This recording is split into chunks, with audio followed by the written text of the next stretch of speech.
But in spite of its patent inadequacy, this theory survived in the liberal or progressive circles that continued the tradition of the Enlightenment. Lecky and Buckle, however much their arguments may differ, can be mentioned again in illustration of this. For us, however, Comte's position is of particular interest. His schema or law of three stages, according to which civilization evolves from a religious or magical stage to a metaphysical and then to a scientific one, clearly hails from the thought of the Enlightenment. It does not differ essentially from Condorcet's.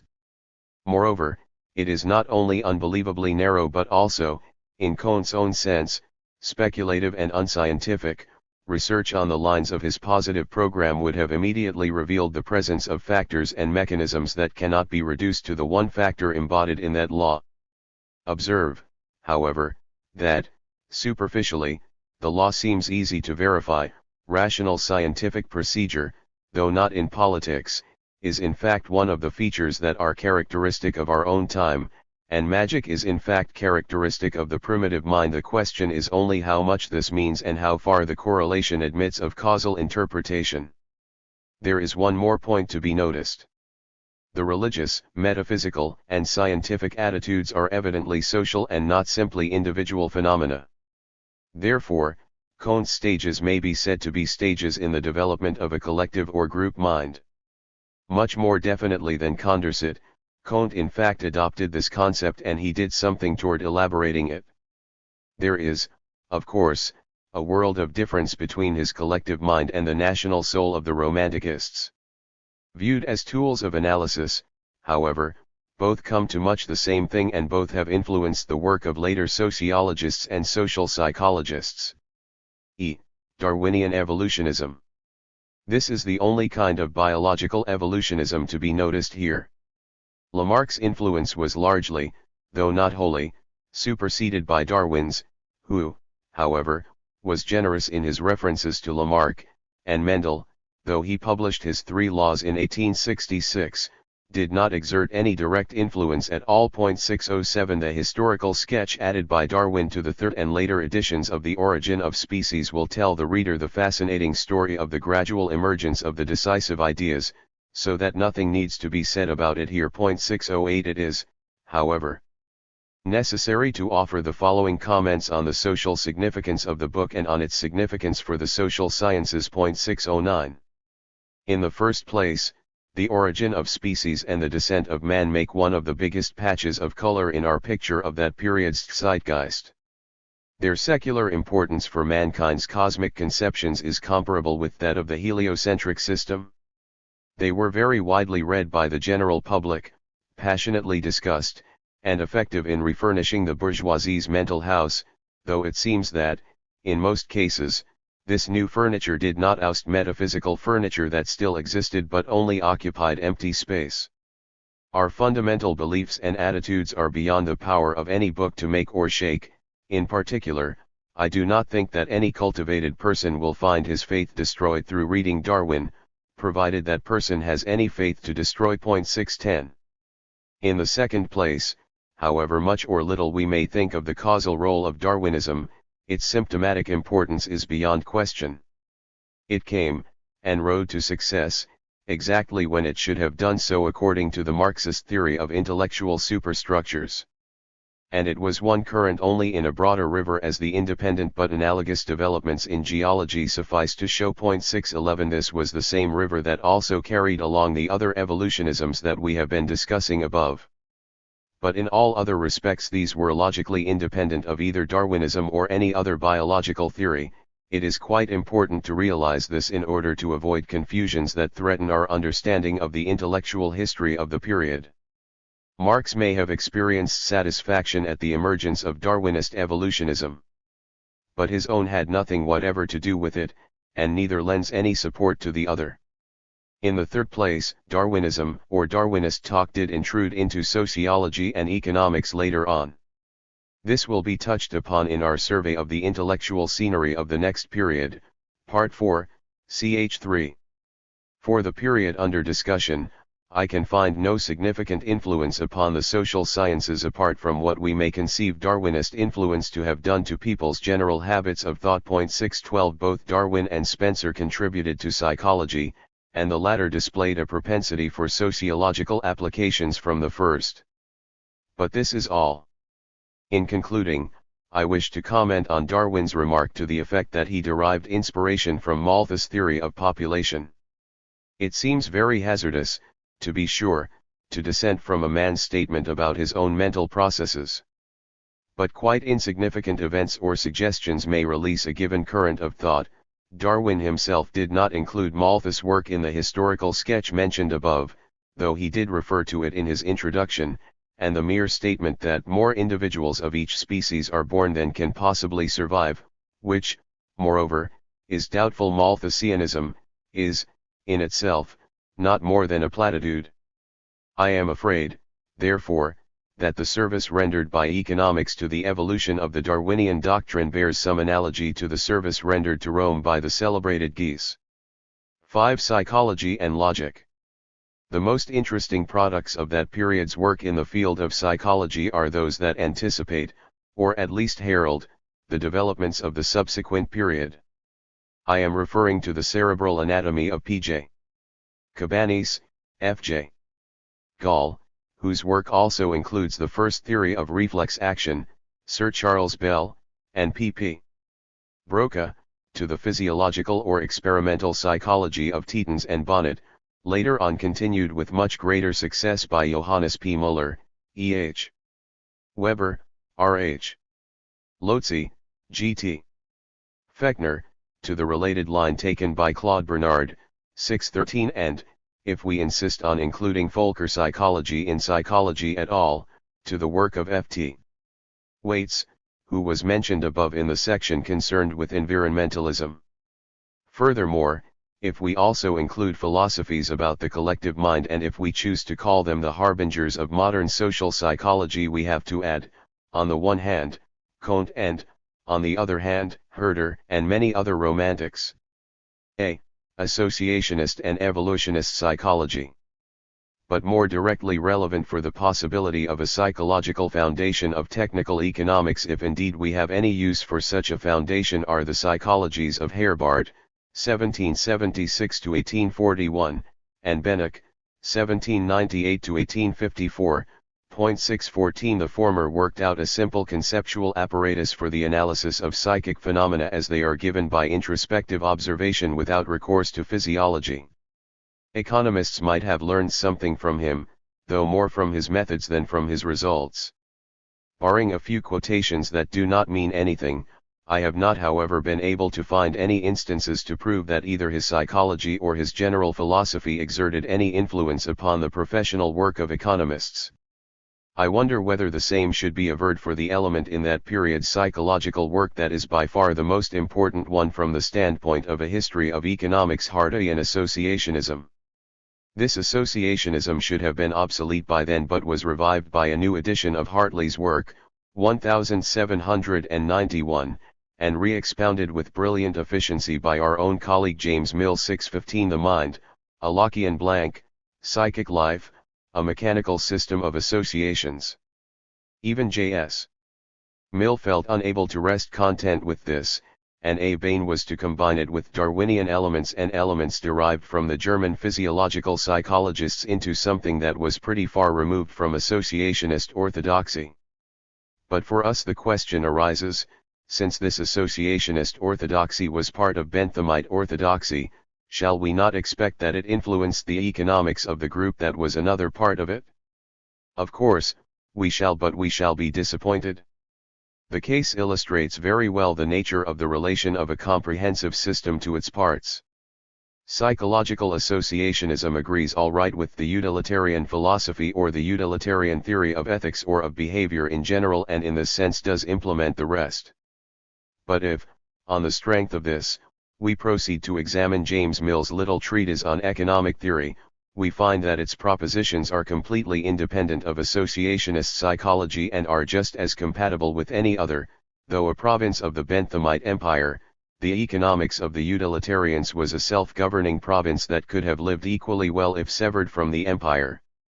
This verifies a result already arrived at in other connections. 616. The only thing that needs to be added is evolutionist psychology. As has been mentioned, both Darwin and Spencer faced the problem of the manner in which the human mind acquired each mental power. They attempted to construct genetic theories of instincts, emotions, curiosity, memory, attention, beliefs, moral sense, social virtues, and the like. It should be observed that such endeavors are not psychology in the ordinary sense. For example, analysis of the faculty of memory is one thing, and a hypothesis on how we came to have this faculty is another thing. However, Genesis may suggest truly psychological theories, and it is understandable that Darwinian influence began to assert itself in professional psychology before long. Economists, however, did not take to this line of research, though it has obvious bearings upon problems of economic behavior and of its malleability, say, in a socialist organization of society, something worth pondering. B. Logic, epistemology, and cognate fields. In these fields 617 substantial advance would have to be reported both as to philosophical foundations. Kant, Hegel's logic is not logic in any technical sense though relevant to it in several points, and as to formal and practical developments, Lotze, De Morgan. From our standpoint, it is important to mention the work of a man who holds a key position in the history of the fields within our range of vision, Richard Whately 618, Anglican Archbishop of Dublin. And of great significance for the picture of that period's zeitgeist is the effort made by another key man to realize a desideratum that has been formulated again and again in our own day, by J. Dewey, to bring logic nearer to the actual procedures of science. Whewell's History of the Inductive Sciences, 1837, 619. The program of modern empiricist logic as taught by the Vienna positivists such as Carnap, Frank, Richard von Mises, Schlick is to analyze scientific procedure and to do away with, as not only irrelevant but meaningless, everything else, especially all metaphysics. Whewell was, of course, far removed, subjectively, from either this program or the conceptual constructs with which it is being implemented. But, objectively speaking, his book, owing to the influence it exerted on Mill's logic, is a landmark on the long road that leads toward logical positivism. C. J.S. Mill's Logic. These scanty remarks have prepared us for a discussion of the work in which we are primarily interested. From our standpoint, J.S. Mill's logic must hold a place of honor, not only because we claim the author for our own, not only because we economists are much more likely to turn to it than to any other methodological treatise of that time, but also because it was one of the great books of the century, representative of one of the leading components of its zeitgeist, influential with the general reading public as no other logic has ever been. A less striking patch of color in our picture than is The Origin of Species, it is hardly a less indispensable one, although it does not stand out, as does The Origin of Species, when we look back on the historical sequence of performances and ideas that produced the situation of today in the respective fields, and although Mill's 620 book is dead in a sense in which Darwin's is not. The best way of explaining, to economists, the nature of Mill's performance is to point out the family likeness that exists between his logic and his principles of political economy, which will be fully discussed in the appropriate place below, ch. 5. With admirable modesty, Mill disclaimed, in both cases, any pretense of giving the world a new theory of intellectual operations or of economic processes. See the prefaces to the first editions of both books.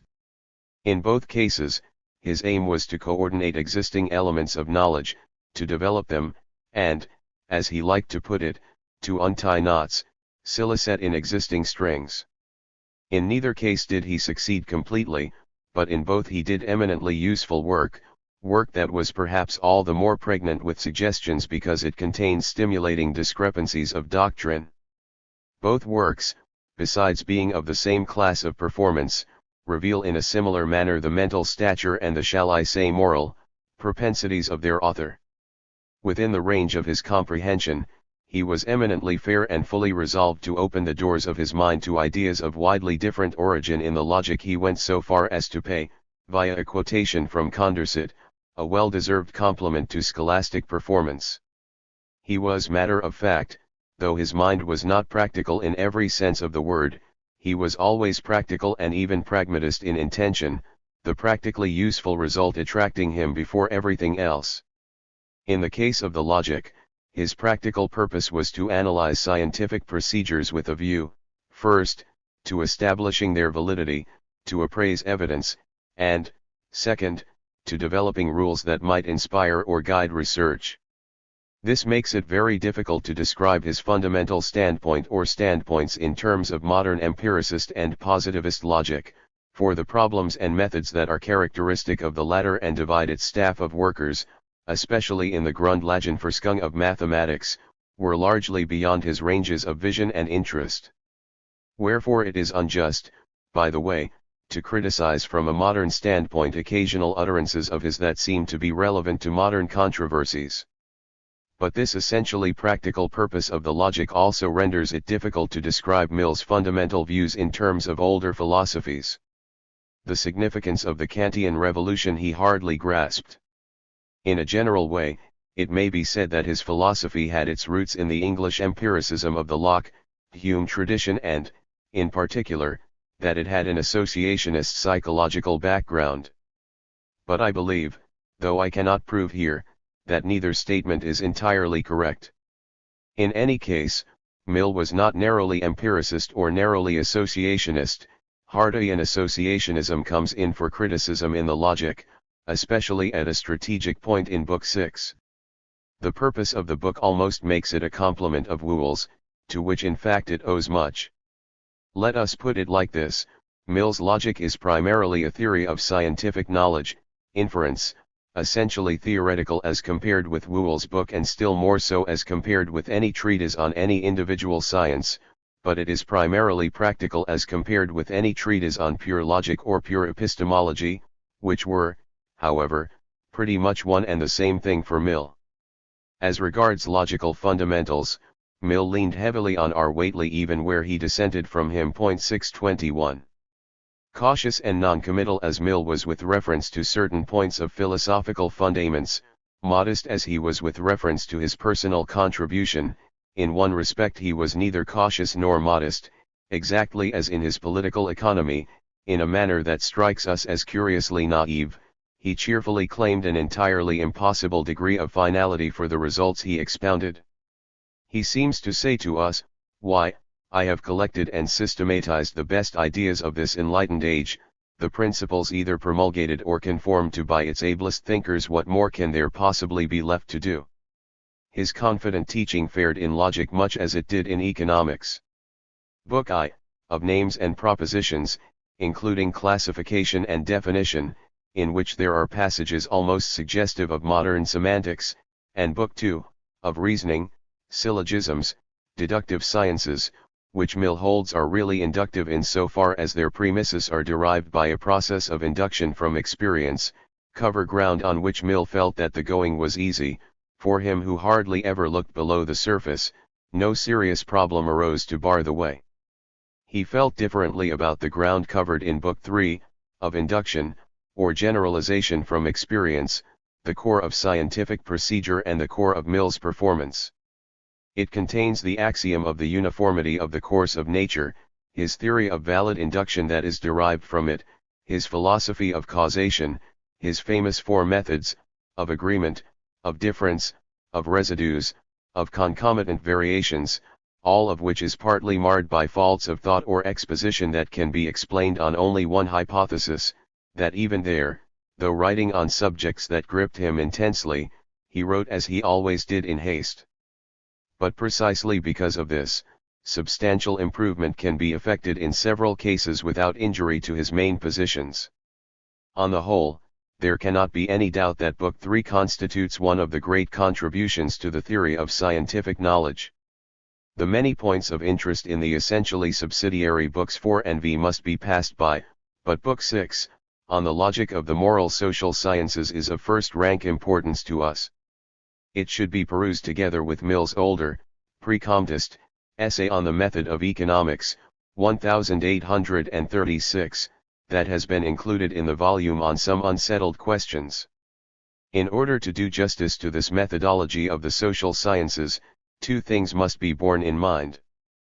First, as an inevitable consequence of more fundamental shortcomings of Mill's general epistemology, there are many things in Book 6 to which objections may be raised. But they do not impair its argument very much. Thus, his extension of the methods of the physical to the social sciences, including the concepts of scientific law and of causation, are not nearly as objectionable as one might think, because he watered down physical causation so radically as to make its extension to the social sciences practically harmless. His naturalism was naturalism with its teeth pulled. Second, we must not forget that the fame and influence of Mill's work gave wide currency to his views, so that much that reads trite and stale like quotations from Hamlet does so by virtue of his own achievement. When all this is borne in mind, nothing remains but admiration. In a running battle with Comte, Mill triumphantly vindicated the actual procedure of economists while conceding in fact, absorbing all that should be conceded or absorbed. The standard method of economics was what he called the concrete deductive method, supplemented by the inverse deductive or historical method for research into historical changes of the social setup as a whole. Had this been properly appreciated, the pointless later squabble of economists over induction versus deduction would have been avoided. The purely theoretical set of problems was taken account of by his abstract or geometrical method, the misuse of which for direct application to practical problems he made the target of scathing 622 criticism. The empirical laws, nicely divided into uniformities of coexistence and uniformities of change, are assigned a place with which we can find but little fault. The impossibility of universally applicable, practical maxims was fully recognized, as was the necessity of studying actual human behavior in all its local and temporal varieties, which should have taken off the curse from the economic man for all times. The axiomata media of his ethology offered suggestions that are not fully exploited even now. The distinction that had to be fought for, 60 years later, between the problems of the effects that follow from a given cause under given social conditions and the problems of the laws that determine those social conditions themselves, is there. In fact, Mill unfolded a program that harnessed the purest of pure theory and the most concrete of institutional research into peaceful cooperation, and this without emasculating either. Of course, Jevons reads fresh and stimulating even where he utters a platitude. Mill never reads fresh and stimulating even where he speaks valuable wisdom. That was the fault of his early training. But as regards this Book 6, though it contains nothing that was not said better later on, for example, by the elder Keynes, I conclude with advice to the reader to go back to it. 6. Pre-Marxian Socialism. In Chapter 2 above, we have said almost nothing about the socialism and the socialist groups or movements of the period. Painting in the large, we had hardly an opportunity for doing so. The omission can be repaired in a few words. 623 The second half of the 18th century produced a number of isolated socialist, or semi-socialist, writings, but, before the French Revolution, nothing that can be called a movement. The French Revolution itself was bourgeois in origin, character, and ideology. The disintegration after 1791 of both its political setup and its political thought was, however, associated with a literature that, though of very little importance in itself, was both indicative of a more than momentary socialist humor in a sector of the intellectual world of France, and instrumental in keeping it subterraneously alive during the Napoleonic regime. This provided a basis for the burst of propagandist activity, literary and other, of a socialist, or semi-socialist, nature that we observe in France until the advent of the Second Empire. 624 The Revolution of 1848, though also bourgeois in origin, was quickly to show the existence of a sort of general staff of a revolutionary socialist army, and even the existence of more or less definite plans for running a socialist state. Frightened to death, bourgeois groups did what Louis XVI could never be prevailed upon to do, that is, they suppressed the revolution by military force before it was too late. Thus, France holds priority in time as regards modern socialist literature, and among the business classes of all countries, the French business class was during that period the only one to face socialist revolution as a serious possibility. English Chartism, both in 1836-9 and 1840-48,625 never amounted to anything like that, although it had a basis in early trade union organization that made it more serious in another and more fundamental sense. The only other socialist labor movement of importance was the German one that produced two organized parties, Lassalle's Allgemeiner Deutscher Arbeiterverein, 1863, and Babel's and Lenach's Sozialdemokratische Arbeiterpartei, 1869, which amalgamated in 1875.626. The foundation and career of the First International, 1864, is mentioned here only because of Marx's famous inaugural address. 627. A. Associationist socialism. Now, the one thing that is important for us to keep in mind is that the Marxist phase of socialist thought did not dawn before the beginning of the subsequent period. 628. The socialism of the period under discussion was non-Marxist and associationist. 629. This term is to denote all the varieties of socialist planning that adopt the principle of running production by workmen's associations of social reconstruction through producers' cooperatives. Associationist socialism is, therefore, extra-scientific, because it does not concern itself primarily with critical analysis as does Marxism, but with definite plans and the means of carrying them into effect. In addition, associationist socialism is unscientific because these plans involve assumptions about human behavior and administrative and technological possibilities that cannot stand scientific analysis for a moment. On both counts, Marx was quite justified in including associationist writers in his category of utopian socialists 630 and in fighting them bitterly. For he realized that they were discrediting serious socialism.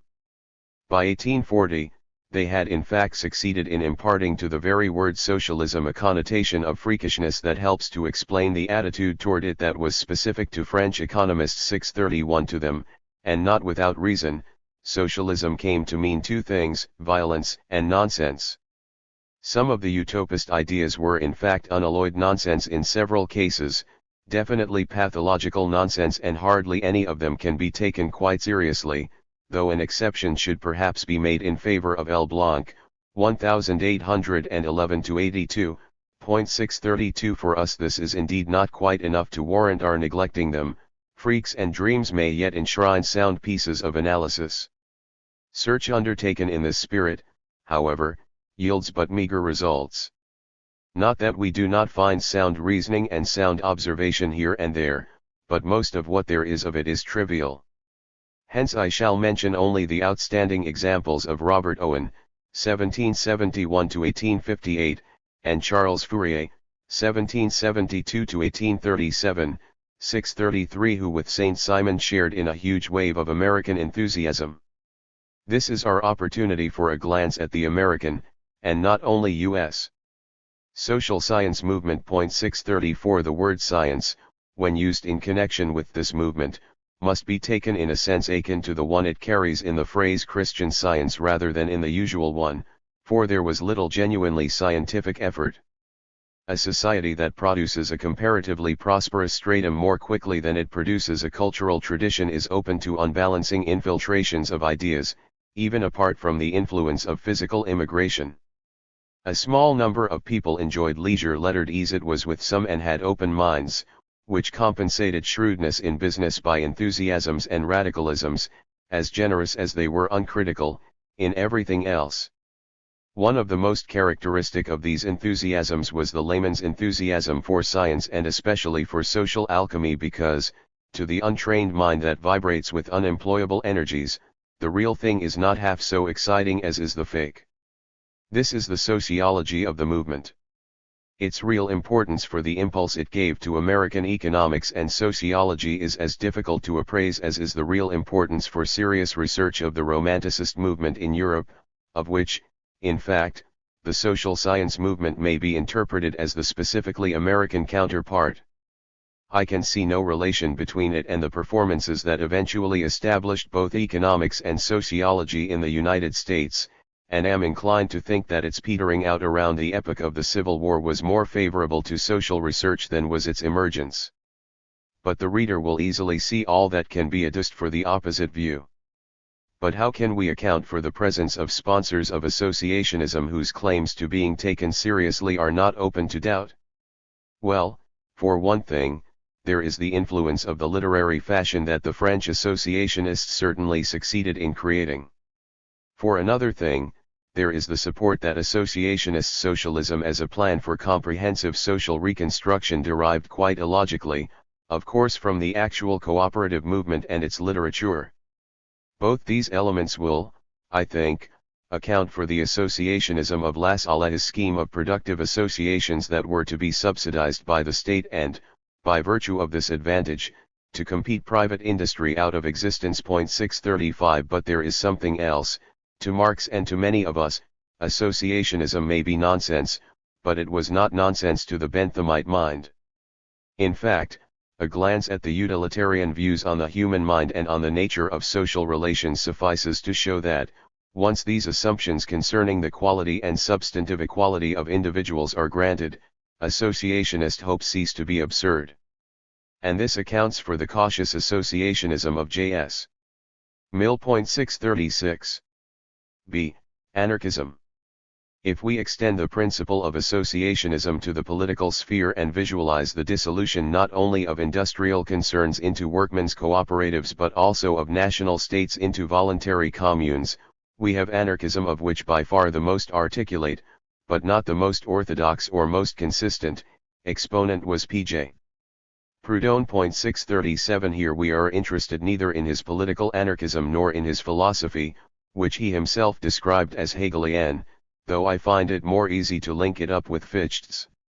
And we are interested in his economics only because it affords an excellent example of a type of reasoning that is distressingly frequent in a science without prestige, the type of reasoning that arrives, through complete inability to analyze, that is, to handle the tools of economic theory, at results that are no doubt absurd and fully recognized as such by the author. But the author, instead of inferring from this that there is something wrong with his methods, infers that there must be something wrong with the object of his research, so that his mistakes are, with the utmost confidence, promulgated as results. Proudhon's Système de contradictions économiques ou philosophie de la mesure, 1846, is the outstanding monument to this frame of mind. He was, among other things, unable to produce a workable theory of market value. But he did not infer, I am a fool, but, value is mad, la valeur est folle. Marx's scathing criticism, Mesure de la philosophie, 1847, was fully deserved, though not well aimed in every respect. It should be observed, however, that Proudhon's claim to be called an anarchist in his own sense is questionable. For though, repeating an 18th-century phrase, he described property as theft in the pamphlet that founded his fame, Tuus Cec la Propriété, 1840, his big idea was gratuitous credit rather than abolition of private property, loans free of interest to be issued in the notes of a public bank so that everyone might have access to means of production and become a proprietor, an idea that was to be revived by some latter-day projects of social credit. Mikhail Bakunin, 1814-76, Marx's pet aversion, has no place in a history of analysis, as he himself would have been the first to admit. 638 But there was another anarchistic communist or communistic anarchist who did present a piece of analysis, Whiteling, the founder of Communia in Wisconsin. 639 His particular plan does not concern us, but his theory of poverty does, because it seems to enjoy a kind of immortality. It always turns up again. It is of the type of social criticism that, like Henry George's or F. Oppenheimer's, traces poverty to private property in land. 640 According to Whiteling, there is no objection whatever to private property in other means of production and to private business management of industry as long as there is free land accessible to everyone. All the trouble arises and any kind of property becomes a curse only when land becomes scarce, hence an object of property rights. The lessons I want the reader to learn from this are two. The first is one in the sociology of economic thought. Even so critical a thinker as Locke had no compunctions about the analytic value of the proposition, God gave the earth in common to all men. And this idea asserted itself in all ages, though in very different forms, even in writings that purport to present results of strictly empiricist thinking. The other lesson is one in faulty analysis. In many cases, actual and possible, the institutional structure of the agrarian sector may indeed be responsible for misery of the masses in the sense that their standard of life is lower than it would be with a different structure. In order to prove this possibility, we need only imagine a state of things in which land is so plentiful as to be capable of being a free good but is monopolized, in the technical sense of the term, by a single land-holding corporation that sets a monopoly price on its use. Cases somewhat more realistic than this then become verifications for the quite different proposition that the mere fact of private property in land reduces, of necessity, total real wages. This general proposition can be refuted by a rather elementary argument, which anyone is bound to encounter if he takes a few minutes to consider the question why private property should have that effect. But nobody who has this bee in his bonnet ever takes these few minutes, and if he did he would, like Rousseau in the matter of miracles, go mad rather than give up the idea that feeds his emotional life. And some such bee, though not necessarily this one, is the most cherished possession of a distressingly large number of the people who write on economic subjects. 641. If we leave the national state untouched and organize economic activity not into small free groups that on principle are self-sufficing but into vocational groups that are more like, though not necessarily quite like, the artisans and merchants' guilds of the Middle Ages, we get the idea of the corporative state. Such an idea was developed by Fichte and by many Catholic writers such as Bader. The main point is that these plans do not assume that the state should manage the corporations but rather the other way round. 642. They should hence not be identified with modern fascism, unlike the latter, they are anti-etatist in conception. None of these writers bothered much about economic aspects. It is their cultural vision that is interesting. From our standpoint, there is no comment to be made. In this connection, we may notice in passing the work of Karl Marlow. 643, an author who has been much commended by non-socialists such as Roscher and Schaffel.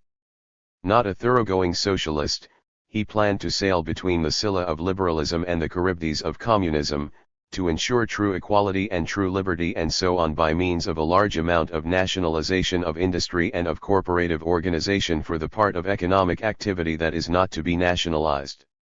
A strong sense of responsibility that accounts for the bourgeois praise and is quite surprising in a man who was primarily a planner shows in Marlow's concern about the productivity of his system, about population, and about insurance. But the only point that interests us here is his analysis of competitive capitalism. On the one hand, he drew a picture of the condition of the working class that was as gloomy as was Engels. 644. On the other hand, he attributed this condition not to the historically unique conditions that prevail frequently, though not necessarily, in the earlier stages of capitalist evolution but to the inherent logic of the capitalist system that, if allowed to operate, will always and increasingly depress labor's lot. We observe, first, that the factual picture is biased even ex visu of about 1850. For even then statistics were available that any layman could have read to prove that talk about enslavement and starvation, and still more talk about increasing misery of the masses, lacked foundation in fact except so far as sporadic instances were concerned. We observe, second, that the analytic effort is biased in the same direction.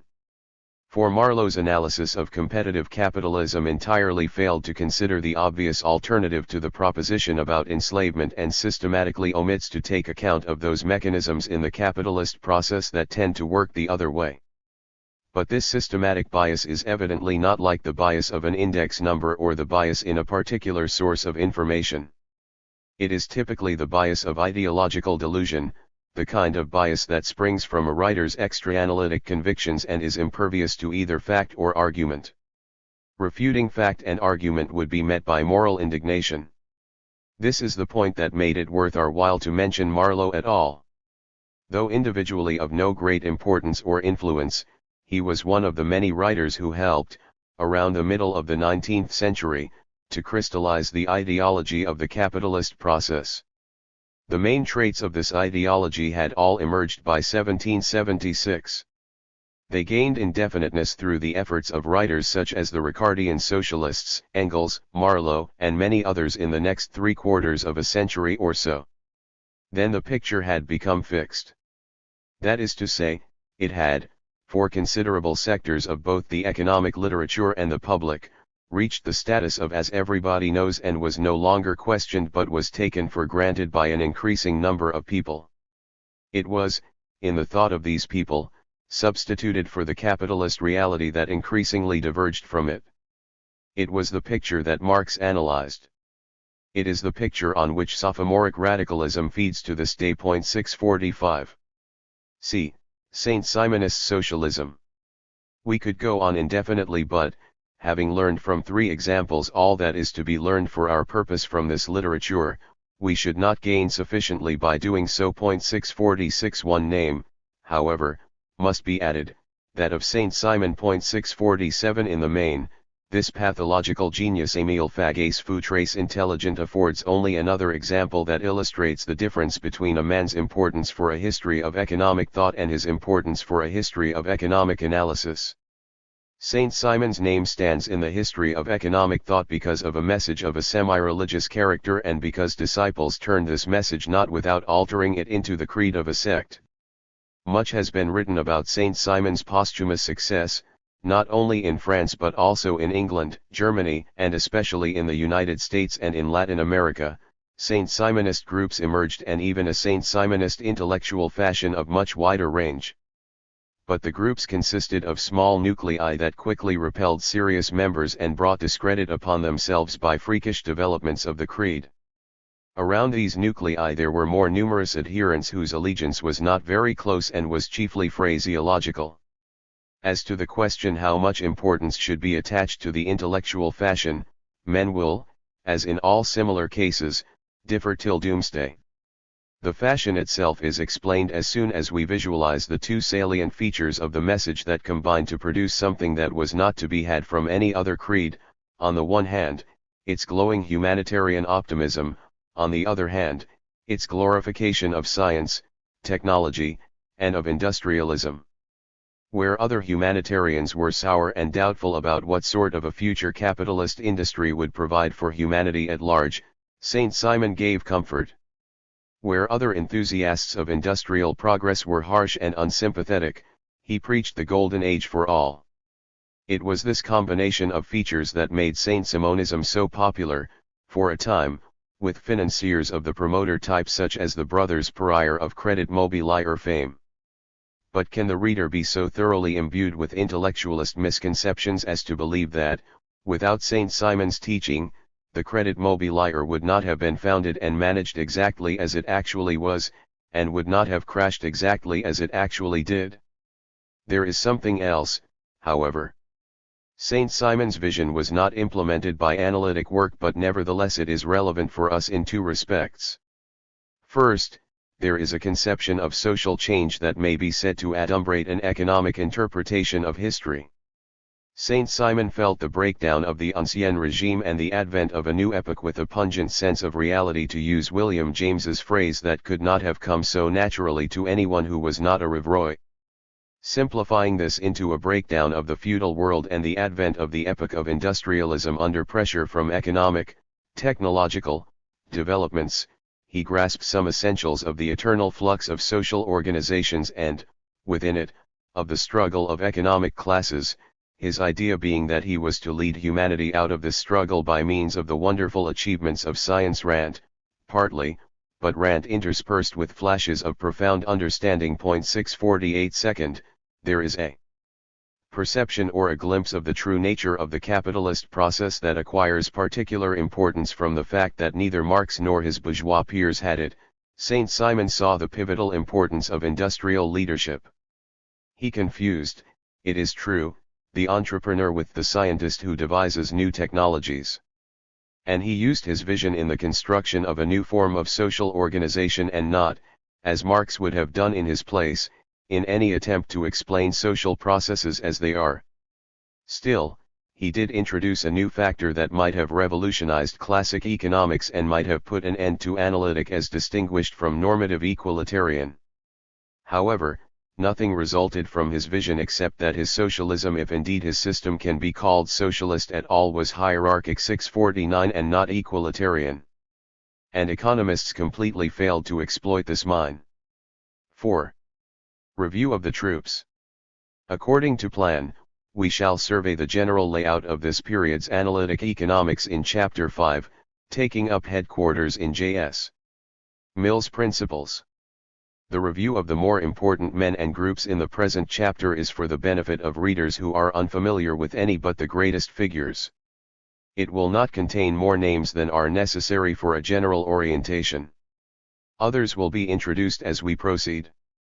1. The men who wrote above their time. We have emphasized the relative maturity that economics gained during the period under survey.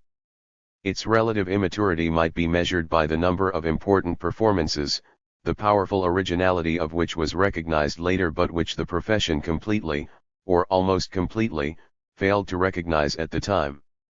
This happened in the cases of Cournot and of the various writers, especially Dupuit, Gosson, and Lloyd, who discovered the marginal utility principle.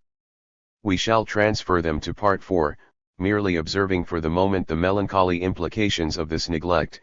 It shows a lack of alertness and of purely scientific interest among the economists of the period that goes far toward explaining why economics did not advance more quickly. 650 In addition, there were other performances that fared a little better but also proved to be above their time in the sense that they failed to receive the attention and exert the influence which, enlightened by hindsight, we should deem appropriate.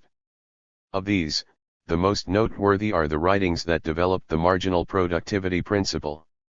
Since some leaders of the day occasionally did move within its orbit, 651 we shall at once make our bow to two early exponents of that principle who are particularly important, Longfield and Thanin. And I shall append a notice of still another man who wrote above his time, John Ray. Mountfort Longfield, 1802–84, was a lawyer by training and the first incumbent of the chair of political economy, a foundation of Archbishop Whately's at Trinity College, Dublin.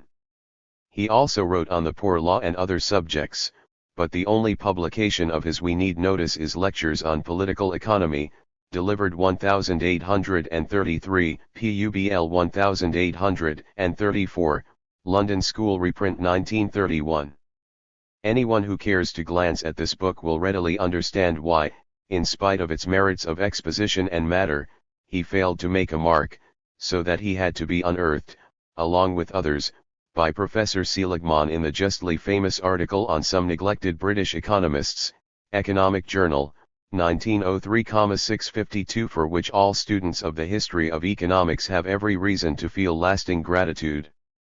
But this neglect is readily understandable only if we realize what it is that will impress professional opinion and what it is historians of economics usually look for, namely, on the one hand, a man's views on the practical issues of his day and, on the other hand, the way in which he handles the theoretical tools that are common currency in his day.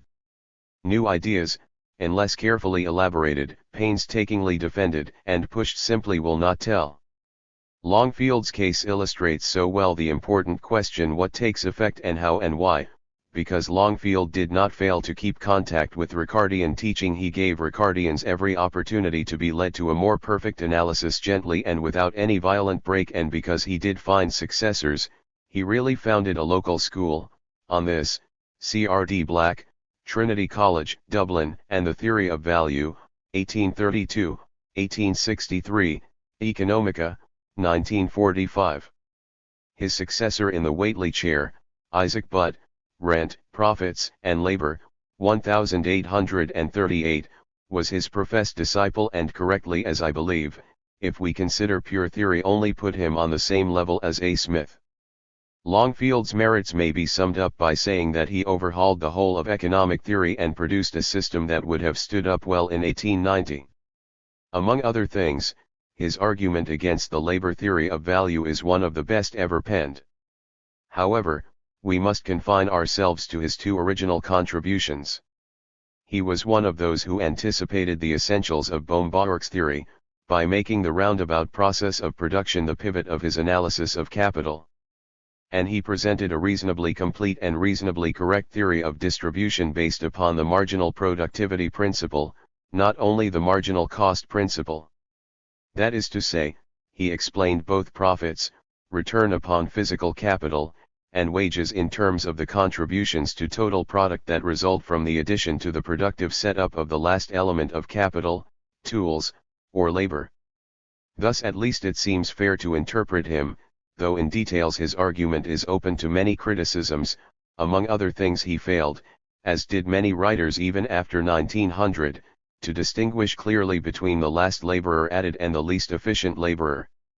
The argument is still worth reading because it shows nicely the operations by which economists' minds paved their way toward the use of the general marginal principle. But we cannot stay to work this out.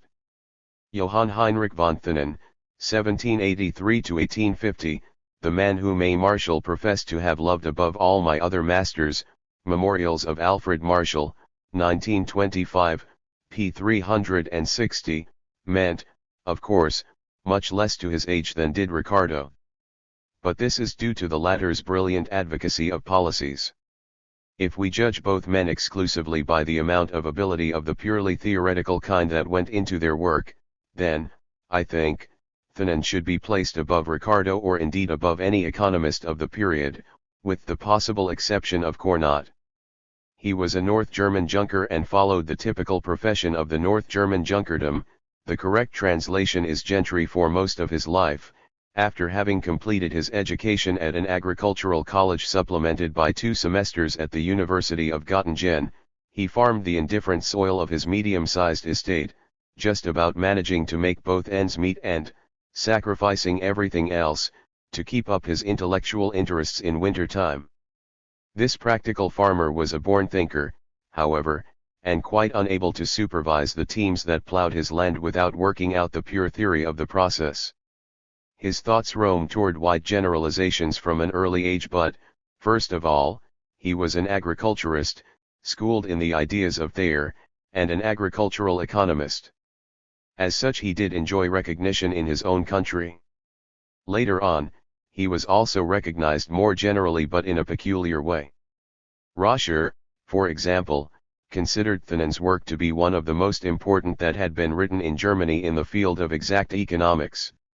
Yet he entirely failed to grasp its true meaning. Reviewers were complimentary. Yet none of them understood the work except the part of it that is listed below under 3. For the rest Thunen, unlike Cournot, never came into his own. For though he continued to be quoted, the marginal productivity theory of distribution was independently rediscovered later, and his message was fully understood only at a time when all that would strike the reader was its shortcomings.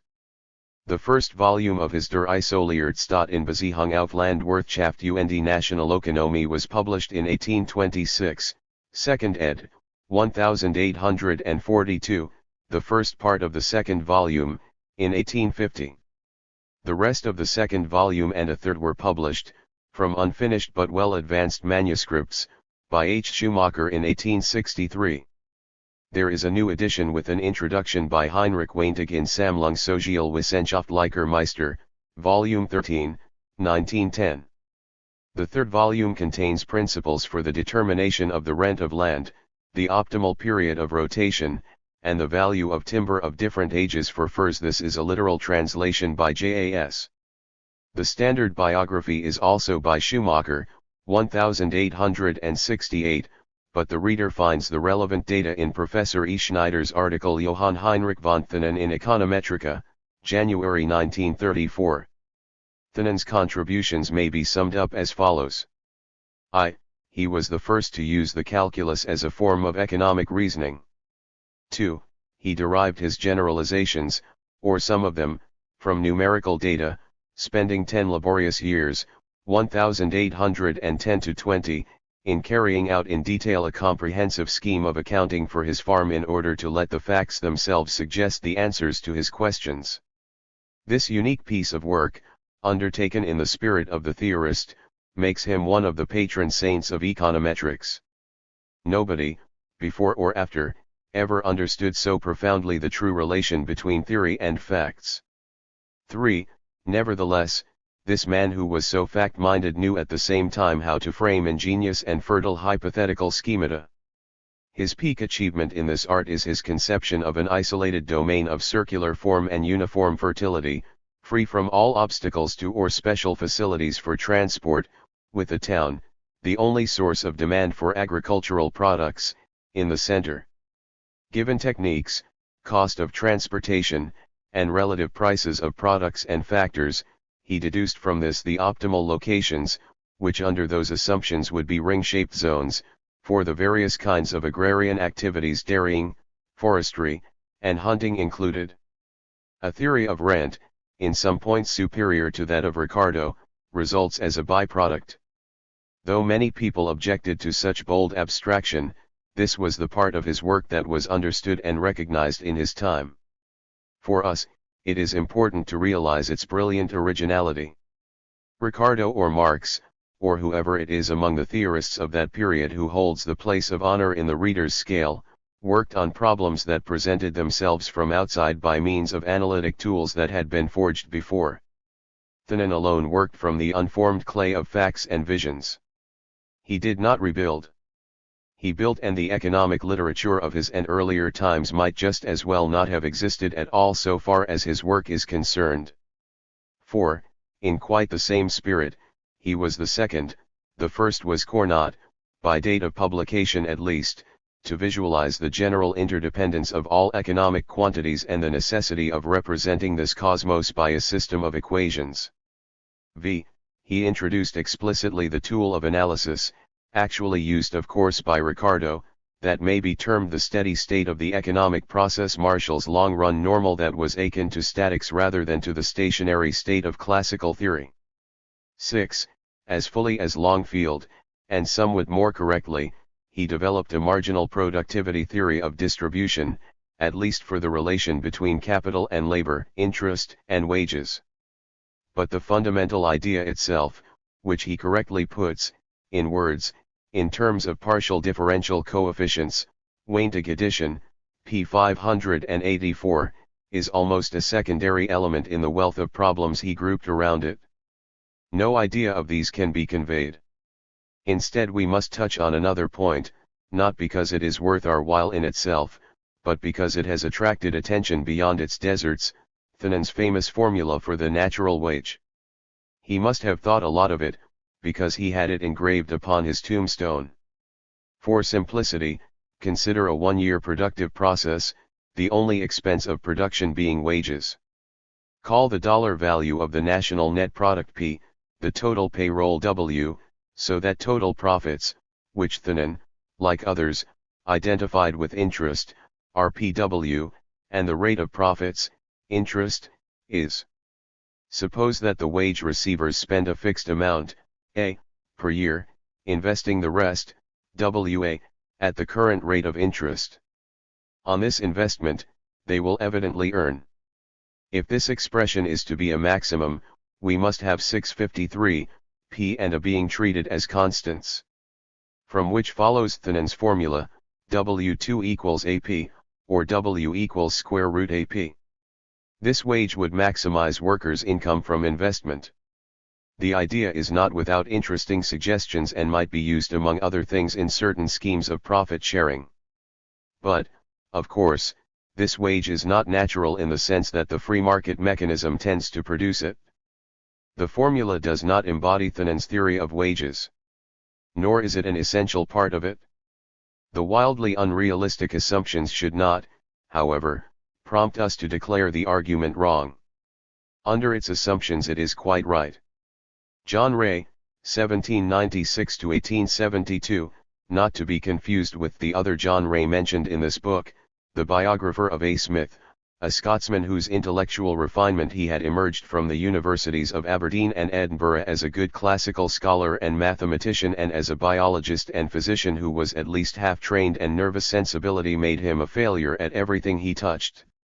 From 1821 on, he roamed about in Canada, the United States, and other countries, the Hawaiian Islands included, where he had to rough it, 2 spells of schoolmastership being by far the most congenial of all the employments he tried, until, shortly before his death, he drifted with broken masts into the haven of a friendly house in Clifton, Staten Island. Yet, all the time, he also struggled with what under the circumstances was the greatest misfortune of all, an unmanageable wealth of ideas on the subjects of biology, philology, ethnology, aeronautics, and what not all, or most of them, parts of a grandiose plan, conceived in his youth, of a philosophical history of humanity. Up to this point the reader will feel that he is recognizing a well-known type. He is wrong. For one achievement, complete and workmanlike, yet of striking power, refutes the idea the reader may have conceived. This achievement happened to be in our field. In vision and originality, Ray far surpassed the economists who were successful. The statement of some new principles on the subject of political economy, exposing the fallacies of the system of free trade and of some other doctrines maintained in The Wealth of Nations, was published in Boston in 1834. In this note we shall try only to appreciate the nature and importance of the performance and record its fate. Ray had not more than a saving knowledge of economics. It is evident that he owed such training as he had mainly to the work he attacked. But this he had mastered in all its ramifications, premises, and implications as only a kindred spirit can, and after having developed his own ideas in constant reference to it, he proceeded to erect a structure similarly conceived. For it is this that we must see in his work, another Wealth of Nations, or, more correctly, something that with 10 additional years of quiet work, graced by an adequate income, could have grown into another and more profound Wealth of Nations. It follows that it would be quite inappropriate to dwell on the many minor good things the work contains. A few will be mentioned in the proper places. The essential thing is the conception of the economic process, which soars above the pedestrian view that it is the accumulation of capital per se that propels the capitalist engine.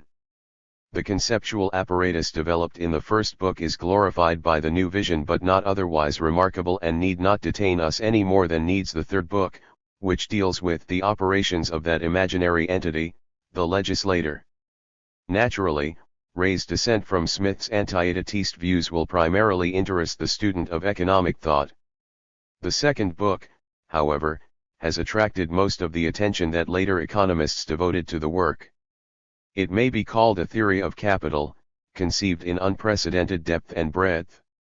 To say that it presents the whole of Baumbaurk's theory is to display inability to understand Baumbaurk.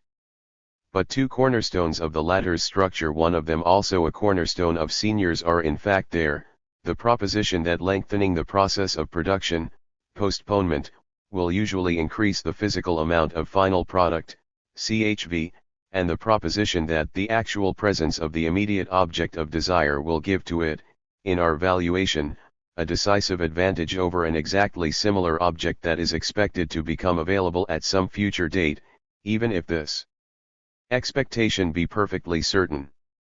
As a rule, a work presenting novel ideas will not elicit response if it lacks the support which comes from being written by a well-known author. We ought, therefore, to be surprised at the response it met with rather than at the fact that it did not meet with more. J.S. Mill noticed it, and perhaps in consequence of this there was an Italian translation in 1856. How, then, can it have been necessary to discover Ray, as Professor Mixter rightly claimed it was? CFCW Mixter, a forerunner of Baumbaurk, Quarterly Journal of Economics, January 1897, and Baumbaurk on Ray, Ibid. May 1902, and the same authors, rearranged, edition of Ray's work under the title Sociological Theory of Capital, 1905, prefaced by the biography from which the data above about Ray's life have been taken.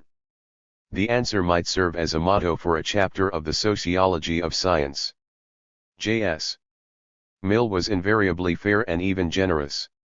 Sensing the quality of the work, he was glad to mention it in a friendly spirit, not only to accept from it a phrase that happened to fit into his line of thought, affective desire of accumulation, but also to quote it copiously, Book I, ch. 11. He even went so far as to compare Ray's performance on accumulation with Malthus' performance on population. And all this, written in what was to be for 40 years the most influential textbook of economics, was insufficient to introduce Ray to the profession or to rouse any curiosity concerning the rest of his book. Or, alternatively, if this impression is wrong and any considerable number of Mill's readers did take it up, there was not one among them to realize its true importance. However, it may be of some significance to note that Senior knew the book, see John Ray and John Stuart Mill, A Correspondence, Economica, August 1943, p. 255. To the Ricardians. Of all the groups that formed and dissolved during the period under survey, the Ricardian circle alone deserves separate treatment. The brilliance of its central figure, the international prestige it enjoyed for a time, its prominence in public debate, its achievements and failures, all this and more can be adduced in justification of the attempt to make readers visualize it as clearly as possible. Moreover, the group was a genuine school in our sense. There was one master, one doctrine, personal coherence, there was a core, there were zones of influence, there were fringe ends. Let us first look at the core. It really consisted only of Ricardo himself, James Mill, and McCulloch. But we add West and De Quincey. For reasons to be explained later, we do not add J.S. Mill. A fortiori, we do not add Fawcett or Cairns. David Ricardo, 1772 to 1823, entered upon a business career at the age of 14. He was first a broker, then a jobber and operator on the stock exchange, always a man of the money market, and made a considerable fortune. This is relevant for us because it means, 1. That, though he came from a cultured home, he was all but uneducated in the scholastic sense. 2. That, since such a career is absorbing, only the dregs of his intellect and energy were available for analytic work until 1814, when he retired at 42. Nevertheless, he had done the bulk of his analytic work by then, as far as the workshop of his mind, not publication, is concerned. This is a striking proof of his splendid powers, but also the reason why his work, lacking as it did the benefit of full concentration during the third decade of life, which is of decisive importance in a thinker's career, never penetrated down to the deepest depths. Besides remaining badly finished in a formal and technical sense, we have before us the record of a wrestler who fought his matches with his right hand tied behind his back. After this, the reader will not suspect me of inadequate admiration for the man when he reads some of my comments upon the work. I shall go further. There is point in defending a figure of which we are justly proud against certain aspersions that are completely unfounded. Some writers have not been ashamed to suggest that his pecuniary interest as a bear determined the part he took in the controversies of his time on currency policy. I reply that Ricardo was able enough to make money on rising as well as on falling markets, and I repeat, in addition, that such writers do not seem to realize what it is they are really saying when resorting to such explanations, since the only schemes of motivation that are open to their direct observation are their own. With less indecency, others have interpreted Ricardo as a representative of the moneyed interest and as inspired by a hatred of the landowning class. This, besides being irrelevant for the scientific contents of his writings, is of course sheer nonsense and only proves, if anything, the inability of these interpreters to understand a piece of analytic work. If I cared to waste space, I could prove this inability in each individual case. 654.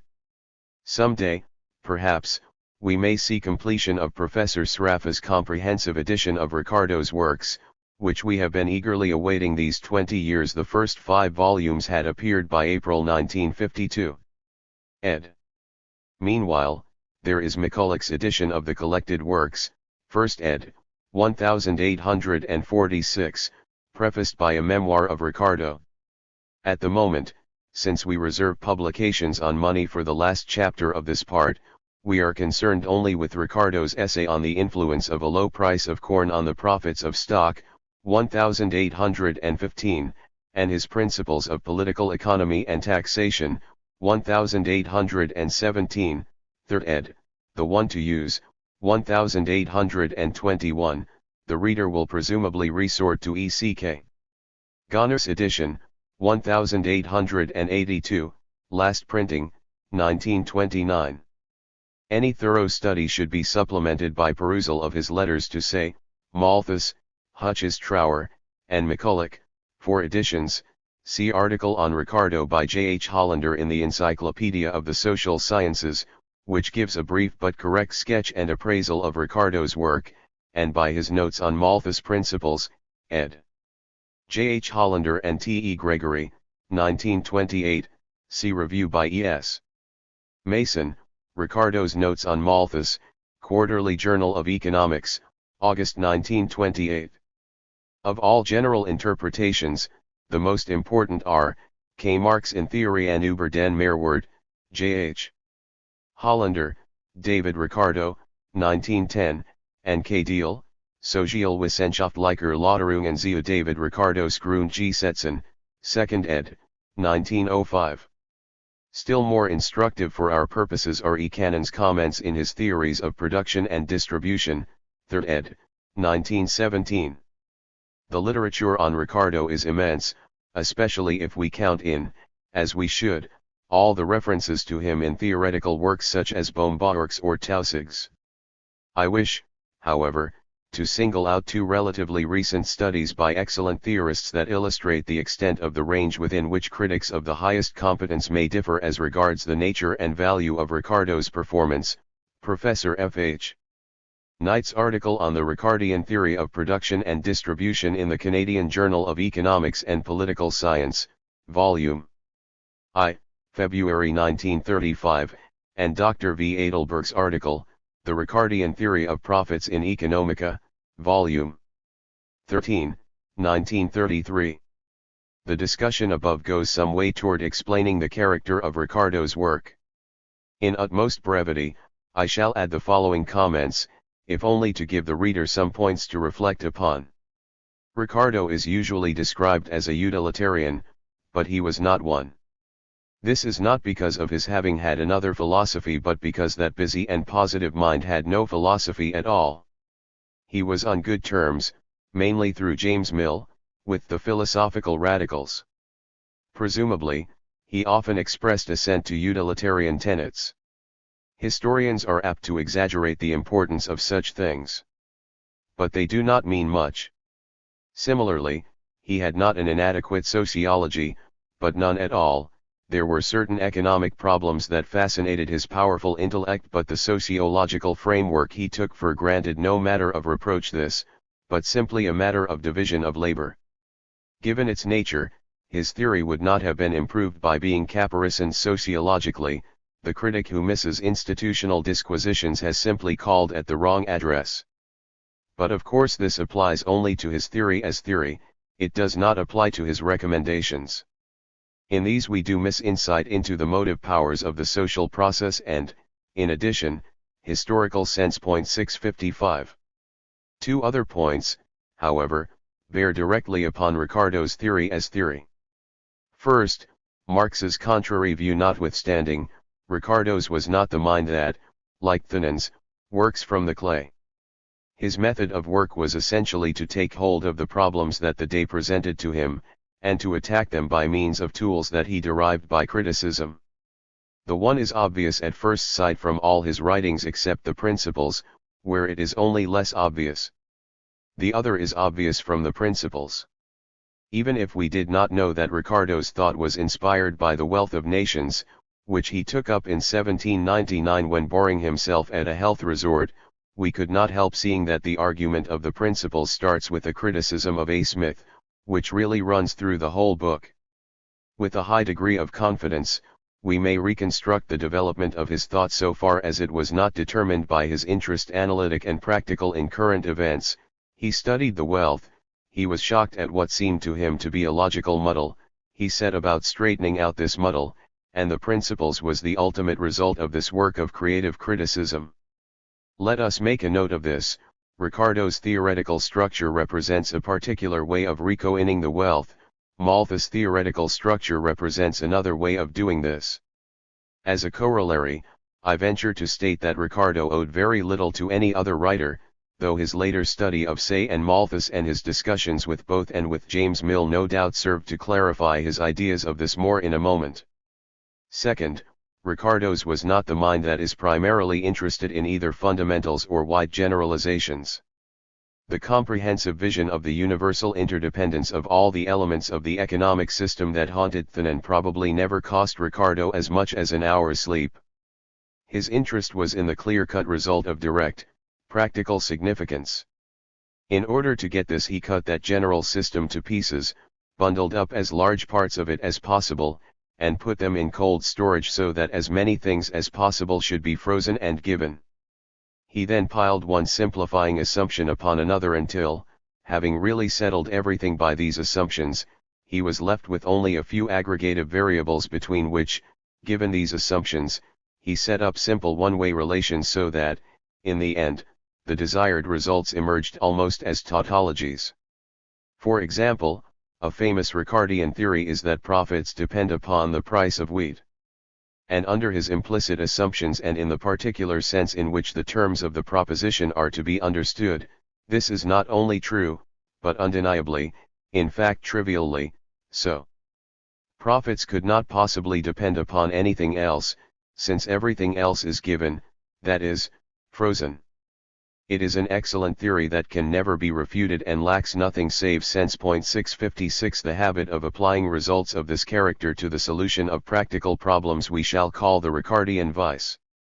Presently, we shall try to size up the success of the school. Now we want to define the personal success of Ricardo and to see how he succeeded in forming that school.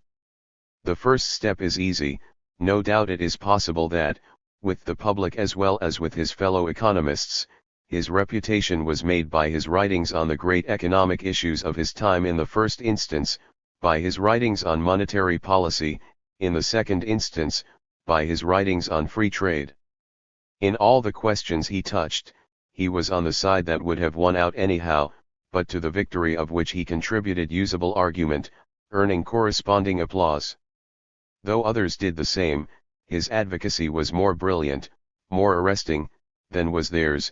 There is no superfluous sentence in his pages, no qualification, however necessary, weakens his argument, and there is just enough genuine analysis about it to convince practically and, at the same time, to satisfy high intellectual standards but not enough to deter. His polemical talent, which combined to an altogether unusual degree readiness, force, and genuine politeness, did the rest. People took to his theory because they agreed with his recommendations. He became the center of a circle that looked to him for guidance and in turn defended his opinions. It is neither his advocacy of winning policies per se, nor his theory per se, that, to this day, makes of him, in the eyes of some, the first economist of all times, but a felicitous combination of both. 657. But what about his contribution to scientific economics? By far the most important one was, I think, the priceless gift of leadership. He refreshed and irritated. In either case, he shook up. The fruits of his reasoning intrigued all the people who did not see the mechanics I have tried to characterize above. His teaching, in its middle and higher layers, established itself as the new thing, compared with which everything else was inferior, obsolete, stale. Very quickly his circle developed the attitude so amusing but also, alas, so melancholy to behold of children who have been presented with a new toy. They thought the world of it. To them it was of incalculable value that only he could fail to appreciate who was too stupid to rise to Ricardian heights. And all this meant controversy, impulse, new zest, new life, and these constitute valuable contributions in themselves. 658 But there was something else. Economic theory is not a stock of political recipes but, to use Mrs. Joan Robinson's felicitous phrase, a box of analytic tools. And these tools are not a heap of disconnected elements but form an engine. This engine grinds out results, within wide limits, no matter what the concrete problem is that is fed into it. It works the same way, formally, whether the problem is the effect of a tax or of a wage policy, or of a piece of regulation, or of protection and whatnot. Hence the engine, within those limits, may be constructed once for all to stand ready for use whenever needed for an indefinite variety of purposes. This has always been felt instinctively. Cantillon and the physiocrats brought the idea out into the open. But nobody before Ricardo grasped it as vigorously as he did. In the first 2 chapters of the Principles, he undertook to build such a general-purpose engine. This spelled decisive advance. But, of course, if a defective engine meets with success, that advance may easily prove to be a detour. And let me state at once, a detour Ricardian analysis was. Construction of such an engine of analysis entailed the consequence that the individual elements that make up general economics were welded together into a systematic unit as they never had been before. However unsystematic Ricardo's Principles is in form, it is a systematic performance of the first order in substance. Among those elements themselves there is none for which priority of publication could be ascribed to Ricardo with certainty. Above I have expressed myself to the effect that Ricardo, though he owed much to A. Smith, owed very little to other authors. 659 I believe, in fact, that his subjective originality was of a high order. Moreover he was frank and generous in acknowledgments, though I have criticized A. Smith and shall criticize A. Marshall for inadequate acknowledgment, I do not think that any such criticism should be made with reference to Ricardo. 660 But objectively, all the ideas of the Principles are individually met with before, and we cannot attribute more than effective synthesis to Ricardo, unless, 1. We decide to say that, after having gone out with A. Smith to hunt beaver and deer, Ricardo did twist Smith's suggestion into a labor theory of value that was his own, and, 2. We decide to disallow Turan's claim, mentioned in the previous footnote. A reader's guide is easy to give but, owing to Ricardo's lack of system, in the formal sense, much less easy to follow. The analytic engine is displayed in the first 2 chapters of the Principles. Every line is important, and sections 4 and 5 of the first chapter are as difficult to absorb as is anything the reader may run up against in economic literature. Chapter 31, on machinery, added in the 3rd edition, to which alone this guide refers, complements those fundamentals in one important point. All the rest is really only development, CHS 3-6, application, CHS 8-18 and 29, all on taxation, defense, and criticism, CHS 20, 21, 24, 26, 30, 32, but, unfortunately, contains so many obiter dicta on fundamentals as to make it very hazardous to skip. For example, Chapter 27, on currency and banks, which together with Chapter 28 deals with matters that the student of Ricardo's general theory might feel inclined to neglect, contains passages that shed much needed light on Ricardo's handling of the theorem that marginal cost equals price, and on the sense in which he was in full possession of it. Foreign trade is dealt with in the famous Chapter 7, which is also really a supplement to the fundamental ones, and is itself supplemented by CHS 22, 23, and 25. Chapter 19, and, in a sense, also 21, pledged Ricardo's allegiance to Say's law. So brilliant a light will attract moths, there are a certain number of obscure Ricardian writers. Moreover, many people, non-economists included, will profess themselves votaries of the light even though they have but a dim perception of it, just as today there are many Keynesians and Marxians who have never read a line of Keynes or Marx. In addition, some of the independents, even a few dissenters such as Torrens, will still profess decent respect for the eminent fellow economist from whom they dissent, and be quite ready to use phrases and propositions of his wherever they feel they can. Finally, economists of later generations, conspicuous instances were J.S. Mill and A. Marshall, may pay homage to a great name of the past in such a way as to hide from themselves and others the full extent of the gulf that separates them from him. All this is apt to mislead the retrospective glance and to make the influence of Ricardo and his school look greater than it actually was. In the interest of a true picture of the history of economic analysis, it is necessary to reduce this influence to its proper proportions. 661. We have already seen that the core of the school consisted of only 4 men besides Ricardo himself. By this I mean that James Mill, McCulloch, and De Quincey were the only unconditional adherents and militant supporters of Ricardo's teaching who gained sufficient reputation for their names to survive. West 662 partly because he went to India stood apart. He was, and felt himself to be, no member of any school but the peer of Ricardo and the independent discoverer of the essentials of Ricardian doctrine. His evident resentment against Ricardo was probably unjustified. But his regret at being ousted from what he conceived to be his place, by the latter's superior force and brilliance, was not. For the essay contains in fact not only a formulation of the Ricardian theory of rent but also the application of the law of diminishing returns to a theory of profit, hence the pivot of the Ricardian system. Therefore, though we have no choice but to include him in the Ricardian school, we shall temper this injustice by speaking occasionally of West, Ricardian doctrines. James Mill must certainly be recognized as a man of light and leading, irrespective of what we may think of the value of the light he shed and of the leads he gave. 663 McCulloch 664 has been so roughly handled by Marx and others, Bombach among them, that it seems right to emphasize his merits rather than the fact that his ability, though of a most useful kind, was not of a high order. His factual work, an important achievement, will be mentioned later. His zest for social reform, into which entered an element that spells some analytic merit. He was a leading exponent of the wage fund theory but realized that this theory does not prove the futility of trade union wage policy should recommend him to modern critics.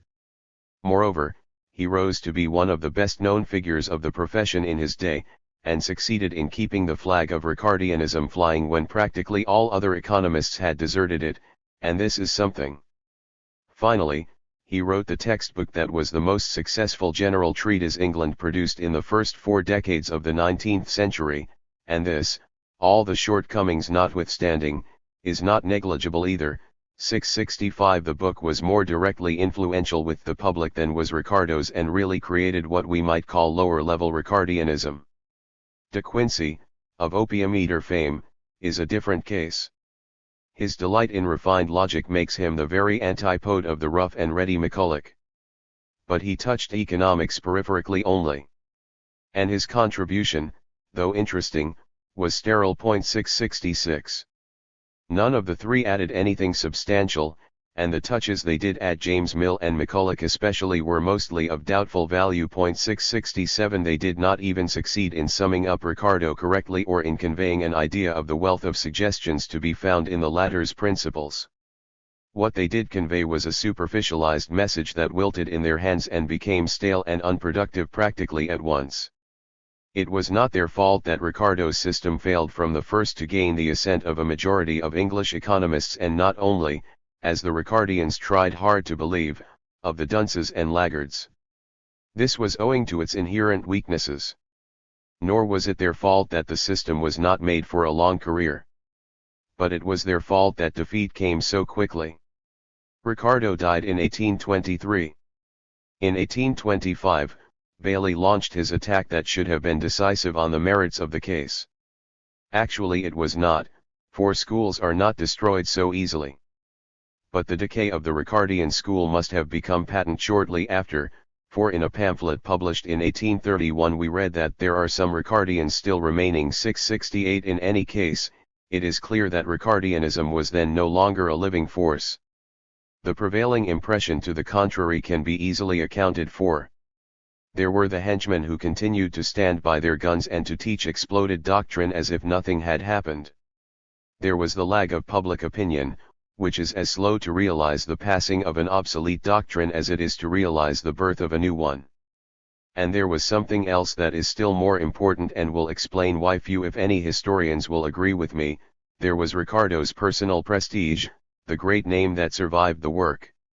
As has been pointed out already, Ricardo, though not particularly fortunate as regards his immediate followers, has been all the more fortunate in another respect. J.S. Mill emphasized his early Ricardianism throughout and neither realized himself nor made it clear to his readers how far he had actually drifted away from it by the time he wrote his Principles. And, to a lesser extent, even Marshall and Edgeworth did the same thing. Moreover, Ricardo's fame does not rest on his theoretical structure alone. On the one hand, there were his contributions to the theory of money and monetary policy and his theory of international trade. On the other hand, certain individual elements of that structure proved more durable than did the whole. The most important instance is his theory of rent, in spite of the fact that logically it should have been scrapped with the rest. Foreign zones of influence present, in part, a different picture. 669 Marx and Rodbertus did much to keep Ricardian thought alive. Partly by virtue of their influence, partly because of the weakness of domestic competition and, later on, also because of the prevalent dislike for the Austrian theory. Ricardo remained to the end of the century the great theorist for most of those German economists who had any theoretical ambitions at all. The names of Wagner, Dietzel, and Diehl are illustrative examples. For the period under discussion, but not beyond it, an analogous statement holds or almost holds for Italian economics. There are strong traces of Ricardo's influence in the writings of Ferrara and in the textbooks. Rossi affords another instance if we count him as an Italian, but almost the only one of importance if we call him a French economist. France, following her own tradition, resisted Ricardian influence more than did any other country. In the United States, McCulloch's textbook conquered a large amount of ground, tying with Say's for first place in teaching. And there was also Ricardian influence on a higher level far into the next period of front-rank names. Tausig's is an illustration. What I meant by fringe ends of the Ricardian school may be best illustrated by indicating the most important group that comes within the meaning of this term, the so-called Ricardian socialists. Of course, Marx was the greatest of Ricardian socialists, but the group is usually defined more narrowly, namely, so as to comprise a number of writers who, mainly in the 1820s and 1830s, argued the case of the working class on the proposition that labor is the only factor of production. Though this proposition harks back to Locke and Smith and not to Ricardo, it is likely that the Ricardian theory of value did encourage these socialist writers and also offered suggestions to them. Since the writings of this group, which of course is entitled to a great place in the history of socialist thought, offer but little that is relevant to a history of economic analysis, we shall confine ourselves to mentioning the two names that seem to be, for us, more important than others. William Thompson's Inquiry into the Principles of the Distribution of Wealth, 1824, is a fair example, on its higher level, of the group's argument, of its tempered equalitarian, and of its habit of considering ideals of distribution, irrespective of the repercussions that realization of these ideals might have on production. Benthamite influence is strongly marked. Thomas Hodgskin's Labor Defended Against the Claims of Capital, 1825, and Popular Political Economy, 1827, display at least traces of genuinely analytic intention. 670 It should be observed that as soon as an author combines the idea that labor is the only source of wealth and that the values of all commodities can be represented in terms of labor hours with the idea that labor itself is a commodity, he is inevitably drawn to the conclusion that the market mechanism robs the workman of the difference between the labor value of his product and the labor value of the amount of work invested in that product. This, barring details, is the Marxist theory of exploitation. Accordingly, several Ricardian socialists have been called forerunners of Marx. The phrase forerunners may mean much or little, and if it is not made to mean too much, that statement may be allowed to pass muster, though I cannot find any instance, not even in Thompson and Hodgkin, that would amount to full anticipation of all that Marx's theory of exploitation means within his system.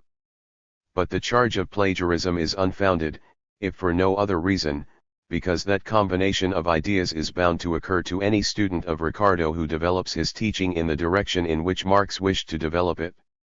It is significant that this charge, though often repeated by economists, was in the first instance raised by a writer who was not an economist himself, Anton Menger, 1841–1906, brother of the economist, to whose Recht auf den vollen Arbeitsvertrag, 1886, the English trans, right to the whole produce of labor, 1899, has an important introduction by H.S.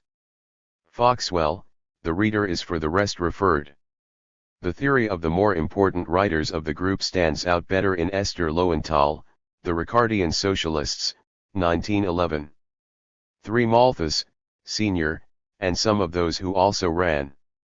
In spite of our objections to speaking of national schools, we shall review by countries the rest of the men still to be mentioned. For England, since we have noticed Longfield already and since we reserve J.S. Mill and Cairns for the next chapter and Jevons, of course to the next period we are left primarily with Malthus and Sr. But we must not confine ourselves to the performances that are known to history and leave all others in the shade.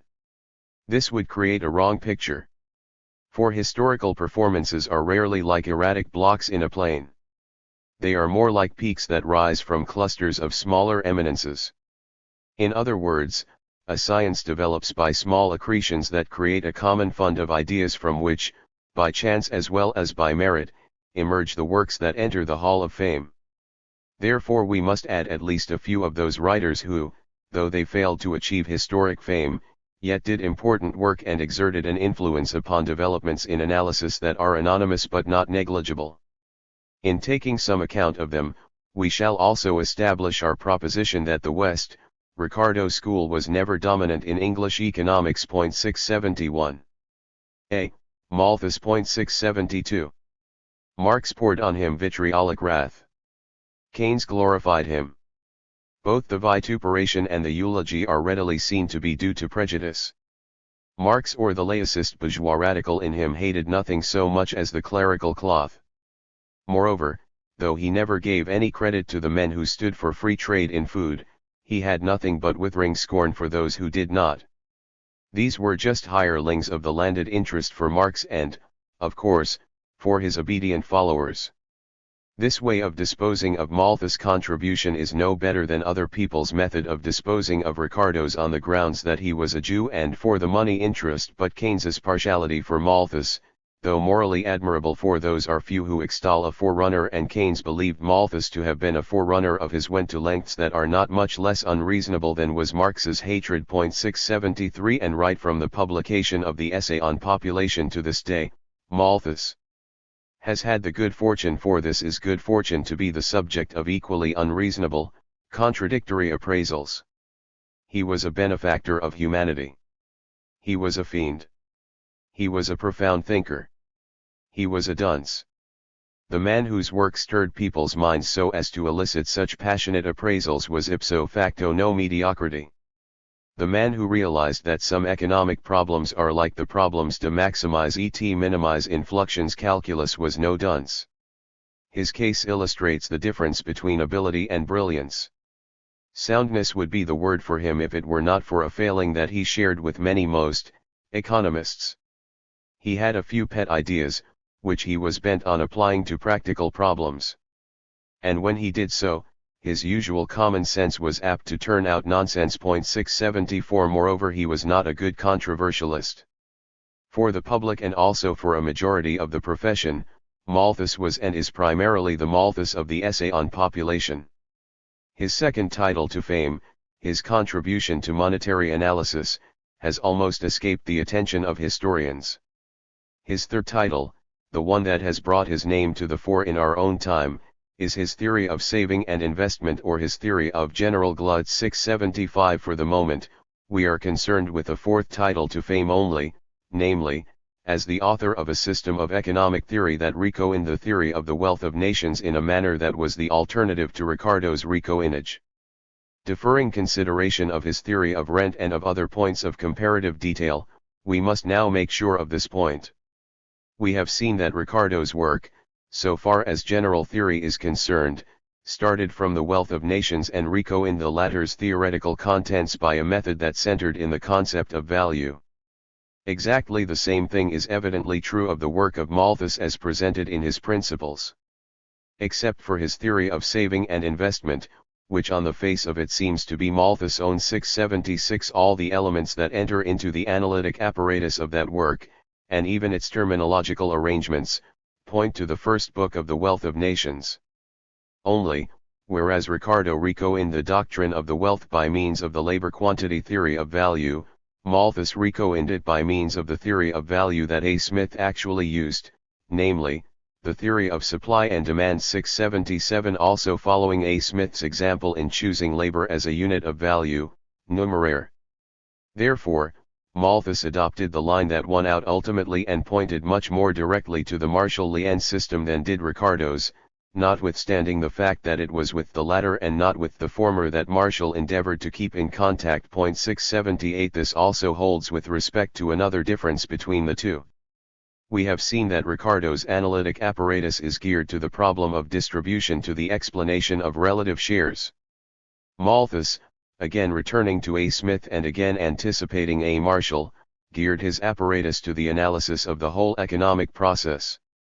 Hence he treated total output, Marshall's national dividend, not, like Ricardo, as a datum, but as the chief variable to be explained. 679 Therefore, Malthus should indeed, though for a reason that does not coincide with that which induced Lord Keynes to arrive at a similar result, 680 stand in the history of analysis not only as the author of a valid alternative to Ricardo's theory but as the sponsor, or rather as one of the sponsors, of the victorious one. This is much. At the same time, it is all. It is perfectly compatible with recognition of these facts that much less ingenuity went into Malthus than into Ricardo's analytic schema, and that the former was throughout in the most unenviable position an economist can be in, namely, in the position of having to defend plain sense against another man's futile but clever pirouettes. B. Archbishop Whately and Professor Senior. Next, we look at Senior and the man who had been his tutor, Whately. The latter's 681 importance for us is as great as it is elusive. He was not profound or very learned. He was not original or even brilliant. But his clear and strong intellect grasped calmly and firmly whatever it did grasp within an unusually wide range of interests. And in his age, country, and world, he was a leader of the formative type, an ideal illustration of what is meant by a key man. He led quietly, without seeming to do so, by the weight of his personality and of his advice, which was never more valuable than when it was obvious. For in ecclesiastical politics, as in economics, the obvious is sometimes precisely what people are most reluctant to see. His most important service to economics was, however, that he formed Senior, whose whole approach betrays Whately's influence. Senior 682 has been treated with comparative neglect by many economists and with uncalled for scorn by some. In reaction to this, others have made a genius of him, which he assuredly was not, if I understand what this word means. In our picture he will enter a triumvirate with Malthus and Ricardo. He was one of the three Englishmen whose works are the main stepping stones between A. Smith and J.S. Mill. But J.S. Mill had, logician though he was, no eye for Senior's great performance. To the latter's eternal honor which he may have to share with Whately it must be recorded, in the first place, that he attempted to unify and present economic theory according to the requirements of the postulational method, that is, as a series of deductions from four induced or empirical postulates, which we shall discuss in Chapter 6. This, even if the result fell considerably short of perfection, makes him indeed the first pure theorist of that period, always excepting Cournot and Thenon, perhaps also Longfield, and suffices by itself to condemn those who refuse to pay their respects to him. In the second place, he adumbrated a much improved theory of value and a much improved theory of capital and interest. In the third place stand various smaller merits, some of which will be mentioned in their proper connection: population, decreasing returns, rent. In the fourth place, his brilliant contributions to the theory of money, to be mentioned in the last chapter of this part, are considered as purely intellectual performances, not inferior to Ricardo's. I should put his subjective originality quite as high as Ricardo's. Objectively, he had been anticipated, like Ricardo, on most of the individual points he made. Why, then, will so few economists agree with an estimate that puts Senior on a par with Ricardo, and why has his influence been restricted, substantially, to what J.S. Mill took over from him, 683? There are three excellent reasons for this that illustrate the difficulty of even as much comparative appraisal of economists as is inevitable, if we are to get a picture of a scientific situation at all. First, even if we are firmly resolved to estimate analytic merit only, we are apt to forget that Ricardo speaks to us from a pedestal, the pedestal of a reputation made in public discussion of political issues. There is no such pedestal under the figure of Senior. He counts as an analytic economist only. His work on problems of policy is buried in bluebooks that hardly anyone reads. His public utterances made no mark and he was a nobody, or almost so, to the general public. Second, and this was entirely the fault of his mental make-up, he was, what is the word? Lazy. By this I do not mean to suggest that he did not do a lot of work, but rather that he lacked the kind of energy that will run purposefully to definite conclusions. Ricardo was the horse that will take hold of the bit, put out its nose, and gallop for what it is worth. Senior was the horse that drops the bit, puts its nose down, and refuses to stretch. His outline, still worse in arrangement than Ricardo's principles, discusses, criticizes, hesitates, swerves. It fails to impress, as the latter does, by ardor. Worse still, Senior's reader gets the impression, nay, he is told in so many words, that all economic analysis amounts to is the search for, and consistent use of, a convenient terminology. Was this Whately's fault? 684. In any case, nothing could be further from the truth and nothing could have been more uninspiring. Other economists, in fact most of them throughout the 19th century, used and defended the hunt for the meaning of words as a method of research. But nobody went as far as Senior, who seemed inclined to solve all problems of his science of political economy by laying down definitions. We shall have no difficulty in understanding how such a method must have impressed hostile critics. And, third, Senior had a curious talent for putting his foot in it. Even good Homer dozes off occasionally, as an old slogan avers. But Senior dozed off, that is, uttered ineptitudes, rather too frequently. He was careless. And though able, he was not clever. Thus, to quote only the most famous instance, he actually wrote letters on the Factory Act.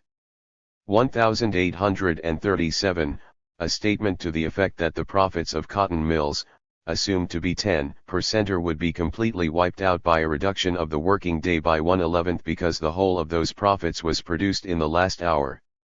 This could not have happened with Ricardo, though we might put Senior above him in other respects. 685.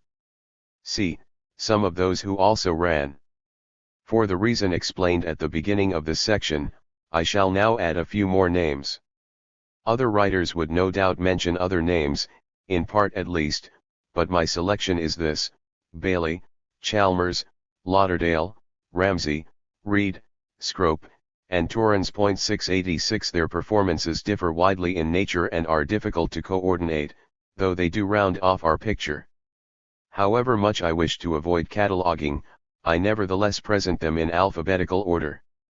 Bailey, 687, as already mentioned, attacked the Ricardo, Mill, McCulloch analysis on a broad front and with complete success. His dissertation, which said, as far as fundamentals are concerned, practically all that can be said, must rank among the masterpieces of criticism in our field, and it should suffice to secure to its author a place in or near front rank in the history of scientific economics. Nor did his work pass unnoticed. Several writers, Reed among them, acknowledged indebtedness to him and followed his lead, and it is safe to assume that his influence extended beyond the range of explicit recognition. Nevertheless, historians who to this day fail to give Bailey his due are only accepting the facts of the case as it presented itself at the time. Writing in 1845, McCulloch did not risk provoking laughter when he wrote in his Literature of Political Economy that Bailey had not properly appreciated the Ricardian theory and had not succeeded in any degree in shaking its foundations, in the face of the fact that a poll of writers on value from 1826 to 1845 would produce a considerable majority for Bailey. These are the explanations I have to offer. First, in science as in art and especially in politics, there is such a thing as coming too soon, and failure, much more complete than was Bailey's, is the usual result of premature action. Second, Bailey's criticism was indeed constructive and did suggest by implication how the system he attacked could have been replaced by a more satisfactory one, but he did not try to do so, and those who followed in his wake and tried were no match for the shadow of Ricardo. They no doubt undermined his system and thus helped toward J.S. Mill's transformation of it, but they did so by a slow process of attrition rather than by spectacular victory. In this process of attrition, Chalmers' 688 influence counted for a good deal, at least in Scotland. As a theorist, he was thoroughly un-Ricardian and followed the line of what we have called Malthus' recoinage of the wealth of nations. He also followed Malthus in matters of general gluts and oversupply of capital.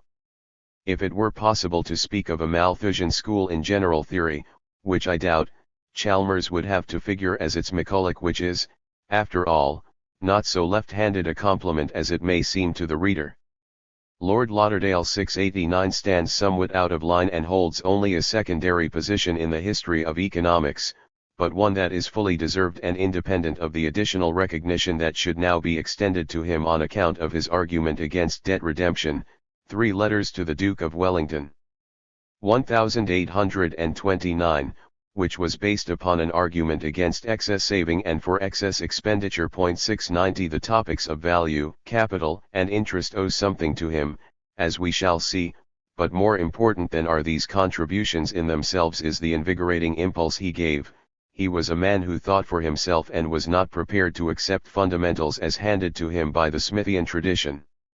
Though a dilettante and, from the standpoint of the nascent profession, something of an outsider, he was a writer of force and, in most cases, of sense. 691. The only author who ever did justice to Ramsay is Marx, who dealt fully with him in the Theorie and über den Mehrwert. 692. Even Professor Seligman, who revived his memory, OPCIT, emphasized his dependence upon French writers more than I think justified. It is true that, especially in his theory of enterprise and profits, he had been anticipated by Say. It is also true that he was not the first to introduce those ideas to English economics, and that he might even have borrowed at second hand. But he synthesized better than did others and, more important, many suggestive details were his own. It is easy enough to see that he made no mark. But it should be added that he came near to doing so and that his lack of success has perhaps more to do with his unpopular opposition to the repeal of protection to agriculture than with his most serious shortcomings. There is thus no reason to think little of him. 693. Read 694 impaired his chances of success by certain oddities, especially by his doubtful speculations about the right to wealth. His attacks upon the Ricardian socialists are of little interest to us.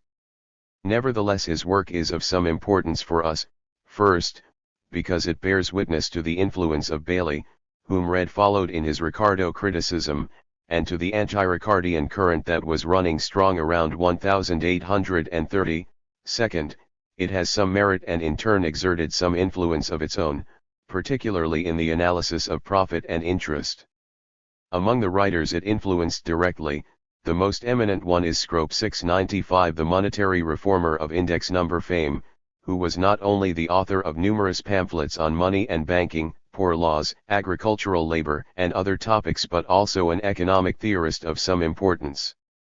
His Principles of Political Economy, 1833, was, however, written for popular consumption and did not develop his analysis at all satisfactorily. It is easy to notice his original ideas on population and the tabular standard. But these are not what I mean just now. Much more important for us is the insight into the nature of economic equilibrium.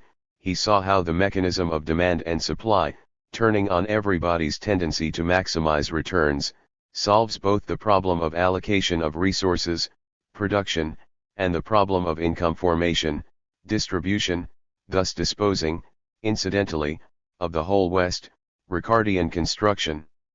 In the analysis of interest and profits, too, he made headway. It is there that he seems to have owed something to Reed. All the performances so far mentioned in this section and our list is very incomplete were un-Ricardian or anti-Ricardian, and it would be quite impossible to draw up a parallel list of Ricardian writings. Moreover, the antagonism to the West, Ricardian schema that all of them display was primarily scientific and not political.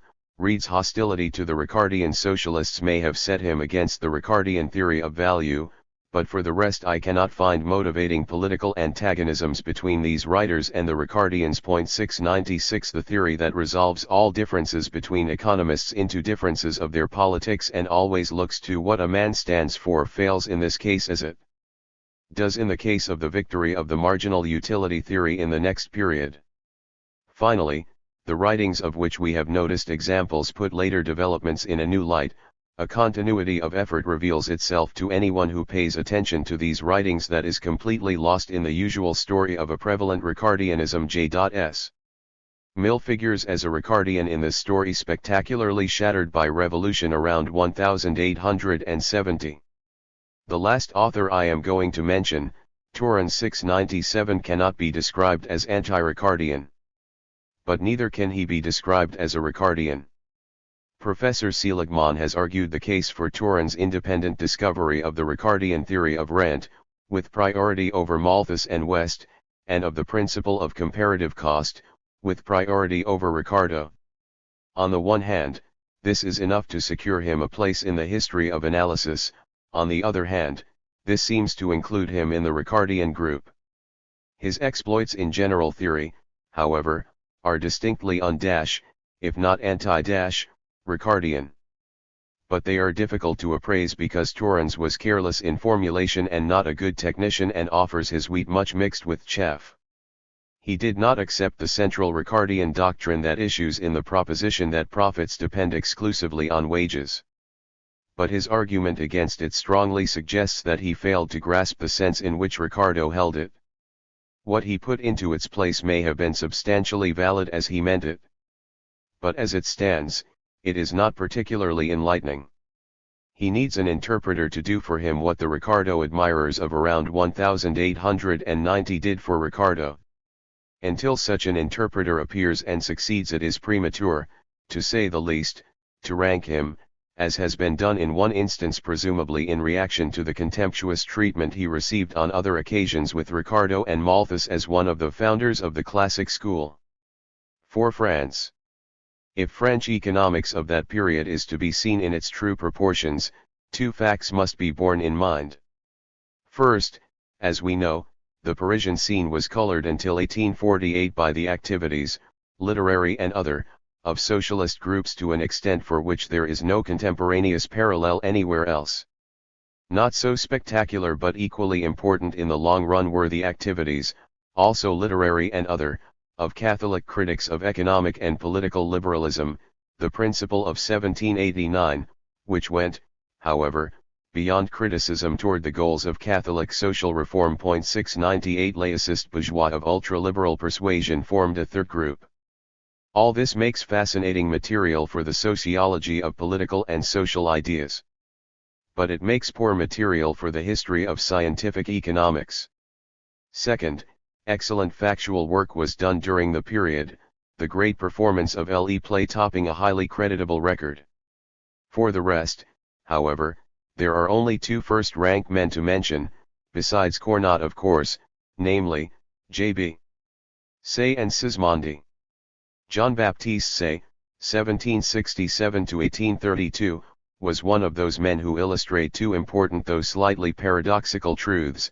First, that, in order to appraise a man properly and to put him into the right place, it is sometimes necessary to defend him not only against his enemies but also against his friends and even against himself. Second, that there is a fundamental difference between superficiality of exposition and superficiality of thought. 699 Superficiality is in fact what strikes Say's reader. First, his argument flows along with such easy limpidity that the reader hardly ever stops to think and hardly ever experiences a suspicion that there might be deeper things below this smooth surface. This brought him sweeping success with the many, it cost him the goodwill of the few.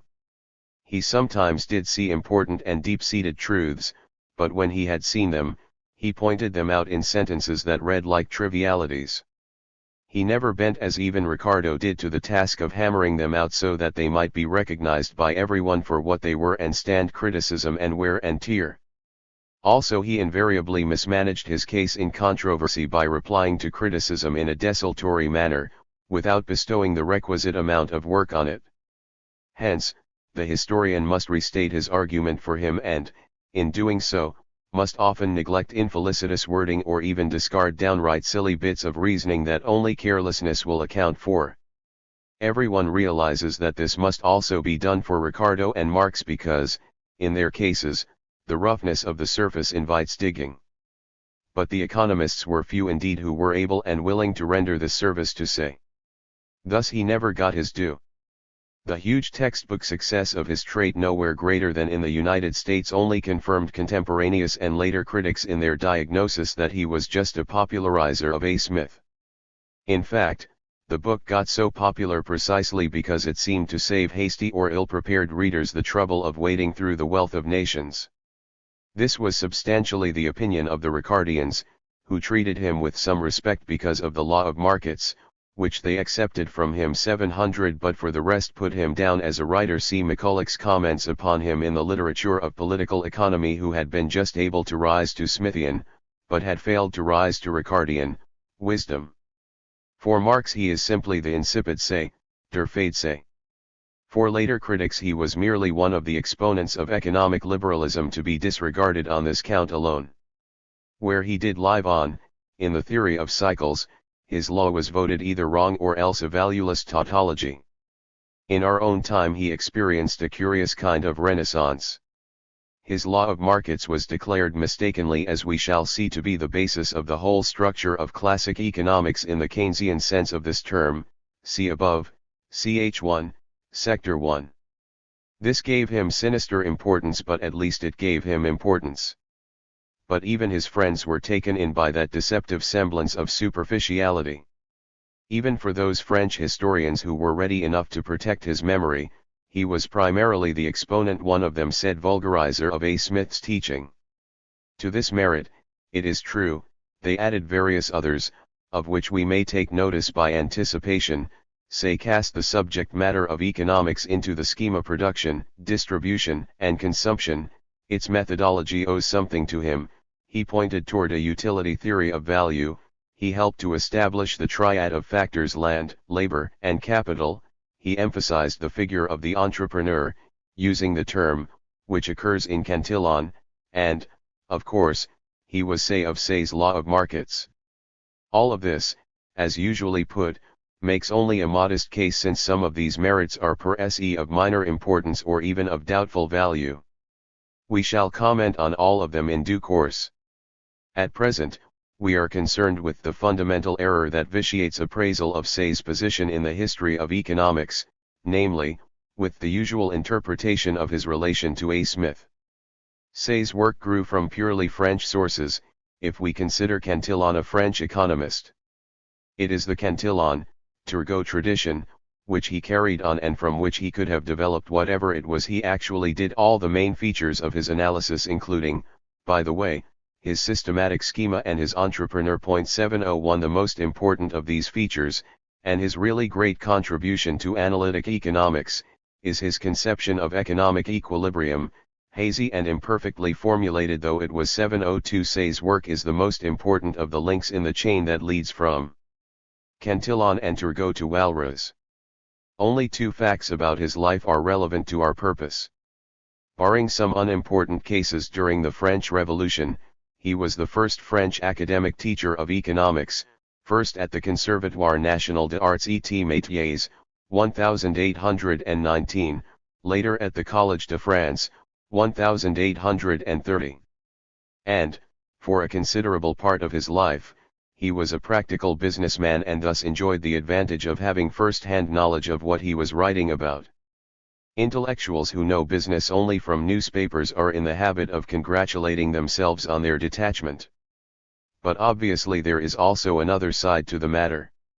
The principal items in his list of publications for us are his Traité d'économie politique, 1803, Princeps Trans, 1821, is from the fourth edition which, however, it is dangerous to use without also referring to the first, for Say had a way of forgetting what he really meant, and his letters. The Cours complète d'économie politique pratique, 1828-9, does not add a great deal. His works, oeuvres, form volumes 9, 12 of the Guillaumin collection de Principaux économistes, 1840-48. The trait needs no reader's guide. But I wish to reiterate the warning that profitable perusal is much more of a job than it looks. J.C.L. Simond, who called himself de Sismondi, 1773-1842, was something of a practical farmer and an amateur politician, excellent exercises in realism but primarily a laicist intellectual, who enjoyed living on the fringe end of Le Monde, and a historian. His main achievement is, I think, his Histoire de Républiques Italiennes du Moyen Age, 1807-18. Of these 16 volumes, I have a skipping knowledge, which is, however, more than I can say with reference to the 31 volumes of his Histoire de France, 1821-44. Of the rest of his historical work, which also covers literary history, I know only his Histoire de la chute de l'Empire Romain. 1835, the scholarly shortcomings of which are partly compensated for, to an economist, by interesting sociological vistas and analyses. His economics are much more English than French. His rich Essai commercial, 1803, is indeed not quite the Smithian brew it has been made out to be, even if we disregard the unsmithian recommendations in the second volume. The real Sismondi, the Sismondi of later years, shows occasionally. On the whole, however, the traditional opinion is sufficiently near the truth. Sismondi's reputation as an economist rests on his Nouveaux Principes d'économie politique, which appeared in 1819.703, but we know that the essentials of this work had actually been written by 1815 for an article that Sismondi contributed to Brewster's Edinburgh Encyclopedia, though this article was not published until after the Nouveaux Principes. By then at the latest he was in possession of all the elements of doctrine that are associated with his name. His later works, such as his Études sur l'économie politique, 1837-8, emphasized and developed the main points and his claims but do not add anything essentially new. 704. Sismondi's work received critical notice immediately, especially from the Ricardians.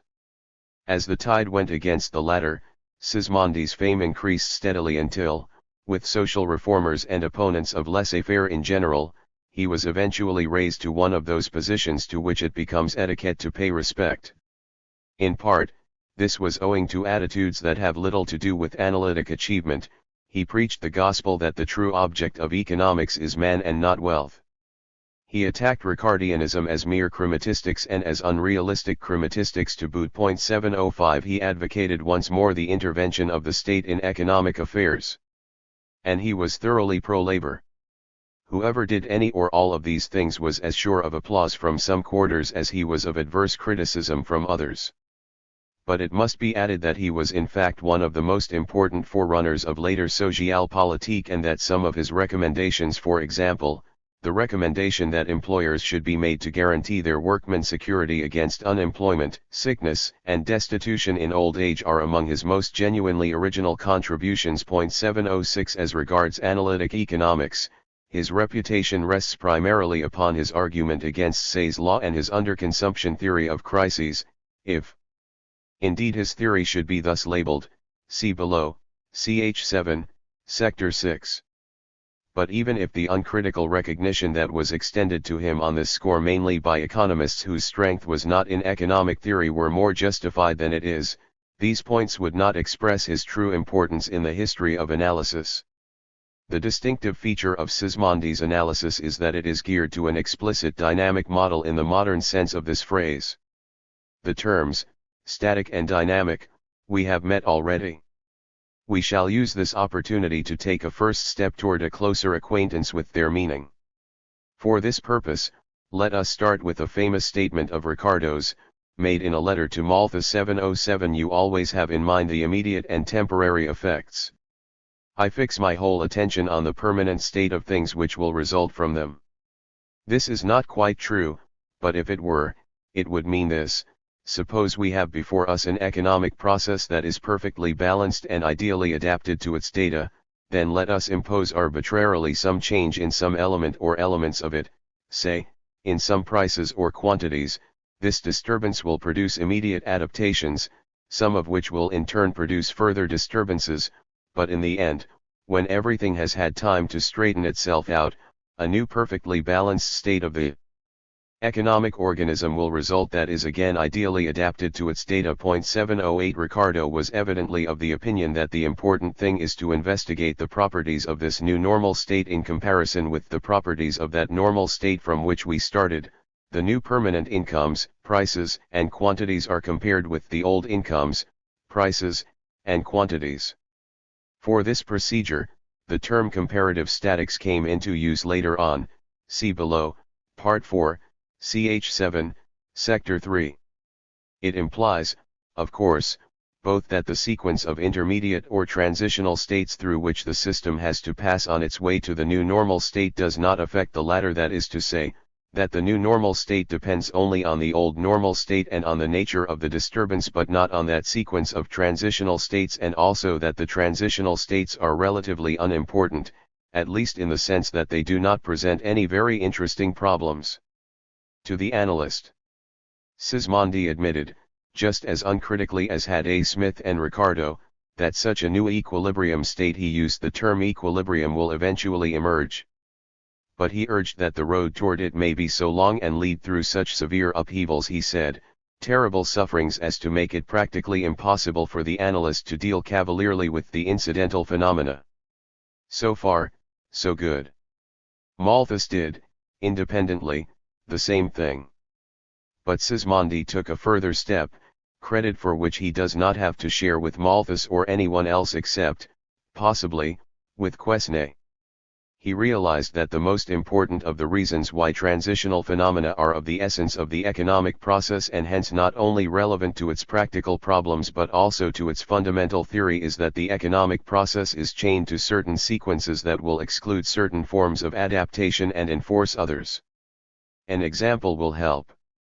If the money income generated by a given process of production were always to be spent on the output of this same process of production, we should have a reason to believe 709 that the public's purchasing power and the output of goods and services would, barring individual errors, always correspond to one another, so that, at least as a possibility, the latter could always be sold at cost-covering prices. But suppose that the economic process is chopped up into periods in the following way: the money income of any period T is generated by processes of production, the output of which becomes available in period T+1, and this same income is spent in period T on the output of the period T1. In this case, we lose one of the reasons we have for believing that income and output will correspond to each other in the sense mentioned above. The money income of period T is the result of decisions taken in period T, whereas the output offered in period T is the result of decisions taken in period T1, hence taken in possibly different circumstances, a fact that evidently may be a source of difficulties in adaptation and of new phenomena incident thereto. The example is oversimplified and otherwise unrealistic. But it suffices to show that the economic process is a system of periodicities and lags and, by virtue of this alone, harbors a world of problems that simply do not exist for Ricardian economics or any other economics of the same type. Analysis that takes account of this fact and attempts to deal with these problems is called dynamic analysis. We shall have to attend to it later on, Part 4, ch 7, and Part V. Now we shall break off an argument that has, for the moment, no other purpose but to define the distinctive feature of Sismondi's analysis. Nobody can ever have been unaware of the facts at which we have just glanced. A long list of pieces of analysis could be compiled, from mercantilist times on, that contain, unsystematically and rudimentarily, some dynamic elements. Even Ricardo would be represented in this list. But Sismondi's great merit is that he used, systematically and explicitly, a schema of periods, that is, that he was the first to practice the particular method of dynamics that is called period analysis. Moreover, he saw clearly the difference this makes, and in particular the disturbances, discrepancies, and hitches that result from the fact that economic life is bound to sequences of which every unit is determined by the past and in turn determines the future. At the same time, this great analytic merit is his only one. He handled his own tool like other ideas of his so clumsily as seriously to impair its usefulness. And all the other arguments he adduced against the Ricardian system, and for the propositions that he tried to put in place of it, were technically so faulty as to make it easy for the Ricardians to dispose of them and even to take him not quite seriously. Thus, we have before us, once more, one of those situations where a man was rightly defeated and, on another level of discourse, was nevertheless right. The Ricardian judgment about him prevailed also with the non-Ricardians of the second half of the 19th century. And the applause of those who appreciated his fervent social sympathies or the mere fact that he found hitches in the capitalist process was, so far as scientific economics is concerned, no compensation for this. For the competent theorist, this applause was rather in the nature of a verification of his own adverse opinion. 710.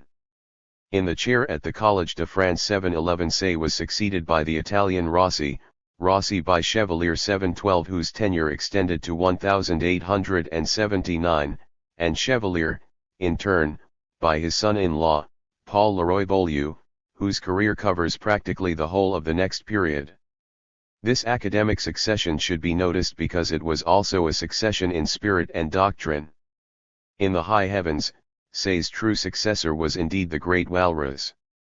But on a less exalted level, and as to applied economics, attitudes in economic policy, systematic arrangement, and also as to the lower ranges of economic theory, these men, Rossi less than the other two, may be considered as followers of Say and as the core of a school which, if we date it from 1803, the year of the publication of Say's Trait, boasts of a history of about a century. We shall consider it in the next part. For the present, besides noting that interesting fact itself, we confine ourselves to the following comments. First, so far as non-socialist economics is concerned, this group was not to meet significant opposition until the next period.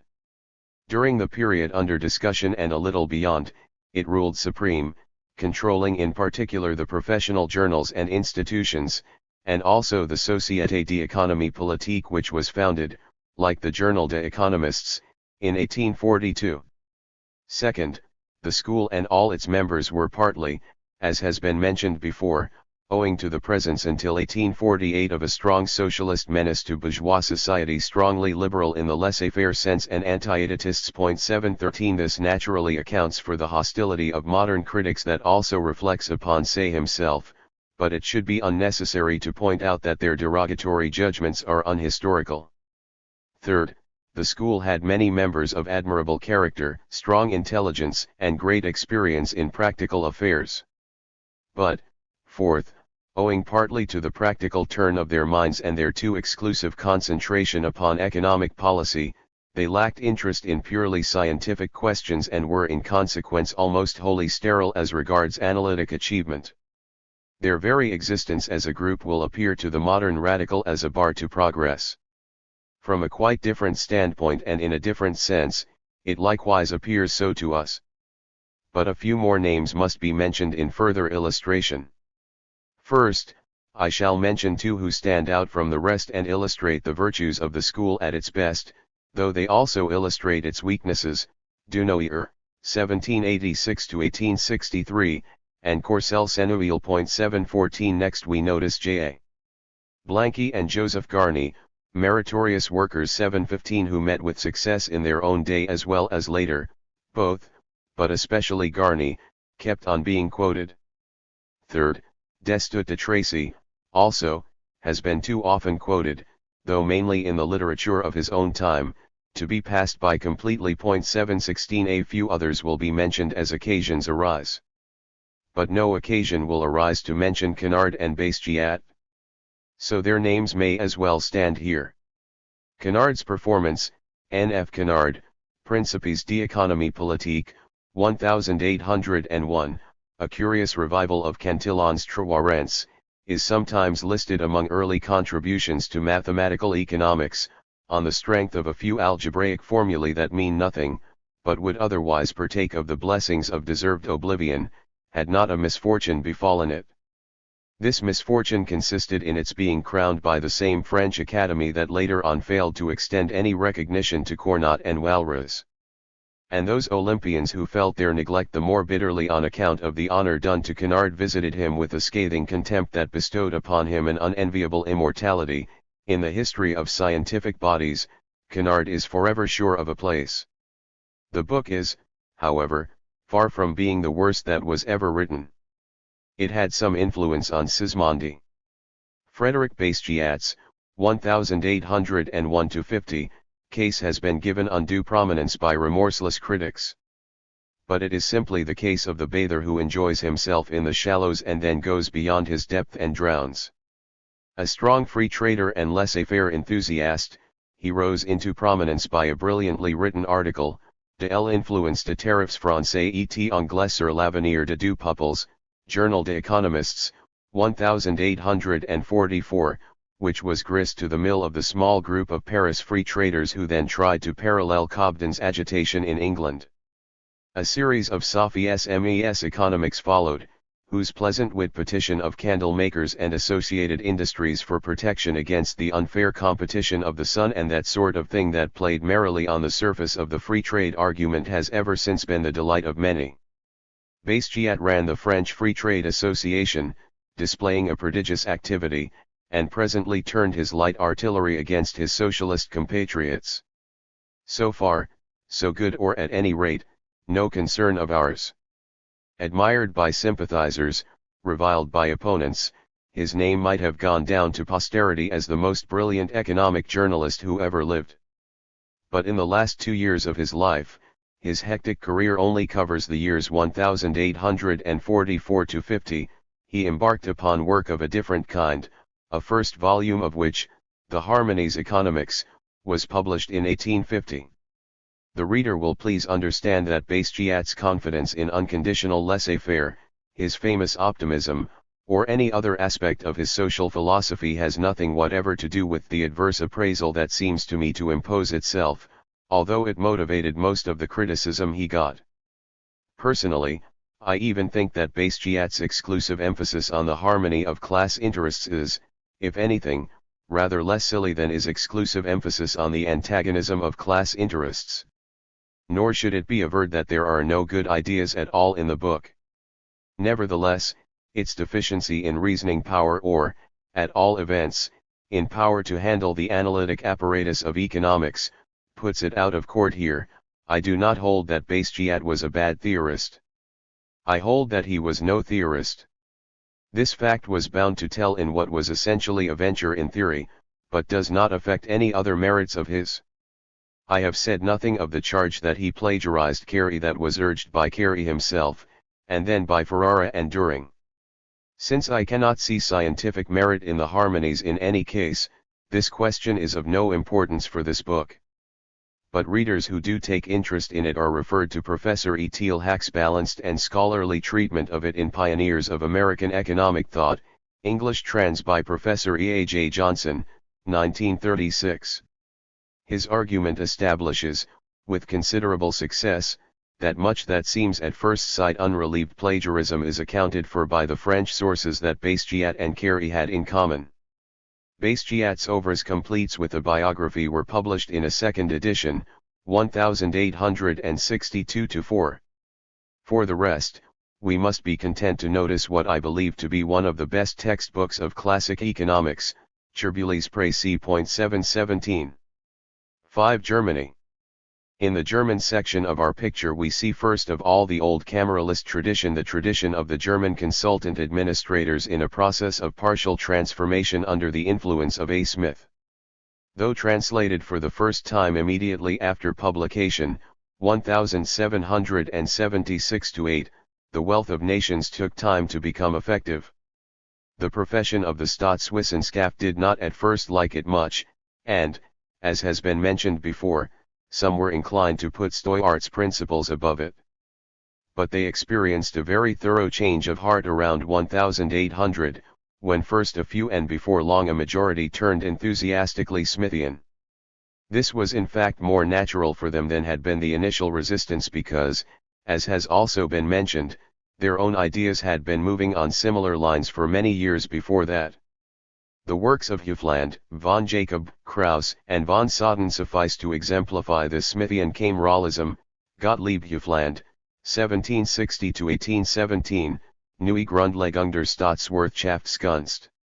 1807-13, the second volume, on money, is rather interesting.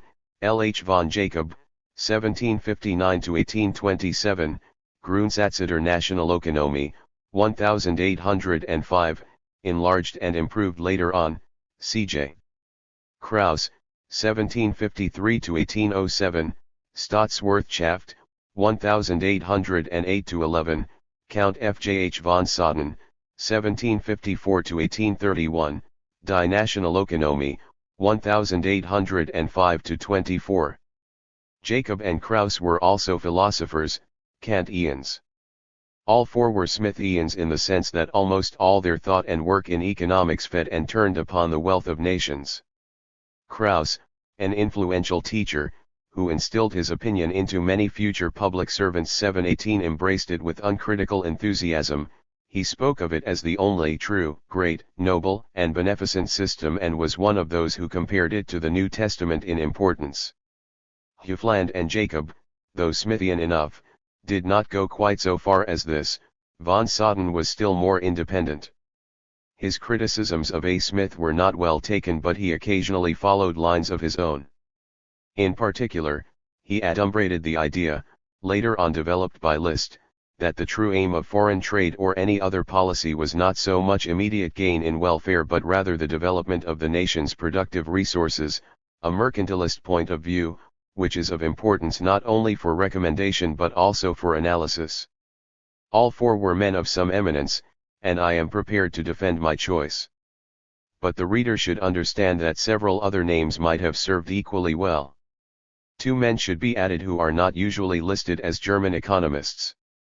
The one, Count G.F.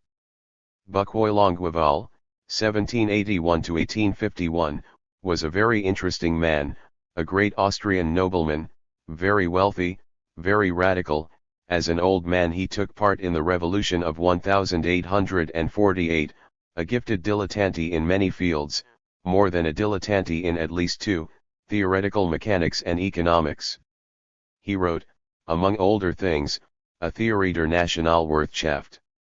1815, supplements 1816-19, and a tract on money and monetary policy. Ein Aufrichten Nationalkreditfundiertsgeld. 1819, both of which are Smithian in their bases but contain several interesting and original suggestions, that of a managed paper currency among others. Man and writings are forgotten unjustly, so I think.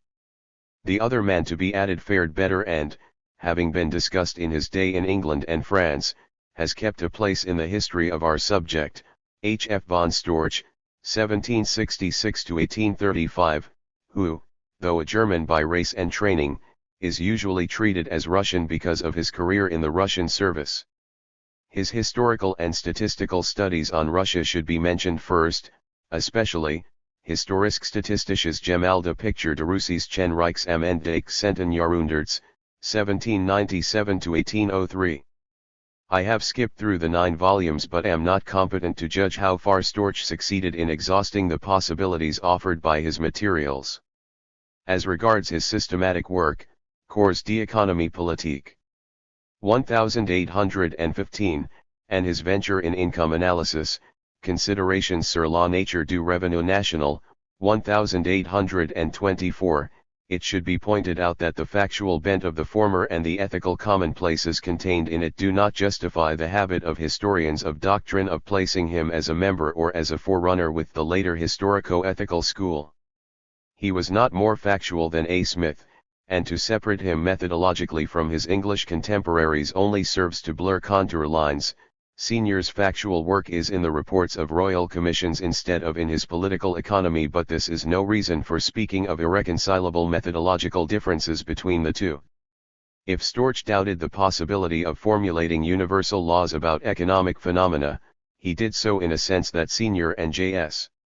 Mill would have heartily approved, that is, in the sense that the concrete economic phenomena, as historically given, do not obey simple and universally valid rules.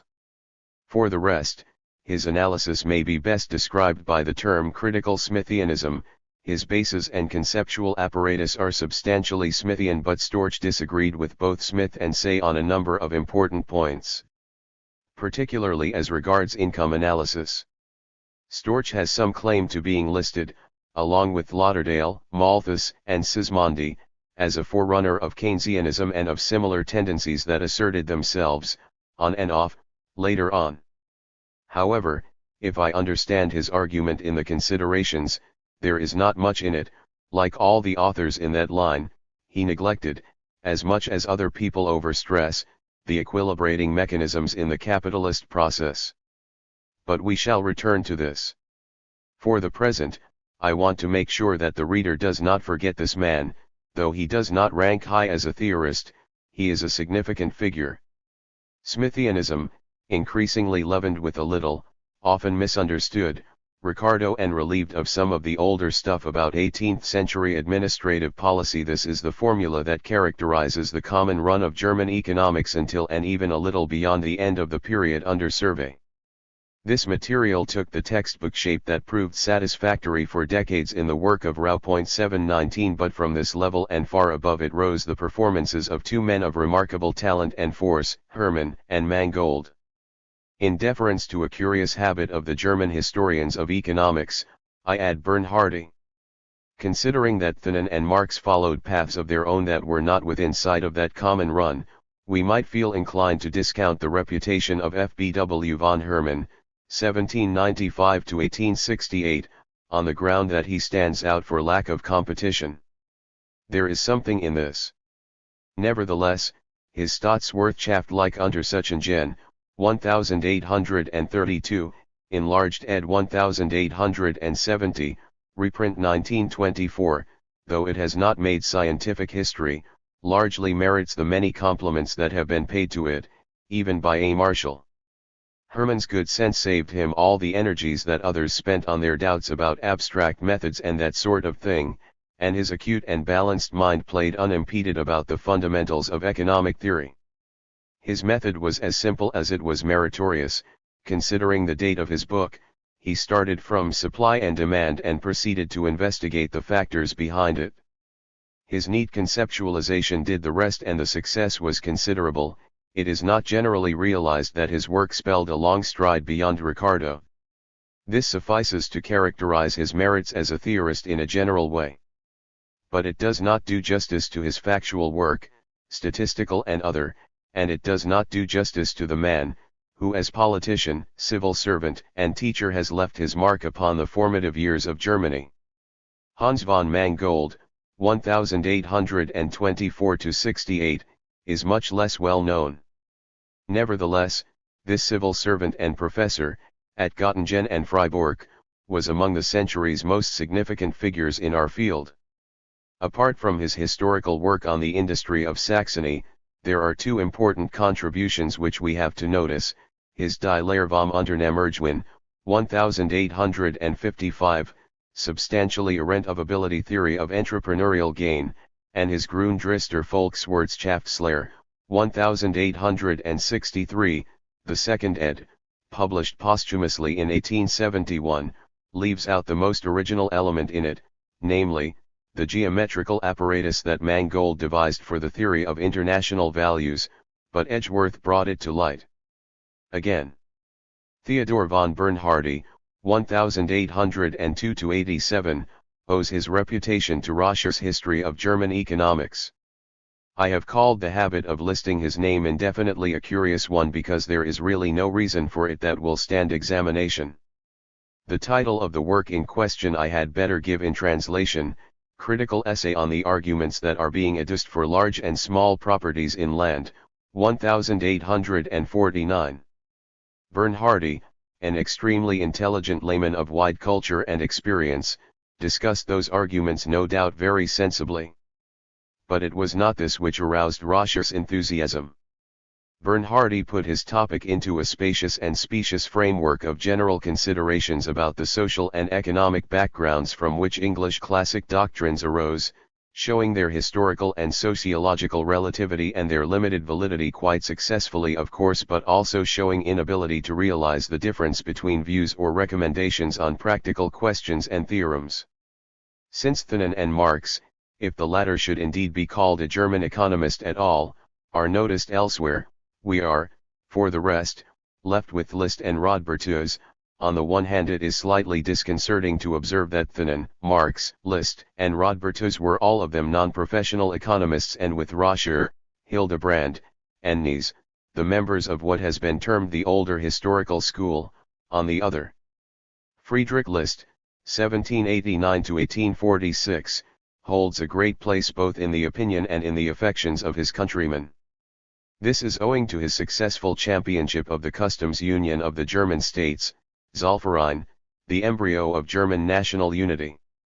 What this association means to Germans cannot be understood by members of those fortunate nations for which the right to national existence and national ambitions is a matter of course. It means that List, like all those whose names are associated with that long and painful struggle, is a national hero. Far be it for me to criticize this attitude or to withhold admiration from List in any other respect except the one that unfortunately happens to be the only one that counts in this book. Even as a scientific economist, however, List had one of the elements of greatness, namely, the grand vision of a national situation, which, though not in itself a scientific achievement, is a prerequisite for a certain type of scientific achievement, that type of which, in our own day, Keynes is an outstanding example. Nor was List deficient in the specifically scientific requisites that must come in to implement vision if it is to bear scientific fruits. His analytic apparatus was in fact ideally adequate for his practical purpose. But the individual pieces of this analytic apparatus were not particularly novel. List saw a nation that struggled in the fetters imposed by a miserable immediate past, but he also saw all its economic potentialities. The national future, therefore, was the real object of his thought. The present was nothing but a state of transition. He realized that, in an essentially transitional state of this kind, policies lose their meaning when they are geared to the task of administering an existing set of conditions that is visualized as substantially permanent. This he expressed by his doctrine of stages, a felicitous device, so far as his educational purpose was concerned, but in itself not more than an old 18th-century idea. Furthermore, he realized, like Sodden, that emphasis upon the national future modifies welfare considerations ex visu of the present. This he expressed by his doctrine of productive forces, Produktionskraft, that in his system hold place of honor as compared with the consumer's goods that can be made available at a given level of the productive forces not unfelicitous. This, as an educational device, but not much more than a label for an unsolved problem. Finally, as regards his best-known contribution to the education of German public opinion on economic policy, the infant industry argument, this is clearly Hamiltonian and part of the economic wisdom that List imbibed during his stay in the United States. So fully Americanized had List become then that he actually advocated financing railroad construction by the issue of bank notes, for which practice there were only and hardly wholly creditable American precedents. It should be remarked, in passing, that List's argument about protection issues into the free trade argument. If this is not obvious, we can convince ourselves of it by noticing the fact that J.S. Mill accepted the infant industry theory, evidently realizing that it ran within the free trade logic. 720. This, I think, does justice to, and at the same time reduces to its proper proportions, List's analytic gifts and performance. Those who insist on making their hero the possessor of merits of all conceivable types have put his thought into spurious relations of the kind that create spurious history. He was an heir to 18th century thought. He was an offshoot of Romanticism. He was a forerunner of the historical school of economics. There is not more in all this than that everyone is heir to everything that went before him and a forerunner of everything that comes after him. He was a great patriot, a brilliant journalist with definite purpose, and an able economist who coordinated well whatever seemed useful for implementing his vision. Is this not enough? Of all his writings, the Outlines of American Political Economy, 1827, is the most interesting for us because it displays his system in its earliest stage of development. His mature work that grew out of this, Das Nationalsystem der politischen Ökonomie, 1841, English trans. 1885, remains a classic in the eulogistic sense of the word, all the comments above notwithstanding. A new and comprehensive edition of his works, Schriften, Reden, Brief, has been published, 1927-32, by the German List Society, Listgesellschaft, which also publishes List Study N. Johann Karl Rodbertus, 1805-75, name also owes something to circumstances. On the one hand, he did not meet either the competition or the criticism he would have met in England. On the other hand, though he spurned class struggle and revolution and was fundamentally a conservative monarchist, he was also a votary of a certain type of state socialism that was acceptable to a large sector of the public. For the rest, his social and political philosophies, including the manual worker's natural right to the whole product of industry, on the time-honored ground that all commodities are products of, or cost, manual labor only, are no concern of ours. But certain recommendations must be mentioned because they shed light on the analysis from which they proceed. The proposition that it is the institutional pattern alone that deprives labor of part of its product was reflected in his recommendation to change this institutional pattern by state actions such as taxation, one of the first proposals, in the liberalist world of that age, to use taxation for purposes other than revenue, and to fix not only prices and wages but also property incomes. His theory of rent of land was reflected in, but is not essential to, an extremely sensible proposal that has had some practical effect in Germany, namely the proposal to substitute for the mortgage that embodies a capital claim a mortgage that embodies only the right to an annual payment. His theory of poverty and of cycles was reflected in the proposal, which sounds so modern, to eliminate both by a redistribution of incomes. Rodbertus' analytic schema can be most briefly and at the same time most tellingly described in this way. Fundamentally, and in the same sense as Marx, he was a Ricardian. His analytic effort was an effort to develop Ricardian doctrine in a certain direction and was in essentials parallel to, though different from, Marx's effort.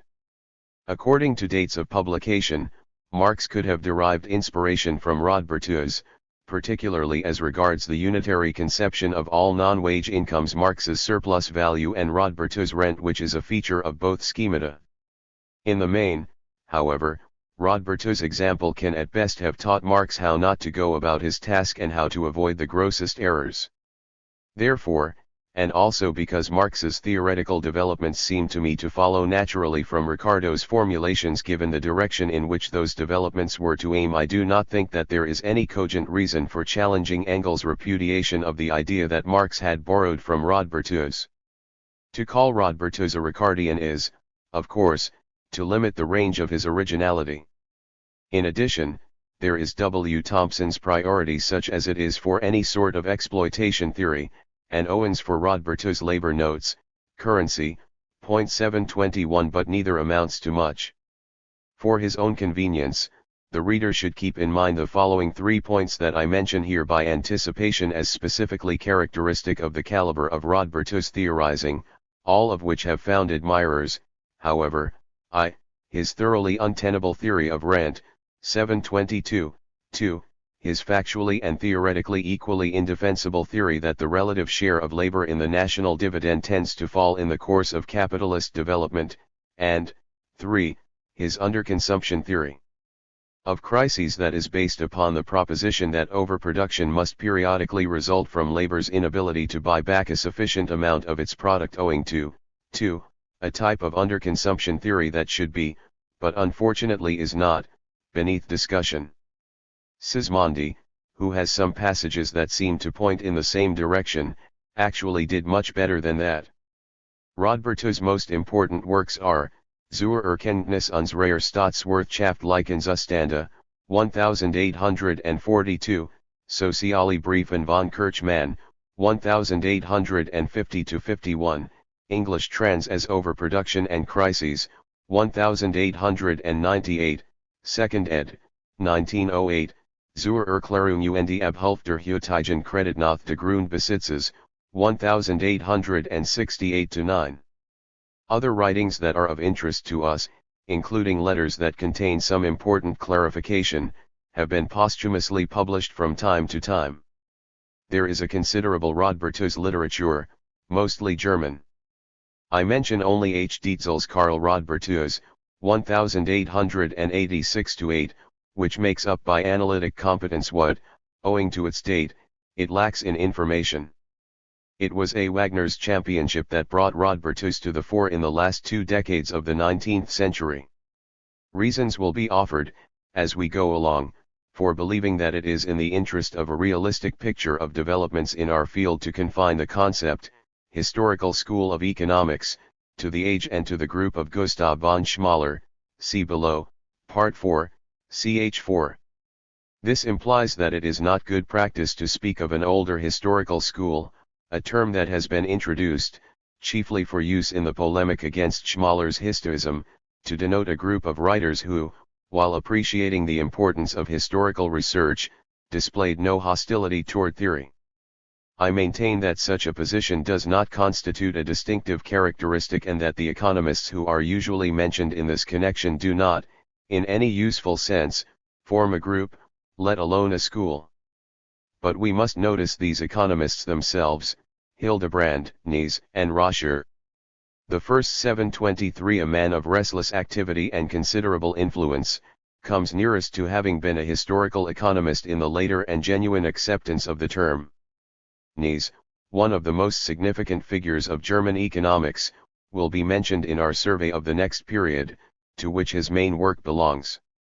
This work was in the field of economic theory, however, and his only title to a place in the older historical school rests upon a methodological professio fide, which is very interesting as such but, considering his own practice, does not mean very much. It belongs in the period under discussion and will be noticed below, ch. 5, Sector 2b. Roscher 724, who taught at the University of Leipzig for 46 years, added to the influence which this implies the influence of many works that never fell below a highly respectable level, honest scholarship and sound common sense is written all over them, and the sympathetic understanding that his gentle and highly cultivated mind extended to all types of scientific effort helped to make them perhaps more useful to many generations of students than would have been more original productions. Marx poked insipid fun at him. There were those to whom he looked like an obstacle to advance. On the whole, however, there is hardly another economist of that period who enjoyed so nearly universal respect inside and outside of Germany. With complimentary intention, writers who found it difficult to credit him with original results have tried to find something original in his method or approach. This is how he got into the position of being considered either one of the founders of a historical school in general or a leader of the so-called older historical school. He invited this by speaking frequently of his historical method or standpoint. But we shall see later that there is not much in this and that he should be classified so far as his analytic apparatus is concerned, as a very meritorious follower of the English classics, though a follower who happened to have a particularly strong taste for historical illustration. I think the discussion above blocks out all the salient features of the scenery that it is necessary to keep in mind for our purpose. Incompleteness is essential in a venture of this kind and should need no excuse. But all the same it seems desirable to atone for the absence of three names that some readers may miss. I have already mentioned Lawrence von Stein, in connection with the economic interpretation of history, and should perhaps have included him in this sketch because his most important works were all first published within the period. I have transferred him to the next, however, since his influence was to increase considerably in the 1870s and 1880s. A similar reason motivated my transferring Albert Joffel. But I am going to use this opportunity to comment briefly on Düring, who does not fit in anywhere else. Eugen K. Düring, 1833 to 1921, had to abandon a lawyer's career owing to failure of eyesight quickly followed by complete blindness, and thereupon embarked, on the one hand, upon an academic career and, on the other hand, upon an intellectual effort that resulted in the conquest of a vast domain extending from mathematics, mechanics, and theoretical physics in general, to ethnology, economics, and philosophy. The truly admirable, in fact almost unbelievable feat was, however, that in several stretches of that vast domain he attained the mastery requisite for original achievement. In particular, he published a brilliant history of mechanics, Kritisgeschichte der allgemeinen Prinzipien der Mechanik, 1873, which, when awarded an academic prize, drew from the judges the curious comment that the level of the work was far above what would have been necessary to win the prize, and, more important, it was appreciatively noticed by Ernst Mach, see preface to first edition of the latter's Mechanics. In the history of the anti-metaphysical and positivist currents of thought, moreover, he cannot fail to retain a prominent place. In another sphere of thought, that philosophy of life which corresponds to the earliest meaning of the term philosophy, he developed an attitude or system which we may like or not, but which is both interesting and original. He called it personalism. And there is his social philosophy or system of social reform that is entitled to the same comment. He called it societary. It has some affinity with that of Rod-Berthoud's. The reasons why this significant thinker should have met with little except rebuffs are to be found mainly in a temperament that was at the same time generous and aggressive, and that, by ferocious attacks, made enemies of practically all the individuals and groups he noticed at all. He experienced a revival, however, in the 1920s. All this had to be said to make it quite clear that any disrespectful attitude toward him is entirely out of place, and also to protect what follows from misunderstanding. In the field of economic sociology he has indeed a considerable performance to his credit, namely, the anti-Marxist theory, which is partly tenable that many of the property relations of the capitalist era have resulted not from the economic logic of capitalism, but from an extra-economic sequence of political causation. But in no other respect, since we exclude political thought and policy recommendations, is there, for us, positive contribution to report. He was, strange to say, considering his achievement in mechanics, a bad technician. He had no awareness of the analytic weaknesses of such an argument as that capitalist property, for institutional reasons, keeps the working class at a level of minimum of existence and deprives it of the fruits of technological improvement, wherefore the state must step in to assure labor of its appropriate share, again an affinity with Rod-Berthoud's.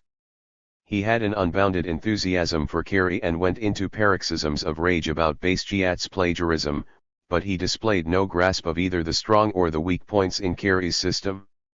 And since this is what matters to us, we shall have no occasion to mention him again. Of Düring's works the following are in our field: Carey's Umwälzung der Volkswirtschaftslehre und die Sozialwissenschaft, 1865, Kapital und Arbeit. 1865, Kritische Grundlegung der Volkswirtschaftslehre, 1866, Kritische der Nationalökonomie und des Sozialismus, 1871, Cursus. 1873. C. E. Laskin, Les Doctrines économiques et sociales d'Eugène Düring, Revue d'Histoire de Doctrines économiques et sociales, 1912, and G. Albrecht, Eugen Düring. 1927. 6. Italy. The political and administrative structure of every nation reflects itself in the organization of its scientific work. Thus, like everything else, scientific work was highly centralized in France. In England, quite different conditions produced a similar result. We find in every field, including economics, a relatively small and closely knit group within which severe selection operated to reduce to a few the names of real significance. Such structures are easy to describe. German economics, being much more decentralized, presented greater difficulties. Italian economics was still more decentralized. And I confess my inability to draw, in the available space, any satisfactory picture at all. All that can be said in general about the economic research, which was done during this period in the various centers of national life, is that it was not on the same level with the achievements of either the earlier times of Beccaria and Very or the later times of Pantaleoni and Pareto. This shows in many ways, particularly in the dominating strength of foreign influence. The leads given by A. Smith, Malthus, Ricardo, and Say, whether accepted or subject to adverse criticism, were the starting points and material for work that was often able but primarily derivative.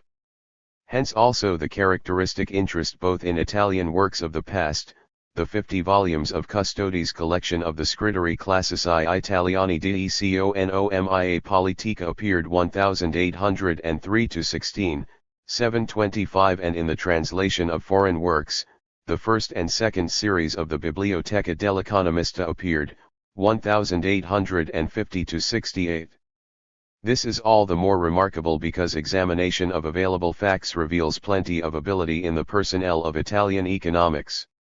By way of illustration, I mention two men of conspicuous brilliance, Rossi and Scilaha, whose careers also point to the cause we know it already, and it is always the same story of the relative weakness of the scientific performances of strong men. 726 Two examples of performance in economics that were simply due to width of range are Valeriani and Romagno. 727.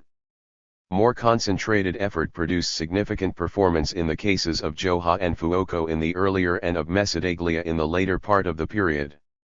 Johà's 728 work may be described best as an attempt to rewrite the wealth of nations from the standpoint of the united Italy he visualized.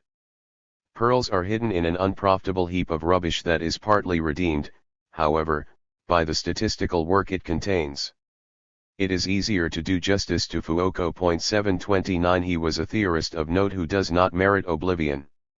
In some pieces, for example the one on the use of the concept of limits in economics, he displayed considerable originality. His conception of economic equilibrium in some respects marked progress beyond Say's. He is regularly mentioned in Italian histories mainly, however, in connection with his preoccupation with the theory of rent, but seems to have exerted no influence at all. This was different with Mesadaglia. 730 I have chosen him for mention because of the strategic position he holds in the history of Italian economics and statistics. Maffeo Pantaleoni expressed, I believe, the opinion of a large majority of the Italian profession when he wrote that Mesadaglia was one of the three men, the other two being Casa and Ferrari, whose teaching formed all Italian economists of the subsequent period in which Italian economics was again to shine so brightly.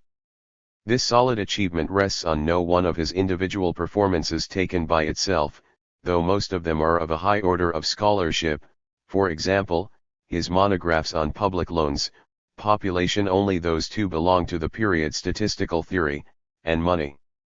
More than by their individual contributions to their subjects, they influenced as messages of the spirit of scholarship and as examples of research that refuses to serve the day.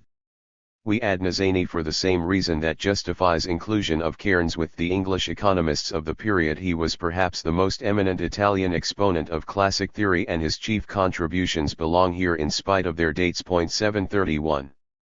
Besides being woefully incomplete, 732 the sketch suffers also from the impossibility of giving due weight to the factual work done by Italian economists, particularly on agricultural problems including problems of ownership and tenancy, which would affect our impression considerably. But little can be done about this. Of texts, I shall mention, besides Scilaha's, also Boccardo's and the one I personally like best, de Cesare's. 733. The most conspicuous figure of Italian economics of that period and perhaps for 20 years beyond it, Ferrara, I left to the last. He was a great leader. He formed a school of his own. But affection and admiration for him has crystallized so as to lend to his figure in large dimensions. Francesco Ferrara, 1810 to 1900, was primarily a scholar and teacher. But he was also a politician who played his role in the formation of a united Italy and in the task of organizing the new national state. I mention those activities and also his passionate interest in the issues of economic policy for two reasons. First, they explain why, like Ricardo, he speaks to us from a pedestal that did not consist of scientific achievement alone. Italians may well revere the great economist as one of the founding fathers of their state. Second, those activities and his attitudes in discussion of practical issues are very revelatory of his character. We behold a man of the most punctilious honor and conscience, impervious to any temptation in environments that offered many a single-minded lover of his nation, uncompromising to a fault, but we also behold a doctrinaire of almost unbelievable inflexibility. Economically and politically he was an ultra-liberal in the sense defined in the second chapter of this part. And the slightest deviation from this ultra-liberalism was anathema to him. In this respect, like many liberals, he was tyrannically intolerant, a godsend for the opponent who knows how to make use of this trait. He never seems to have so much as tried to understand any standpoint but his own. Socialpolitik simply roused his wrath. This is relevant for us because as he was in politics, so he was in science. He entertained an uncritical confidence in the powers of economic theory, hence the historical school, also, simply roused his wrath. Such leadership evidently has its dangers. But we must not forget its merits. Strength of conviction convinces. And it can hardly avoid one-sidedness and narrowness. Ferrara carried the flag of economic theory over an arid stretch of ground, keeping it alive, inculcating interest in it as only ardor can, stimulating his audiences, preparing the ground for better things to come. This was his achievement and it was great indeed. But his own exploits in the realm of theoretical analysis were, all the compliments of later writers and all efforts at favorable interpretation notwithstanding, distinctly unsuccessful. He saw clearly enough that economic phenomena and problems form a coherent set and that it is the theory of value which unifies them. But as the principle of this theory of value he adopted cost of reproduction in terms of labor, a principle that can be made general only by the most desperate twists of logic and, in any case, tells us little more than the old cost of production principle does if properly stated. There would be no point in singling out for criticism examples of impossible pieces of reasoning. Let us rather admire the strategist who won victories with such defective equipment and add that both his learned discussions of older authors and his pieces on banks, government fiat money, and other subjects contain many valuable things. His most important work, the Esami storico-critico di economisti e dottrine economici del secolo XVIII prima metà del XIX, 1889-90, has been mentioned above. For a much more favorable appraisal, see Professor G.H. Bouquet's brilliant sketch, Un grand economiste italien, Francesco Ferrara, Revue de Storia Economique et Sociale, Volume 14, 1926, and also the introduction and notes to Ferrara's Œuvres économiques choisis, ed. by G.H. Bouquet and J. Crisafulli, 1938. 7. United States. For the preceding period, we found that the small economic literature of the United States did not quite deserve the low opinion that a majority of American economists seem to entertain about it. For the period under survey, however, the opinion that Dunbar expressed in 1876, namely, that American literature had contributed nothing towards developing the theory of political economy 734 has not been invalidated by the information made available by more recent research. It is indeed not true if we take account of problems raised, suggestions made, and factual work done, but it is true if we emphasize the word theory. Since this is the opinion prevailing in the profession, our account can be brief. Before presenting it, I wish to ask the question why that should have been so. Minds that are unfamiliar with the sociology of scientific effort take it for granted that analysis follows the practical problem or, to put it differently, that it is induced by the needs of life. But in this case there were plenty of practical problems and they were eagerly discussed, sometimes with a degree of passion that was quite out of proportion to their importance. Nevertheless, we find hardly more than traces of an impulse to develop analytic tools for dealing with them. Moreover, there was plenty of demand for economic teaching. The quantity demanded was much greater than was the supply of competent teachers, which called forth courses and textbooks in response. One would think that giving a course or writing a textbook would induce a man to do at least a little thinking for himself, and that it would be difficult for a man to do either without asking himself when reviewing his derivative material, could I not do better than this? But evidently this is not so. The demand for courses and textbooks produced courses and textbooks and not much else.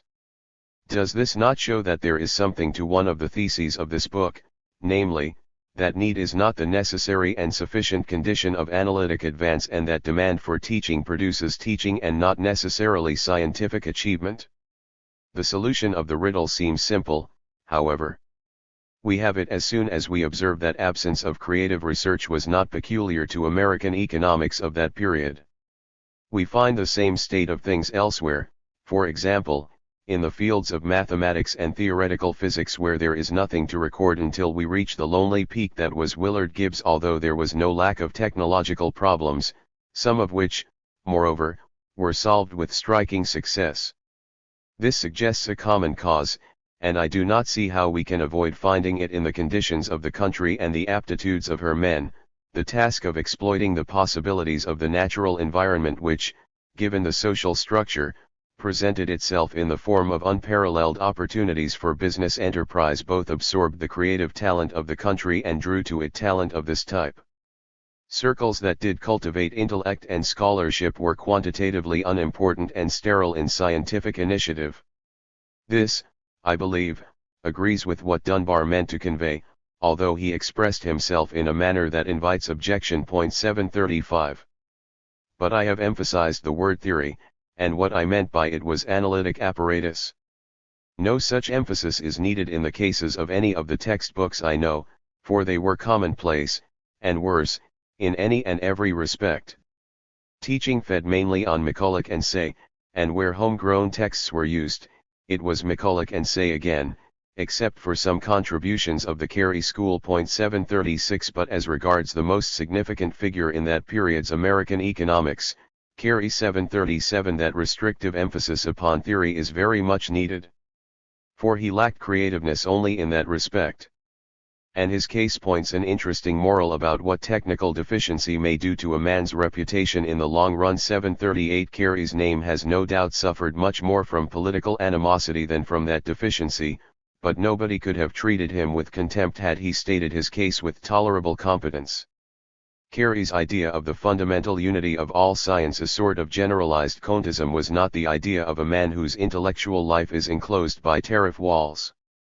The man who propounded once more the fundamental sameness of scientific law in all departments of knowledge was no doubt wrong, but there was an element of greatness in his errors. And the man who could conceive of the United States as a world unto itself, with all this implies economically, morally, culturally, had no doubt the gift of grand vision in the same sense as had Liszt. In the light of this vision, his protectionism and his harmony of agricultural, manufacturing, and commercial interests, his conception of a balanced economy, acquire a new significance, and one that is completely overlooked by all those who saw nothing in him but a mouthpiece of the business class. We need not like that protectionism, and we need not like Carey's whole vision. In particular, we may feel that the United States would be a happier place and would have attained a higher cultural level by now if a larger part of the country's energies had gone into other than business pursuits, and if, in consequence, her industrial development had been slower. This, however, is a matter of personal evaluation and does not excuse us from recognizing that Carey's was a great vision, and that, in most respects, this vision expressed adequately both the situation and the spirit of the country. Moreover, we cannot excuse ourselves from recognizing that this vision was independent of its deplorable analytic implementation and capable of being implemented more satisfactorily. This, however, is precisely what Carey's critics refused to recognize. Most of them were more or less well-trained economists. They had no difficulty in showing that Carey's theory was no good at all. And, on the strength of this, they condemned his message without making it clear and presumably without being aware of the fact that the essentials of this message were beyond the range of theoretical analysis. A comparison of Carey with the English free traders, on the one hand, and with List, on the other, will bring this out still more clearly. The English free traders and List also argued from a comprehensive social and political vision that we may or may not accept. Both, moreover, argued from their respective national standpoints. Both, finally, advocated policies that suited some group interests better than others. In all these respects there is no difference whatever between the cases of Carey and of either the English free traders or List except, of course, so far as our own preferences are concerned. But the English free traders implemented their visions and their politics analytically and with success. The theorem of comparative costs was a major contribution to our analytic apparatus. This is the reason why they may claim a place in the history of scientific analysis, not because of the advocacy of free trade per se. List made no original contribution to the analytic apparatus of economics. But he used pieces of the existing analytic apparatus judiciously and correctly. And this, too, spells scientific merit. Carey's case differs from both in that he made negative contributions to analysis. And my point is that this was entirely unnecessary either for the analytic implementation of the manner in which he saw American reality and problems or for the formulation of his policies, including protection, balanced economy, and all. If he lacked the gifts of the creative analyst, he could have used existing analytic tools as did List and, taking up his stand on United States data, could have argued that English views on many economic problems did not apply to American conditions and had to be modified by introducing other factual assumptions. Had he done so with a modicum of competence, his detractors would still have retained all the ammunition in the arsenal of politics, but he would have been all right on the scientific front. He was, however, unable to distinguish the theoretical from the factual element in English free trade teaching and distinguished neither from the element of political volition. He saw only the practical recommendations and naively thought that they followed from theoretical premises which it was therefore incumbent upon him to demolish, root and branch. 739 Instead of saying simply that pressure of population was, for the calculable future, evidently of no importance in the United States, he entered upon an infelicitous attempt to refute the Malthusian theory. Instead of saying simply that the most important practical social and political implications of the Ricardian theory of rent did not apply in a new country, he argued ineptly, in the Principles of Social Science, 1858-9, not before, that this theory was totally invalid because cultivation did not typically proceed from richer to poorer soils, but from poorer to richer. 740 Instead of simply emphasizing the fact that under conditions of rapid development, rising cost curves are incessantly shifting downward so that the Ricardian theorem that equates prices to the cost of the least favored producer loses much of its practical importance, he discussed decreasing and increasing costs as if they embodied conflicting propositions about the same phenomenon. And in his highest flight, his theory of value, he blundered so catastrophically as to crush its one good point. This theory is a labor quantity theory that contains the improvement that it is not the labor quantity actually invested in a commodity but the labor quantity necessary for reproducing it that determines its value. 741 He observed that this quantity falls rapidly in the course of technological progress. And from this he inferred that labor's relative share must increase in the course of technological progress, which, besides being actually false, does not follow from the logic of his argument. In this case, it is particularly clear that what he strove to express was by no means wholly wrong. A competent theorist could have worked it up into a valuable contribution, but he made it read wholly wrong because he was unable to find for it the correct expression. There is no need to go on. But one interesting question remains. Plenty of people admired Carey's diagnosis of American reality and shared his views on economic policy and his enthusiasms. A prize, in terms of success and reputation, awaited the man who could have weeded the errors from his volumes and put his system into a defensible shape. Moreover, this prize was not hidden, and there were followers for whom it would have been the most natural thing in the world to pick it up. Why did nobody try? Well, opportunity is only a necessary and not a sufficient condition for a great performance. It does not of itself produce the man capable of using it. And the brains that could have done the job were producing boots. However, though nobody undertook the task in all its wide dimensions, and though nobody undertook it effectively even in any of its parts, a number of writers did attempt it within a narrower compass and with inadequate force. These writers were not all of them forerunners or followers of Carey. Nor did they form any school in our sense of the term. But, reasoning as they did on the same data and problems and, to some extent, in the same spirit, they produced publications that have some affinity with Carey's as well as a certain family likeness between one another. Some of them described their economics as American political economy, and this phrase may be fittingly applied to all of them. They were all more or less protectionist. But the family likeness extends beyond this feature to others that are more relevant to us, namely, to the features of their modest analytic apparatus that was for the most part derived, by either acceptance or criticism, from A. Smith. There was, however, no first-rate man among them, and they made next to nothing of the great opportunity before them. Nor did they attain any dominant position. Accordingly, they do not dominate the following list, which offers, I believe, a fairly representative sample of that period's United States economists, Raymond, Everett, Tucker, Bowen, and Amasa Walker. 742. If we like, we can include in American performances also List's early book, which was a typical product of the American environment, and possibly also John Ray's great work, which was discussed in the first section of this chapter.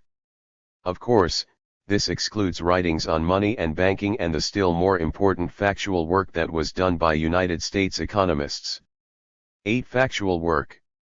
In the course of the review above, we have repeatedly had occasion to commend the admirable factual work done by men who are usually classed as general economists or even as theorists only, but who are not fully understood unless the proportion of their time and energy that went into the hunt for, and the presentation of, facts is taken into account. Let us glance once more at a selection of relevant names, great and small: Blanky, Chalmers, Chevalier, Garney, Johar, Malthus, Mesadaglia, McCulloch, Mangold, James Mill, History of India, Rosher, Senior, Storch, and Thanon. This list, which could easily be lengthened, suffices to show that the economics of the period under survey, taken as a whole, was anything but the speculative thing it is sometimes made out to be, and that the opinion the source of much pointless controversy that the economics profession then neglected factual research is utterly unfounded. The opposite opinion would in fact be nearer to the truth.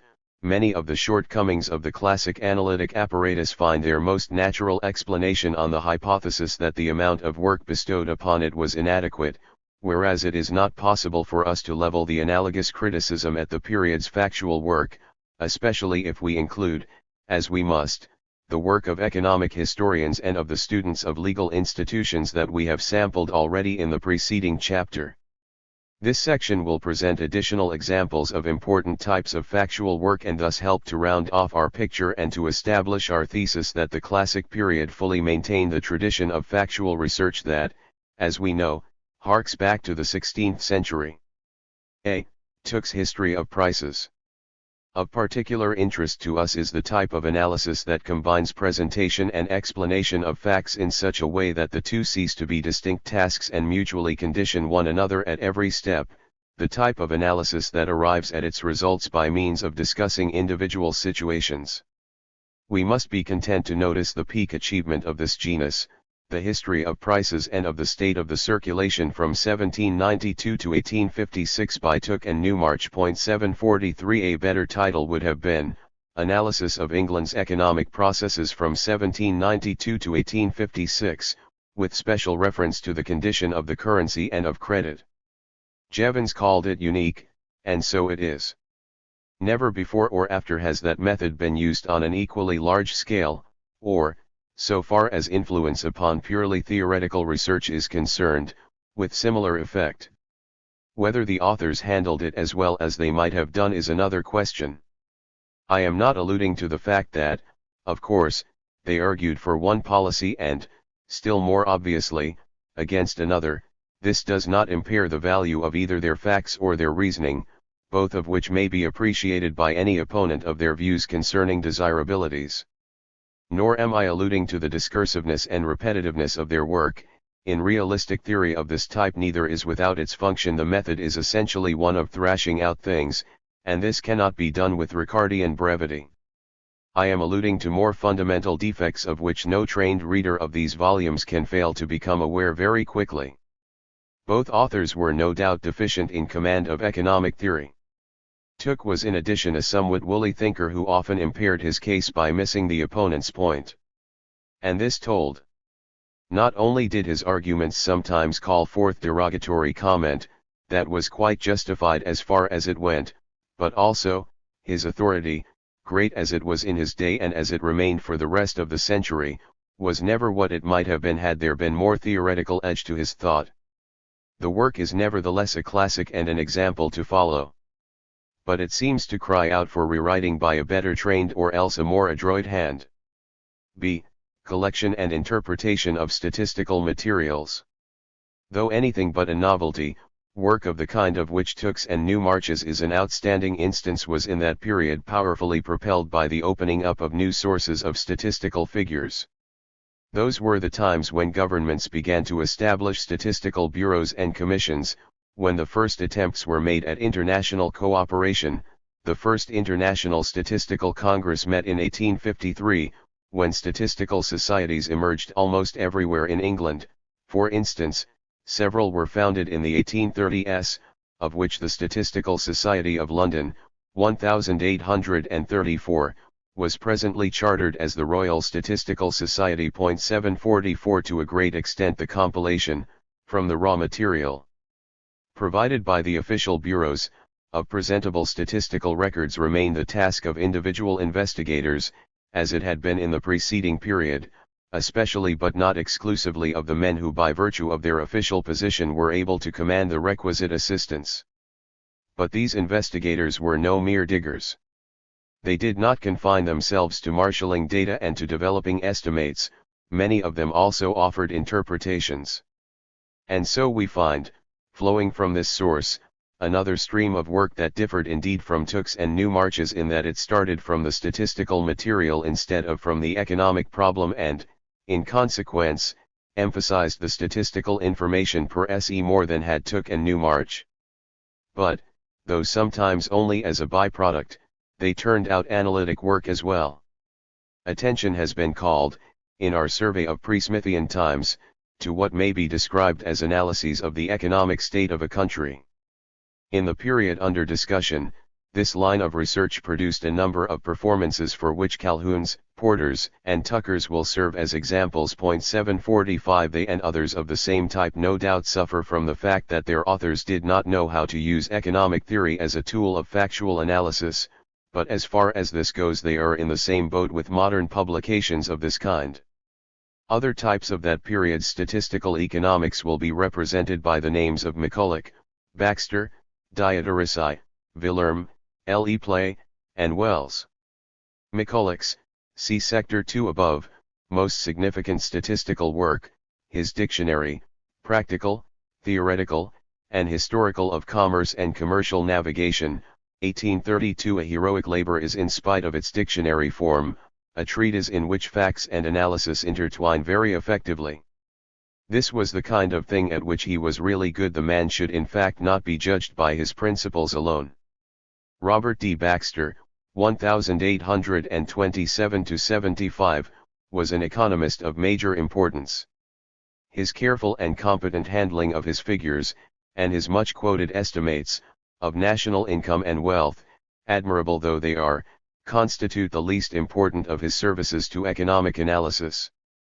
Of much greater interest for us are his bold ventures into the statistical theory of the benefits that accrue to the public from railroads and of the pressure and incidence of taxation, for which purpose he also collected family budgets.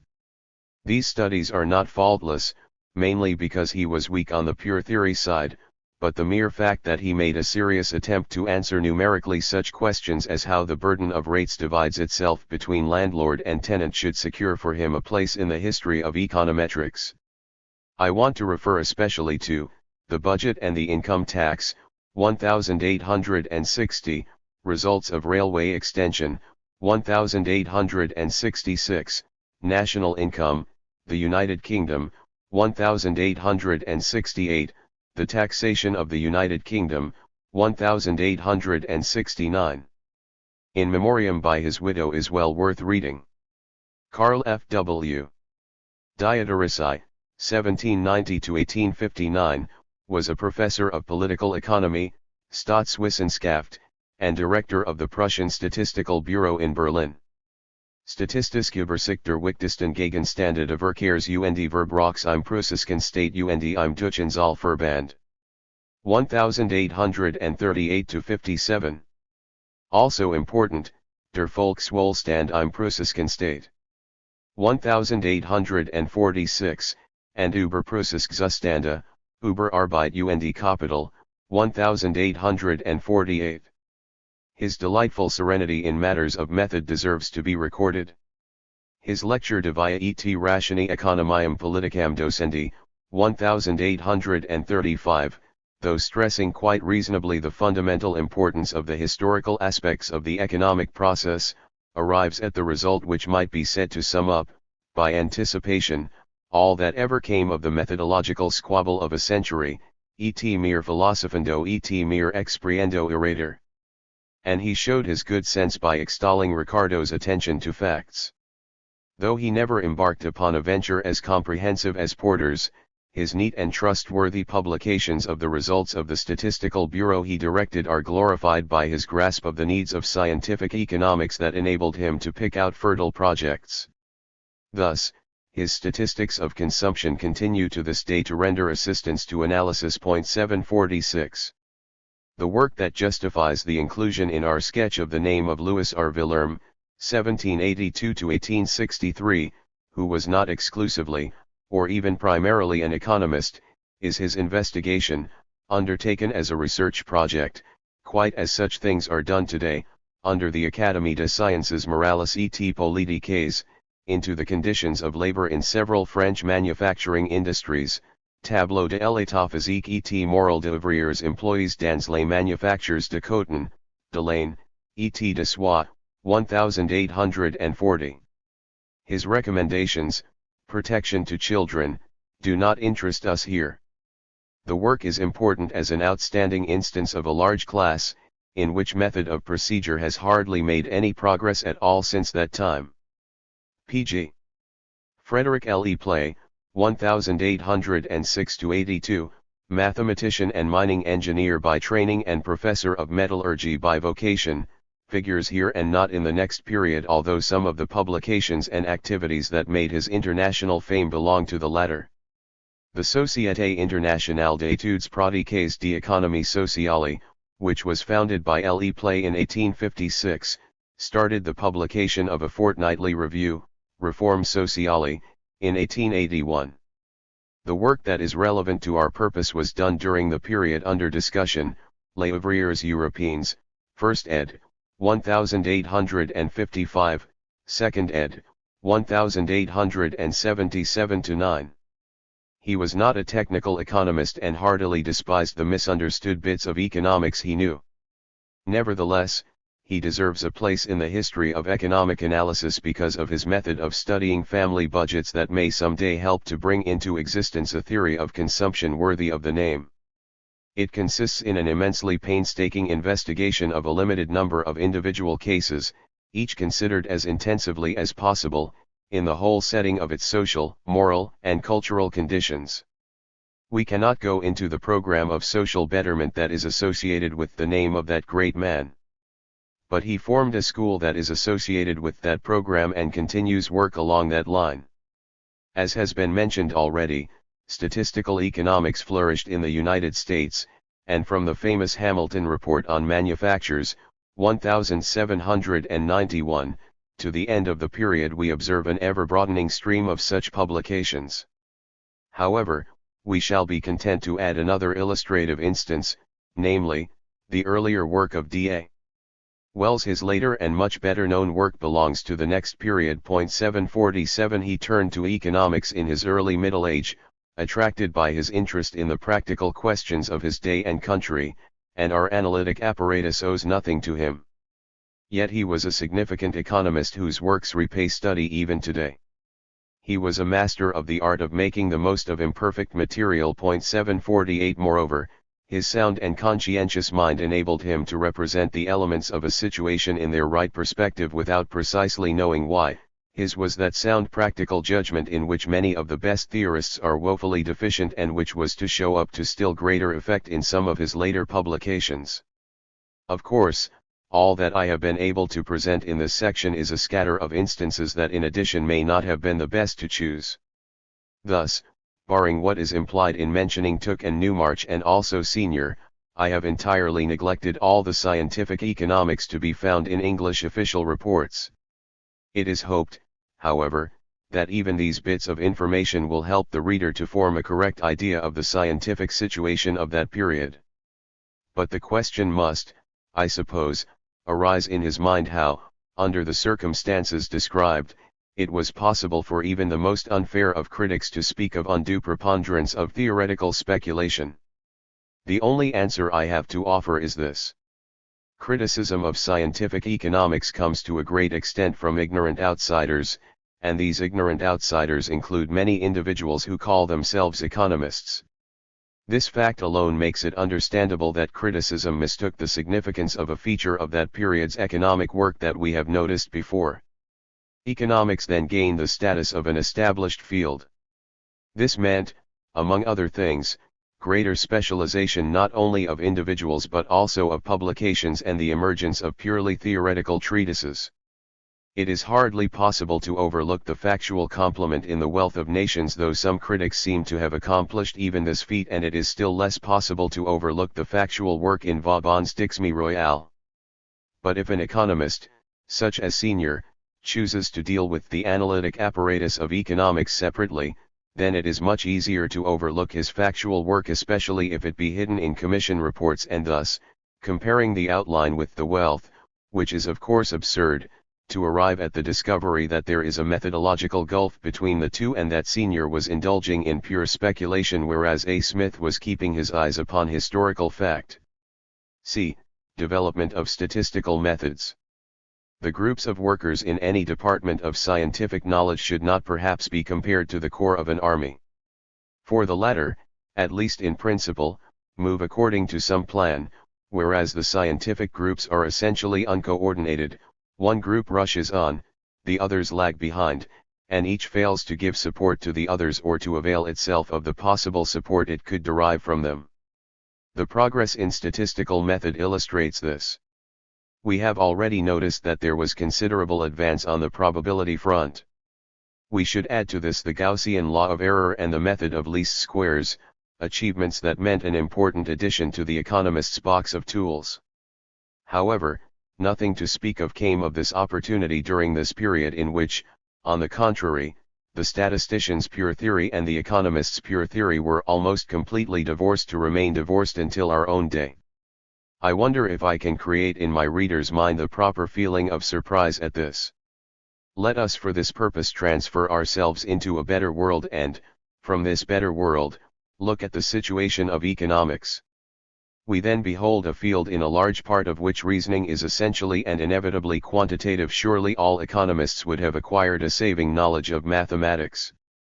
But even if they failed to see the necessity of doing this in order to improve their pure theory, would they not surely do so in order to improve their handling of statistical figures, to the importance of which, as we have just seen, they were fully alive? They would be on the lookout for new tools of statistical research and, of course, rush to use them if they were proffered, as they were being proffered, from outside. And we should expect the author of the period's leading treatise, J.S. Mill, laboring in the sweat of his brow, to acquire and to teach command of those tools. Observe that, with a profession intellectually alive and moderately conscious of the scientist's duties, there would have been nothing impossible in all this. But as a matter of fact, if we let our glance shift back to the real world, we see nothing of all this until about a century later, and even then all we see is a painful struggle to realize it. What we do see, for the period under discussion, is ignorance born of intellectual inertness, or else, which comes to much the same thing, preoccupation with the practical problems of the day that life itself solved without needing any assistance. It was not quite so in demography or what is usually understood by social statistics. This is our only opportunity to mention the name of Gvitelit. Adolf Gvitelit's, 1796 to 1874, importance for our subject is small. I know of no economist of that period whose economics shows any traces of his influence. He was a mathematician and astronomer, and entered the field of social statistics by the door of probability. Here, so far as I can see, his merit is confined to meritorious propaganda. There is nothing original in his Lettres à Sarle du Regnant de Saxe-Coburg Gotha sur la théorie de probabilités, appliquées auxiliary sciences morales et politiques, 1846. But he joined the brilliant band of statistical administrators who during that period led and inspired the new statistical bureaus and, with indefatigable energy, did much to improve methods and projects and especially to promote international cooperation. He was much more than that implies, however. His vigorous and original investigations into the distribution of human characteristics mark a step in advance that had never to be retraced and, as an example to follow, had eventually also some importance for economics. But he took another step that, after a brief success, had to be retraced. He plunged into a philosophy of a sort of statistical determinism by conceiving the theory that those investigations were revealing a stable type of average man whose properties linked up with simple general causes, deviations being of the nature of errors of observation in the Gaussian sense. He thus hoped to reduce, on a statistical basis, the methodology of the social to that of the physical sciences. The development of thought in this matter went wholly against this theory, and many serious workers came to consider it, perhaps more than is justified, as a mere freak. His merits concerning anthropometry are of course not affected thereby. See especially his Searle Home. 1835, English trans, 1842, later expanded into his Physique sociale. 1869, and, for criticisms, G.F. Knapp, Gvitelit als Theoretiker, and several other notes, Jahrbucher für Nationalökonomie und Statistik, 1871-2, and Maurice Halbwachs, La Théorie de l'Homme moyen, 1912. Economists even failed to avail themselves of the most primitive devices for presenting figures. All the more necessary is it to notice the fact that at least simple charting line, bar, circle, and pie graphs had been introduced into economics right at the beginning of the period by Playfair. 749. Moreover, there is no excuse for the hesitation with which fact-presenting economists took to the use of price index numbers or theoretical economists to the task of providing a theory for them. We have seen that the idea had emerged before A. Smith. A great step toward full realization of the importance of the method was made in 1798, when Sir George Shuckburgh Evelyn presented a paper to the Royal Society in which, with apologies for treating a subject so much below the dignity of that august body, he used an index number of a primitive kind no doubt but which was superior to Carley's for measuring the depreciation of money. 750 Low 751 added nothing to the idea of a tabular standard beyond Evelyn's, but he improved the technique and recommended the use of index numbers for the purpose of lessening the injury from fluctuations and giving a uniform value over time to money income, that is, of creating a stable unit of deferred payments, the idea that was to become so popular in the next period and still more so in the 1920s and 1930s. G. Paulette Scrope seems to have been the first to introduce the subject into a general treatise, 1833. 5. General Economics, a cross-section. 1 J.S. Mill and his Principles. Fawcett and Cairns. Mill's Principles was not only the most successful treatise of the period under survey but also qualifies well for the role of the period's classic work in our sense. Having decided to choose it as headquarters from which to survey the general economics of that period, we had better begin by a preliminary glance at the man and the book. John Stuart Mill, 1806–73, was John Stuart Mill. That is to say, he was one of the chief intellectual figures of the 19th century and is so familiar to every educated person that it might seem superfluous to add anything to what can be read in dozens of books. Moreover, most of what economists need to know about him has been admirably said by Sir W.J. Ashley in the introduction to his edition, 1909, of the Principles, which I hope is in the hands of every student. 752. A few points must be touched upon all the same.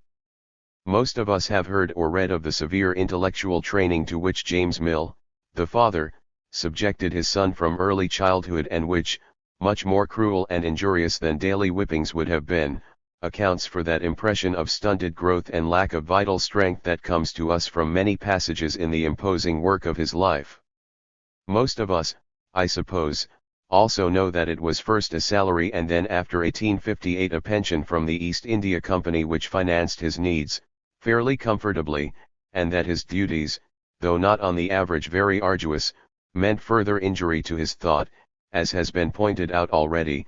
Not only interruption but also mere anticipation of possible interruption paralyzes creative research. Then, too, his unflagging interest in current issues caused additional interruption and loss of energy. This interest and the office combined account for the incessant hurry that all his writings display, even the one that is the most finished of all in a literary sense, the Essay on Liberty.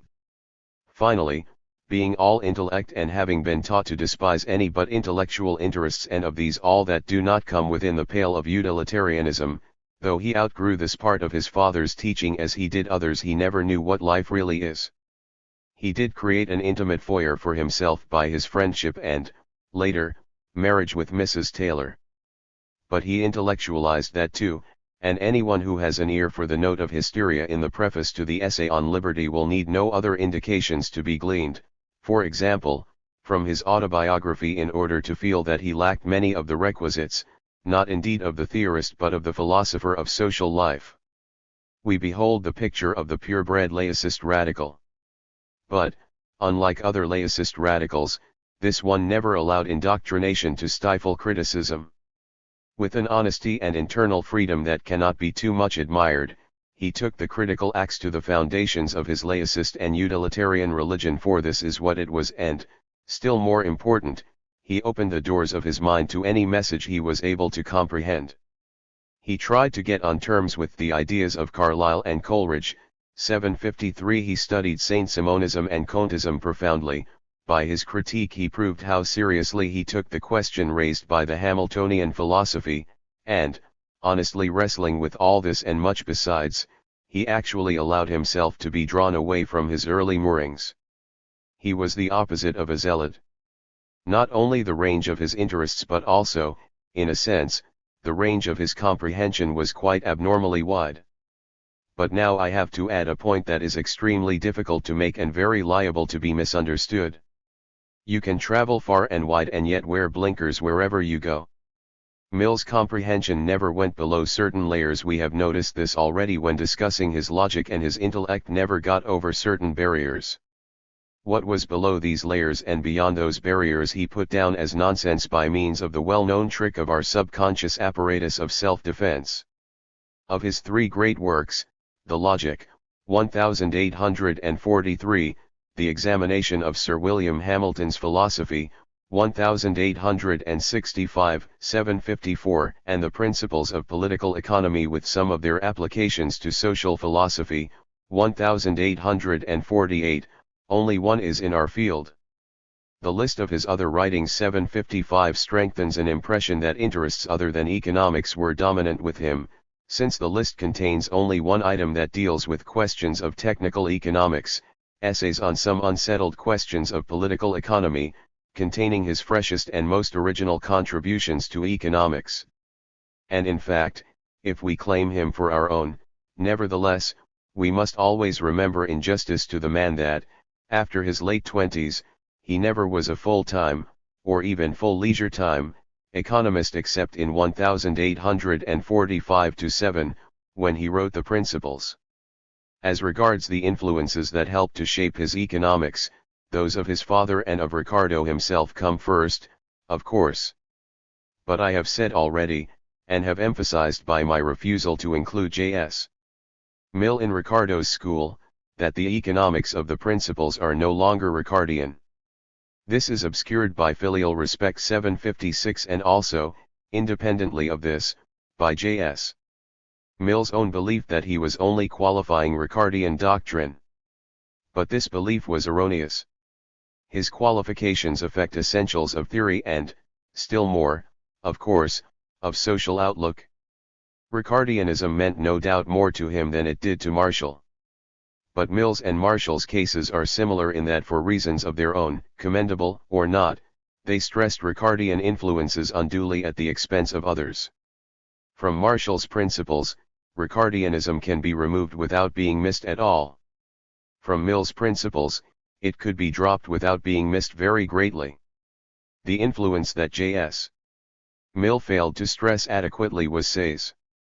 He did stress it in one point only, the law of markets.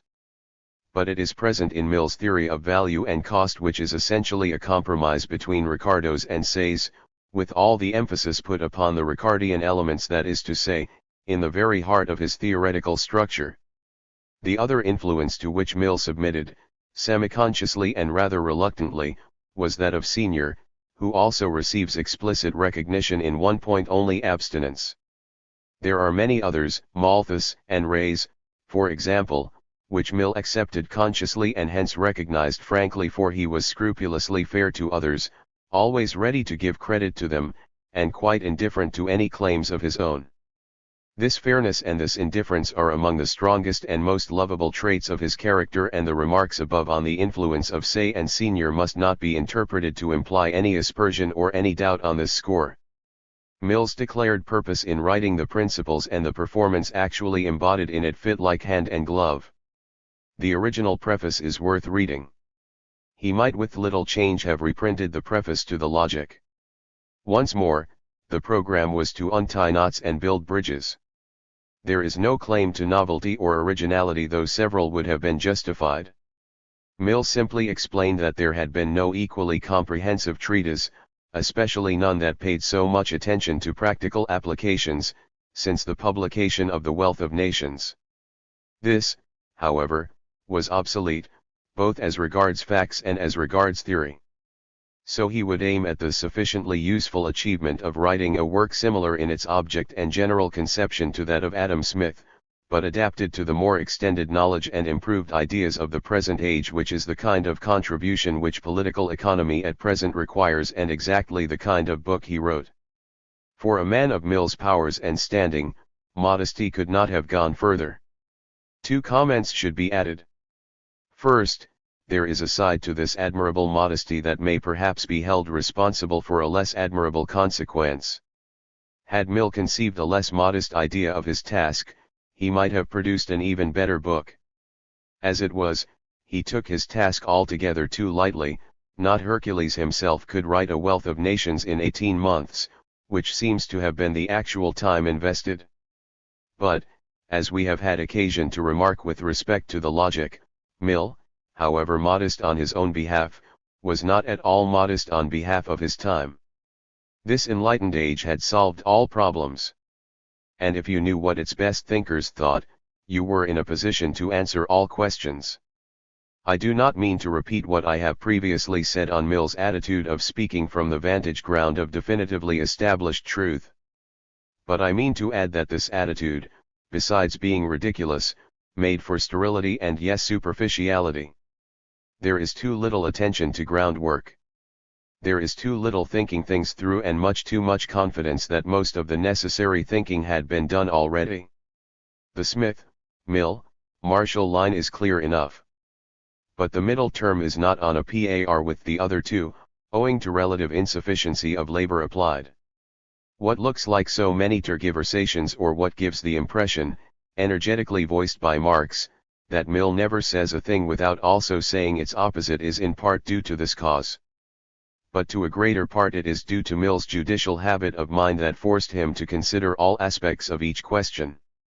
Also, it is due to something that is still more creditable. He was a man of strong preferences. But he also was incorruptibly honest. He would not twist either facts or arguments if he could help it. When the preferences, his social sympathies, did assert themselves all the same, he was not slow to apply the pruning knife. Hence many an inconclusive result, or even many a contradiction. Second, Mill emphasized repeatedly, though not in his preface, that his principles differed from other treatises in something he ascribed to his wife's influence, namely, in moral tone or atmosphere. There is, in fact, plenty of warm-hearted humanitarianism about the book and plenty of solicitude for the welfare of the laboring class. More important, however, is a cognate aspect. He restricted the domain of inexorable law to the physical necessities to which production is subject, and emphasized for all the rest, all institutions in particular, that they are man-made, changeable, malleable, and progressive. There was for him no invariable natural order of things social, and economic necessity meant to him largely necessity in regard to a given state of the changing institutional frame. However much he glorified his age in other respects, the actual state of society he beheld he did not consider as either ideal or permanent.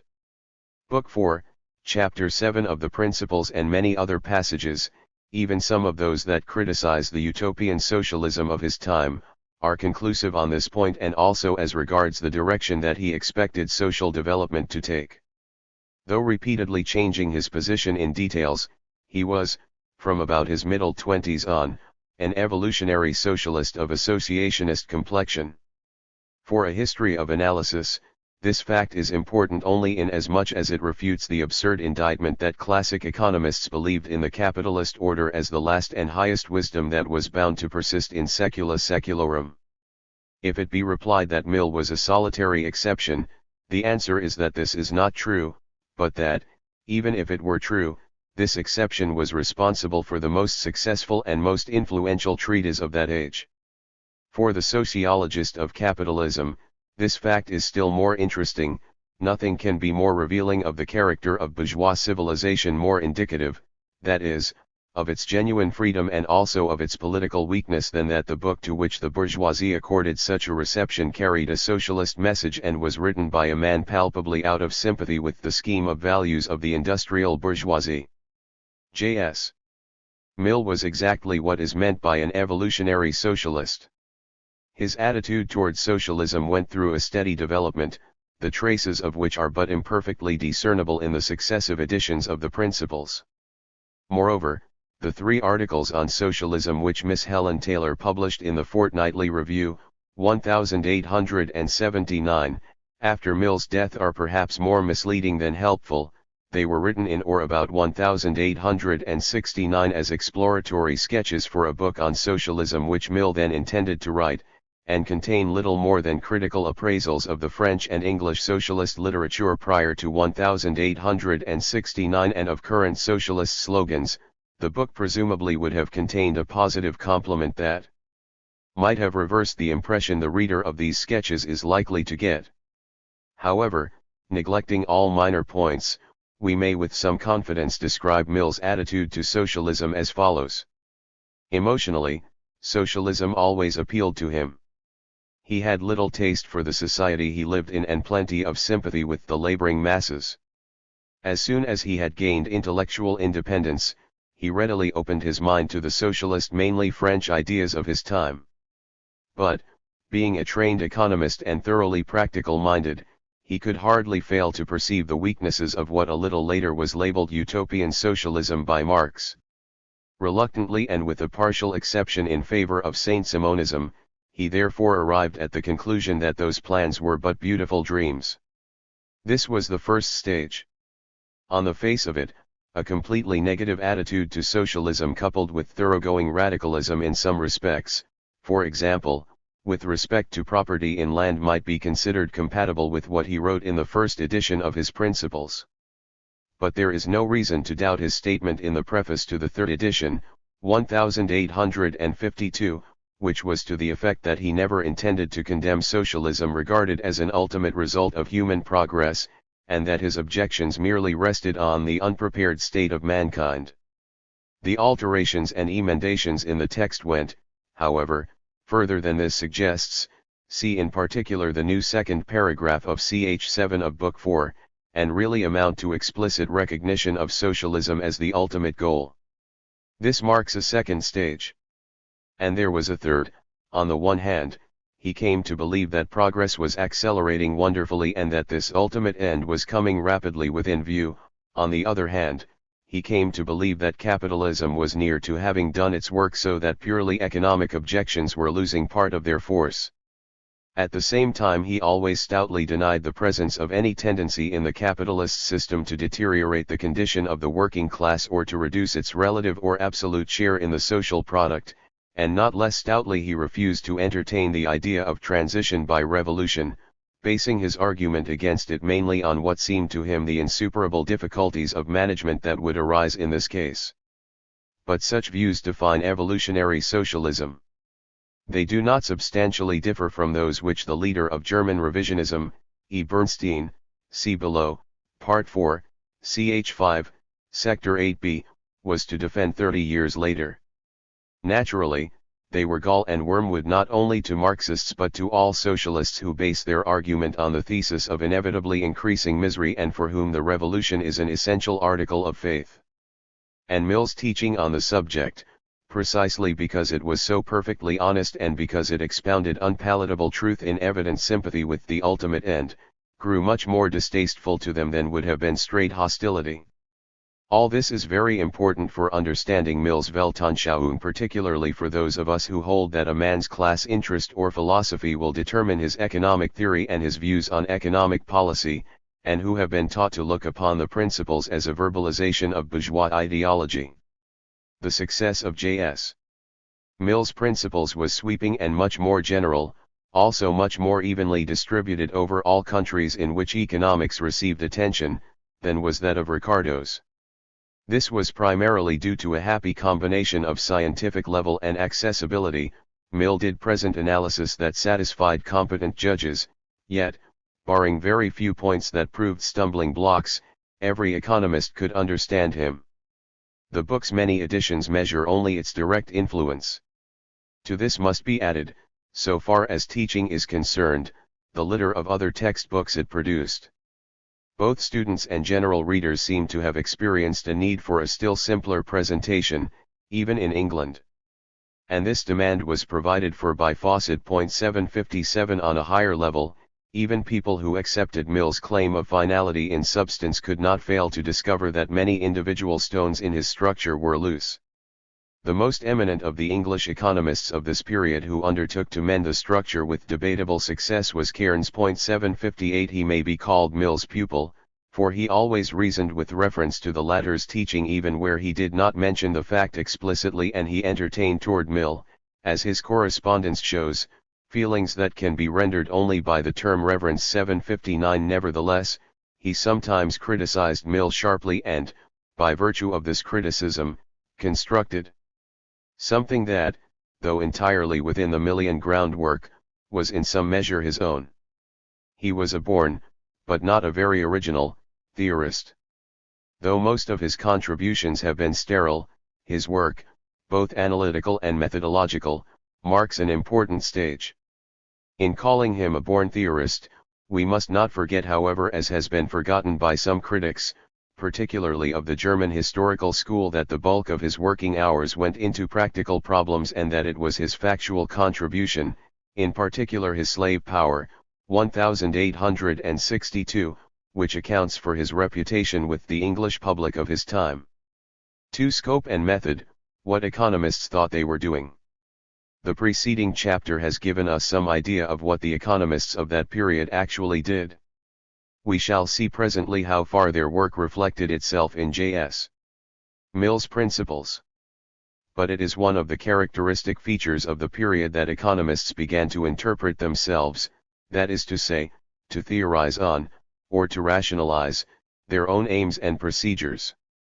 In research as elsewhere we first act and then think.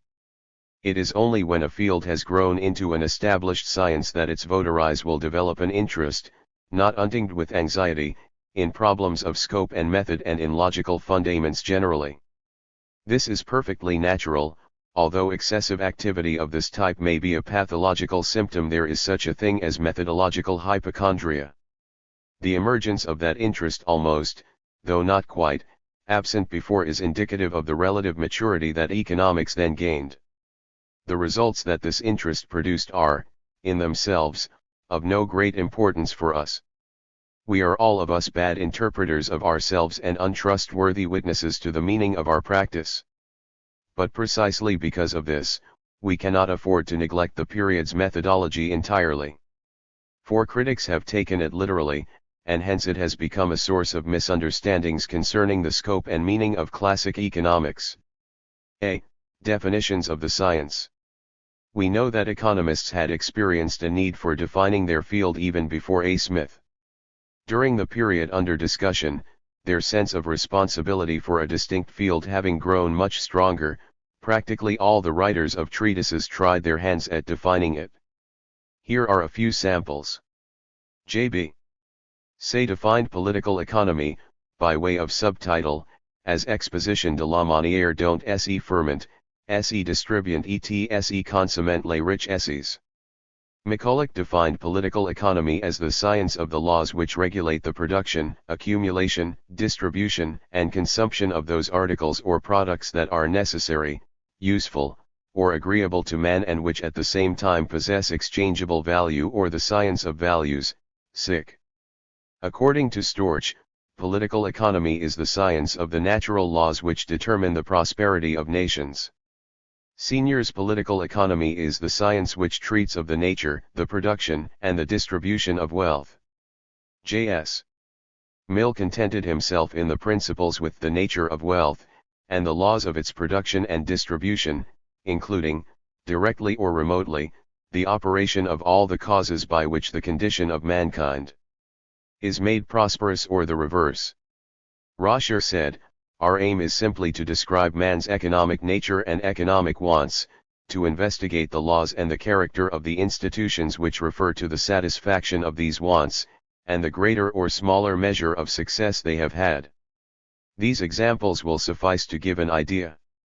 If we realize that it is hopeless and, moreover, pointless to try to frame a definition that will fit all the activities of the economics profession, we shall not feel inclined to judge harshly any of the obvious inadequacies of these and other definitions.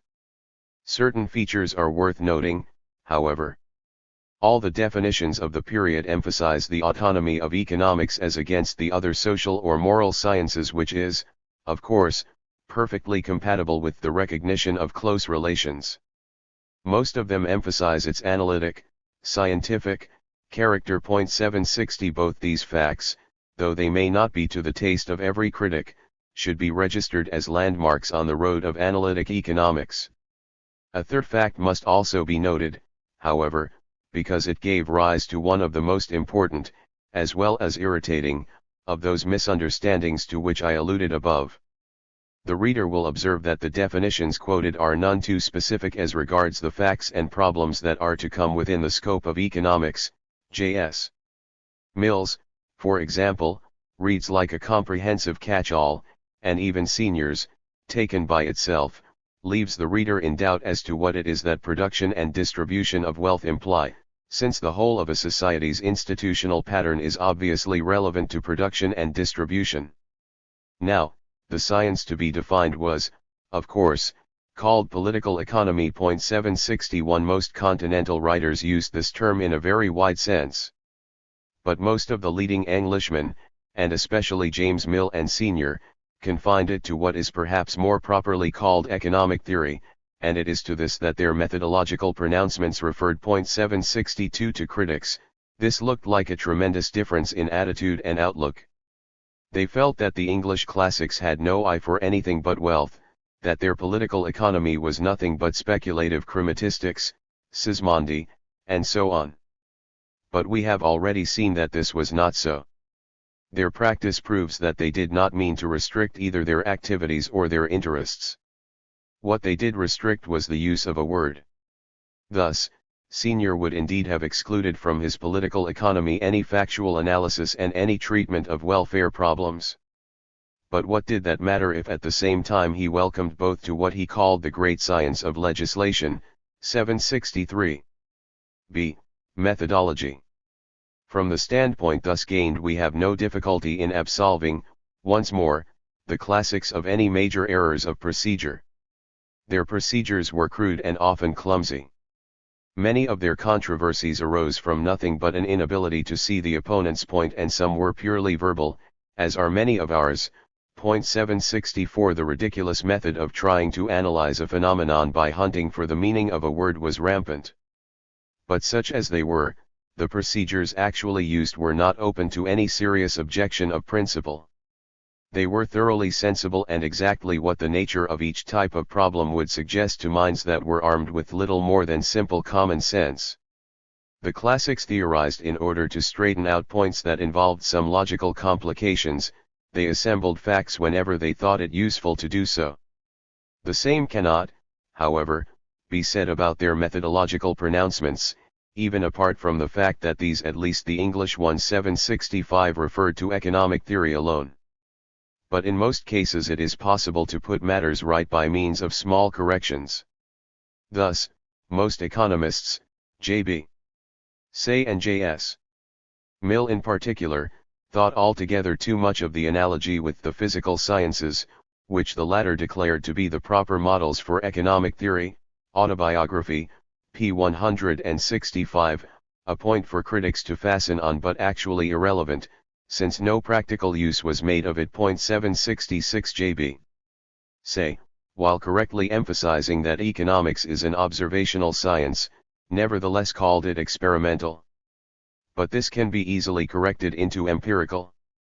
Furthermore, practically all economists use the term law or even natural law, the avoidance of which would have saved them much obloquy from philosophy-minded critics.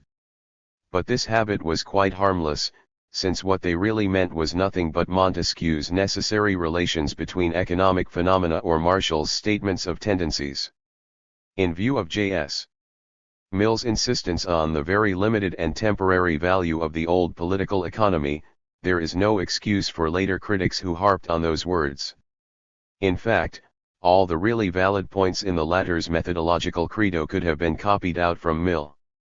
Again, Mill used the term a priori in a misleading sense 767 and also placed unnecessary emphasis upon deduction. This was perhaps responsible for the absurd argument of later times about induction versus deduction, but, always remembering that he thought of the theoretical apparatus of economics when speaking of methods of political economy, we readily see that it never caused any errors in practice. Point 768. Finally, as regards the method of isolating economic phenomena or motives, or of abstracting from non-economic ones, not only the practice of the classics but even their methodological rationalization of it was free from serious error. It is difficult to believe that any critic who raises objections on this score can have studied J.S. Mill. Point 769. Of course, this statement must be understood to refer to the principles of isolation and abstraction per se as the classics applied them for the purpose of carving out the domain of purely economic research. Only, so far as this goes, I maintain that, in principle as well as in practice, their procedure did not differ either from that of A. Smith 770 or from that of later economists as formulated by the later methodologists, Carl Menger and John Neville Keynes, see below, Part 4, ch. 4, and as accepted, around 1900, by a large majority of non-German economists. But I do not maintain that individual classic writers, when reasoning within that domain, always isolated relevant factors and abstracted from others faultlessly. This would be absurd on the face of it, because it would imply that practically all their propositions were faultless, Any criticism that does not charge either logical error or misstatement of facts can be formulated as an objection to the manner in which the criticized author isolates or abstracts. The distinction that I have just tried to convey will help us greatly in understanding the methodological situation of the period, that is to say, the nature and extent of differences about method that then existed among economists. At first sight, we have the impression that the scientific controversies of the times turned largely upon method. Thus, the two most famous and most prolonged controversies, the one on value and the one on general gluts, speedily led to the familiar situation in which, no progress being made with more concrete arguments, the parties fall back upon objections to one another's methods. In itself, this means little beyond admission of inability to convince the other man, coupled with a declaration of being unconvinced by him or, in a word, deadlock. For instance, when in the controversy on Glutz, Malthus, and Sismondi, objected to Ricardo's procedure as too abstract and Ricardo himself emphasized the abstract nature of the argument 771, they simply verbalized a sigh of despair. It would be quite wrong to infer that Malthus and Sismondi really objected to Ricardo's method in the sense in which this word came to be used in the later Battle of Methods, see Part 4, ch. 4. That this was not the case can be established by analysis of their own modes of reasoning. These were theoretical in the same sense as was Ricardo's, just as Lord Keynes's theory is theory in the same, logical, sense as is Marshall's. In other words, Malthus and Sismondi theorized in a different way and partly with an eye to different sets of facts, but their practice proves that they had no objection to theorizing per se, such as had, for a time, the later Schmaler school or the American institutionalists. But was not this objection, against theory per se, raised by other people? It was, but only in isolated instances that had no significant influence upon the work of a large majority of economists. 772 One such root and branch objector was Comte. But as we have seen, he exerted no perceptible influence within the period and on economists. J.S. Mill, so far as technical economics is concerned, yielded not an inch. Another was L.E. Play. He initiated an important program of research, but, for the rest, he was hardly known among the economists of the period. I doubt whether R. Jones and B. Hildebrand can be called root and branch objectors. But even if they can, they were no more than forerunners. Cliff Leslie did not declare for a distinctive historical method in economics until 1876. Ingram did not raise the flag of his new economics until 1878.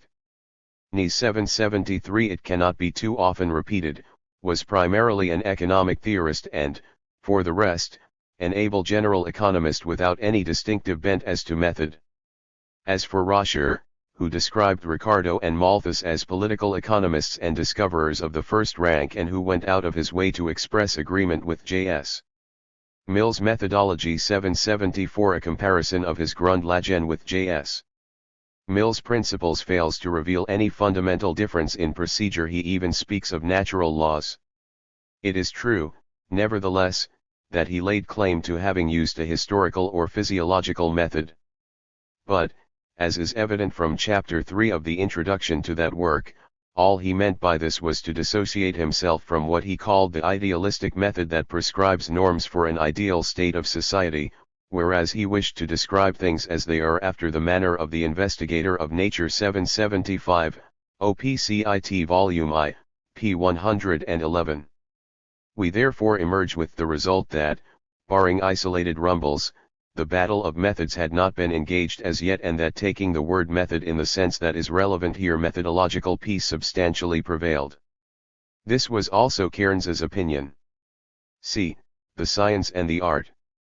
Most of the writers of standing who paid serious attention to the fundamental questions of methodology clearly saw, and strongly emphasized, the distinction between arguments about what is and arguments about what ought to be, the distinction between the science of economics and the art of policy. 776 But it would be a great mistake to read into their statements the meaning which this distinction acquired later, when the question of value judgments was raised.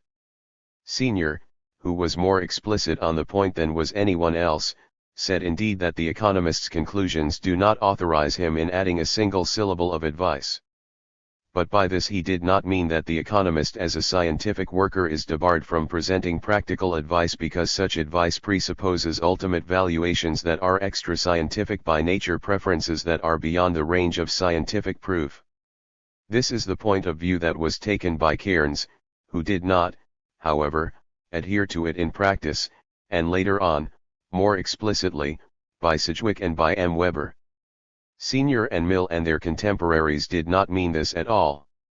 They merely meant that questions of economic policy always involve so many non-economic elements that they should not be dealt with on the basis of purely economic considerations, which, by the way, in itself suffices to show how little there is in the common indictment that the English classics never saw anything but the economic aspects, or, still worse, the wealth or even the profit aspects of things. But none of them really questioned the validity of value judgments that were based on philosophical grounds and took proper account of the non-economic as well as the economic elements of a given case. The value judgments of the writer or statesman who has considered all the causes which may promote or impede the general welfare, as distinguished from the theorist who has considered only one, though among the most important of those causes, Senior, Outline of Political Economy, p. 3. This, as we have seen, was also J.S. Mill's opinion, and in fact practically everyone's. There is, of course, sound sense in it. One could only wish that the economists of that, or any, period had never forgotten this piece of wisdom, had never been guilty of the Ricardian vice. 777. However, it still remains true that the real problem of value judgments never occurred to them. To the end of the period, economists considered their recommendations concerning policy as scientific results which followed from scientific, though not purely economic, analysis. In this sense they were, after all, as later critics sneeringly remarked, purveyors of recipes. Fortunately they also were more than that. 3. What Mill's readers actually got. Mill's readers got, in the first place, factual information to the extent of about 1/6 of the book. On the face of it, this is a smaller proportion of space than either A. Smith or Roscher allotted to the presentation of facts, and what there is of this factual presentation is extremely ill-balanced. Facts about peasant proprietors, for example, taking a share more commensurate with Mill's own interest in the subject than with its probable interest for his readers. But this may be a wrong view to take. As Mill's preface emphasized, his treatise abounds in practical applications. And these have reference to factual material that Mill often failed to present, perhaps because he assumed that his readers could easily supply the deficiency from universally accessible sources such as the work of Babbage. 778. If we count as factual all discussions in the book that in this sense presuppose factual information, although the information is not actually presented, then, if I have estimated with anything like accuracy, the factual portion of the book increases to a little more than 2/3 of the whole, a little less than 1/3 being left for exposition of the analytic apparatus. In the second place, his readers got a fairly thorough but none too thorough grounding in theory. However, as has been pointed out already, no contact whatever is made with any statistical method. From another standpoint, we can illustrate Mill's range of topics by means of the following list of headings that, as the reader can easily satisfy himself, could be lengthened both by including further minor items and by dividing up some of the major ones: prices, price fixing, competition, custom, monopoly, wages and employment, wage policy, trade unions, poor laws, and other items of the socialpolitik of that age, socialism, with special attention to Saint-Simonism and Fourierism, producers and consumers cooperatives, future of the working class, education, population, enterprise and forms of enterprise, capital, profit, interest, saving and investment, technological advance, money and banking, central banking, foreign exchanges, government paper money, crises, foreign trade, colonies, private property, inheritance, partnerships, companies, bankruptcy legislation, rent, ownership of land, primogeniture, peasant proprietorship, metayage, cotter tenancy, slavery, progress, maturity, stationary state, government policy and government control, grounds for and limits of laissez-faire, public finance, especially taxation, and public debts. I do not think that this list is conspicuous for either narrowness of range or remoteness from the practical issues of the day. It should be observed particularly that all that interested later generations could have been hung on hooks presented by Mill without upsetting his system. For instance, later institutionalists could have inserted into Mill's niches all the additional material of a specifically institutional nature that they might have wished to insert, without thereby destroying the general character of the treatise. There was room for everything within its spacious folds, and everything could have come to it as a development of existing points, nothing need have come to it as a revolution. J.S. Mill arranged his material in 5 books: Production, Distribution, Exchange, Influence of the Progress of Society on Production and Distribution, and on the Influence of Government. The last also contains things other than public finance, but nevertheless mainly corresponds to A. Smith's 5th book. In Book 4, the shortest, Mill concentrated what he had to say on the subject of economic evolution, a happy innovation in exposition. The titles of the first 3 books suggest the influence of Say's arrangement, or, rather, a not very felicitous attempt to improve upon it. The central theory of value, which should come first on logical grounds, and does come first with Ricardo and Marx, is presented in Book 3 as if it had to do only with the circulation of goods and as if production and distribution could be understood without it. This is worth mentioning because it points to a fundamental weakness of the classic construction. I do not accuse the classics of having failed to sense the pivotal importance of the analysis of value, choice, which is, if I may say so, the specifically economic element about the economic process. But there is some truth in Professor Knight's indictment that the classics had no clear or definite conception of the meaning of economy as a process of maximizing a value return, and that the problem of distribution was not approached as a problem of valuation at all. 779. To this extent, we must qualify our recognition of Ricardo's chief merit. He and all the classics, including Mill, did indeed make progress toward the acquisition of an analytic apparatus that would unify all purely economic problems, but, partly owing to the shortcomings of their groundwork, they never realized its possibilities to the full. They still divorced production from distribution. J.S. Mill even took credit for doing so as if they were governed by different laws. The first to point this out was Ferrara. 780. But Say's and Mill's combined authorities kept this plan of exposition alive for many decades to come. It is not worth our while to discuss its variants. Roscher, for example, has production, circulation, distribution, consumption, population, including credit with production. The 5 books are preceded by preliminary remarks, which, among less interesting things, contain a short sketch of what we should call the evolution of economic society, a universal economic history in a nutshell.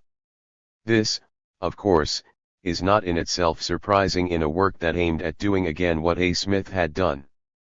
But much beyond what tradition leads us to expect from Mill is his handling of the factors to which he attributes causal roles in the shaping of the fortunes of a society or country. Environment, race, racially differentiated quality of human material, class structure, habits, or propensities, combine to make a colorful and, what is more, a very realistic picture. There are no intellectualist and in particular no utilitarian errors about it. Knowledge is considered as a consequence as well as a cause of the state of the production and distribution of wealth, and objective conditions receive more emphasis than ideas or principles. Such prefatory sketches of economic history, though of course not always of this quality, became more and more popular as the century wore on. Marshall's is the peak performance of this type. For the institutional frame of the economic process. A. The institutions of capitalist society. Economic sociology covers, first, the facts of economic behavior from which economists forge certain assumptions, and, second, the institutions that characterize the economic organization of the societies to be studied. Classic practice as regards the former will be more conveniently discussed in the next chapter. As regards the latter, we must distinguish three questions. Many writers, primarily the English theorists such as Ricardo, James Mill, and Senior, did not bother to specify the details of the institutional frame they visualized, but took them for granted. Is it true, as has been averred so often, that they believed in the permanence of the capitalist order of things, or even that laissez-faire capitalism is the only possible form of civilized society? What were the institutions they took for granted? When they did discuss them, what methods did they use? The first question must, I think, be answered in the negative. It is true that Ricardo, for example, by virtue of the very fact that he failed to specify his institutional assumptions, creates an impression to the effect that the problems of social change were beyond his range of vision. But this does not follow. All that follows from his practice is that they were beyond his chosen field of inquiry. There is no reason to believe that, had he offered a description of the institutional frame, this description would have differed significantly, though his value judgments might have, from that of J.S. Mill, who, aiming as he did at systematic completeness, was more explicit. But as we know already, see Sector 1, above, there cannot be any doubt whatever about the latter's awareness of the historical relativity of social institutions, and also of some at least of his economic laws. To this extent, the current belief that this awareness was confined to isolated forerunners of later historicism, such as R. Jones and Sismondi, is certainly erroneous. It would be nearer to the truth to say that explicit belief in the permanence or in the unsurpassable excellencies, for all times, of capitalism occurred only in isolated instances. The reader should observe, however, that this does not amount to crediting the classic theorists with the idea that the capitalist order is only a historical phase and bound to develop, by virtue of its own inherent logic, into something else. This idea belongs to Marx alone. Even J.S. Mill held only that men could, should, and would change capitalist institutions through a rational perception of what he considered to be their defects. He did not hold that institutions would change of themselves, or even that they would have to be changed because they would become objectively untenable. He saw that opinions are not a matter of chance 781 but the product of social conditions, and we might feel tempted to develop this in the Marxist direction. But this would hardly be justified. We must, I think, leave him in the citadel of 18th century faith in intellectual progress, from which he occasionally sallied forth, no doubt, but to which he always returned. Practically, this matters but little. Scientifically, it makes a great deal of difference. The second question is an easy one. Economists, wishing to serve their time and countries, took for granted and reasoned in terms of the institutions of their time and countries. Since conditions differed as between different countries, this accounts for certain differences in outlook that, at the time and later, were erroneously construed as differences of analytic principle. The traits of the picture that were selected by the English classics stand out very clearly. They envisaged the legal institutions, if we disregard the historical survivals that suggest another type of society, of a private property economy that left so much room for free contracting as almost to justify the practice of economists to leave limitations out of consideration. This only means, of course, that no account was taken of limitations explicitly and consciously. As a matter of fact, English economists always reasoned with reference to the actual extent of the sphere that English law and administrative practice left for private decision, and to the actual use that was being made of this freedom within that sphere subject to the prevailing moral habits. Failure to be specific about all this exposed the English classics to much mistaken criticism concerning their apparent neglect of ethical aspects. The unit of that private property economy was the firm of medium size. Its typical legal form was the private partnership. Barring the sleeping partner, it was typically managed by the owner or owners, a fact that it is important to keep in mind in any effort to understand classic economics. The facts and problems of large-scale production and, in connection with them, those of joint stock companies were recognized by economists after everybody else had recognized them. They received textbook status at the hands of J.S. Mill, who duly blamed A. Smith for his narrow views on corporate business, forgetting only the detail that there was little merit in realizing its importance in 1848 and that actually he was doing no more than what A. Smith had done, namely, describing with sober and somewhat platitudinous common sense that which stood before his eyes. Two further points deserve notice. In the normal case, these firms were supposed to work under what the classics called free competition. With them, this competition was an institutional assumption rather than the result of certain market conditions. And so firmly were they convinced that the competitive case was the obvious thing, familiar to all, that they did not bother to analyze its logical content. In fact, the concept was usually not even defined. 782 It just meant the absence of monopoly, which was considered as abnormal and was vigorously condemned. 783 But was not properly defined either, and of public price fixing. J.S. Mill took credit, not without justification, for two important steps. First, he emphasized the importance of customary prices, mainly for earlier civilizations and for the continent, but in certain cases, such as rent and professional fees, also for England. And, second, he emphasized the fact, though custom was the only reason he gave for its existence, that competition often falls short of the maximum, and that in this case a general correction must be applied, whether expressly mentioned or not, to all conclusions arrived at on the hypothesis of perfect competition. Book 2, ch. 4, 3. Into such a picture cooperative price setting could enter only, if at all, as another deviation from normal practice like straight monopoly, and as a conspiracy against public welfare exactly as it does now. There was, however, an exception to this. In J.S.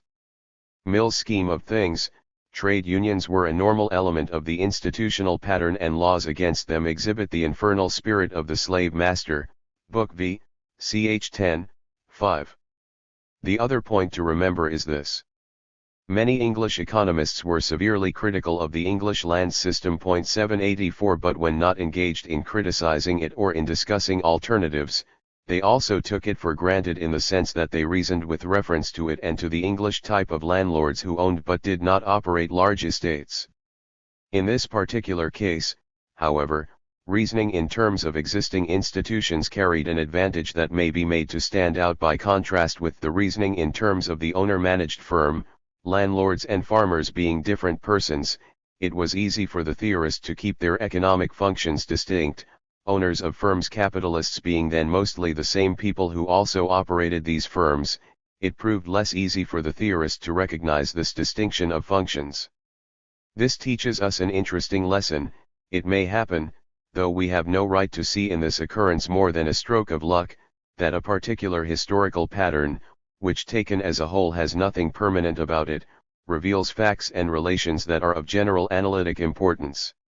Usually, of course, it is the other way round, and we must always look out, on the one hand, for limitations that their particular institutional assumptions may impose upon the results of the classics, and, on the other hand, for possible justifications of these same results that may be found occasionally in the peculiarities of the social pattern they envisaged.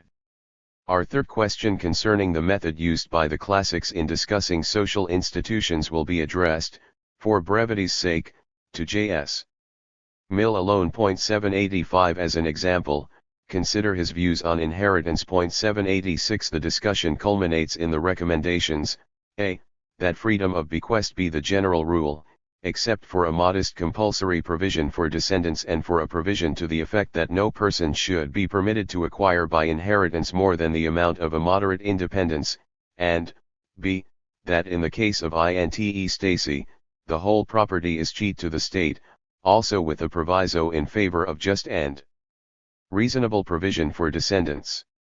In themselves these recommendations and also the particular ideas of justice that enter into them are only interesting from standpoints other than ours. To the historian of civilization they reveal part of the schema of cultural values that was harbored by a leading intellectual who belonged to the middle class and lived in the mid-Victorian era. 787 But there is, besides much pure ideology, also something behind those recommendations that is analytic in nature and admits of the application of a scientific method. Only, this scientific method is not the one we might expect. Mill's problem is not to explain, historically and sociologically, the origin and the various forms of the institution of inheritance. This, as he said in so many words in the case of the institution of property, 2 of Book 2, ch. 1, is no concern of social philosophy. What does concern the latter is the problem of social expediency, though not the expediency of any institution as it actually is, but as a community that is unhampered by any tradition or prejudice might introduce it under advice, I suppose, of the social philosopher. This is perhaps not the most scientific way of putting the matter, but it indicates Mill's method of analyzing social institutions clearly enough. Expediency of an institution turns upon its effect on, or role in, the economic organism in practice upon the effects to be expected from given changes of a given pattern, and these effects Mill then proceeded to analyze. In doing so, this fighter against prejudice proves himself indeed the most defenseless victim of prejudice against anything that is very far removed from his own mode of life or thought, displaying in this a deplorable narrowness of outlook. 788 But in themselves both the task and the method are scientific, analytic, in nature. b. The state in classic economics. In Chapter 2 of this part we learned a number of facts about the politics of the period's economists and about the meaning and limitations of what has been called the system of natural liberty. In Chapter 3, we made the acquaintance of several types of political sociology, among them the Marxist theory of the state. In Chapter 4, we had the opportunity to notice, here and there, the positions taken by individual economists with respect to the role of the state in economic affairs. In this section, we shall disregard all this, and all philosophies, ideologies, and political preferences which were in part simply the philosophies, ideologies, and preferences of the business class that, standing on its own feet economically, did not want anything from the state except legal protection and low taxes, including the political recommendations associated with them. Instead, we shall concentrate on one question only: how did all this affect economic analysis? Or, since all this enters or influences economic analysis by way of the assumptions economists make about the nature of the state, governments, parliaments, bureaucracies, and its normal functions and efficiency, how far were the assumptions made by economists realistic, considering the historical conditions to which their analytic propositions were to apply? My answer is that these assumptions reproduced tolerably well the actualities of the time in those economists' countries. Practically all economists believed, no matter what they desired, that, as J.S. Mill put it, laissez-faire was the general rule for the administration of a nation's economic affairs, and that what was significantly called state interference was the exception. And, though for different reasons in different countries, this was so in actual practice, not only as a matter of fact but also as a matter of practical necessity, no responsible administrator could have held then, and no responsible historian should hold now, that, social and economic conditions and the organs of public administration being what they were, any ambitious ventures in regulation and control could have issued in anything but failure. For the rest, wide differences existed between the economists of different countries with regard to what public administration could and should do. But, as has been pointed out in Chapter 2, they are largely accounted for by differences, not in economic principles, but in the actual conditions of different countries. 789 And practically all of them, so far as professional economists are concerned, come within the range covered by the phrase, differences of opinion as to the extent of the exceptions necessary or only desirable, approved or disapproved to the laissez-faire rule. The special case of England will illustrate this. 790 There, no revolution had occurred to sweep away the top-heavy structure of 18th-century bureaucracy, which was inefficient, wasteful, littered with sinecures, associated with unpopular mercantilist policy and even with political corruption. Before a new and more efficient structure could be erected, the old one had, in any case I mean, irrespective of what, if anything, one wished to put in its place, to be pulled down bit by bit in order to clear the ground. And until this had been done, the existing machinery of public administration was simply not up to any of those complicated tasks that modern regulation or socialpolitik involves. It is to the credit of J.S. Mill's judgment that he was aware of this. He was not on principle averse to a large amount of government activity. He had no illusions about any philosophically determined necessary minimum of state functions. But he realized the superiority, which was in the circumstances simply not open to doubt, of the businessman's administration of the productive resources over what could possibly have been expected from the public official of his day. He realized more than that.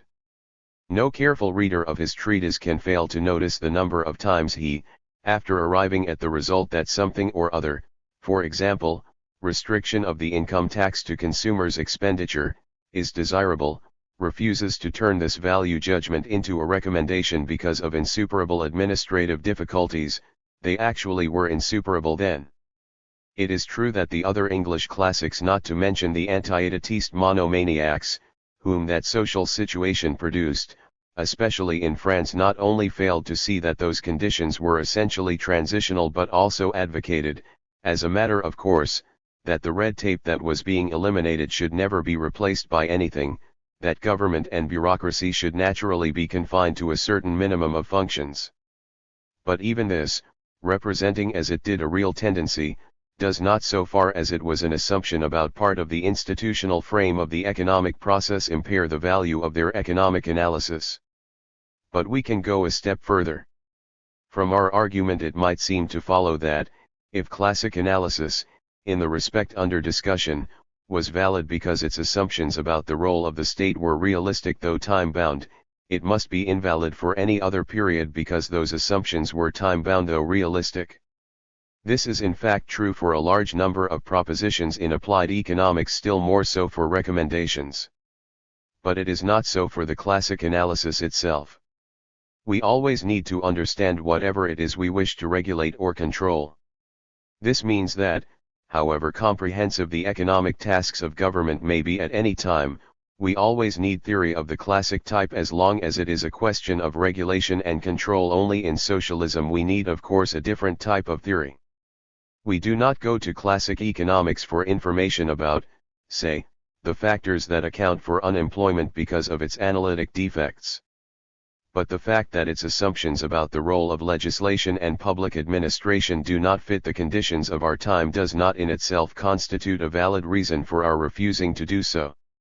Of course, the reader will understand how difficult it must have been to accept this for later historians of economic thought, who were interested in little else but ideas, social doctrines, or philosophies, and political recommendations, and who were in no position to decide which classic propositions must, and which need not, be dropped when we drop any given element of their institutional frame. See, the nation and the classes.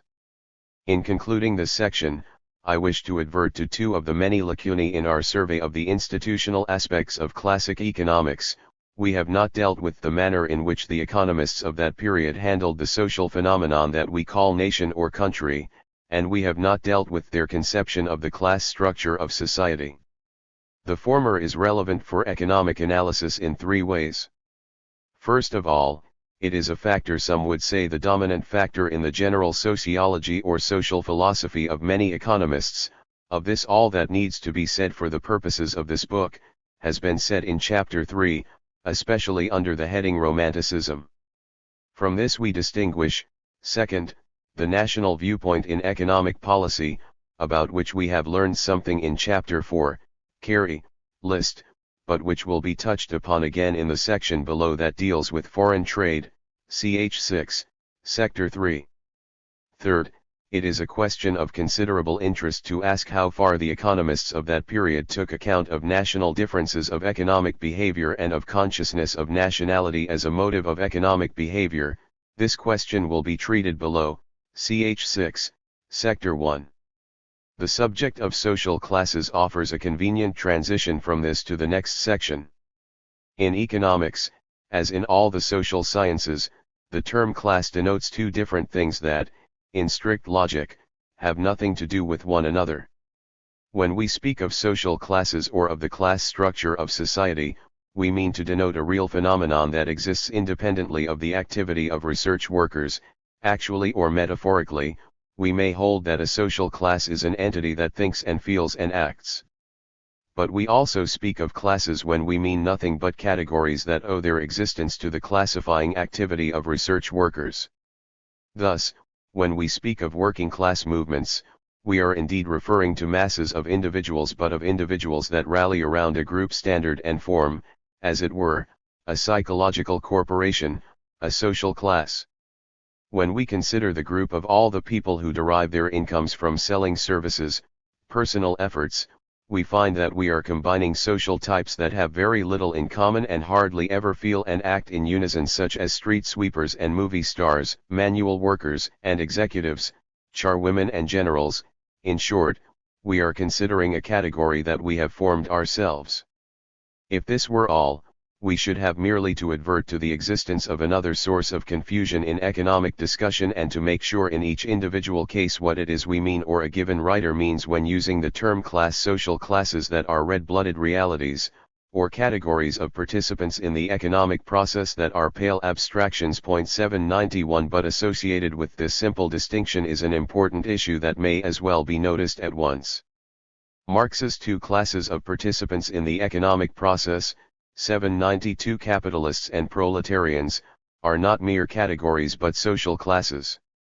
This feature is essential to the Marxist system.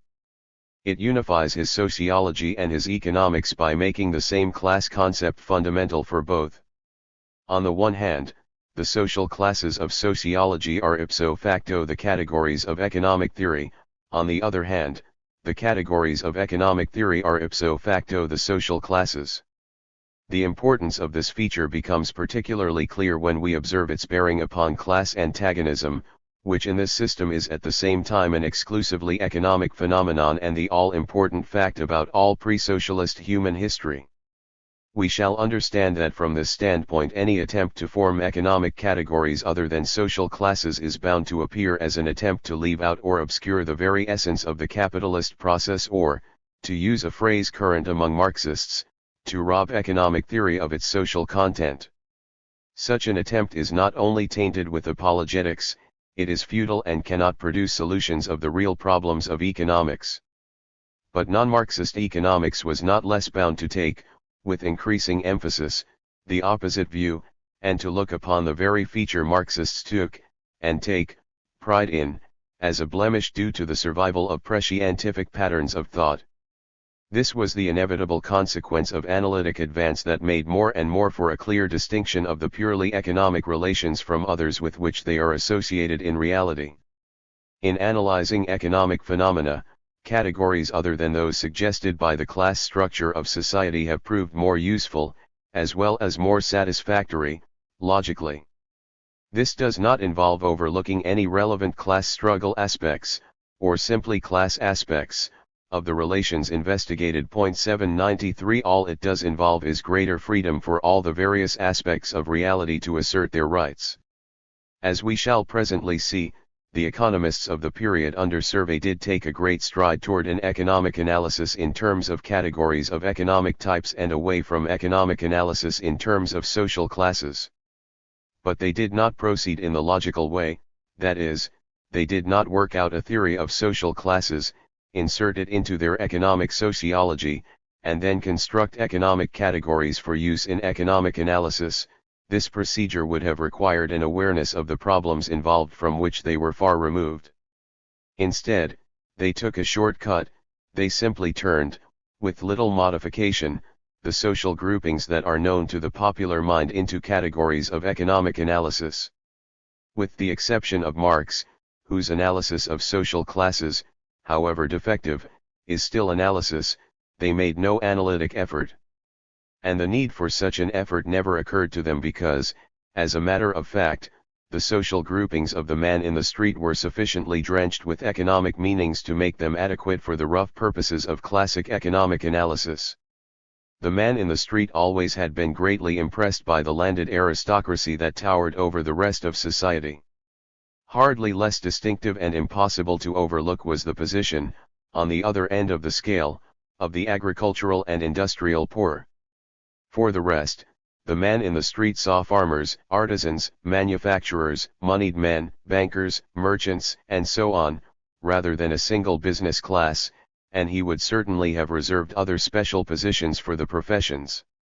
In the latter respect, classic economists agreed with him more or less. 794 But for the rest of those groups, they, the classic economists, did perform the modest service to analysis that consists in throwing them together, for some though not all purposes, into a single economic category, for which the label capitalist soon came to be generally used in economic literature. 795.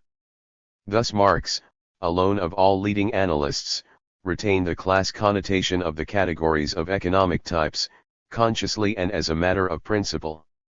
The prevailing tendency to get away from it, which he did not fail to notice, he simply put down as one of the symptoms of the degeneration of bourgeois economics that, so he held, had no longer the courage and honesty to face the real issues. By the same token, he noticed with approval those vestiges of the popular confusion of the two aspects that may be found in the earlier classics, especially in Ricardo. The existence of such vestiges is what we should expect in a process of analytic development that was not only slow but also subconscious. But how important were they? It is true that Ricardo spoke of distribution of the produce of the earth as a process of distribution between three classes of the community. Preface. This does seem to imply class connotation. If, however, we wish to take this phrase literally, we must take the whole sentence literally, and this would make a physiocrat of Ricardo. Further, it is true that his theory of wages, so far as it fits any part of reality at all, fits only the wages of manual labor of the proletarian class.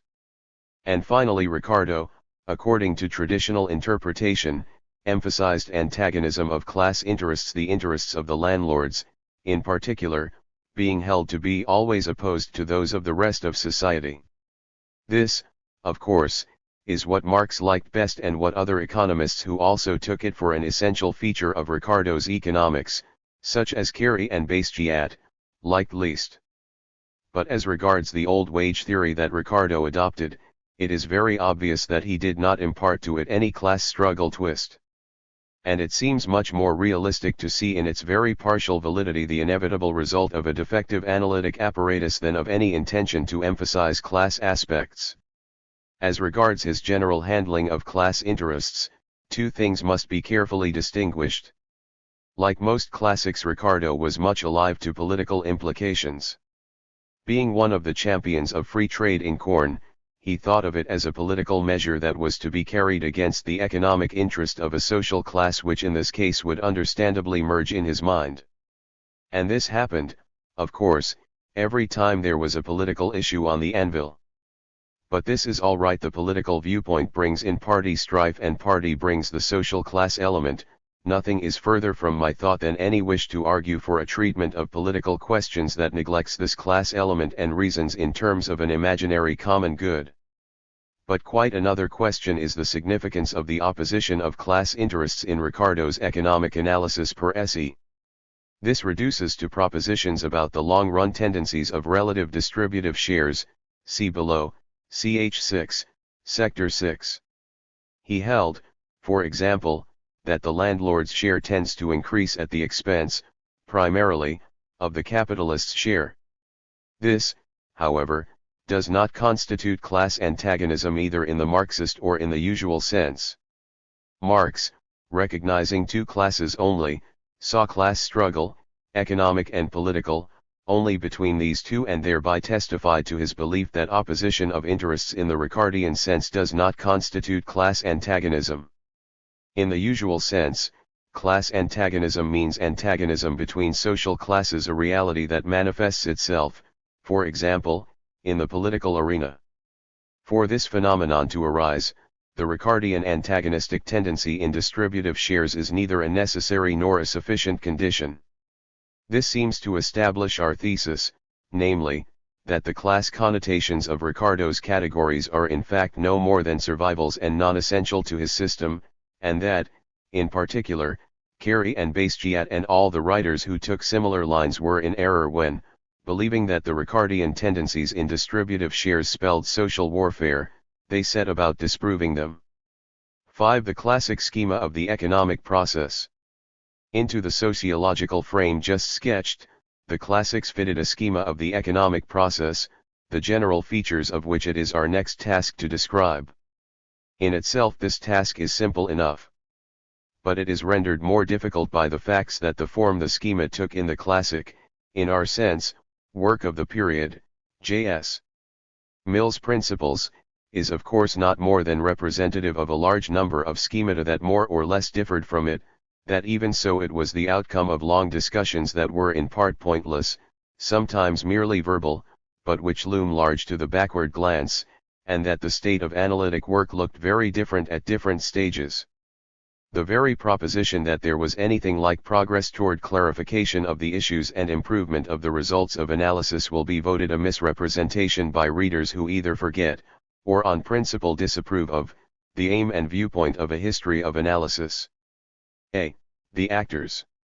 Any schema of the economic process must first of all settle the question of the dramatis personae to be admitted to the scene and thereby prejudge many of its features. These actors were, of course, firms and households and not social classes, or else there could not have been competition. This also applies to Marx's theory. As we know, these actors were classified by means of turning the social groups known to common experience into the three categories of economic types, or functional classes: landowners, laborers, and capitalists. 796. Of course, this merely continued an old practice that had been sanctioned by A. Smith. Since the three were mere categories, each defined by an economic trait, it was recognized without difficulty that an individual was capable of belonging to two, for example, if he was an artisan, or to all three of them, for example, if he was a peasant, tilling his own soil. Marx, as we also know, substituted his two-class schema for this tripartite division of types. 797. In one respect, however, there was significant, if halting, advance. A fourth category or type eventually received explicit recognition: the entrepreneur. Not that economists had ever accomplished the impossible feat of overlooking the most colorful figure in the capitalist process. The scholastic doctors, at least since the times of Saint Antonin of Florence, had distinguished the businessman's industria from the workman's labor. 17th-century economists had displayed an unmistakable, if inarticulate, understanding of the type. Cantillon was, so far as I know, the first to use the term entrepreneur. But these suggestions petered out without coming to fruition. A. Smith glanced at the type occasionally. He speaks occasionally of the undertaker, the master, the merchant, and, if pressed, would not have denied that no business runs by itself. Nevertheless, this is exactly the overall impression his readers get. The merchant or master accumulates capital. This is really his essential function, and with this capital he hires industrious people, that is, workmen, who do the rest. In doing so he exposes these means of production to risk of loss, but beyond this, all he does is to supervise his concern in order to make sure that the profits find their way to his pocket. J.B. Say, moving along in the French, Cantillon, tradition, was the first to assign to the entrepreneur per se and as distinct from the capitalist a definite position in the schema of the economic process. His contribution is summed up in the pithy statement that the entrepreneur's function is to combine the factors of production into a producing organism. Such a statement 798 may indeed mean much or little. He certainly failed to make full use of it and presumably did not see all its analytic possibilities. He did realize, to some extent, that a greatly improved theory of the economic process might be derived by making the entrepreneur in the analytic schema what he is in capitalist reality, the pivot on which everything turns. But he failed to realize that the phrase combining factors, when applied to a going concern, denotes little more than routine management, and that the task of combining factors becomes a distinctive one only when applied not to the current administration of a going concern but to the organization of a new one. In any case, however, he turned a popular notion into a scientific tool. In Germany, the concept of the entrepreneur was a familiar element of the Cameralist tradition. And so was the corresponding term, Unternehmer, which the economists of the period continued to use. It occurs, for example, in Rau's textbook. The analysis of the entrepreneurial function developed steadily if slowly, culminating in the work of Mangold. 799. How much of it, if anything, is due to influence from, say, I feel unable to tell. But in England this influence shows more clearly. Ricardo, the Ricardians, and also Senior took indeed no notice of Say's suggestion and in fact almost accomplished what I have described as an impossible feat, namely, the exclusion of the figure of the entrepreneur completely. For them as well as for Marx 800 the business process runs substantially by itself, the one thing needful to make it run being an adequate supply of capital. But some of the non-Ricardian and anti-Ricardian writers of the late 1820s and the 1830s did take it up. Reed and Ramsay, the latter used the term master rather than entrepreneur, though he spoke of enterprise deserving special mention. The decisive step was taken by J.S. Mill, who brought the term entrepreneur into general use among English economists and, in analyzing the entrepreneurial function, went from superintendence to control and even to direction, which, he admitted, required often no ordinary skill. But this defines the function of management and not anything distinct from mere administration. If this were all, he might as well have been content with the good English term, manager, which was in fact adopted later on by A. Marshall, and have spared himself all regrets about there being no good English word for entrepreneur. A reason why he did not do so was possibly that managers are frequently salaried employees and they do not necessarily share in business risks, whereas J.S. Mill, like all the authors of that period and most authors of the next one, wished to make risk-bearing an entrepreneurial function alongside of direction. But this only served to push the car still further on the wrong track. 801 And there it stuck. There were various attempts at improvement and development during that period and the subsequent one. Substantially, however, J.S. Mill's conception of the entrepreneurial function prevailed throughout the century, which means that, after all, Say's suggestion came to very little. We shall presently return to the subject. b. The agents. The reader is requested to observe how very short, simple, and natural the step is from the recognition of the three categories of participants in the economic process: landowners, workmen, and capitalists, to a general schema of this process. The categories are characterized by a purely economic trait. They are respectively the suppliers of services, of land, of labor, and of a stock of goods that is labeled capital. This seems to settle their role in production and, quite unbidden, the famous triad presents itself, the triad of agents, or factors, or requisites, or instruments, Senior, of production. And, not less easily, a triad of incomes emerges to correspond to the triad of factors: rents, wages, and profits. Surely nothing could seem more useful and more simple or more obviously in accord with fact to any person not influenced by previous acquaintance with economic controversy. This is the first point about the triad of factors that I want the reader to realize. The second point to be borne in mind is that the triad is, nevertheless, not popular with modern economists. It established itself, more or less, around the middle of the 19th century and took a new lease of life through A. Marshall's sponsorship of it. 802 And it still survives, owing to its handiness in elementary teaching. Beyond this, however, modern economists do not like it particularly. Some look upon it as a relic of bygone stages of analysis, a clumsy tool, an encumbrance rather than a help. But for the moment, we are not concerned with this, but with the third point. For reasons quite different from those that motivate the attitude of modern theorists, economists of the period under survey were reluctant to accept the triad, which accordingly conquered but slowly and incompletely a fact that, considering the obviousness of the schema, calls for explanation. Moreover, examination of these reasons will teach us an interesting lesson about the ways of the human mind in our field. In Chapter 6 of the first book of The Wealth of Nations, A. Smith decomposed the price of products into three components: wages, rent, and profit. In Chapter 7, these prices are built up again from these same components. 803 In itself, this points strongly enough toward the triad of factors. But the pointer is completely lost in the argument of Chapter 6.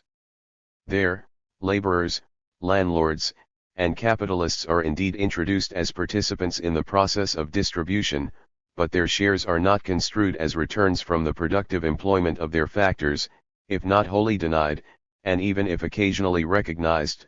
804 This factor value aspect of distributive shares is brushed aside in favor of quite another aspect. A. Smith, it will be remembered, tries to show how the landlords and the capitalists' shares are deducted from the total product that naturally is, in its entirety, the product of labor. And this seems to point toward a different conceptual arrangement, which reserves the role of factor of production for labor alone and bars the outlook on the triad of factors, in spite of the fact that A. Smith's language on the first page of Chapter 7 is clearly suggestive of it. A. Smith's exposition has been restated, in the first place, because it anticipates instructively the situation that prevailed in this corner of economic theory throughout the period. Whether under A. Smith's influence or independently, some economists took the line indicated by the one of A. Smith's pointers, and some took the line indicated by the other. But the majority hesitated and compromised, though the tendency was all along in favor of the triad of factors. In the second place, we have started from A. Smith because his exposition illustrates very well the nature of the main obstacle that stood in the way of smooth acceptance of the three-factor schema. In order to see it, we must recall once more that the proposition that labor alone produces the whole product has no empirical content that could be relevant in an analysis of the facts of the economic process. Clearly, nobody can maintain that labor is all that is needed in order to produce something, except in a class of cases without importance. But the proposition may have meta-economic meaning of an ethical color, and it agrees well with the emotional propensities and the political doctrines of sponsors of the interests of labor who, like A. Smith, love to declaim about the laborer who produces everything for everybody and himself goes in rags. They thought that they were gaining a point for labor by clinging to that doctrine, and they were confirmed in this childish belief by the no less childish belief of many sponsors of the triad that setting up land or capital as factors of production was gaining a point for landlords or capitalists. 805 They failed to see that their ethical philosophies and political doctrines were logically irrelevant for the explanation of economic reality as it is. In other words, they failed to see that all that matters for this purpose is the simple fact that, in order to produce, a firm needs not only labor but all the things that are included in land and capital as well, and that this is all that is implied in setting up the three factors. In still other words, they had not yet a clear conception of the distinctive purposes of analysis have we, and of what is and what is not relevant to the analytic purpose. It will be realized therefore that to see this distinctive purpose and to perceive that the three-factor schema served it in a simple way was, under the circumstances, not quite so easy as one might infer from its obviousness, and that hence its adoption spelled considerable analytic merit after all. There is, however, another aspect to the matter. If one accepts a labor quantity theory of value, either in Ricardo's or in Marx's manner, see below, ch. 6, Sector 2a, the three-factor schema, which we have been commending for its simplicity, meets with analytic difficulties that are quite independent of any philosophies. For the distributive shares must be paid from prices of products that, owing to the presence of claimants other than labor, cannot in general be proportional to the quantities of labor embodied in those products. A new problem therefore arises concerning the manner in which those other claims are satisfied. And in attempting to solve this problem, we find the triad of factors that puts these factors all in fundamentally the same logical position very inconvenient to handle. 806 From this standpoint, the mere fact that all agents are equally requisite cannot any longer be regarded as decisive. Note this interesting fact: from the standpoint of any theory of value other than the labor quantity theory, this problem appears as a choice example of a spurious problem, that is, a problem that owes its very existence to defective analysis and disappears, without any trouble, if the defective element, in this case the labor quantity theory of value, be removed. But from the standpoint of the labor quantity theory of value, the problem in question becomes the most important of all, the problem the solution of which must reveal the innermost secret of capitalist society. Marx had therefore plenty of reason to rise in wrath against the triad of factors and to condemn it as a piece of vile apologetics that, reducing colorful struggles of social classes to colorless allocations of returns to cooperating factors, emasculated capitalist reality. 807 Sometimes, the task of analysis is rendered difficult by the nature of its problems. Wave mechanics is a good example. Sometimes the difficulties are not in the things but in our own minds. As soon as this is understood, we can deal very briefly with the facts of the case.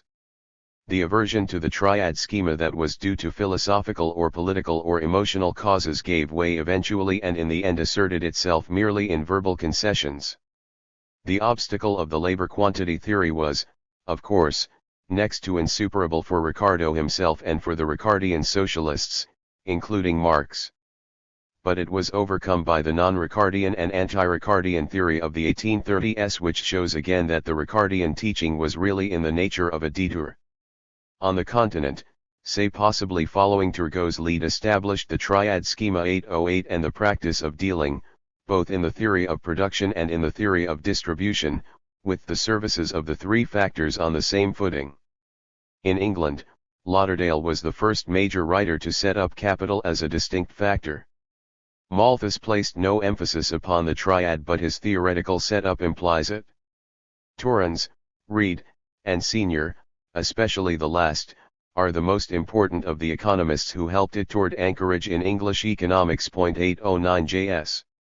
Mill, finally, adopted it in substance but hesitatingly and without going through with it in a way that mirrors the actual doctrinal situation very well. He started like Petty with two requisites of production, a felicitous term that disarms unintelligent criticism by avoiding any suggestion to the effect that agents might be morally entitled to rewards. 810 Then he noticed the fact that the economic process of every period also depends on the stock of goods that is available at the beginning of the period, which is all that is implied in setting up capital as a distinct factor. And so he recognized capital as a factor but distinguished it from the other two, the two original ones. 811 Senior had spoken of capital as a secondary agent in contrast to the two primary ones. There is in fact point in maintaining that capital is a factor with a difference. For, if capital is goods, it raises problems of depreciation and renewal that the other two factors do not raise. And if capital is so defined as to include wage goods, it is not quite on a par with land and labor but stands to them, so far as the wage goods are concerned, in a relation that is peculiar to it. But J.S. Mill did not go much further than this. Though he did recognize occasionally that in this schema the rent of land enters or does not enter into price and cost exactly as do wages, he yet refused to put land quite on a par with labor. He therefore clung, officially as it were, to the Ricardian theory of rent, although it was quite superfluous for him. 812 And capital remained stored up labor for him, as it had been for James Mill, although from the standpoint of his schema, and if he wished to resolve capital into something else, he should have resolved it into stored up services of labor and land. 813 To sum up, the question what is and what is not to be recognized, by the analyst, as an agent of production is a mere question of analytic convenience and efficiency. As such, however, it is very important, for the way in which a writer answers it will, to a considerable extent, determine his schema of the economic process and the formulation of the problems to be solved. At an early stage of analysis, the triad of agents suggests itself primarily because it links up nicely with the three categories of participants in the economic process that are derived from the layman's picture of society. But it so happens that the triad also makes economic sense because it presents a complete list of the requisites of physical production, the items of which are both non-overlapping and distinguished by economically relevant characteristics. Therefore, it makes a useful basis to start from. J.B. Say seems to have been the first to realize this fully. But most of the economists of the period did not look at the matter in this light. They believed that when they were deciding what to recognize as an agent, they were dealing with momentous real problems of analysis and, still more important, of social justice. Hence we find widespread reluctance to adopt the triad, which was reinforced, in some cases, by a theory of value that did not work well with it, and by the fact that the role of capital in the productive process does display certain traits that are not shared by the two original or primary agents. And so one-factor schemata and two-factor schemata survived throughout. Moreover, even writers who in fact adopted the three-factor scheme displayed a tendency to make verbal concessions to the other two, 814, which further obscures the situation. C. The model. In every scientific venture, the thing that comes first is vision.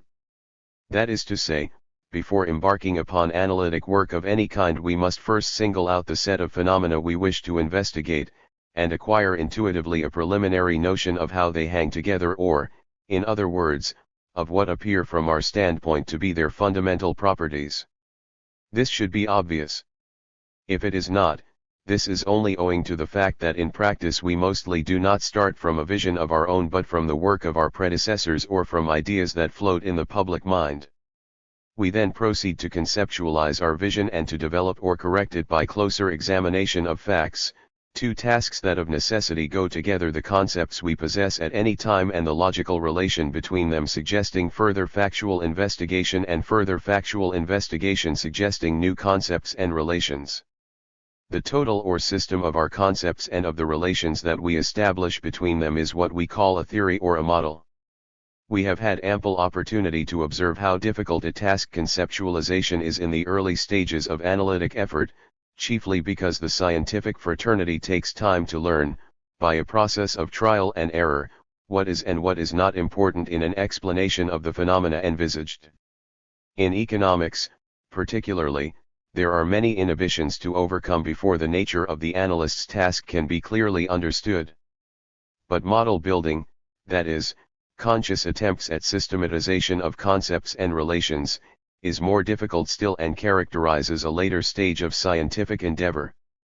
In economics, efforts of this kind date, substantially, from Cantillon and Quesnay.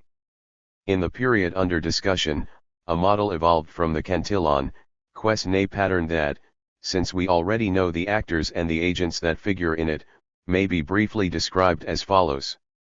Consideration of details will be deferred to the next chapter. 815. Moreover, comments on the classic schema of economic evolution will be deferred to the next section. In this section I shall present the classic schema of a stationary process only, a schema which, in this respect, was much like that of Quesnay. From A. Smith on, most of the English classics used the term stationary state. But this stationary state was an actual condition of the economic process which they expected to materialize sometime in the future. Taken in this sense, the subject of the stationary state belongs in the next section. Here we are concerned with a different kind of stationary state, namely, with a stationary state that is not a future reality but only a conceptual construct or tool of analysis that serves to isolate, for the purposes of a preliminary study, the group of economic phenomena that would be observable in an unchanging economic process. The first to recognize explicitly the methodological importance of doing this was J.S. Mill. But Marx, whose schema of simple reproduction, Capital, Volume I, ch. 23, is the schema of an economic process that merely reproduces itself in time, went much more deeply than Mill. All other writers, however, including A. Smith and Ricardo, actually used that tool, but, not being aware of the fact that they were using any particular device of this kind, they used it in a haphazard and unsatisfactory manner. This point, being both important and somewhat difficult to understand, calls for additional comment. We have repeatedly had the opportunity to advert to the slow development, not completed within the period under discussion or even within the next one, of the notions of economic, or social, statics and dynamics. J.S. Mill, who as we have seen probably took them from Kant and used them in his Logic, defines statics as the theory of the economical phenomena of society considered as existing simultaneously, Principles, Book 4, ch. 1, 1. This definition, by itself, might pass muster as an anticipation of the modern definition, Frisch. Statics as thus defined pivots on the concept of stable or unstable equilibrium that appears in Mill and in the classic literature generally, for example, in the garb of such constructs as the natural or necessary prices.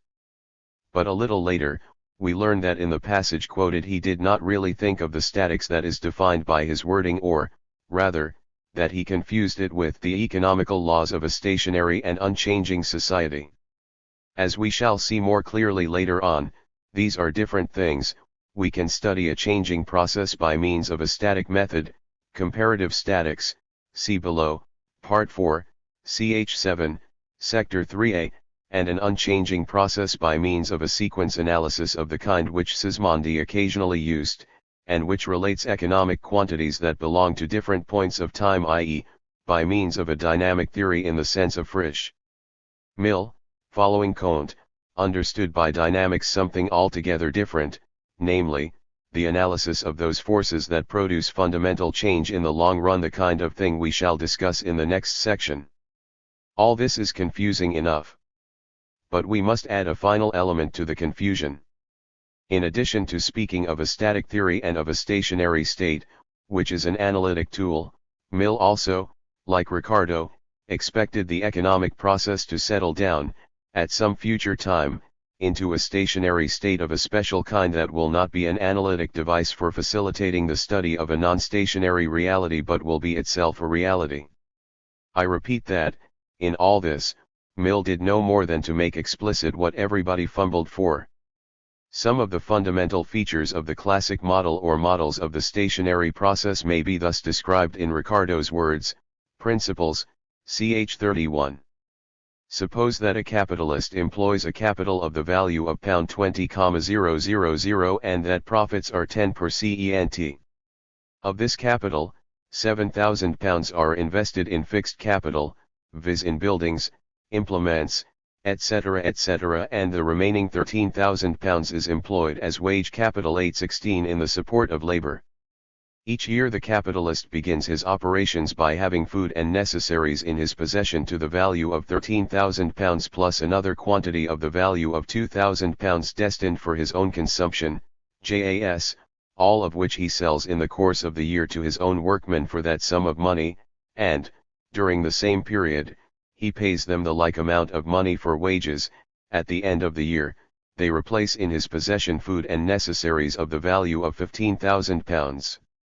£2,000 of which he then consumes himself in the following year. 817. A piece of sequence analysis that is certainly the last word in simplicity, which is why I refrain from elucidating it either by a system of equation or by a tableau of the Quesnay type. 818.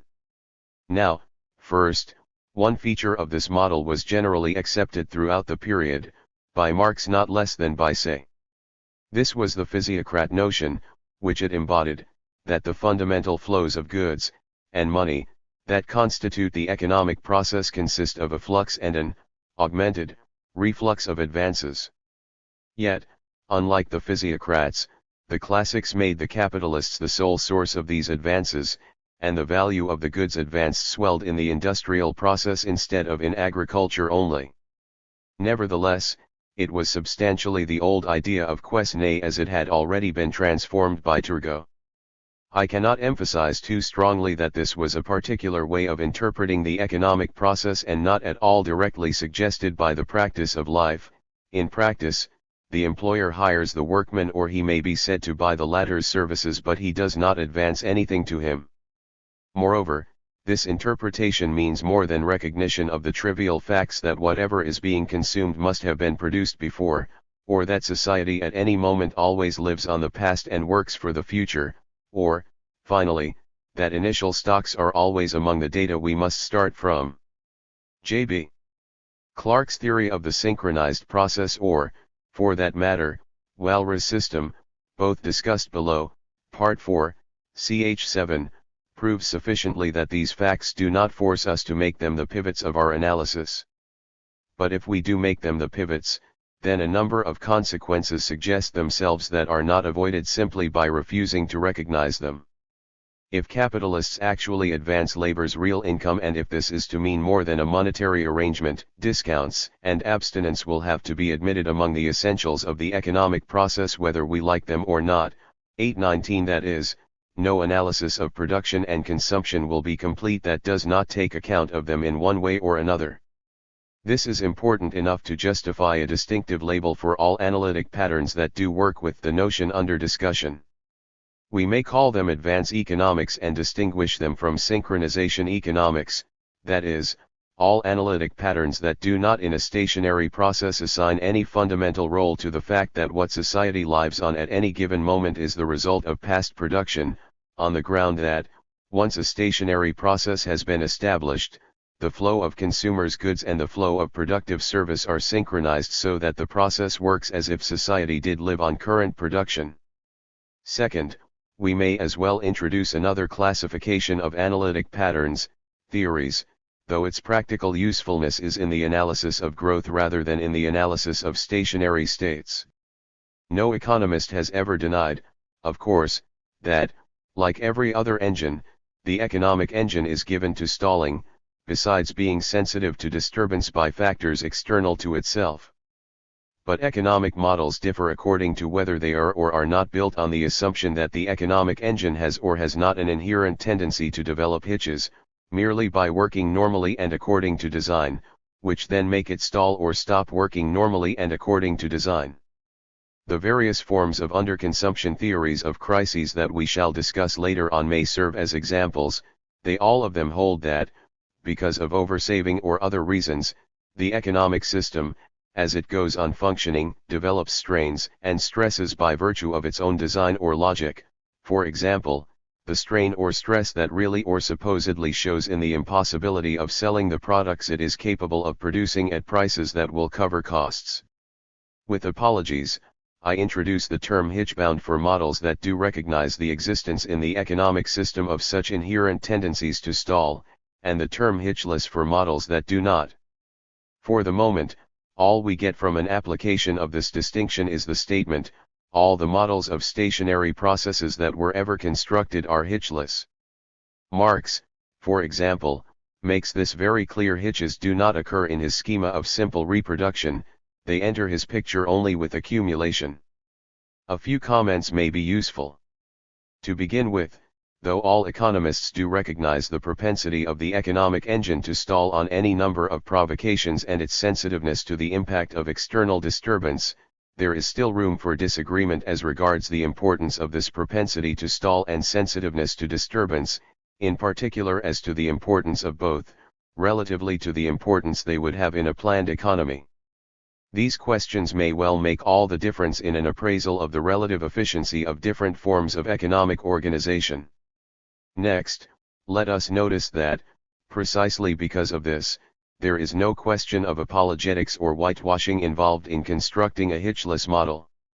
For the economist who constructs such a model may still have so high an opinion about the sensitivity of the economic system he wishes to describe that he may, because of this sensitivity, rate its efficiency lower than does another economist who prefers a hitch-bound model but has no such high opinion about the importance of the hitch.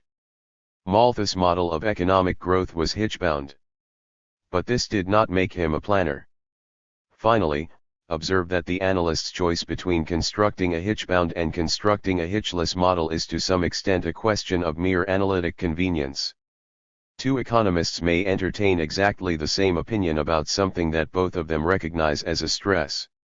Nevertheless, the one may think it more useful to build a hitchless model first and then superimpose the stress, and the other may think it more useful to introduce the stress, as it were, on the ground floor, and include it in his model from the first so that he gets a hitch-bound model. The same man may do the one for some purposes and the other for other purposes. It is only our inability to divorce research from politics, or our suspicion, all too often justified, that the other fellow cannot analyze with single-minded devotion to truth, which makes problems and party issues out of decisions that do not excite anyone in more fortunate fields of research. Third, the model from which we started may be complicated in various ways without losing its fundamental simplicity.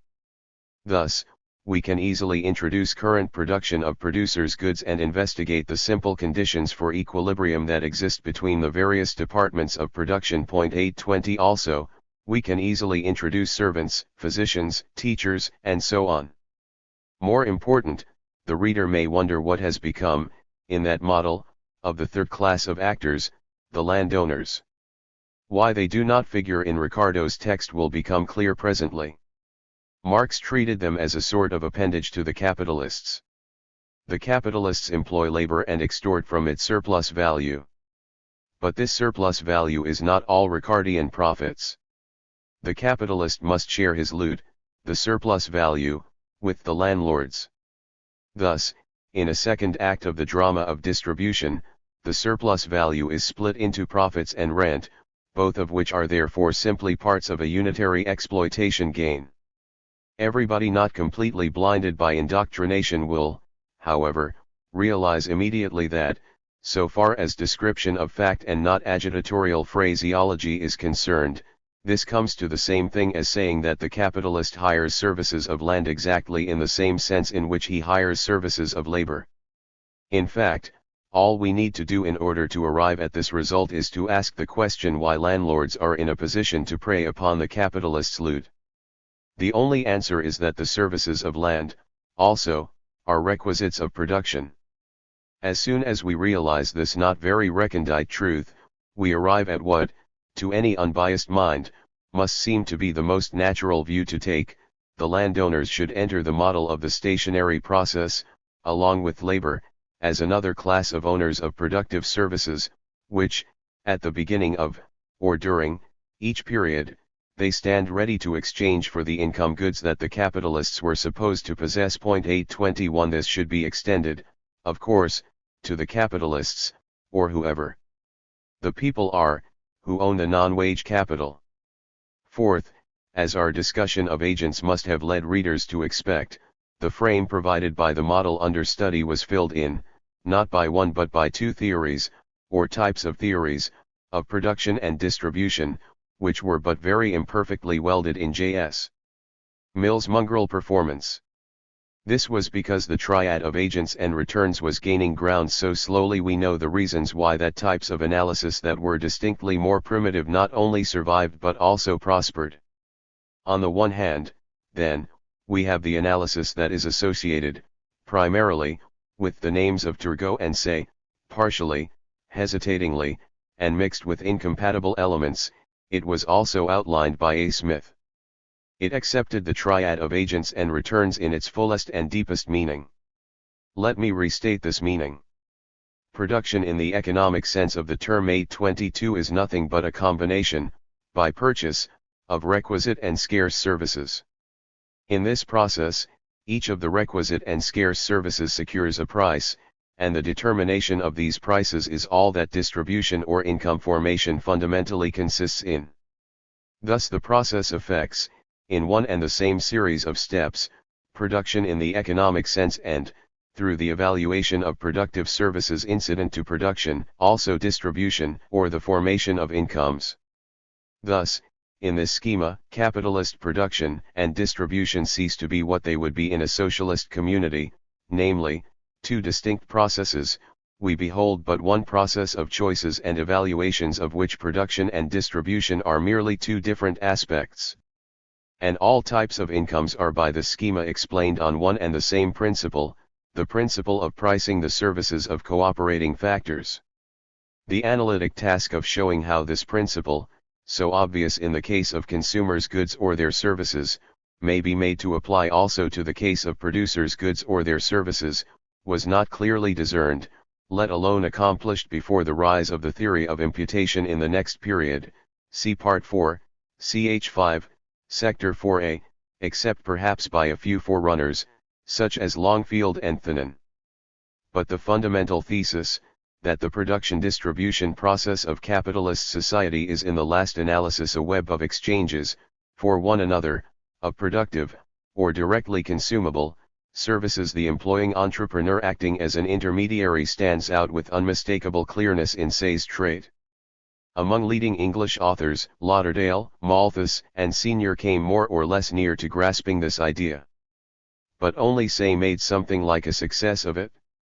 It is nothing short of pathetic that, owing to a complete lack of understanding on the part of opponents and owing to complete ignorance of even the most elementary mathematical tools on the part of exponents, this promising start not only was left to hibernate for decades but also acquired a reputation for superficiality and sterility. On the other hand, we have the type of analysis of which the Ricardian Dieter is the outstanding example. It would of course be an exaggeration to say that Ricardo was entirely blind to the aspect of the economic process described above. He had glimpses of it now and then, and Professor Knight went perhaps too far if he accused Ricardo of not having seen the problem of distribution as a problem of valuation at all. 823 But it is true that Ricardo failed to see the explanatory principle offered by the valuation aspect. This failure is intimately related to a peculiarity of the Ricardian work that is essential for understanding him and proves better than does anything else that this work constitutes in fact a Dieter and falls out of the historical line of economists' endeavors. For A. Smith, A. Marshall, and ourselves, the factors that explain the size and rate of change of the social product or national dividend or total net output are of primary significance. This was not Ricardo's view. On the contrary, in his preface to the first edition of the Principles, he tells us, to determine the laws which regulate this distribution of total product between landowners, capitalists, and laborers, JAS is the principal problem in political economy. That is to say, he all but identifies economics with the theory of distribution, implying that he had little or nothing to say about, to use his language, the laws which regulate total output. This is a strange view to take, though it must be added at once that he did not always adhere to it, as his chapters on foreign trade and on machinery show. It enables us, however, to state the fundamental problem Ricardo wanted to solve in terms of an equation between four variables: net output equals rent plus profits plus wages, everything measured in Ricardian values, see below, ch 6, sector 2a. And it does still more for us. It rids us of one of these four variables. For, since we have nothing to say about total net output, we can accept its amount, whatever it is, as a datum. So we really start with an equation that contains only three variables. But one equation in three variables is still a hopeless business. Therefore, Ricardo, ch2, places himself on a margin of agricultural production where rent is zero. Observe carefully what this means for Ricardo's analytic setup. By numberless writers the West, Ricardo theory of rent has been discussed in isolation, and with nothing but the question in mind whether it was right or wrong. This question is completely pointless. The West, Ricardo theory of rent cannot be discussed in isolation, that is, without reference to the whole of the West, Ricardo's system. It is within this system only that it acquires analytic meaning and, in fact, owing to Ricardo's inability to deal with systems of simultaneous equations, imposes itself. Outside of the West, Ricardo's system considered as a whole, it has very little meaning and is hardly worth bothering about. Let us go on. That theory of rent having fulfilled its only purpose, which is to get rid of another variable in our equation, we are left, on the margin of production, with one equation and two variables, still a hopeless business. But, so it occurred to Ricardo, wages are not really a variable either, at least not within that equation. He thought he knew, from external considerations, what they will be in the long run. Here the old Quesnay theory comes in, reinforced by Malthus' law of population. The wages will be roughly equal to what is necessary to enable the laborers, one with another, to subsist and to perpetuate their race without either increase or diminution. And so we reach the blessed goal at last: profit, the only variable left, is determined to. Call this patchwork ingenious, if you so please, but do not deny that it is patchwork, and rather primitive patchwork at that. Marx's schema is open to a similar objection. 824 He also eliminated rent from the fundamental problem, though in a different way. His equation of distribution, in terms of Marxist values, then reads, net output equals wages plus surplus. Again we can take the net output as a datum. And again the surplus is a residual, the determination of which depends upon the external considerations that determine wages. J.S. Mill's system, on the contrary, absorbed enough of the say conception, and in addition was sufficiently helped by Senior's notion of abstinence to be free from any such objection, and it offered all the elements of the complete model that Marshall was to build. but he retains so many Ricardian relics that there is some excuse for Jevons and the Austrians not seeing that they were developing his analysis and for believing instead that they had to destroy it. 6. The classic conception of economic development. I have tried to explain above, Part I, ch. 4, Sector 1d, the meaning and role of what I have called vision, that first perception or impression of the phenomena to be investigated, which factual and theoretical analysis, in an endless relation of give and take, then work up into scientific propositions. But when we are concerned with nothing more ambitious than to formulate the way in which on the plane of pure logic economic quantities hang together, that is, when we are concerned with the logic of static equilibrium or even with the essential features of a stationary process, the role of vision is but a modest one, for we are really working up a few pretty obvious facts, perception of which comes easily to us. Things are very different when we turn to the task of analyzing economic life in its secular process of change. It is then much more difficult to visualize the really important factors and features of this process than it is to formulate their modi operandi once we have, or think we have, got hold of them.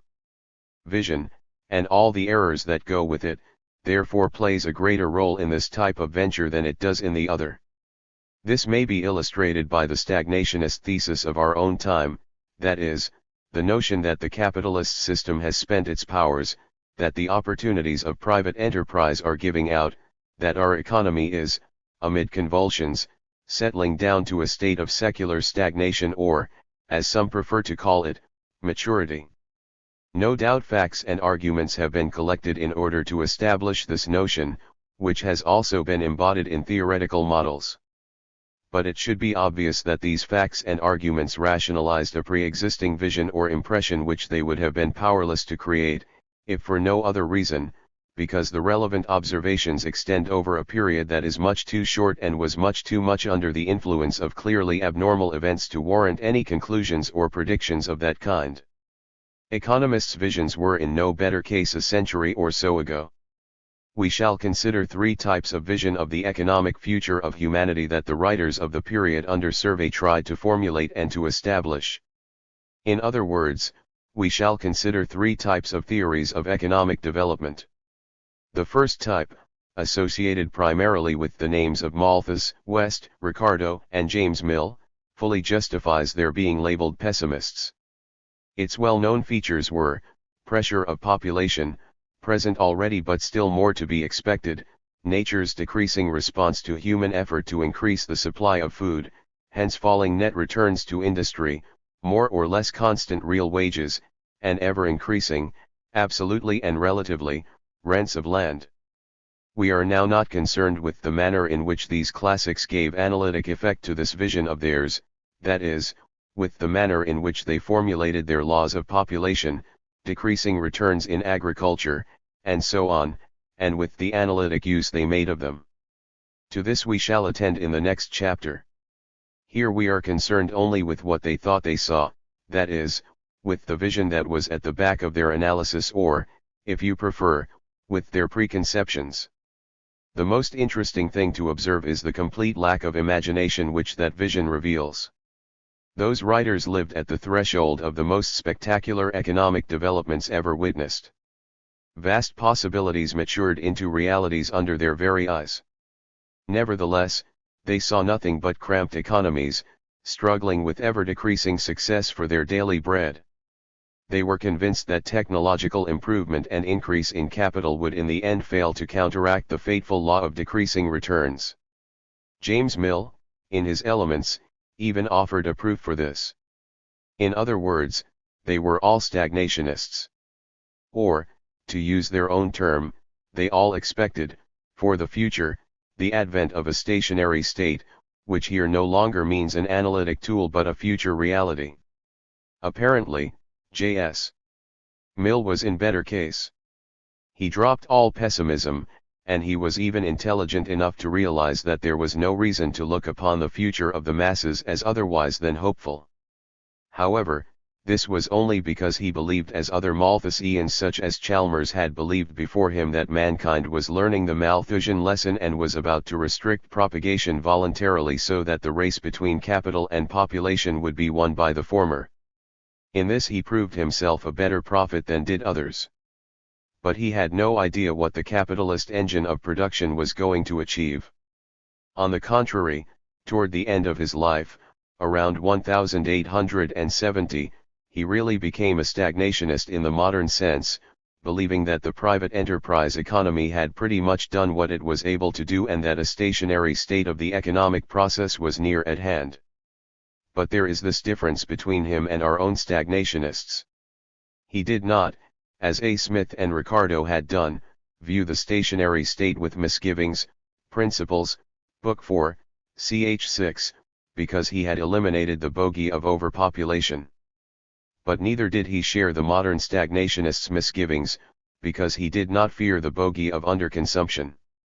To him the stationary state looked rather comfortable, like a world without bustle, his term, in which a philosopher like himself would not mind living and in which there would be moderate prosperity, or better, all round. 825 The question, whether the social structure of capitalism could persist in circumstances in which the main function of the capitalist entrepreneur was being lost, we may answer for him by saying that he visualized the advent of the stationary state as a very gradual process, so that institutions and minds would have no difficulty in making the currently necessary adjustments.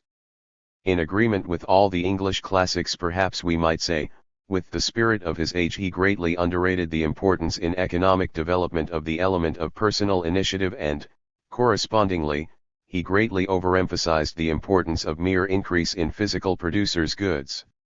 And in this again, he overemphasized the importance of saving. 826 Accepting the Turgot-Smith theory of the investment process, he took it for granted that the important thing was to have something to invest. The investment itself did not present additional problems either as to promptness, it was normally sure to be immediate, or as to direction, it was sure to be guided by investment opportunities that were equally obvious to all and existed independently of the investing man. 827 Saving, then, was the powerful lever of economic development. And it never created obstructions. The saving act itself did not, since the sum saved was immediately spent on productive labor. The resulting expansion of productive capacity did not, since products of correctly planned production were always capable of being sold at cost-covering prices. 828 To use our own term, J.S. Mill's schema of economic development, like Say's, was essentially hitchless. Malthus and Sismondi's schemata are examples of hitch-bound ones, the hitches arising in both cases not so much from saving per se, but from the resulting increase in productive capacity.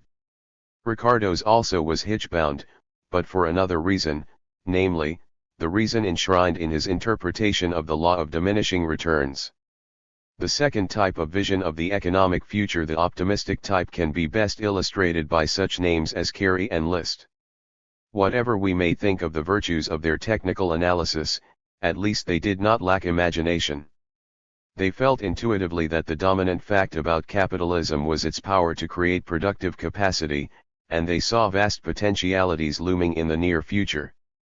With less imagination but with plenty of sound judgment, the majority of economists on the continent refused to share the pessimism of the Ricardians and of Malthus. At least, most of them watered it down. But beyond this, it was natural for those who more or less followed Say's lead so far as technical theory was concerned to realize that neither facts nor analysis were bearing out the Ricardian vision. These were called optimists and, partly but not wholly under Marxist influence, there grew up a tradition to despise them as shallow. This view is in fact historically associated with many writers, the Bastiat type, who fully deserve to be so called. But in itself this optimism was the result of both a vision and a theory that were more correct than those of the pessimists. The degree of truth of a doctrine is by no means always positively correlated with the ability of its exponents. 829. The third type of vision of the economic future and of corresponding theories of economic development will be represented by Marx alone. Based upon a diagnosis of the social situation of the 1840s and 1850s that was ideologically vitiated in its roots, 830 hopelessly wrong in its prophecy of ever-increasing mass misery, inadequately substantiated both factually and analytically, Marx's performance is yet the most powerful of all. In his general schema of thought, development was not what it was with all other economists of that period, an appendix to economic statics, but the central theme. And he concentrated his analytic powers on the task of showing how the economic process, changing itself by virtue of its own inherent logic, incessantly changes the social framework, the whole of society in fact. We have already dwelt on the grandeur of this conception, we shall briefly discuss its analytic aspects below. Only 2 points can be mentioned here. First, nobody, not even the most ardent of optimists with whom Marx had this point in common, had then a fuller conception of the size and power of the capitalist engine of the future. With a quaint touch of teleology, Marx said repeatedly that it is the historical task or privilege of capitalist society to create a productive apparatus that will be adequate for the requirements of a higher form of human civilization. However much our modern positivism may resent this way of putting it, the essential truth of what he meant to convey, in this respect, stands out clearly enough. Second, the motor of Marx's economic development was indeed not quite the colorless saving of J.S. Mill. He linked it or investment to technological change in a manner that is not to be found in the latter's principles. But all the same the motor is saving, which with him is as promptly turned into investment as it is with Mill. This fact is hidden but not abolished by Marx's use of the term accumulation and by his violent diatribes against the nursery tale, Kinderfibel, that physical capital is created by saving. There are good reasons as well as bad ones for Marx's dislike of the latter term. In particular, capitalist fortunes do not typically arise from saving income dollars and piling them up neatly, but by the creation of sources of returns, the capitalized value of which then constitutes a fortune. However, the implications of this he would not have liked any better than he did the picture of good and frugal boys who save till they find themselves rich. So it had to be exploitation forever, so exclusively in fact as to endanger the explanatory value of his schema. For the social process as a whole, the essential point is in any case the capacity creating use made of capitalists' gains, no matter whether or not they arise from exploitation and are invested again for the purpose of further exploitation. And this essential point, so a history of analysis has to notice, is fundamentally the same with Marx and Mill, however different the phraseologies were in which they conveyed it. 6. General Economics, Pure Theory 831. 1. Axiomatics. Senior's 4 postulates. To Senior belongs the signal honor of having been the first to make the attempt to state, consciously and explicitly, the postulates that are necessary and sufficient in order to build up. It is misleading to say to deduce that little analytic apparatus commonly known as economic theory, or, to put it differently, to provide for it an axiomatic basis. The merit of the attempt is but little decreased by the fact that his list of postulates was incomplete and otherwise defective, and by the further fact that he invited attack by defining that apparatus so narrowly, or else by equating this theory to political economy. It is increased by the fact that the attempt occurs in the course of a general theoretical house cleaning and is part of a wider attempt at rigorous conceptualization. First he polished wealth and exchange value, then he stated his 4 elementary propositions, the postulates. Finally he presented, under the inadequate heading of distribution, exchange or value and distribution would be more adequate, a set of additional concepts and of relations that, together with the immediate development of the postulates, which settle most matters usually dealt with under the heading production, are supposed to make up the theoretical organon. As a venture in pure theory, his performance is clearly superior to that of Ricardo. We shall now consider the postulates, using in doing so every opportunity that may arise of looking further afield. A. The first postulate. The first reads as follows: that every man desires to obtain additional wealth with as little sacrifice as possible. 832. Implicitly at least, some such proposition underlies all theoretical reasoning, and it would just as well fit into Ricardo's or Malthus' texts. Adam Smith and J.S. Mill took it for granted, Lauderdale came near to stating it explicitly. In the language of the next period in Marshall's, for instance, it can be expressed by saying that every man desires to maximize the difference between the sum total of his satisfactions and the sum total of his sacrifices, both discounted to the present moment. But what is its nature and standing? Senior calls it a matter of consciousness and distinguishes it from the three other propositions, which are matters of observation. But it would not affect his meaning if we called it a matter of introspective observation. Moreover, there are, in his development of this proposition, e.g. pages 27 to 833 various comments on the behavior of Dutchmen and Englishmen and Indians of Mexico that are obviously based upon an external observation of sorts. We may therefore provisionally speak of observation even in this case and proceed forthwith to state the following generalization about all four of them or any other proposition an economist may see fit to postulate. In so doing we exemplify and in part justify Say's opinion on economics being an observational science, though he said experimental, which will thus be seen, appearances notwithstanding, to involve no disagreement with Senior. Nobody ever denied or, by his practice, belied the truth that economic theory, like any other theory, is founded upon observation. Senior, by taking little trouble with observations and concentrating upon inference from them, may have created a wrong impression and he may himself have held erroneous views about the relative importance of observing and inferring, but he did not in fact though he did in phrase treat economics as toto scielo deductive. Now, the facts observed enter theory as hypotheses or assumptions or restrictions, that is to say, as generalized statements induced or suggested by observation. 834 When we wish to stress our confidence in their validity, we often call them laws. Compare for instance Keynes's psychological law of the propensity to save. When we simply wish to stress our resolve not to challenge them in the course of a particular argument, we call them principles. But all these words really mean one and the same thing, and there is no point in philosophizing about them. This applies to frontier facts as well as to facts that belong to our field proper. The difference, as pointed out above, is only that in the first case we do not, in the second we do, feel fully responsible for the validity of our statements about them. Quite another question is whether or not we are to be satisfied with an observation of the Seniorian or, for that matter, the Ricardian or Millian kind. Three aspects of this question must be carefully distinguished if we are to understand classic or any other theoretical procedure. There are first the two problems of observation by introspection and by common or everyday experience. Many economists of later times, especially the founders of the so-called Austrian school, have stoutly stood for both. Wieser in particular seems quite in accord with J.S. Mill in accepting common experience as a valid basis for theory to start from.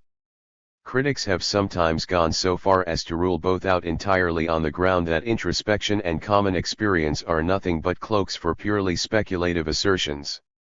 This extreme form of the criticism is indeed open to the reply that some postulates such as that businessmen on the whole prefer making money to losing it are evidently not miles from the truth and that it is vexatious to insist upon elaborate research for the purpose of establishing them.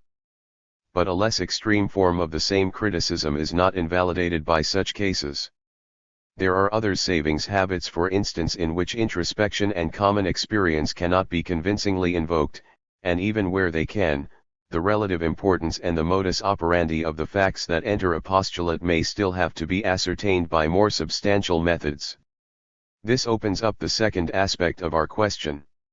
Senior's postulate embodies observation, but possibly inadequate observation. Does this justify us in rejecting everything that is between the covers of his book? Evidently not. The postulate divested of unnecessary utilitarian associations is plausible.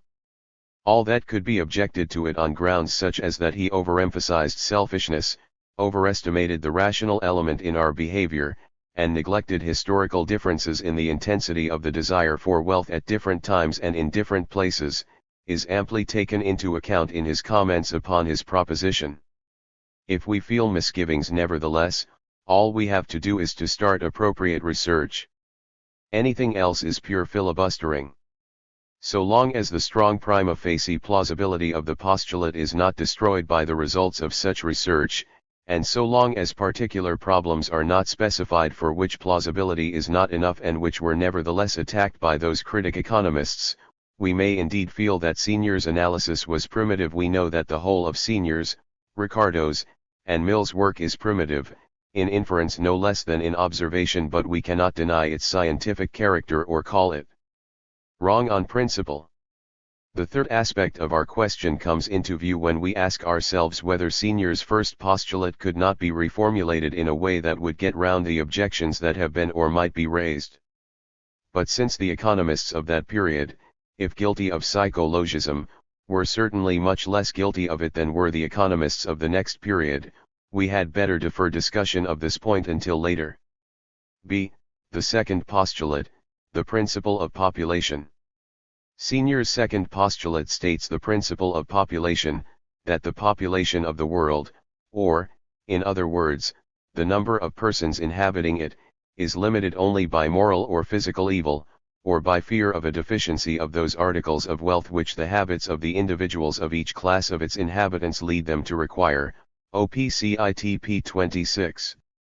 We take this opportunity to touch briefly upon the contribution of Malthus and the discussion that developed about it. Moreover, it will be convenient to add a few remarks about the history of the theory of population in the subsequent period so that we may drop it from our picture in Part 4. This decision is suggested by the fact that its interest for analytic economics greatly declined during the second half of the 19th century and that it then grew into a semi-independent science, which it is impossible to deal with in this book.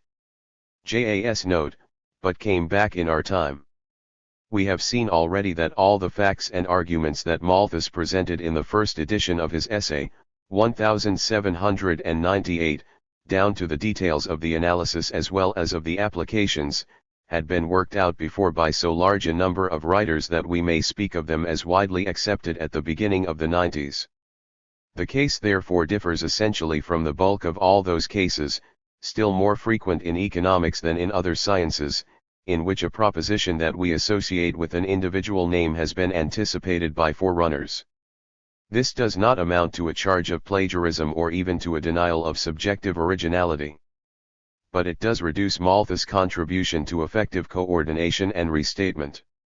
The significance of its tremendous success at the time with the profession and with political society is underlined by the fact that, for about a century to come, theory of population was to mean arguments pro and con the Malthusian theory. Also, I have already alluded to the attempts that have been made to account for this success, and for Malthus' performance itself, by the ideological mechanism. While giving my reason for refusing to accept this explanation, I have, however, admitted that there are two facts that do lend some support to it. The one of them is that the theory was immediately used as an argument against measures of social betterment.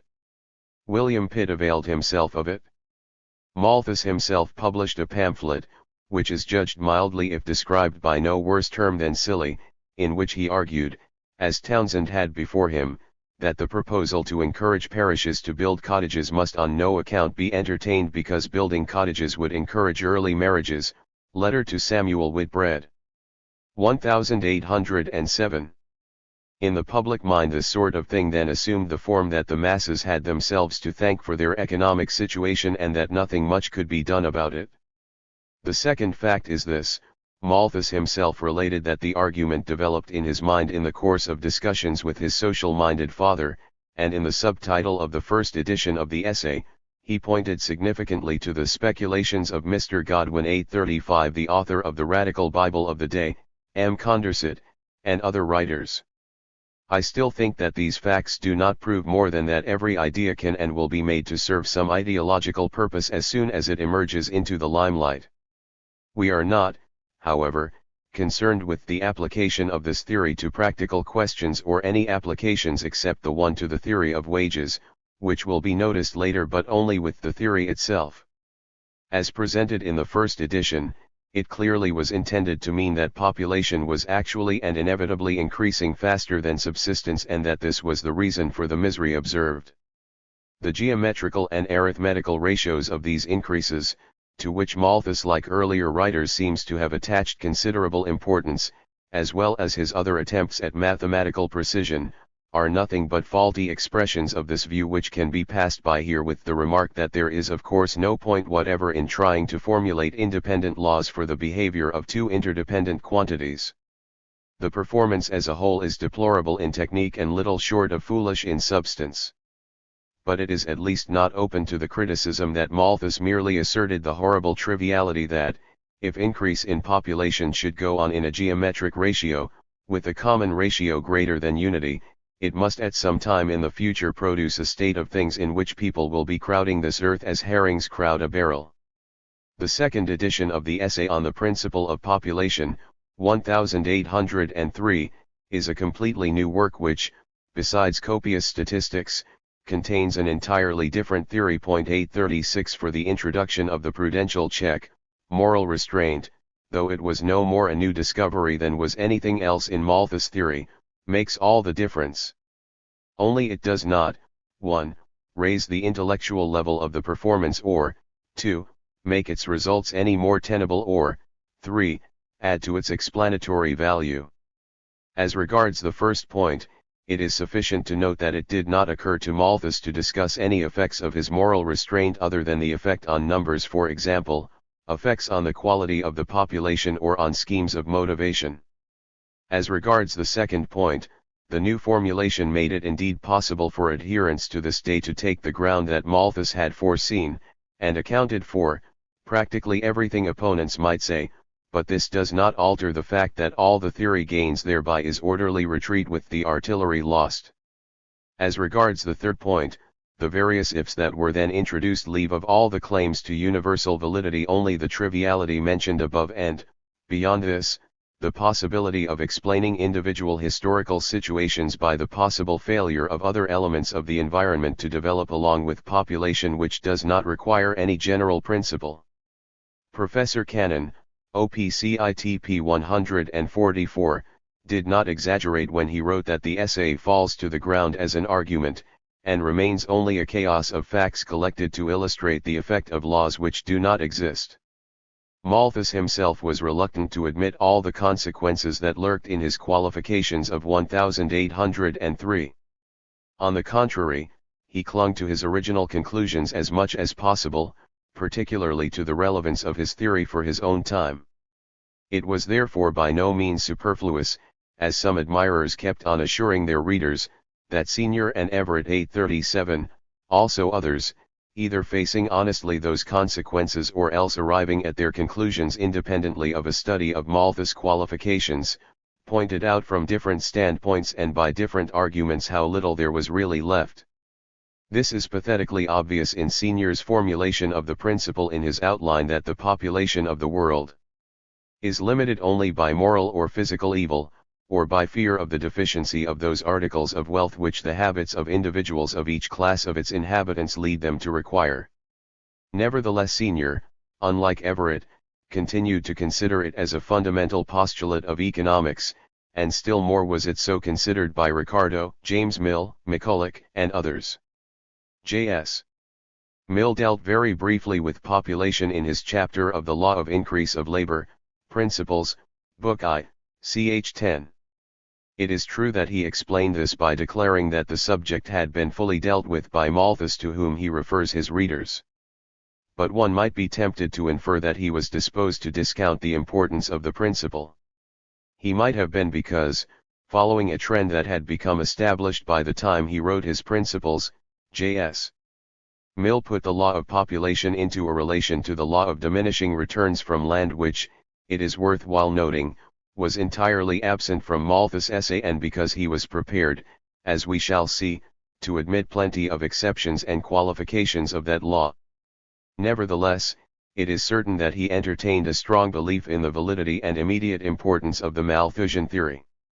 In the Principles he showed this by his interest in the problems of a stationary population, Book 4, ch. 6, and in particular by his blunt assertion, which is as categorical as it is unsupported, that the density of population necessary to enable mankind to obtain, in the greatest degree, all the advantages both of cooperation and of social intercourse has, in all the most populous countries, been attained, thereby suggesting that any further increase of European population would be productive of nothing but pressure. Still more convincingly, however, this belief shows in his indubitable sympathy with birth control. 838. Thus interesting phenomenon, the teaching of Malthus' essay became firmly entrenched in the system of the economic orthodoxy of the time, in spite of the fact that it should have been, and in a sense was, recognized as fundamentally untenable or worthless by 1803, and that further reasons for so considering it were speedily forthcoming. 839 It became the right view on population. Just as free trade had become the right policy, which only ignorance or obliquity could possibly fail to accept, part and parcel of the set of eternal truth that had been observed once for all. Objectors might be lectured, if they were worthy of the effort, but they could not be taken seriously. No wonder that some people, utterly disgusted at this intolerable presumption which had so little to back it, began to loathe this science of economics, quite independently of class or party considerations, a feeling that has been an important factor in that science's fate ever after. The majority of the profession, however, especially in England, submitted. After 1850 the interest of economists in the population question declined, but they rarely failed to pay their respects to the shibboleth. So did Marshall, though he stripped it of practically all its salient features, and so did Bombach and Walras, who in their theoretical work never used it at all. At the end of the century the one leading man to take it seriously and to emphasize it again and again was Wicksell, who also resuscitated the doctrine of optimal population which, however, had commanded support throughout. One might have expected these rumbles to die out, but on the contrary, after the First World War, they actually revived again in a cannonade.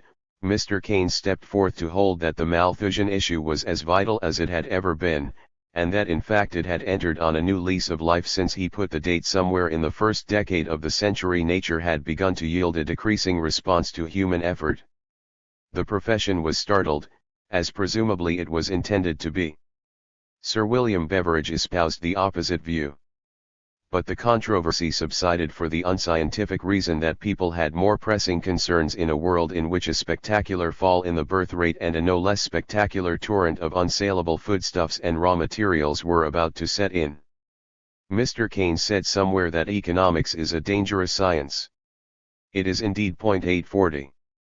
The decline of the Malthusian theory, or, at all events, of its role within the system of general economic theory, was not however due to its opponents. We can pass quickly over their contributions, which with the possible exceptions of those of Godwin and Everett which have been mentioned already hardly ever met the theoretical issue. One point they made which, as we have seen, was not of minor importance where immediate applicability of the theory is in question. They showed more or less effectively that, at best, the Malthusian theory might apply at some distant future, but that it was no good as an explanation of present poverty. This ground was taken by Oppenheimer 841, but had been taken before in a sense by Senior and much more strongly by William Hazlitt, a reply to the Essay on Population, 1807. Under this heading we may mention the Ricardian socialists of the 20s of the 19th century such as W. Thompson 842, who emphasized that the Malthusian theory would work out quite differently in different forms of social organization, and that, for example, the economic independence of women and a higher standard of life would alone suffice to put a different complexion upon the matter, and Karl Marx, who developed this institutional relativity 843 into the sweeping proposition that overpopulation, as observed in capitalist society, has nothing to do with any immutable laws but is specific to this form of organization and simply an incident to its mechanism of accumulation. Other objectors tried to replace the Malthusian geometric progression by other laws of increase, example Sadler, 1830, Doubleday, 1846, which do not soar toward infinity but display maxima or plateaus that might be reached before the point of Malthusian pressure. The difficulty was to motivate these forms without using moral restraint or other Malthusian factors. On this rock all those ships foundered. Nothing was proposed beyond more or less dilettantic hints. These laws induced others that do not carry causal implications, not necessarily, at least, but merely aim at describing actual and, by risky extrapolation, future developments.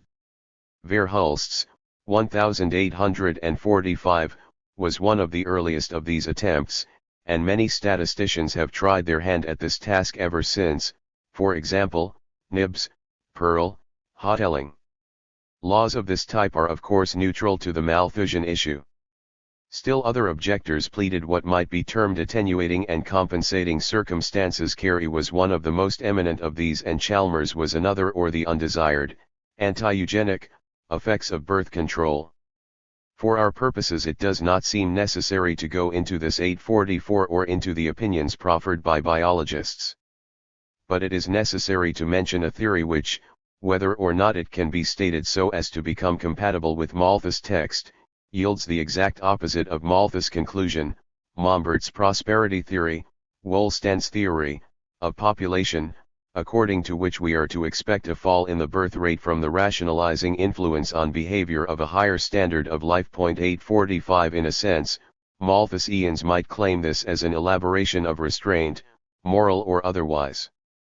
But, so far as it goes, it turns effectively the tables on any prediction that increase of subsistence, in a wide sense of the word, will always or normally induce an increase in the rate of propagation. An ordinary mortal might have thought that the fall in birth rate, first in the upper then also in the lower strata, first in urban then also in agrarian areas, and the rapidly approaching goal of a stationary population, should have set worrying economists at rest. But that mortal would thereby have proved that he knew nothing about economists. While some of them were still fondling the Malthusian toy, others zestfully embraced a new one. Deprived of the pleasure of worrying themselves and of sending cold shivers down the spines of other people on account of the prospective, or present, horrors of overpopulation, they started worrying themselves and others on account of a prospectively empty world. As has been pointed out, in Note 1 at the beginning, this section was written much earlier than the other 5 sections and had not been integrated with the rest of the chapter. There were numerous notes to be used in revision and rewriting. There is no discussion here of Senior's third postulate, that the powers of labor, and of the other instruments which produce wealth, may be indefinitely increased by using their products as the means of further production. This third postulate is, however, discussed below in section 5, capital, under the subheading Senior's contributions. See, the fourth postulate, diminishing returns. We shall take up the fourth postulate next, that, agricultural skill remaining the same, additional labor employed on the land within a given district produces in general a less proportionate return, or, in other words, that though, with every increase of the labor bestowed, the aggregate return is increased, the increase of the return is not in proportion to the increase of the labor. It is the fact or hypothesis or principle or law or tendency of diminishing returns.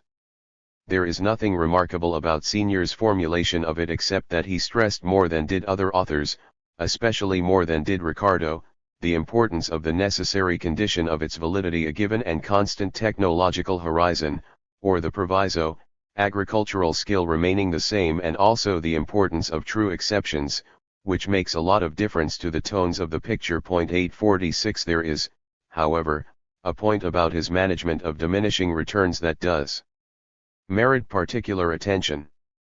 All the leading economists of that period confined diminishing returns to land, and many had asserted an opposite law for manufactures, especially West and McCulloch. 847 But nobody that I know of has been so emphatic about this law of increasing returns in manufactures as was Senior, who asserted with little qualification that additional labor when employed in manufactures is more, when employed in agriculture is less, efficient in proportion.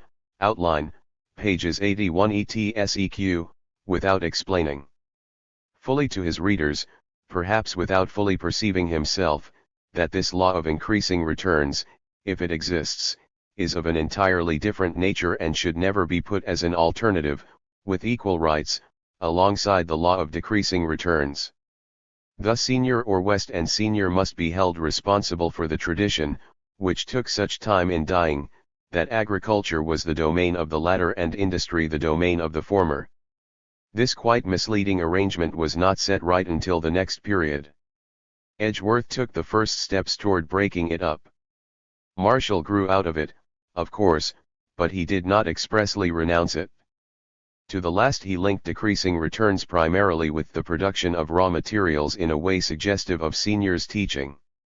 For the rest, We shall avail ourselves of this opportunity to survey the development of the principle of decreasing returns during the period. We have seen that the principle is not found in the wealth of nations. In fact, all that A. Smith says is that progress of improvement increases the quantity of work that can be done by the same number of hands comparatively less rapidly in agriculture than in manufactures. This clumsy sentence expresses a statement of fact that may be true at some times and not at others and has nothing to do with diminishing returns. But it is the germ of an opinion that greatly influenced the later argument about diminishing returns. As stated above, Ricardo and others recognized, and Senior emphasized, the fact that the operation of diminishing returns is interrupted by technological progress. On the face of it, this fact might suffice to break the connection so fundamental for the West, Ricardo, Malthusian picture of economic evolution of diminishing returns with the pressure of population. This consequence was however avoided in the end also by Senior by minimizing the possibilities of technological progress in agriculture. The Smithian proposition was sharpened into what really was an additional postulate to the effect that in agriculture technological progress would not in the long run be strong enough to get the better of diminishing returns. Marginal labor costs of foodstuffs would actually rise in the calculable future 848 and not merely tend to rise. And this prophecy, there is no other word for it, was, for the Ricardian group and the public, the really important thing, without which decreasing returns would have been what it should be, an analytic tool that per se commands but moderate practical interest. The chief merit of having forged this analytic tool we have assigned, in spite of the existence of forerunners, to Sir Edward West, see above, ch. 4, Sector 2, because so far as I know he was the first to create the form it retained throughout the period and beyond, including the prophecy or additional postulate just discussed. 849 He distinguishes the two cases that have become classical, decreasing returns owing to the necessity of resorting to inferior land and decreasing returns owing to the fact that additional labor cannot be bestowed. West does not add, after a certain point with the same advantage as before on the old land. 10. The first case, which we can generalize so as to include inferior location as West meritoriously does, 9, is logically plain sailing, resting securely on the observation that pieces of land definitely differ in fertility with reference to any given product or method. However, this does not get us far, since decreasing returns in this sense are neither necessary nor sufficient for the uses West himself or anyone else ever made of the law. 850 The second case of decreasing returns is the one that really matters and ought to be formulated, if we confine ourselves to land, as follows. Suppose that to a given plot of land equal increments of labor, or of a fixed combination of factors, are successively applied in order to raise a given crop, then, if other things are kept strictly equal, a point will be reached after which the consequent increments of that product will monotonically decrease to zero, and, if further application were persisted in, to absolutely increasing negative figures. It is Ricardo's merit to have, though less rigorously, expressed just this. West also must have had this meaning in mind, for it is the one which is relevant in the essay on the application of capital to land. But his wording is not clear and points, if taken literally, to a law of decreasing average returns rather than to a law of decreasing marginal returns. And it is the former that was subsequently formulated by a majority of authors, who must either have confused it with the latter or have erroneously considered it the more important of the two. 851 This is true even of Marshall, Principles, Book 4, ch. 3, 1, who worded the law of or statement of tendency to diminishing returns almost exactly as did Senior. That they are not equivalent and that it is the marginal concept which is needed in all maximum problems, was not expressly stated until 1911 when Edgeworth pointed it out. Sound instinct, however, prevented the confusion from producing mistakes.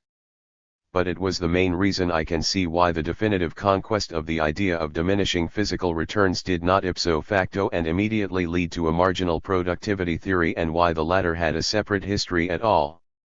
The law of diminishing returns is of course an empirical statement, a generalization from observed facts that only further observation can either verify or refute.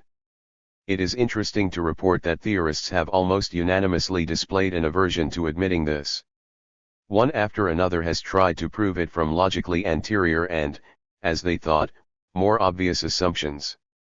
This can in fact be done for the law of diminishing average returns, which has been shown 852 to follow from assumptions that may be held to be simpler than is the law itself. Moreover, this law also follows, if we add assumptions nobody will care to challenge, from the law of decreasing marginal returns. But the latter cannot be so derived unless we introduce further assumptions that reduce the proof to a triviality. 853. 2. Value. As we have seen at various turns of our way, the problem of value must always hold the pivotal position, as the chief tool of analysis in any pure theory that works with a rational schema. 854. More or less, this was recognized by all the economists of that period, by Marx not less than by Say, although some haze continued to linger on this point. Any impression to the contrary is mainly due to economists' preoccupation with things other than pure theory, especially with the institutional aspects of economic life. The value on which analytic effort converged was exchange value. J.S. Mill only clinched prevailing practice when he emphasized that the term value was, in economic theory, essentially relative, and that it meant nothing but the exchange ratio between any two commodities or services. Similarly, the term price meant nothing but the exchange ratio between the arbitrary unit of any commodity or service and the good selected for money. We may also take J.S. Mill's teaching as typical of an attitude that has been much discussed of late. The problem that really mattered throughout was the explanation of these exchange ratios or price relations, relative prices. Money prices, absolute prices, were treated as an affair of secondary importance, to be dealt with apart in the chapter on money. Since, then, value was a ratio, it followed as a matter of course that all values were incapable of increasing or decreasing simultaneously. It also followed that there was no such thing as the total value of all the services of wealth, or of all wealth, taken as a whole, although Ricardo and Marx took a different view on this point. Nobody raised the theoretical question whether it is really possible or admissible to carry out the fundamental analysis of the price system in terms of exchange ratios or relative prices alone. This implies, of course, that the intervention of real money, that is, of money which not only supplies a unit of account but also actually circulates and in addition functions as a store of value, does not affect the determination of the exchange ratios themselves or anything else that is essential to the understanding of the economic process. Or, to put the same thing in the usual way, this implies that money is in fact a mere technical device that may be disregarded whenever fundamentals are on the program, or a veil that must be removed in order to discover the features behind it. Or, in still other words, this implies that there is no essential theoretical 855 difference between a barter economy and a money economy. Nobody tried seriously to prove this or even realized the necessity of doing so in order to establish the validity of that procedure. 856 This was to come in our own time. For the moment let us merely notice that this exclusive emphasis upon real analysis may have had its advantages, even if it should have proved inadequate when confronted at a later stage of analytic development with higher standards of scientific rigor. It served to counteract lingering primitive errors. It helped to clarify concepts and relations. It asserted the rights of a point of view that stood in need of being asserted then and perhaps may do so again. But the economists of that period did not even make a serious effort to prove the determinateness of an economy without a circulating medium. Systematic efforts of this kind since Cournot's example remained without influence cannot be said to antedate Walras, see below, Part 4, ch. 7. However, in this as in other instances, in economics as in other sciences, we find that intuitive perception of the inherent logic of things led beyond what was actually proved. Like the leading theorists of the preceding period, the classics sensed the existence of what we now call economic equilibrium and, if they did not try to prove its existence, they made it, as it were, plausible, embodying their intuition in certain empirical rules, such as the tendency of profits to be roughly equal in different but similarly conditioned lines of business. 857 We derive a similar proposition from the principle of maximizing net returns and associate it with the principle of substitution. The classics, it has been held 858 were not in possession of the latter principle. 859 This is true, and so it is that this constitutes one of the most serious shortcomings of their analytic apparatus. But if they did not formulate it explicitly and did not apply it systematically, neither were they entirely unaware of it. They used it in individual cases. And it is implied in some of their propositions. A. Ricardo and Marx. By theories of value we mean attempts at indicating the factors that account for a thing's having exchange value, or though this is not strictly the same, the factors that regulate or govern value. Let us begin with Ricardo. A. Smith, we remember, may be credited with 3 different theories of value: the labor quantity theory illustrated by his beaver and deer example, the labor disutility theory conveyed by his reference to toil and trouble, the cost theory he actually used in the central part of his analysis. We also know that in addition he recommended labor, along with corn, as a relatively stable unit by which to express commodity values, numeraire. 860 Ricardo, starting his theoretical work by a study of the wealth of nations, was displeased with what he rightly felt to be a logical muddle, and came to the conclusion that the labor quantity 861 theory of value as conveyed by the beaver and deer example was the one to adopt, not only for primitive conditions in which there was no scarce factor other than labor, but generally for all cases, even where there were also other scarce factors. His first chapter is an attempt to carry out this idea. A. Smith's cost theory he evidently thought logically unsatisfactory, perhaps circular. The labor disutility theory he neglected, probably because it did not occur to him that it was different from the labor quantity theory. And throughout, he mixed up his argument against A. Smith's lapse from the labor quantity theory of value with an argument against A. Smith's, and Malthus, choice of labor as a measure of value. 862 Before going on, I shall first try to remove this difficulty from our path. 2 things must be distinguished.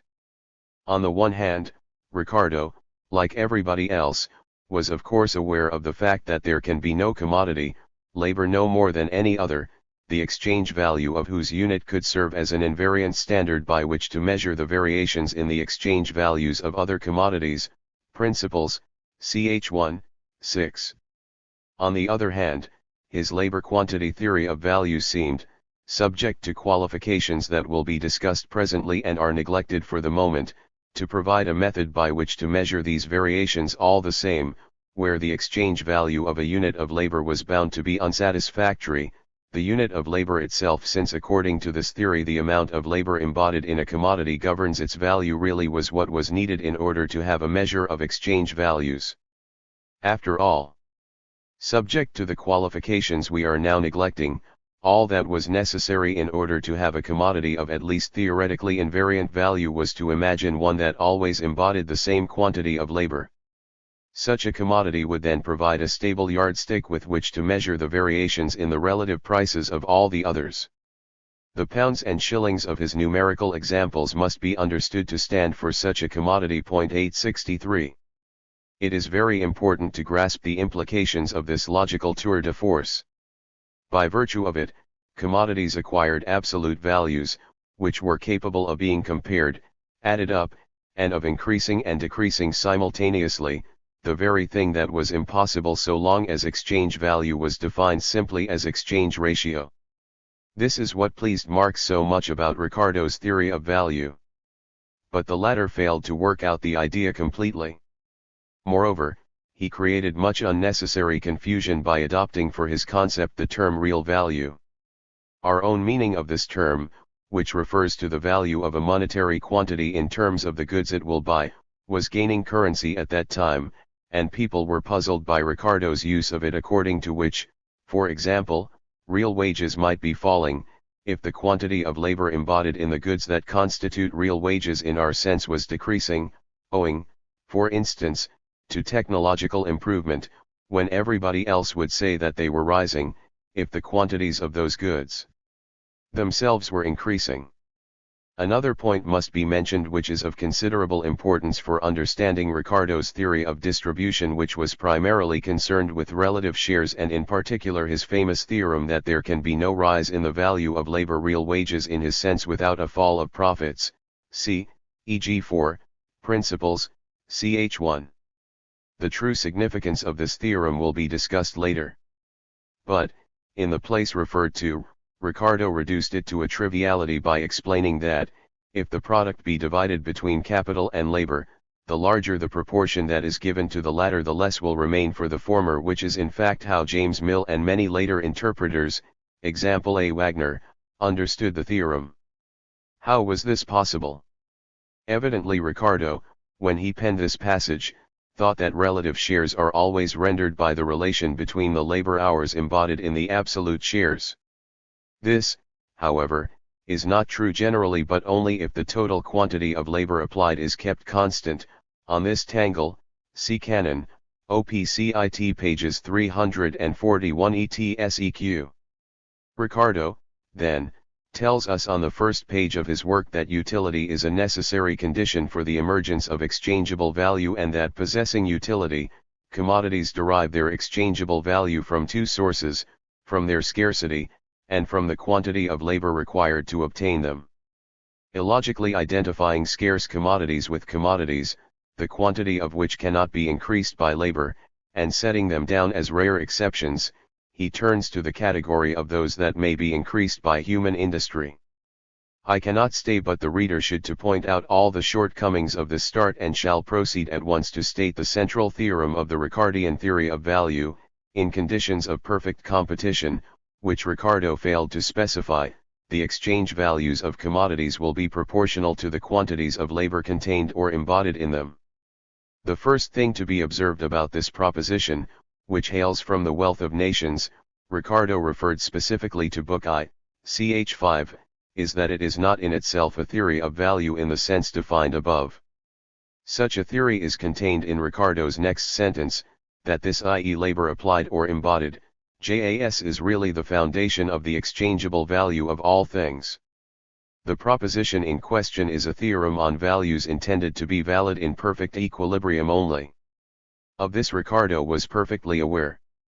In chapters 4 and 30, he therefore dealt with the Cantillon, A. Smith concept of market price, which he made dependent, like the price of monopolized commodities, on supply and demand, as if determination of price by supply and demand were entirely different from, and incompatible with, determination of price by quantity of labor embodied.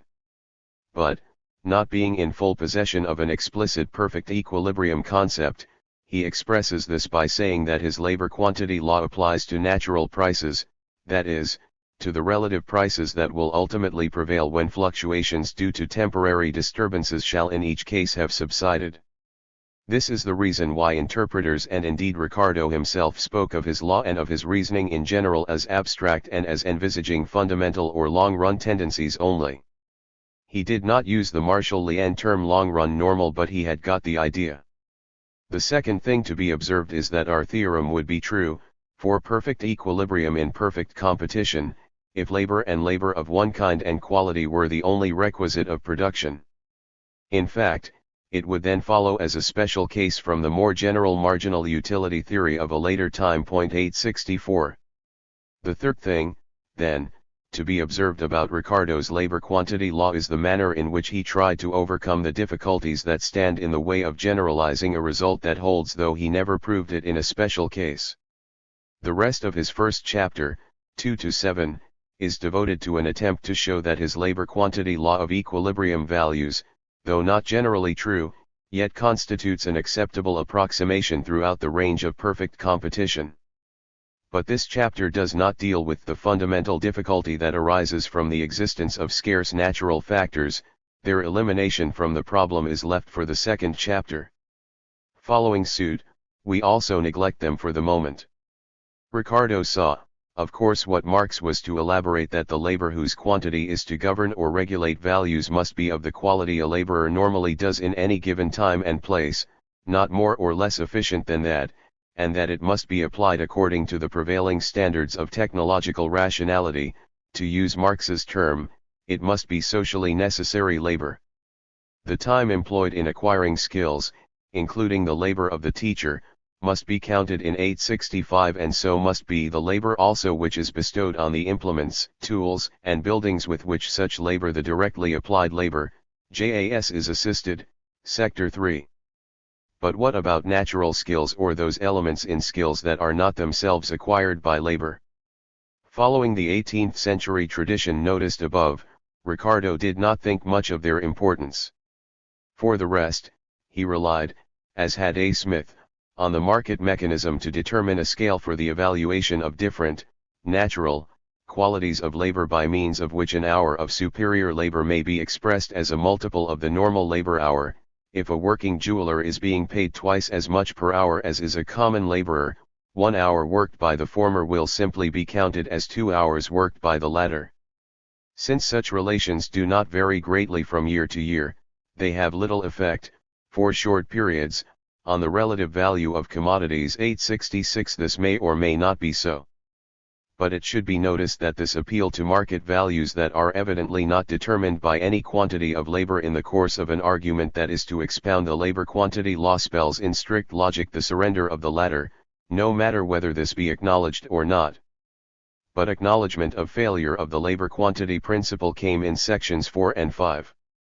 There, Ricardo faced the facts that relative values of commodities are not governed exclusively by the quantities of labor embodied in them, but also by the length of time which must elapse before they can be brought to market. For this is what his argument amounts to: unequal proportion between that part of capital which is to support labor and that part which is invested in tools, machinery, and buildings, and unequal durability of the latter, or unequal rate of turnover of the former. Which are the facts discussed are relevant to the relative values of the products only because of that time element which they bring into the picture of the productive process. 867. They simply mean different periods of investment of the, possibly, equal quantities of labor embodied in the capital goods, or, to put quite bluntly the common sense business fact of which Ricardo was thinking, different amounts of carrying charges that, logically, are on a par with quantity of labor in influencing natural, that is, equilibrium, values. So the murder is out. To be sure, Ricardo tried to minimize the damage to his fundamental construction by pointing out that quantity of labor still remains the most important determinant of relative value, which is why above we have described his theorem as an approximation. This seems to do more justice to his thought than does the interpretation that appeals to other historians. These, following a lead of Marshall's, prefer to say that Ricardo had really a cost theory of value. It is true that in effect Ricardo ended up by coordinating the element of accrued profits with the element of quantity of labor. It is also true that sometimes, ch 30, first sentence, he did make cost of production, evidently including the former element, the ultimate regulator of values. But if this were all, his exposition would reduce simply to a roundabout way of stating a view that was current in his time. It would be difficult to see what it was he fought for with so much insistence and what the ensuing controversies were about. Only if we recognize that he believed, wrongly of course, that labor applied is something more fundamental or important than our accrued profits, shall we understand why he first introduced his theory of values under the assumption that capital structures were exactly similar in all industries. The comfort is of course quite illusory that he drew from the fact that then, if we accept his elimination of the influence of natural agents, the relations of quantities of labor applied would regulate relative values. Logically it would be just as admissible to say that, with equal quantities of labor applied, it is capital structure or time which regulates relative values. Therefore, he must have thought that the former proposition is true in some sense in which the latter is not. And our interpretation, the interpretation that is characterized by the word approximation, seems to me the most obvious one in the case of a writer who was quite free from either emotionalism or philosophical preconceptions. Another point must be mentioned, however.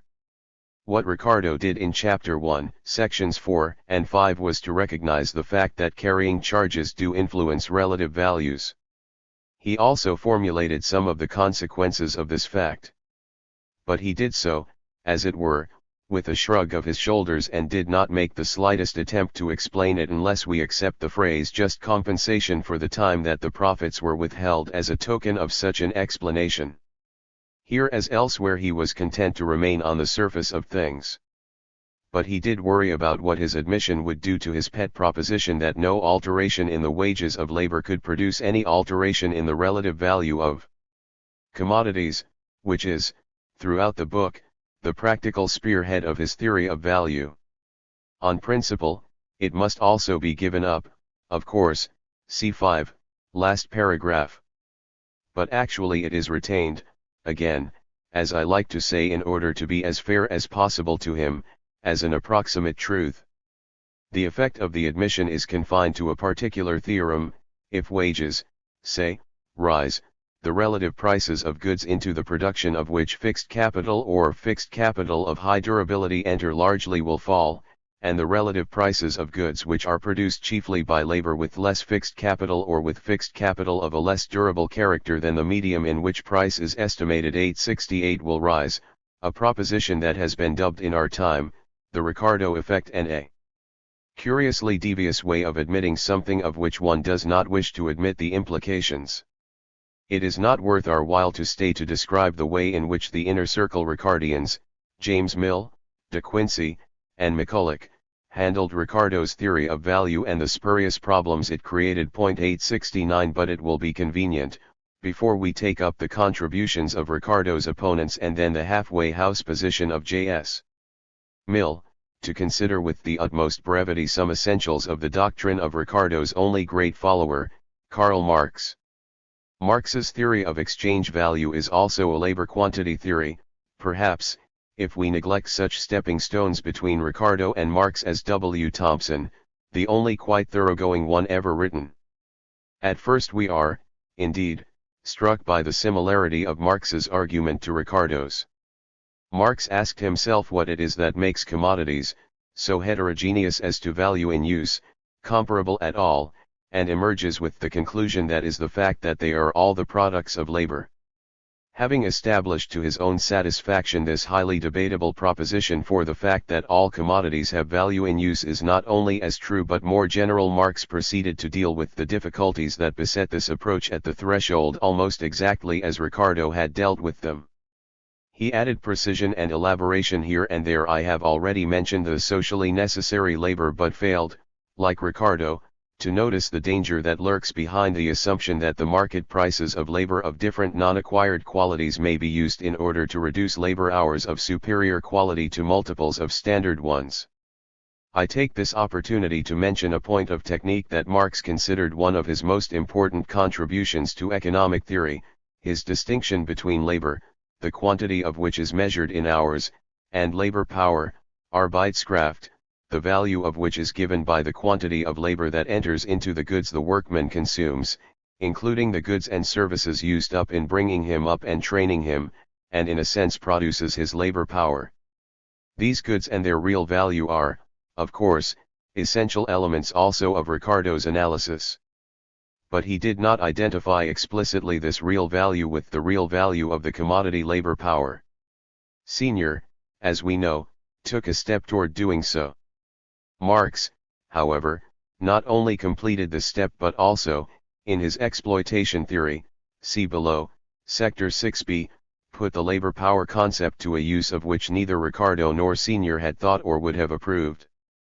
But even non-Marxist historians should have realized, though, mostly, they have not, that there is a much more fundamental difference between the labor quantity theory of Marx and the labor quantity theory of Ricardo. Ricardo, the most unmetaphysical of theorists, introduced the labor quantity theory of value simply as a hypothesis that was to explain the actual relative prices, or rather the actual long-run normals of relative prices that we observe in real life. But for Marx, the most metaphysical of theorists, the labor quantity theory was no mere hypothesis about relative prices. The quantity of labor embodied in products did not merely regulate their value. It was the essence or substance of their value. They were congealed labor. Lest non-metaphysically disposed readers should refuse to be very much impressed by this, let me at once point out the practical difference that this made for our two authors' analytic structures. When Ricardo recognized that the element of time or of the carrying charges that accrue in the course of the productive process entered into the determination of values or relative prices, This meant for him the necessity of admitting that his hypothesis was contradicted by the facts and that, in the manner described above, it had to be reduced to a mere approximation.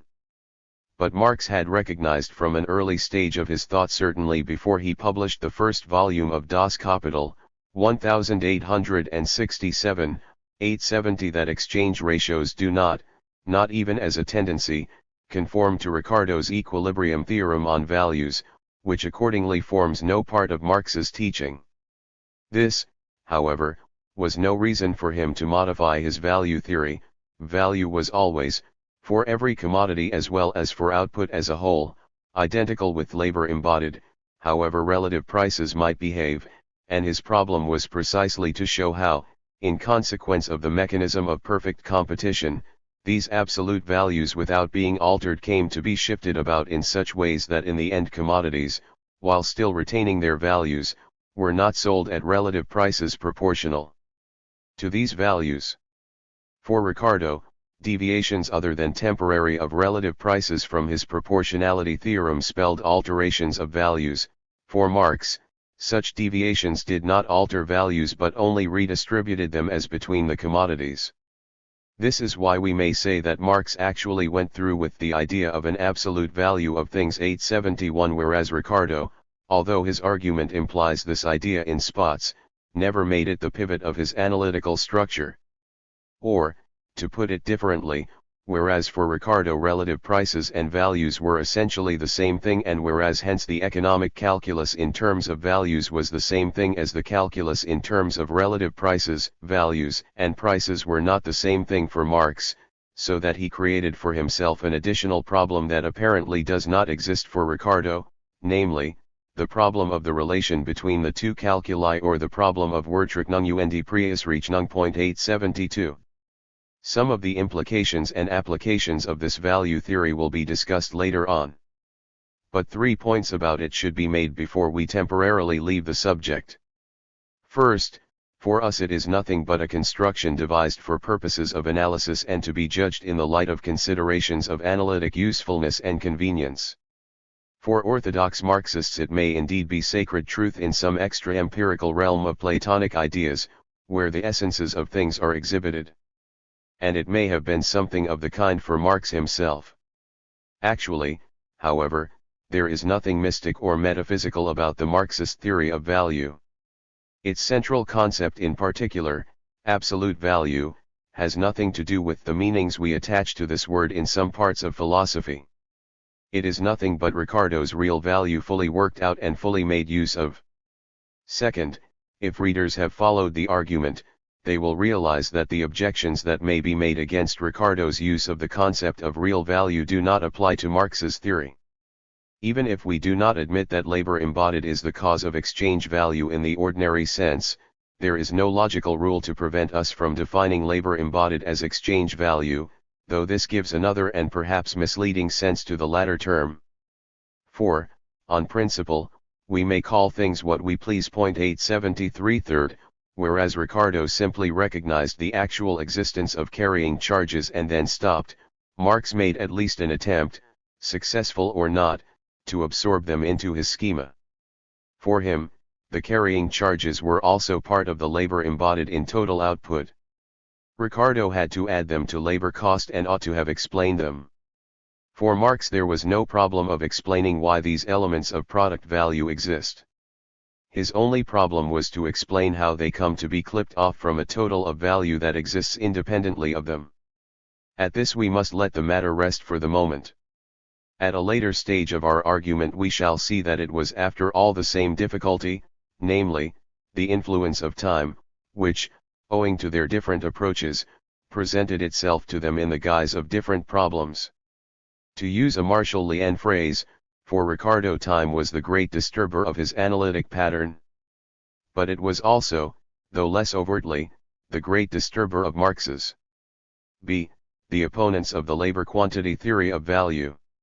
Remember, the Ricardians were always in the minority, even in England, and it is only Ricardo's personal force which, as we look back, creates the impression that his teaching, his coinage of Smithian metal dominated the thought of the time, and that the other economists were just opponents of what was then called the New School opponents, 2, that were not quite up to the latter's doctrines.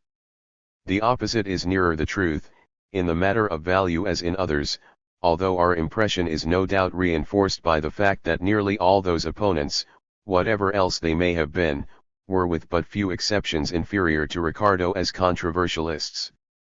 Discussion of the problems of value on non-Ricardian lines that carried over from the 18th century collided with the Ricardian forces and blazed into controversy about 1820, the year in which Malthus' principles appeared. The active phase of this controversy lasted little more than 10 years, and notwithstanding the testimony of a very few stalwart defenders, McCulloch and Marx stood arm in arm at this point, and of some historians ended in the defeat of Ricardianism. It had its full complement of mutual misunderstanding and of logical errors, but on the whole it moved on a creditable level.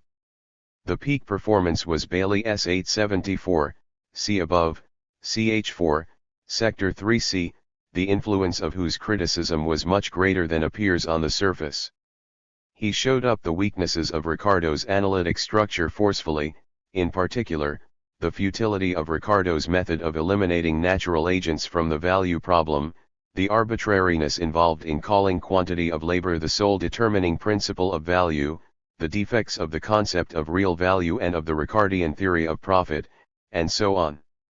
The discourteous reply from some Ricardian in the Westminster Review, 1826, was pathetically inadequate, and though but few contemporaries did justice to him, it became clear in time that he had in fact turned the tide and dealt a fatal blow.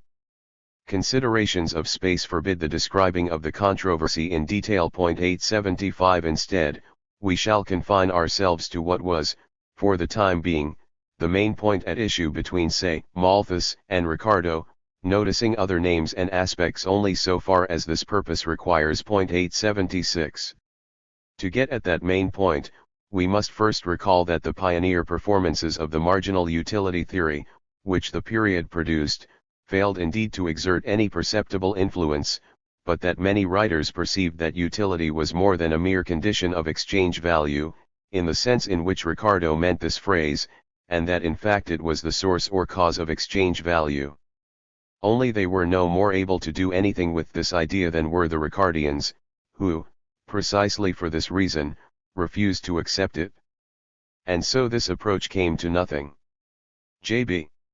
Say, for instance, following the French tradition, Condillac, in particular, made exchange value dependent upon utility, but, failing, like Condillac, to add scarcity, stumbled over the fact, so often explained before him, that such useful things as air or water normally have no exchange value at all. He said that actually they do have value, only this value is so great, infinite in fact, that nobody could pay for them, and hence they go for nothing. 877 It is true that he did not stop at this ineptitude. He did rise to the imperfect, yet so significant, statement that price is the measure of the value of things and value the measure of their utility, a statement that heralds Walras, les valeurs d'échange sont proportionnelles auxiliary rarities marginal utility, JAS. Mostly, however, he merely used a rather primitive supply and demand analysis. The same applies to Hermann, see above, ch4, sec 5. As in France, perhaps in part under French influence, a utility theory tradition had developed in Germany. But it was equally inoperative. It stopped at recognitions of the utility element that are difficult to distinguish from the Ricardian way of assigning to utility the role of a condition of value. Hermann went further than others, but he also confined himself substantially to working with supply and demand. Some English economists, such as Craig 878 and Senior, did better. As regards the latter, there is truth in the common view, shared by Walras, that credits him with the notion of marginal utility. But I can only repeat, he did not go through with it, and, after a glimpse, it practically vanished behind mere supply and demand. Lord Lauderdale and, more elaborately, Malthus went straight to the supply and demand apparatus and concentrated entirely upon it. Thus, For Ricardo, the main point at issue was from the first labor quantity versus supply and demand. The utility theory of value, which he had glanced at and rejected, as the source or cause of exchange value, was not really in the picture, though he criticized it in his chapter on value and riches. The cost theory of value was not wholly an enemy. For he looked upon his own theory as a reformulation of it and frequently himself invoked cost in terms of labor and capital. The true enemy was the supply and demand theory, which has become almost an axiom in political economy, and has been the source of much error, ch 30, third paragraph. The reader should observe how very interesting this is and how revelatory of the ways of the human mind. It implies, of course, that Ricardo was completely blind to the nature, and the logical place in economic theory, of the supply and demand apparatus, and that he took it to represent a theory of value distinct from and opposed to his own. This reflects little credit on him as a theorist. 879 For it should be clear that his own theorem on equilibrium values is only tenable, so far as it is tenable at all, by virtue of the interplay of supply and demand. Ricardo could not have failed to discover this, had he tried to deduce that theorem rationally instead of merely positing it intuitively. That is to say, had he but stopped to ask why exchange values of commodities should be proportional to the quantities of standard labor embodied in them, he would, in answering this question, have found himself using the supply and demand apparatus by which alone, under appropriate assumptions, that law of value can be established. Then he could never have denied the validity of the law of demand and supply for the long-run normal prices of the goods, the quantities of which can be indefinitely increased by human industry, while admitting its validity for short-run market prices and for the prices of monopolized or scarce goods. For, as Malthus pointed out painstakingly, principles, first ed., ch 2, 2 and 3, supply and demand come in quite generally 880 to determine prices in both the long-run and the short-run cases, and the difference between them consists only in the level at which supply and demand fix them, which has certain properties in the one case that are absent in the other. In other words, the concepts of supply and demand apply to a mechanism that is compatible with any theory of value and indeed is required by all. But so great was Ricardo's personal authority with some later writers that traces of this mistake of his may be found not only in J.S. Mill's but even in A. Marshall's Principles. However illogically, the supply and demand mechanism actually drifted into the place of a theory of value 881, the exponents of which may even be said to have held the fort against the labor quantity theory throughout the period. This was not only due to Ricardo's carelessness but also to their own.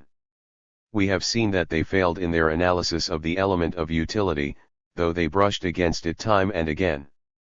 No more than Ricardo did they trouble to work out a theory of exchange which, in their case as in his, among other things, accounts for faulty handling of the concept of scarcity, the basic importance of which for the whole field of value theory was, however, asserted by Lauderdale, Malthus, and Senior, and for failure to understand monopolistic pricing. 882 But the sponsors of supply and demand, again with the unnoticed exception of Cournot, and very few others, such as C. Ellet and D. Lardner, even experienced difficulty in setting on its feet the very supply and demand apparatus, the claims of which to a place in economic theory they tried to assert. They talked of desires or desires backed by purchasing power, of extent of demand and intensity of demand, of quantities and prices, and did not quite know how to relate these things to one another. The concepts, so familiar to every beginner of our own days, of demand schedules or curves of willingness to buy, under certain general conditions, specified quantities of a commodity at specified prices, and of supply schedules or curves of willingness to sell, under certain general conditions, specified quantities of a commodity at specified prices, proved unbelievably hard to discover and to distinguish from the concepts quantity demanded and quantity supplied. Malthus made indeed some progress toward clarification. But the reader needs only to look up Senior, Outline, pages 14 etseq, to satisfy himself of the blundering way in which he tried to explain these simple matters. Or were they so simple after all? Is it not a fact, which stares at us from the histories of all sciences, that it is much more difficult for the human mind to forge the most elementary conceptual schemes than it is to elaborate the most complicated superstructures when those elements are well in hand.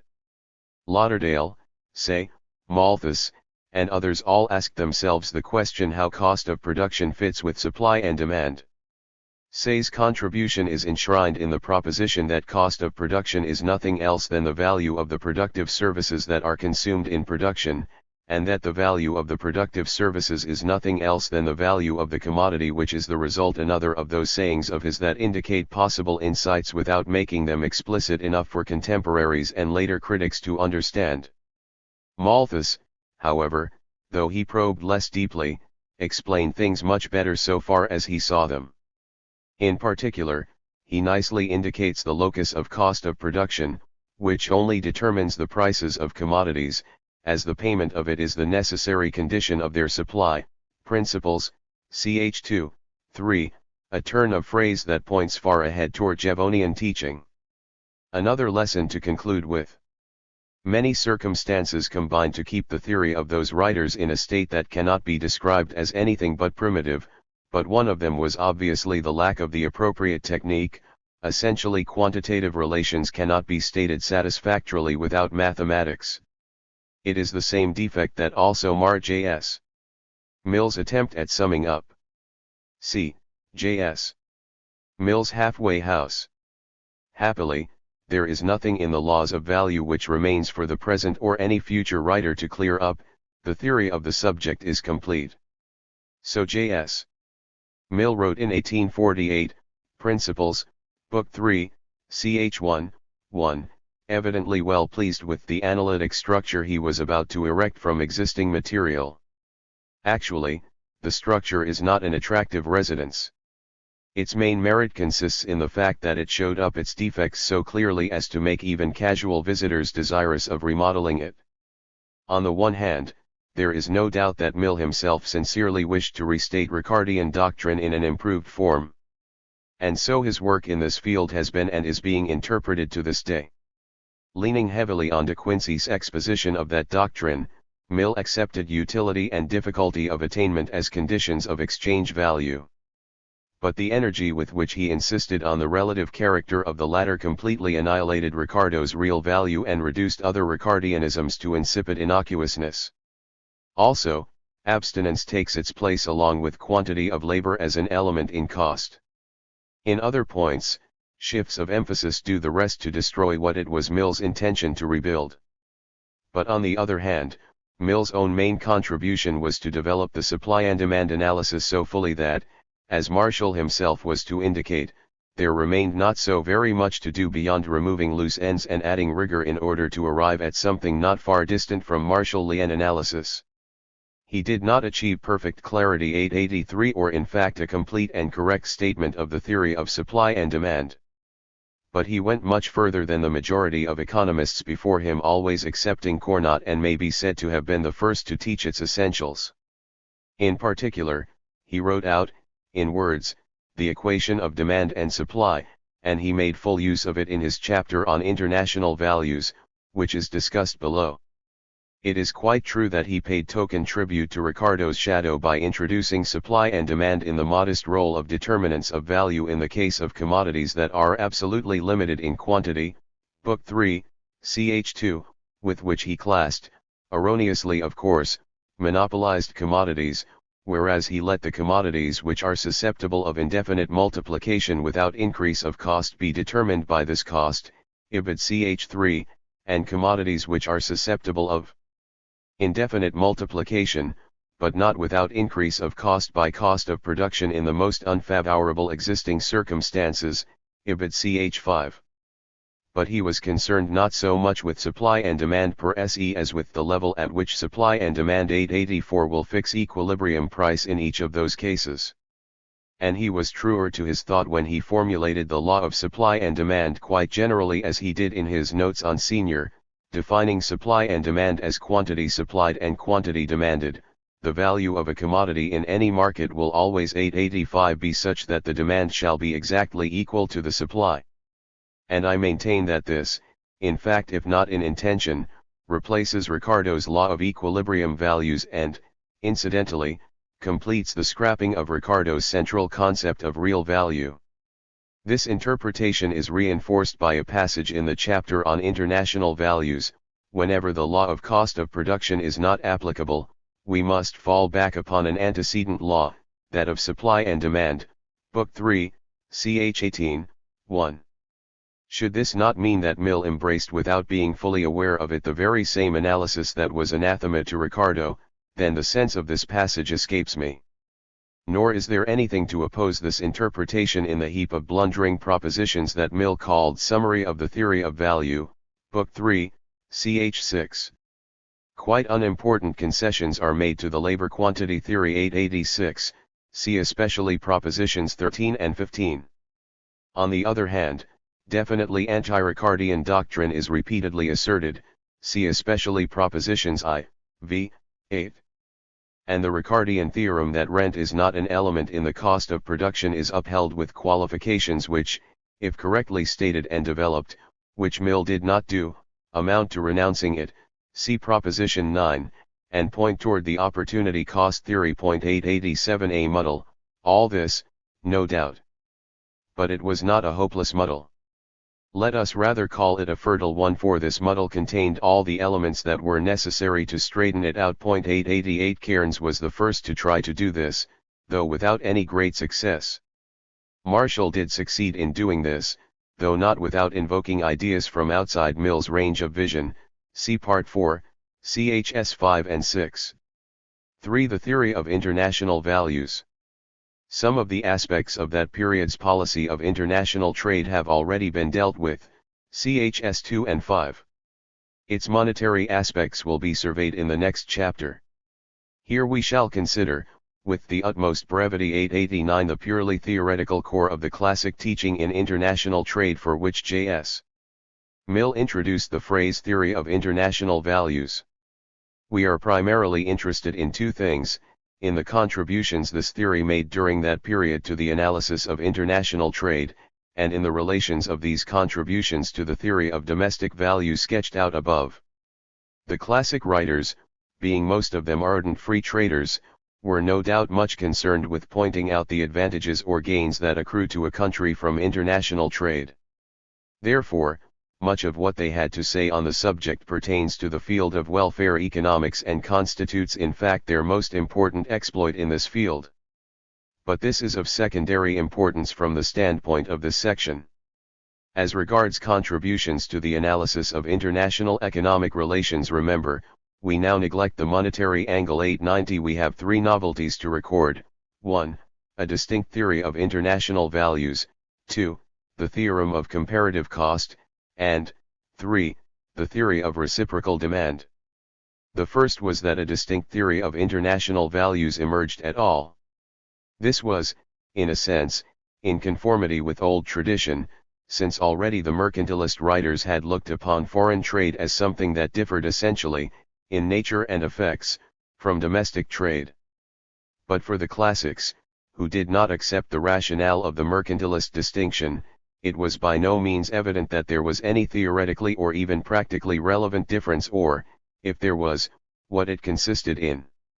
In fact, economists have never quite agreed on this point. 891 The group in which Ricardo was the brightest light selected immobility of factors of production as a criterion. That is to say, they defined domestic trade as the trade relations of industries or firms between which capital and labor move without hindrance, thus assuring, in equilibrium, equal rates of return to investment and work of the same difficulty, riskiness, and so on, which was quite essential to their domestic theory.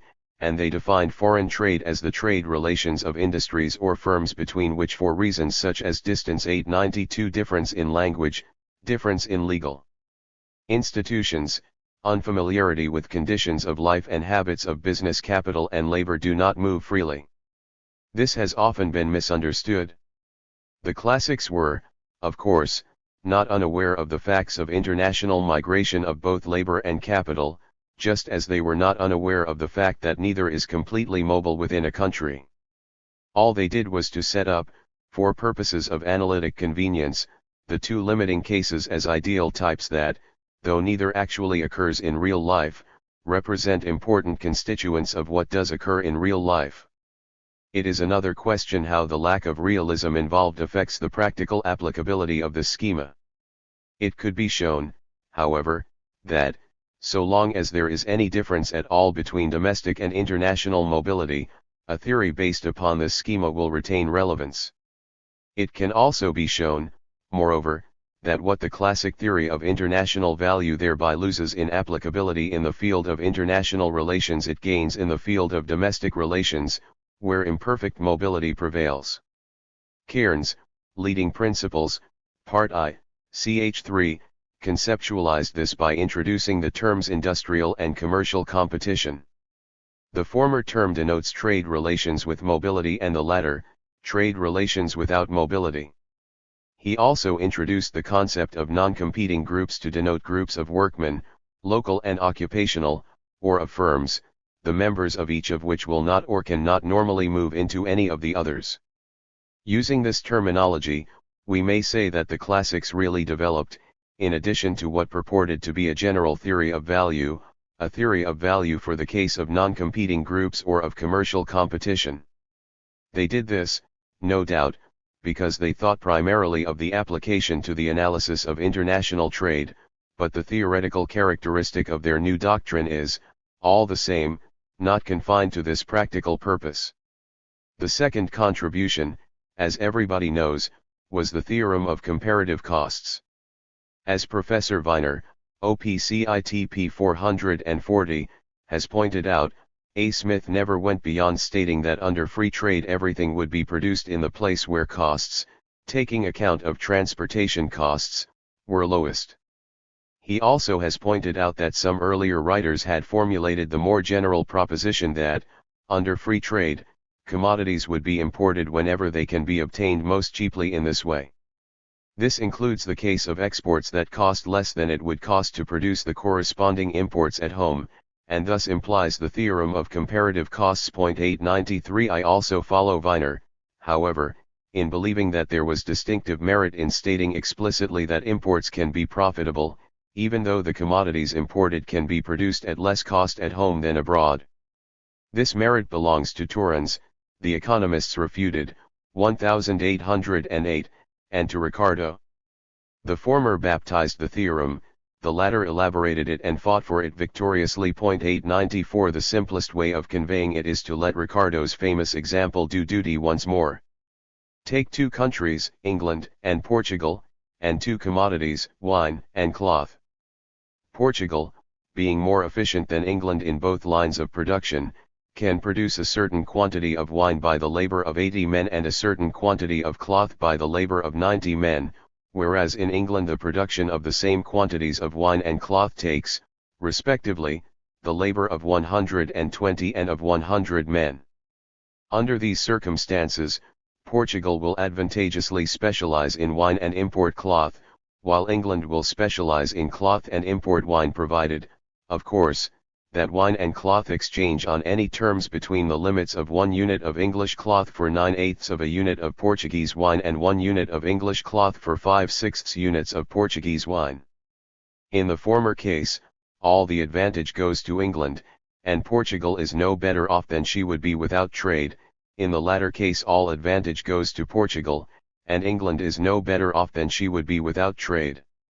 So far as this goes, any intermediate exchange ratio is possible with advantage to both countries, and if traders in both countries acted as monopolists, the exchange ratio would be indeterminate between those limits.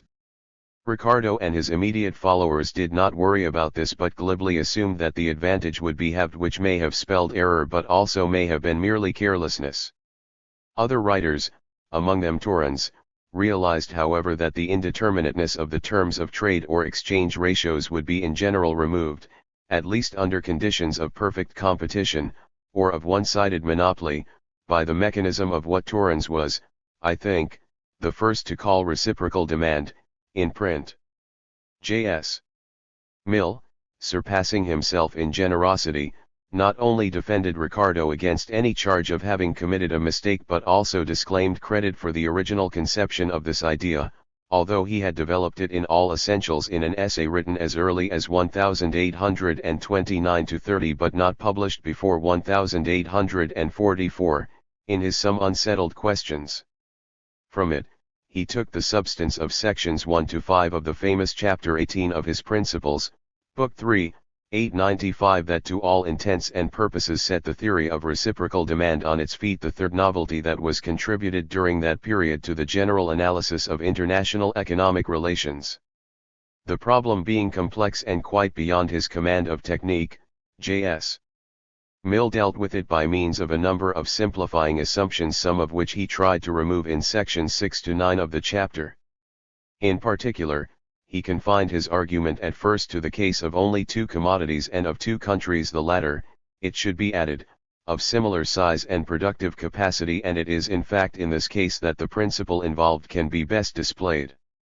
In order to determine the point at which, within the limits set by comparative costs, the exchange ratio or the terms of trade between the two countries and commodities will tend to be fixed, Mill fell back once more upon the antecedent, logically fundamental, law of supply and demand.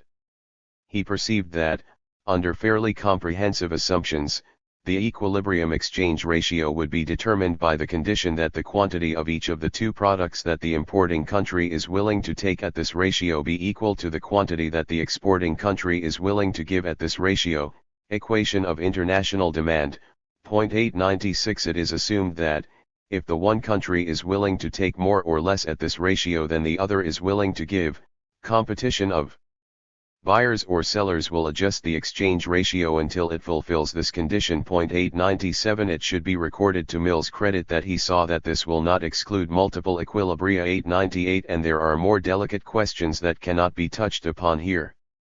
Also, it should be recorded that he put the apparatus he created to good use.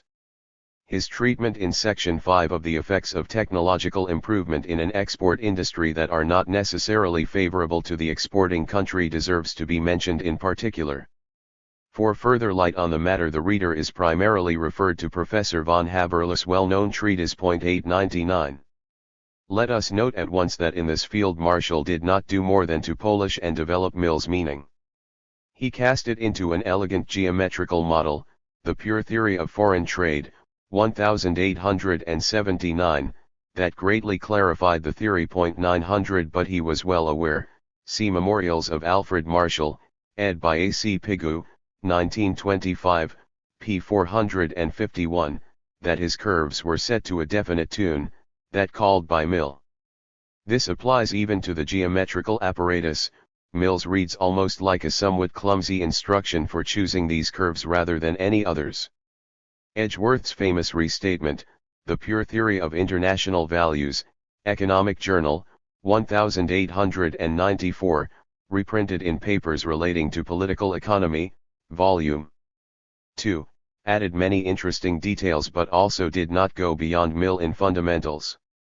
Serious attacks do not antedate the 1920s, and even then leading masters in the field substantially adhered to his teaching. Since advocacy of free trade policy was the main practical purpose the classical writers had in mind when they developed their theory of international values, they were naturally much interested in displaying the gains that accrue to a nation from foreign trade. We have noticed elsewhere the bias which this imparted to their argument and their tendency to underestimate the possibilities of unilateral gain from protection. Here we are more interested in finding out how they defined these gains and how they tried to quantify them. Of course, in the early stages of the discussion it was quite sufficient to say that foreign trade will supply a nation with commodities which it could not produce at all or could produce only at higher cost. The latter element having been reinforced by the introduction of the comparative cost principle, it was not less natural for Ricardo to stress the resulting saving in cost per unit of product. There are two aspects to this. On the one hand, this comes to the same thing as stressing the gain in quantity of product per unit of costs. 901 Ricardo recognized, of course, that foreign trade cannot increase the sum total of real value, in his sense, in a country, but it will very powerfully contribute to increase the mass of commodities, and therefore the sum of enjoyments, principles, ch. 7. There he stops because he strongly believed that utility, value in use, cannot be measured. 902 But still we might express Ricardo's meaning by saying that foreign trade increases enjoyment per unit of his real value. In any case, this is as far as he went into the welfare economics of foreign trade. Further, however, than is commonly believed. On the other hand, foreign trade does bear upon the structure of Ricardian real value in this way: if, as was the case with England, imports consist to a considerable extent of foodstuffs and other necessities such as cotton that enter largely into the consumption of the working class, then the share of the latter in total value will fall and the real value of profits and the rate of profit will rise. Needless to say, this is an essential part of Ricardo's free trade argument. Foreign trade increases indeed the happiness of mankind by improving the allocation of resources and by giving incentives to saving and to the accumulation of capital by the abundance and cheapness of commodities which it brings about, but does not, except temporarily, raise profits unless it is instrumental in reducing the Ricardian real value of wage goods, just as would a technological improvement in their production. So far as there is anything at all in Malthus' argument on the subject, it does not contradict Ricardo's. Of course, as Professor Weiner has pointed out, OPCITP 531, he might have said that the sum of enjoyments is a treacherous concept to use because foreign trade will influence the distribution of incomes, conceivably in a direction that may be unfavorable to small incomes. But he did not say this. Nobody did at the time excepting some politicians who argued on this line, in the English Corn Law controversy, on behalf of farmers. I do not maintain, of course, that either Ricardo or Mill handled the welfare aspects of foreign trade satisfactorily. Objectively, Mill's theory of reciprocal demand was a step in advance because it pointed more directly toward welfare, utility, aspects. But Mill himself did not exploit the possibilities, such as they were, that his approach suggests. This was reserved for Marshall and Edgeworth, who developed methods which, though they have become obsolete by now, gave satisfaction to many in the 1890s, see below, Part 4, ch. 7, Appendix. They, Edgeworth especially, criticized Mill for estimating benefit from foreign trade exclusively by the criterion of exchange value, terms of trade. 903 In view of Ricardo's emphasis on increase of means of enjoyment, this criticism hardly applies to him. In the case of Mill there is more to it, but not much more. Both saw the nature of the social gains of trade correctly.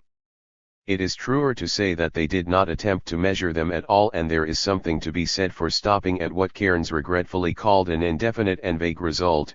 Leading Principles, p. 506 of English ed., the pagination differs in the American ed. Then it is to say that they attempted to estimate them from the terms of trade. Let us now ask the question: how were the theories of comparative cost and of reciprocal demand related to Ricardo's and Mill's general theories of value, or, to put it in the usual way, what was the relation between their theories of foreign and domestic value? First of all, what was the relation of the theories of comparative cost and of reciprocal demand to one another? Mill's generosity has obscured the obvious answer. As we have seen, in his essays on some unsettled questions, 1844, Essay I, of the laws of interchange between nations, he presented his equation of reciprocal demand as a modest supplement to Ricardo's comparative cost principle that the great pioneer had had no time to add himself. Most historians and critics have taken the same view. But it should be clear that this view is entirely wrong. The demand-supply schedules, whose intersection gives the geometrical picture of the equation of reciprocal demand, represent an approach that Ricardo always rejected except for temporary fluctuations and for monopolized commodities. They introduce a new and more general principle, just as, in the monetary department, the general theory of the rates of foreign exchange does not supplement the proposition that, under international gold monometallism, exchange rates fall within the gold points and are, in this sense, determined by them, but ousts it from the key position it used to hold. Just as a general theory has reduced the gold point theorem to the status of one of many propositions about a special case, So the theory of reciprocal demand has reduced the comparative cost principle to the status of a proposition about a particular aspect of trade under commercial competition, that indeed retains some importance because it is particularly useful in destroying a prevalent error but is no longer fundamental to the theory of international values. 904 Thus the two are not complements of one another, any more than they are alternative theories of international values, but their relation is that of a particular theorem and a comprehensive theory. Now for the relation of comparative cost and reciprocal demand to the general value theories of their authors. As regards Ricardo, we may look upon the comparative cost principle as an exception from the labor quantity law, for it describes a case where commodities no longer exchange according to this law. This exception is the more serious because it covers not only international values but also, in all cases of less than perfect mobility of labor, domestic values. In fact, together with all the other exceptions and qualifications that Ricardo was forced to make, it really rips up the entire fabric of Ricardo's theory of value. But we can also, with almost equal justification, interpret the comparative cost principle as an outgrowth of the labor quantity theory from the standpoint of which the problem of international value did present itself to Ricardo and which does supply the technique of his argument. Accordingly, it has been held by high authorities, Olin, Mason, that Ricardo's analysis of international trade is vitiated by its dependence on an obsolete theory of value. But it must not be forgotten that, as Haberler has shown, the principle of comparative cost admits of restatement in terms of opportunity costs. Quite different is the relation between Mill's reciprocal demand and his general theory of value. Reciprocal demand, notwithstanding an impression to the contrary that might be created by Mill's wording, which was as we know at times misleadingly Ricardian, is completely independent of any labor quantity or even real cost theory of value. On the contrary, it blends perfectly with his general supply and demand theory, which, by virtue of reciprocal demand, is successfully extended to the case of international values. 905 This case, joining the list of all the other cases in which analysis by cost of production also fails, thus helps to strengthen and to unify Mill's theory of value, whereas it weakened that of Ricardo. Now, supply and demand, considered as a theory of value, which it is not really, as we know, is a halfway house between real cost and marginal utility theories. Therefore, Mill's equation of reciprocal demand constitutes another step away from the former and toward the latter. And this is the reason why the theory of international values, as formed by Mill, stood up under the fire of criticism so much better than did the rest of the classical system, and why it remained dominant doctrine right into the 1920s.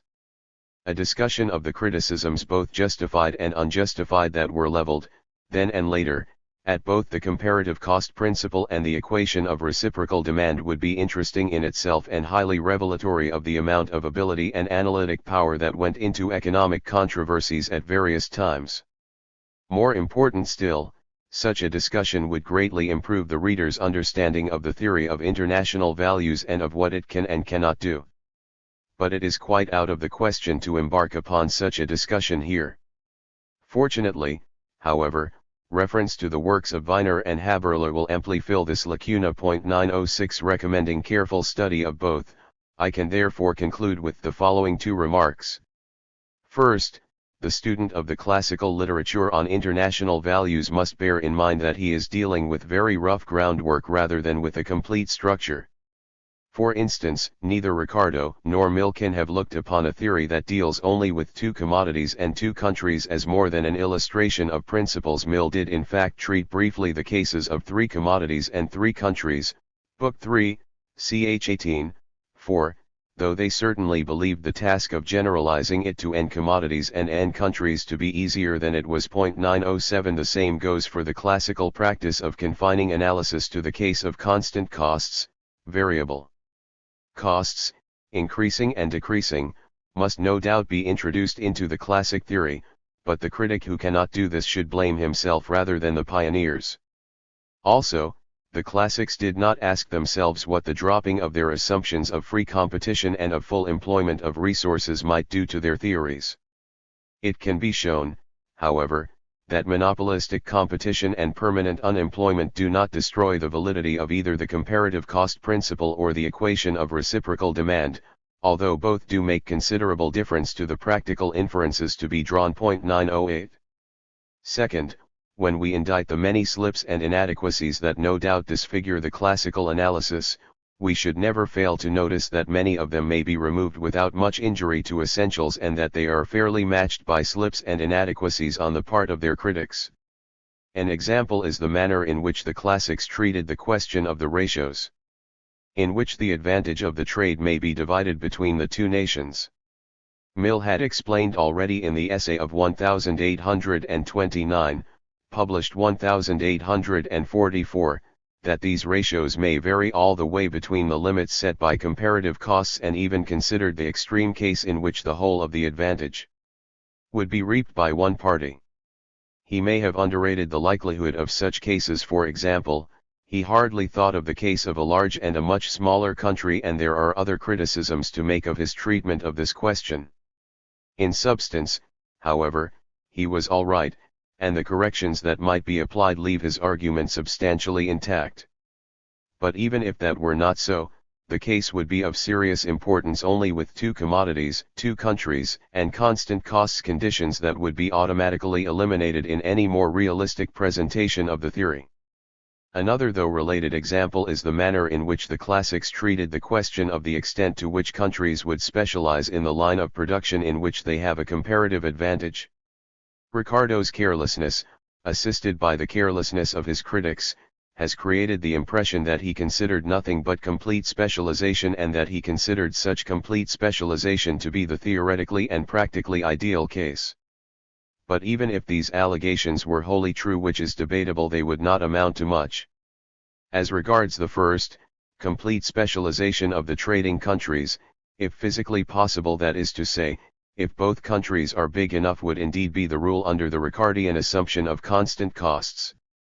If we drop this assumption, as we must do in any case, we also get rid of the offending proposition.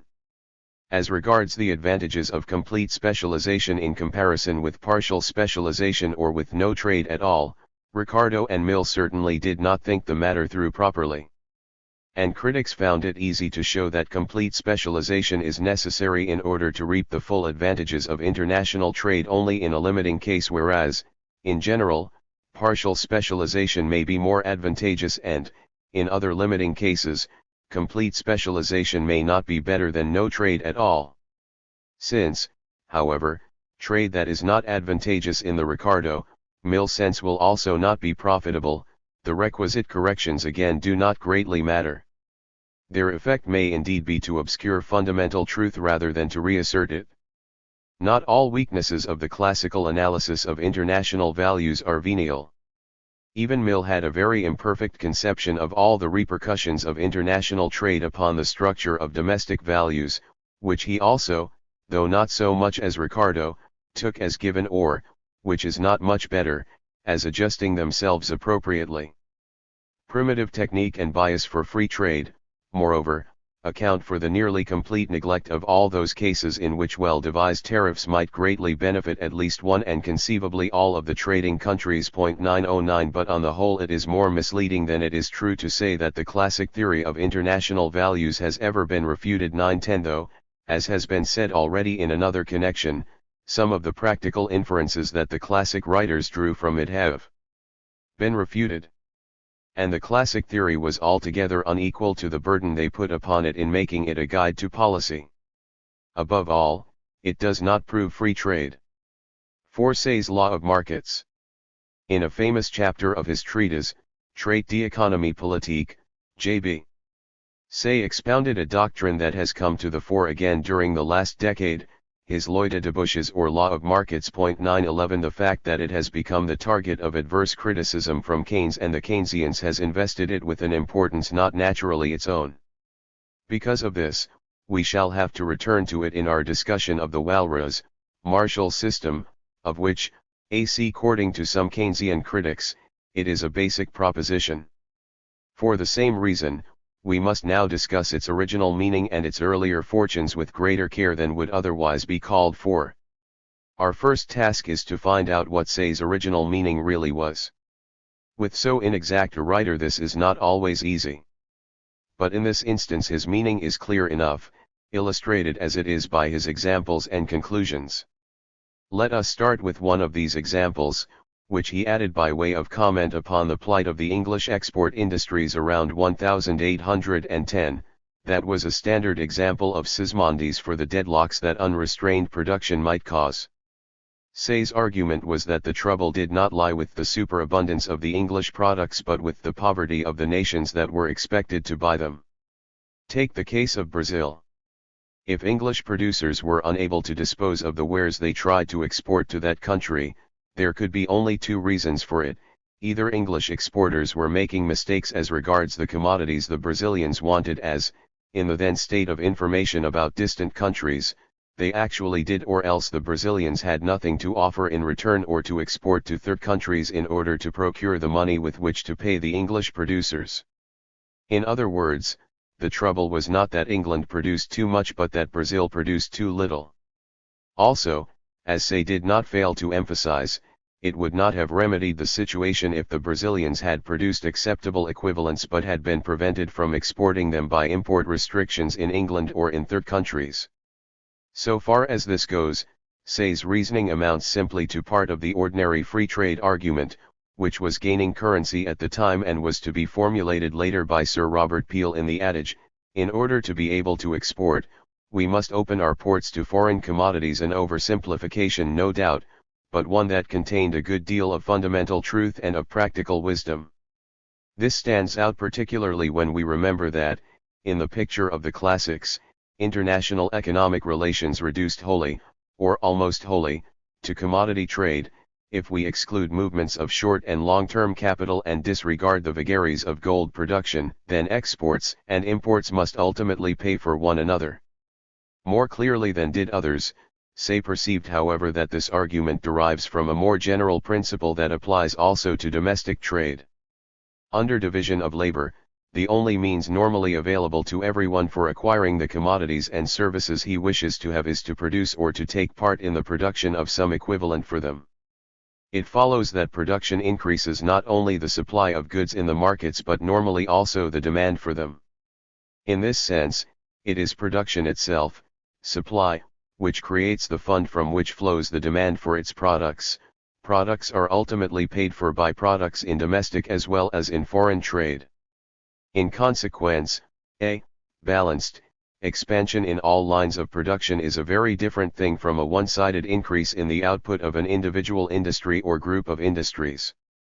To have seen the theoretical implications of this is one of Say's chief performances.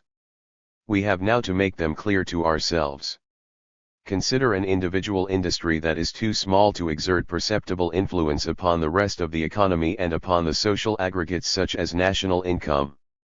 Therefore, the conditions in the rest of the economy may be considered as data for the purposes of an investigation into the operations of this industry, a procedure that we shall discuss in Part 4, Chapter 7, under the heading of Partial Analysis. 912 in particular, the demand schedule for the product of the industry in question is derived from the income generated by all the others, its own contribution to total income being negligible. That schedule may be considered as given independently of its own supply, and so may, in general, the prices of the factors it uses. We then have given independent demand and cost schedules that summarize the whole of the economic conditions of society to which the industry in question has to respond and which may be said to determine the output it will produce at each price, supply schedule. The right or equilibrium amount thus being, in general, well defined by this demand and this supply schedule, there is no difficulty or ambiguity in saying that, in any particular case, the industry has produced too little or too much, and in describing the mechanisms that will be set in motion by such under or overproduction. But it stands to reason that the particular industry's equilibrium output, the output that is neither too great nor too small, is the right output only with reference to the outputs of all the other industries. There can be no point in calling it right irrespective of them. In other words, demand, supply, and equilibrium are concepts with which to describe quantitative relations within the universe of commodities and services. They do not carry meaning with respect to this universe itself. Strictly speaking, there is no more sense in speaking of an economic system's total or aggregate demand and supply and, incidentally, of overproduction than there is in speaking of the exchange value of all vendible things taken together or of the weight of the solar system taken as a whole. But if we do insist on applying the terms demand and supply to social totals, we must be careful to bear in mind that they then mean something that is entirely different from what they mean in their usual acceptance. In particular, this aggregate demand and aggregate supply are not independent of each other, because the component demands for the output of any industry, or firm or individual, comes from the supplies of all the other industries, or firms or individuals, 913, and therefore will in most cases increase, in real terms, if these supplies increase and decrease if these supplies decrease. This is the proposition which, like Lerner, I call Say's law and which I believe renders Say's fundamental meaning. As stated, Say's law is obviously true. Nevertheless, it is neither trivial nor unimportant. In order to convince ourselves of this, we need only notice the errors that arise to this day from the mistaken application to social aggregates of propositions derived by means of the demand-supply apparatus. Thus, observing that depression in a particular industry may be cured by a restriction of output, the man in the street sometimes believes that to cure depression in the economy as a whole all that is necessary is that there should be a general restriction of output, 914, and less crude reasoning of this kind occurs too often, even in writings of scientific standing, to permit us to brush aside Say's law as a stale truism. Moreover, Professor Lerner's example may be reformulated, I think, in a manner that will bring out the considerable, if negative, importance of Say's law for the theory of crises or gluts. It avers correctly that crises can never be causally explained solely by everybody's having produced too much. Finally, the law, at least by implication, amounts to a recognition of the general interdependence of economic quantities and of the equilibrating mechanism by which they determine one another, and therefore has a place as have other contributions of Say's in the history of the emergence of the concept of general equilibrium. But Say himself was little interested in the analytic proposition per se which for us constitutes the merit of his chapter on debouches. Like many other economists of all times, he was much more anxious to exploit it for practical purposes than to formulate it with care. He was an addict to the Ricardian vice, see above, ch. 4, sector 2. The chapter, being mainly an argument for laissez-faire and against restrictions upon production, abounds in reckless statements, which were precisely the ones to attract attention. His readers were treated to a picture of the capitalist process that showed only a triumphant onward march of industry with nothing to disturb permanent advance at full employment except sectional maladjustments and restrictive government policies. All the other ills under which people groaned vanished before the battle cry, supply creates its own demand, which was made to mean much more than it can possibly mean when properly interpreted.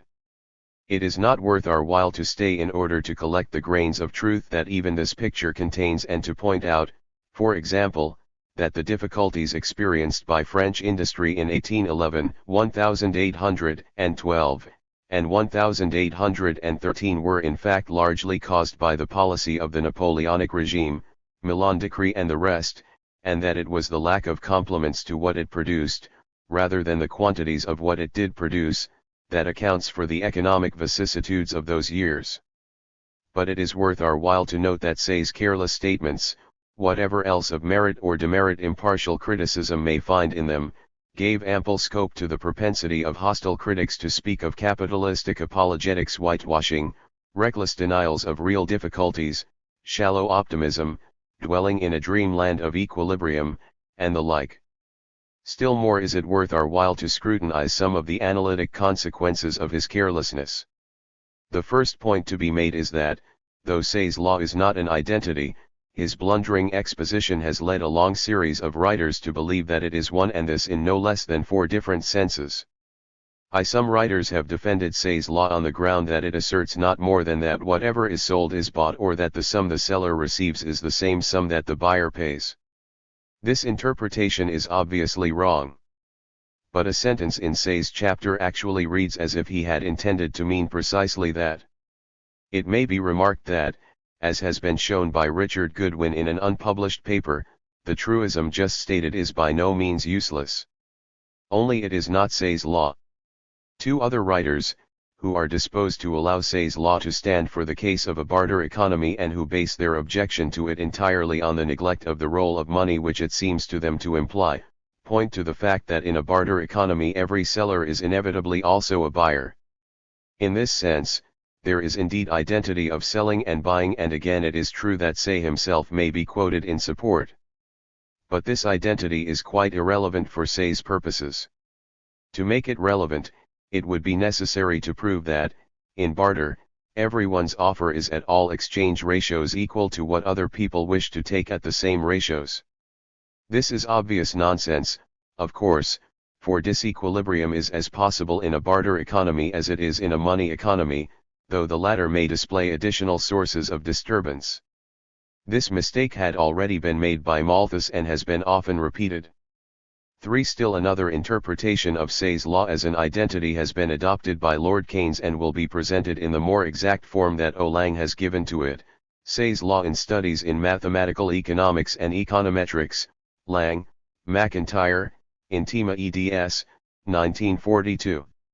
Denoting by pi the going price of a representative commodity or service I, by d the quantity demanded, and by si the quantity supplied at that price, he makes Say's law mean, if there are n1 commodities, exclusive of money. Which, if money be considered as the nth commodity, is equivalent to dnsn. It is perhaps not superfluous to state explicitly that my interpretation of Say's law amounts to replacing the identity signs, by equality signs, smiley face, valid only in a state of perfect equilibrium of the system. Of course, there is nothing to stop us from developing, as a useful exercise in pure theory, the consequences of the hypothesis, DNSN. But it should not be called Say's law, because Say, though he did not consider the problem of hoarding, did consider the problem of increasing the effective quantity of money in case increase in transactions should require it. Once more, however, Say himself is to blame for this interpretation. In his excessive zeal for establishing the practical importance of his theorem, he expresses himself in several places as if indeed the total monetary value of all commodities and services supplied, exclusive of money, would have to equal the monetary value of all commodities and services demanded, exclusive of money, not only in equilibrium but always and necessarily. This is, of course, logically wrong if he actually meant it, but is practically wrong even if he meant only always and necessarily in equilibrium but at the same time believed, as perhaps he did, that reality actually conformed, or would conform in the absence of government interference, to equilibrium conditions most of the time. The reader will realize how easily these two meanings can be confused. For the last type of identity or tautology was ludicrously created by Say for the express purpose of making his law unassailable. Driven to something very like despair by the attacks upon his law, he simply reformulated his concept of production so as to confine it to the production of things, the price of which will cover cost. What could not be sold except at a loss does not constitute production in the economic sense any more so that overproduction is excluded by definition. 915. The professional world has laughed at him ever since. Space does not permit us to analyze the psychology of this miscarriage or to make the attempt to discover a defensible kernel in it.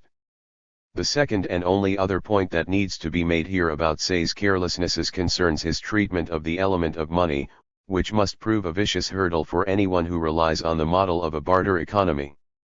Say's few and fragmentary pronouncements on the subject may be divided into two groups: pronouncements of a theoretical nature and pronouncements concerning the practical doubts his readers might harbor about the realism of his rosy picture. The former may be reduced to a single theorem: the intervention of money does not make any difference of principle to his law. With or without money, products exchange, in the last analysis, for products, since money is nothing but a medium of exchange that, owing to the losses of satisfaction or business gain that are incurred by keeping it idle, everybody will try to spend as promptly as the given habits of income and business payments permit. Now we are being taught a different doctrine so generally that it is necessary to emphasize that there is nothing wrong with this theory per se if it is stated and used with due regard to its abstract character and to the assumptions it involves. 916 The main criticism that may be leveled at it and the main reason why we prefer another theoretical pattern is that Say, like practically all the theorists of that age, neglected the store of value function of money and therefore the fact that there is an element in the demand for it that is not accounted for by his theory.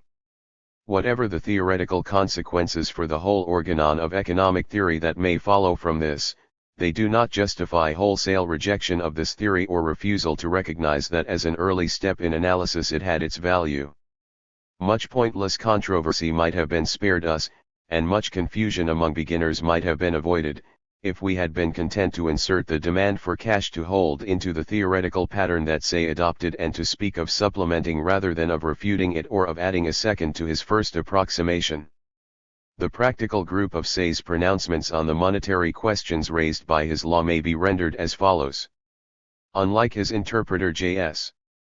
Mill, he evidently did not think much of the practical importance of the phenomena that might be produced by widespread refusal to spend receipts promptly either on consumption or on real investment, that is, investment involving demand for goods and services. Had he been asked whether he admitted that such refusal, if it occurred, would create disturbances and, if so, why he had not pointed this out, he might with justice have replied that he was writing for readers of normal intelligence. But he did advert, in a perfunctory note, Trade, OPCITP 77, to the fall in price level that would be induced by expansion of output if the circulating medium failed to expand correspondingly. He answered, however, that if the increase in traffic requires more money, this want will be easily supplied by the creation of substitutes such as trade bills, bank notes, and demand deposits, and that in addition money will pour in from abroad. This was taking the matter a great deal too lightly and shows that his opponents had at least that much of a case. Say's argument was practical in intention, and he understated unjustifiably the gulf that separates his theorems from the realities of the economic process to which he applied them uncritically. 917. We turn to the controversy that developed around Say's law. Critics being mainly interested in its practical implications, this controversy turned chiefly on the question of general gluts. Therefore, a few remarks are sufficient for the moment. Say's teaching wheat and chaff was accepted by Ricardo, Principles, ch. 21, and the Ricardians. James Mill, as his son claimed, may even have discovered the law independently. 918 It was attacked almost simultaneously by Sismondi and by Malthus 919, who were followed by Chalmers and others. Some of their arguments were wrong to the point of ineptness, though Say's replies were not much better, and J.S. Mill, in summing up in favor of Say, Principles, Book 3, ch. 14, had little difficulty in disposing of them. In doing so, and in pointing out that difference of opinion in this matter involves radically different conceptions of political economy, especially in its practical aspect, he applied an important improvement to Say's exposition, though it is quite clear that he did not look upon it as a correction of Say's thought. He fully admitted that there are times of crisis at which there is really an excess of all commodities above the money demand, in other words there is an undersupply of money. Almost everybody is therefore a seller and there are scarcely any buyers, so that there may really be an extreme depression of general prices, from what may be indiscriminately called a glut of commodities or a dearth of money. This passage is very interesting in various respects. First, it shows that, Say's wording notwithstanding, an eminently competent follower of Say did not interpret his doctrine as implying denial of the actual occurrence of general gluts. Second, and a fortiori, the passage disposes of all those interpretations of Say that turn his law into an identity of some kind or another and reinforces ours. 923. There is a curiously modern ring about this passage, which should not go unnoticed.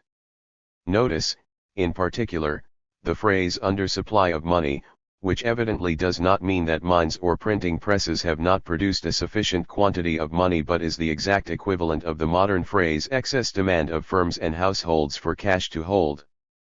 This goes some way toward reducing to their proper proportions the objections that may be raised against Say's cavalier treatment of the monetary factor, besides setting an example for the manner in which such deficiencies in their predecessors should be treated by serious and fair-minded workers. So far as this point is concerned, there seems to be no difference at all between Mill and Marshall. Both recognized the importance that the desire to hold money, rather than to spend it on goods and services, may acquire in certain situations, crises and depressions in particular.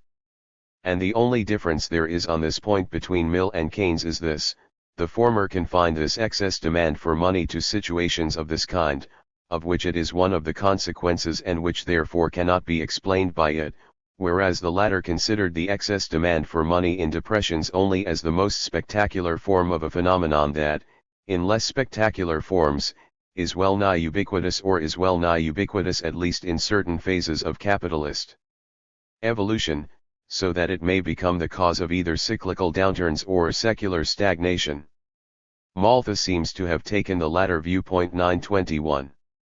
A much more important reason for Malthus' dissent from Say, and much more basic to his principle of effectual or effective demand, was, however, his opinion that saving, even if promptly invested, may lead to deadlock if carried beyond a certain optimal point, OPCIT, ch. 7, 3.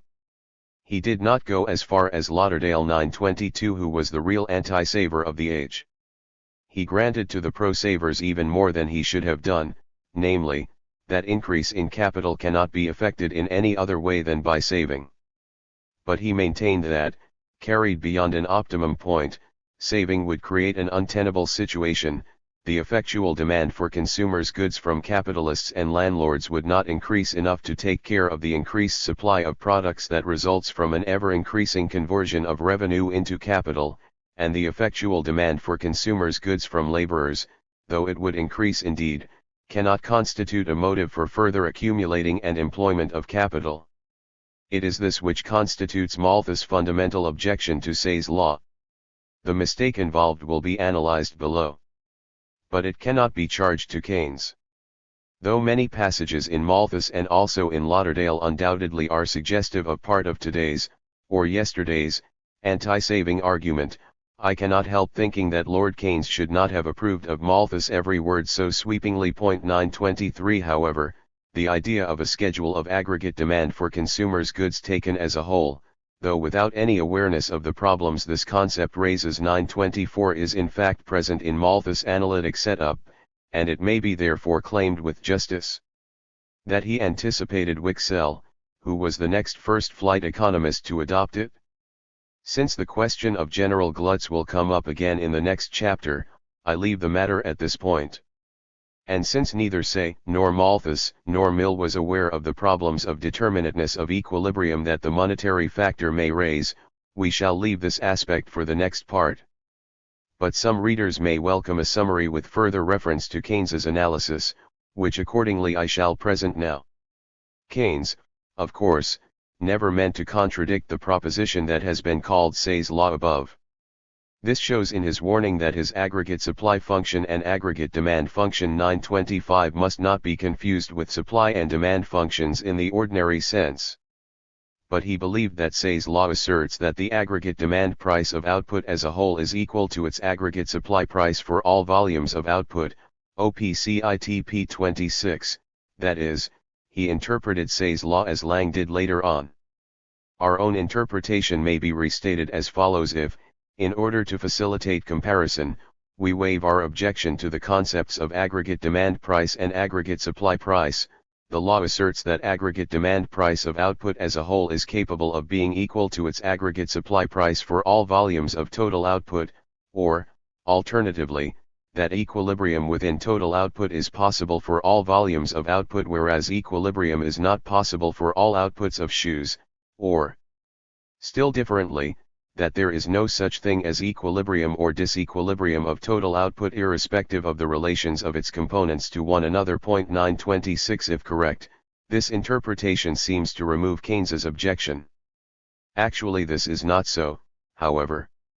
For the weaker proposition which asserts only the possibility of equilibria at all levels of total output and no identity of demand for and supply of total output still yields the further proposition which is, however, not equivalent to it, that competition between firms always tends to lead to an expansion of output up to the point of full utilization of resources or maximum output. 927. And this is the proposition to which Keynes really meant to object.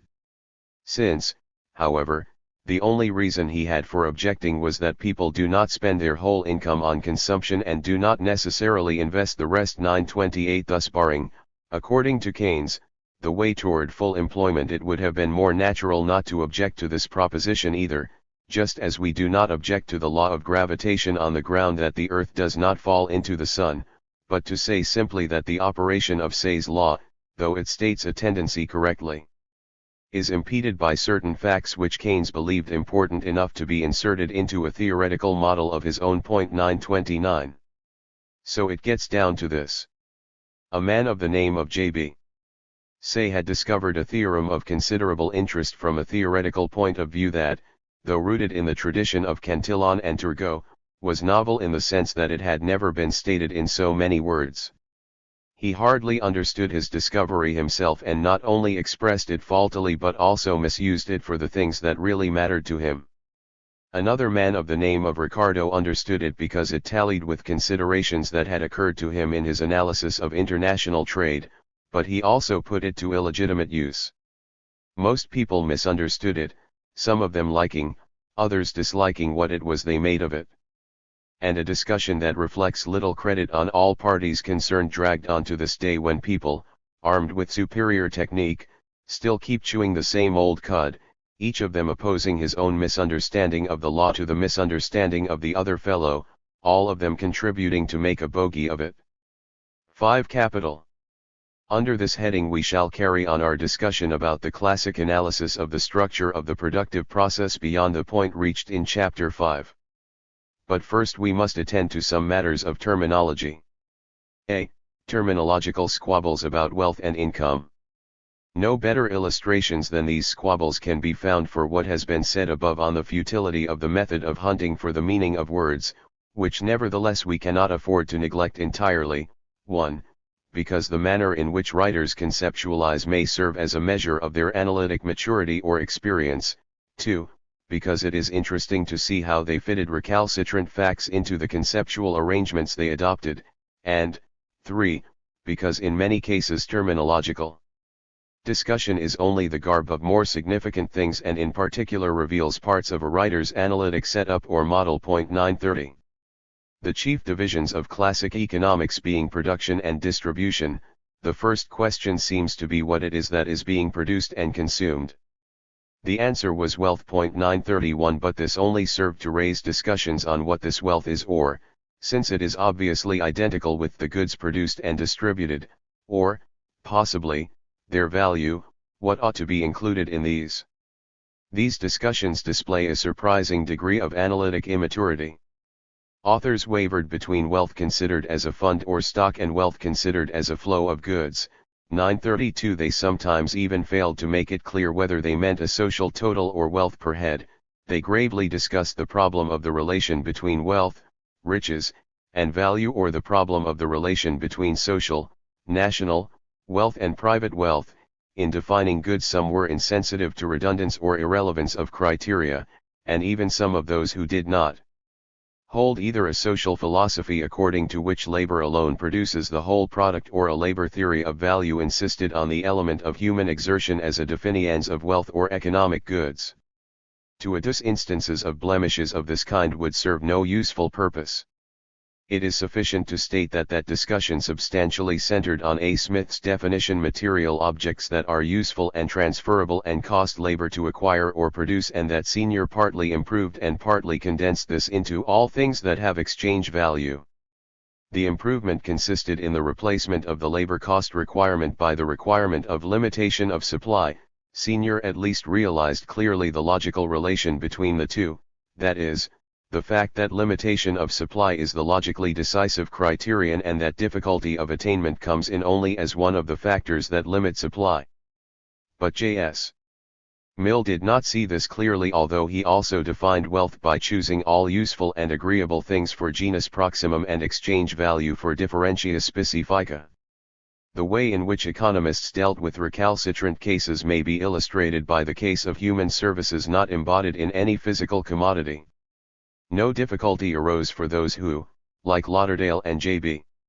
say, did not restrict the concept of economic goods to material objects. 933 But those who did were faced by a spurious problem, that is, a problem that owed its existence solely to their own conceptualization.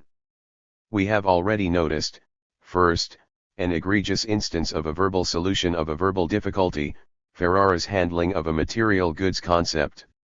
Second, we may notice a device adopted by Senior. He counted human beings and their health, strength, and knowledge, and all the other natural and acquired powers of body and mind as articles of wealth, a thing which was done, then and later, by a great many economists. 934 And then he declared that, for example, a lawyer does not sell services but sells himself, the difference between him and a slave being that he does so by his own will and for his own benefit and only for a definite time and purpose, whereas the slave is sold by his owner and for good. The objections to this, however, should not be that, legally, Senior's construction is nonsense and that there is no such thing as a sale for a limited time and purpose, for the construction might still be analytically convenient. The true objection is that this conceptual arrangement offers no advantage and is completely unnecessary. But it acquires a certain interest from the fact that Marx and later on Walras adopted it also. 935.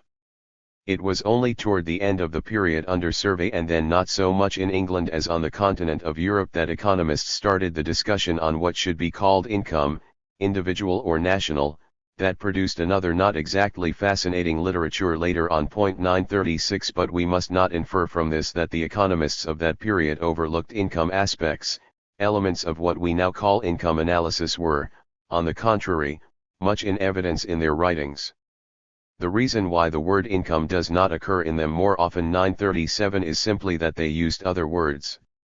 Wealth was one of them. We have seen that the classics were not very clear concerning the differences between funds and flows, and between wealth and the services of wealth.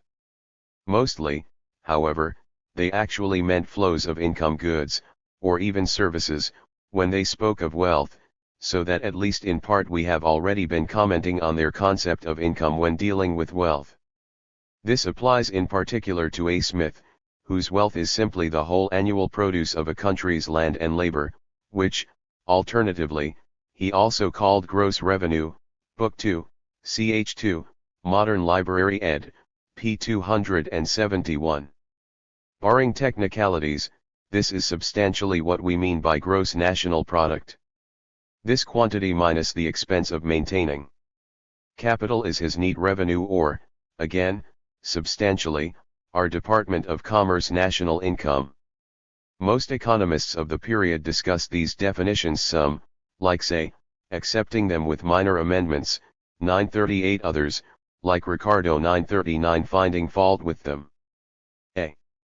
Smith then gave what he evidently thought was only another way of formulating the same thing. Neat revenue, or, as we should say, income, was what people, individually and collectively, without encroaching upon their capital, can spend upon their subsistence, conveniences, and amusements. Ibid, p. 271.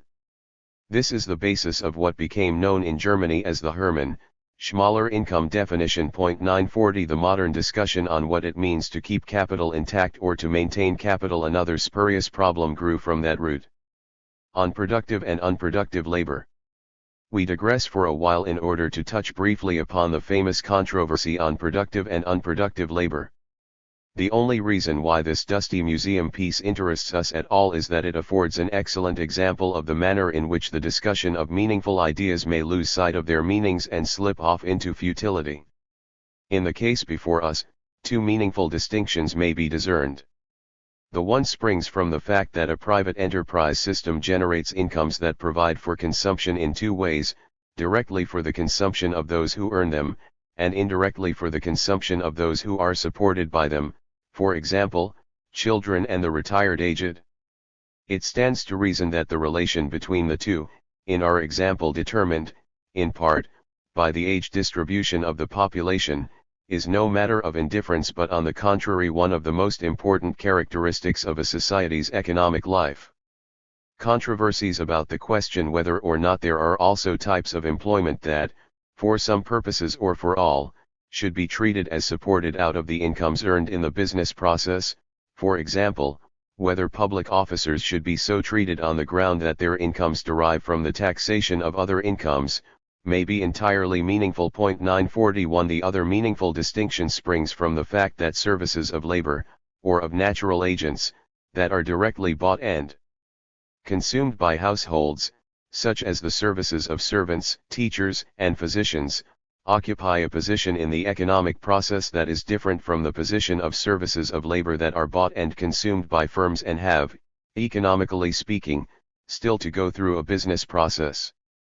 That this is not a distinction without a difference, although, of course, these services, in the form of products, also reach the consumer's sphere eventually is readily seen from the fact sufficiently expressed by the common slogan that these services are paid from some firm's capital, whereas the former are paid from some household's income or revenue. 942 So soon as the servant has received his wages or their equivalent in goods, there is no further problem. When the factory worker has received his wages, further problems arise of selling the product he has helped to produce, of lags, risks, discounts, and so on, all of which are pertinent to the determination of those wages themselves. Thus the distinction is indeed relevant to the structure of the economic process and imposes itself upon the analyst at many turns of his way, e.g. in matters of the wage fund doctrine, see below, subsect 6f. It will be seen that these two distinctions are entirely independent of one another, each has meaning without reference to the other. But both and a lot of confusion in addition were bequeathed to the writers of that period by A. Smith. On the first page of his introduction, he placed great emphasis upon the proportion between the number of those who are employed in useful labor, and that of those who are not so employed. For lack of space, I must leave it to the reader to satisfy himself that, with an admixture of extraneous matter, this passage really adumbrates the meaning of our first distinction. Only it does so hazily and, by employing the vague term useful, gives the clue to all the confusion that disfigured the subsequent controversy on productive and unproductive labor, though this phrase does not figure in Book I of The Wealth of Nations. This phrase does emerge in Chapter 3 of Book 2, where A. Smith, having experienced physiocratic influence, developed his theory of accumulation. He had no use, of course, for the physiocratic proposition that only labor employed in agriculture is productive any more than he had use for the mercantilist proposition that only labor employed in export industries is. But pouring away the physiocrat wine, he retained the bottles and filled them with wine of his own. He defined labor as productive that adds to the value of the subject upon which it is bestowed, OPCITP 314, and exemplified this by the case of factory workers who, as he adds by way of explanation, IBID p. 316, live on that part of the annual produce of the land and labor which replaces capital, with a profit, and he defined labor as unproductive that does not add, exchange, value to anything, and exemplified this by the labor of the menial servant and that of some of the most respectable orders in the society, such as the sovereign with all the officers both of justice and war who serve under him and are maintained by part of the annual produce of the industry of other people. Two things are clear: he had got hold of our second distinction, and he had confused it with the first. The first man to see this quite clearly was Marx, who adopted our second distinction, giving A. Smith ample credit for having uncovered so important an element of the structure of capitalist society, and pointing out that this piece of insight was, in the work of A. Smith, wrapped in considerations that Marx thought superficial and in any case quite unconnected with it. 943 Of course, nobody missed the point entirely. Most writers made, tacitly or explicitly, use of it when analyzing the demand for labor.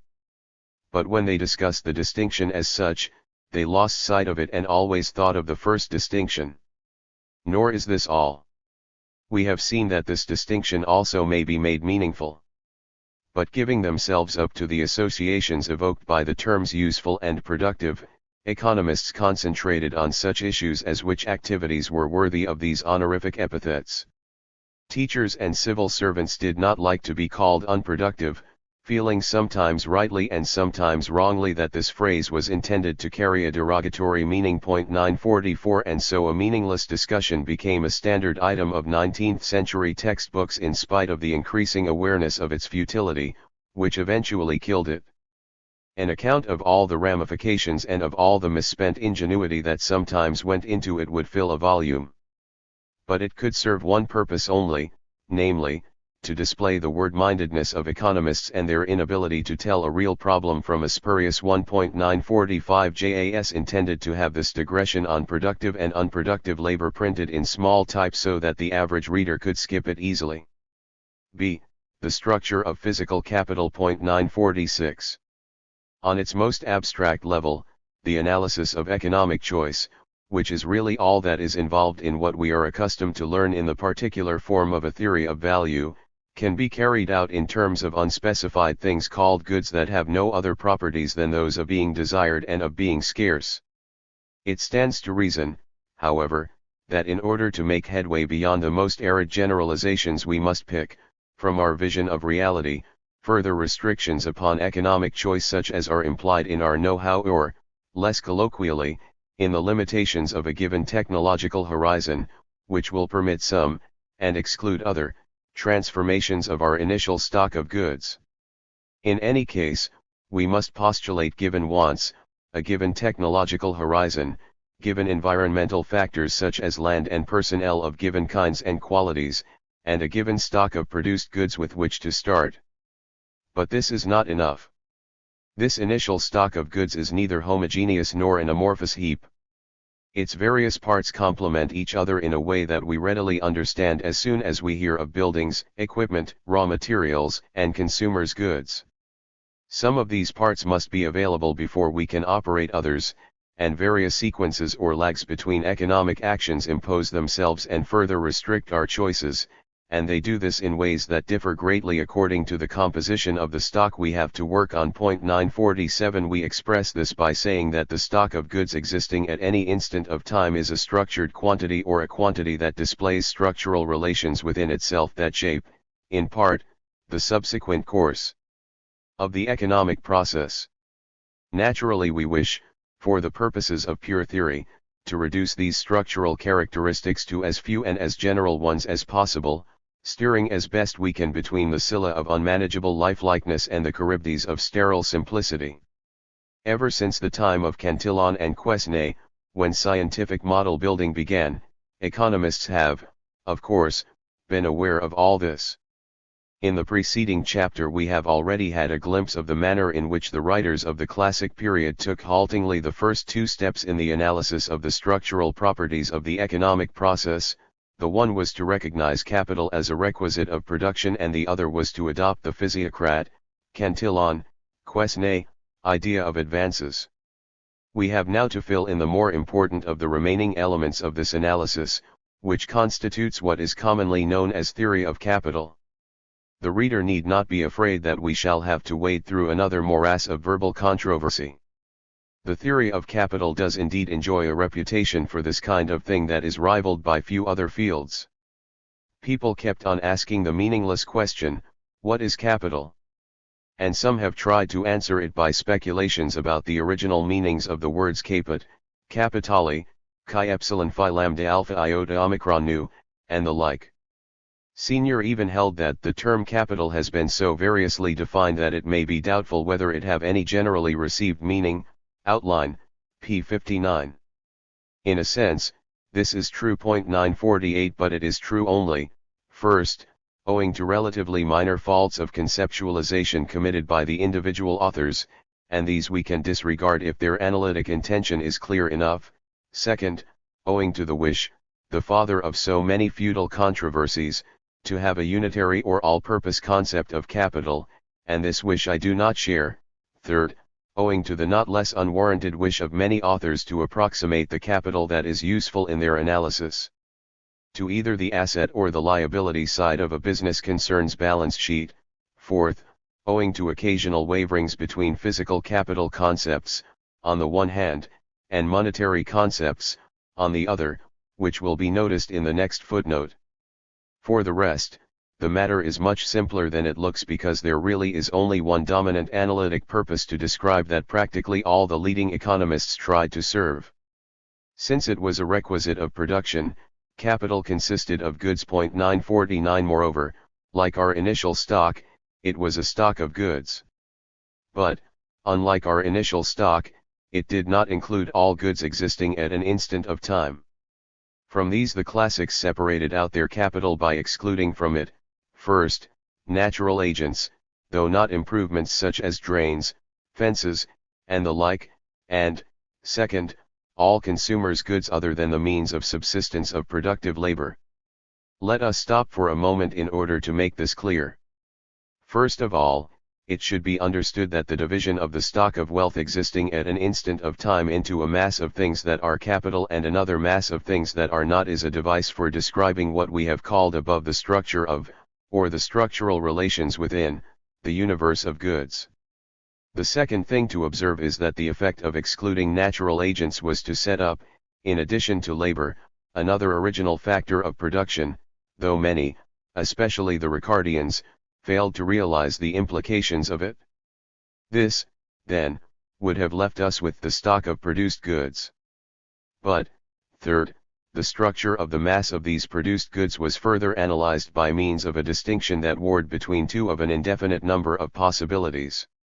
On the one hand, if we want to separate out that part which is a requisite of production in the technological sense, we arrive at the concept of produced means of production, or, as it was to be called by the Bombaurkians, of intermediate products.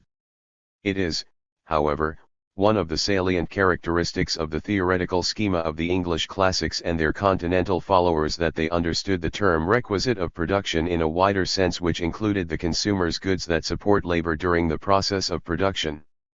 There is no logical reason for not including also the consumer's goods that support landowners. Senior even included those that support capitalists during that process, but, actually, these were mostly excluded by the Ricardians because their schema prevented them from considering rent as an element of cost.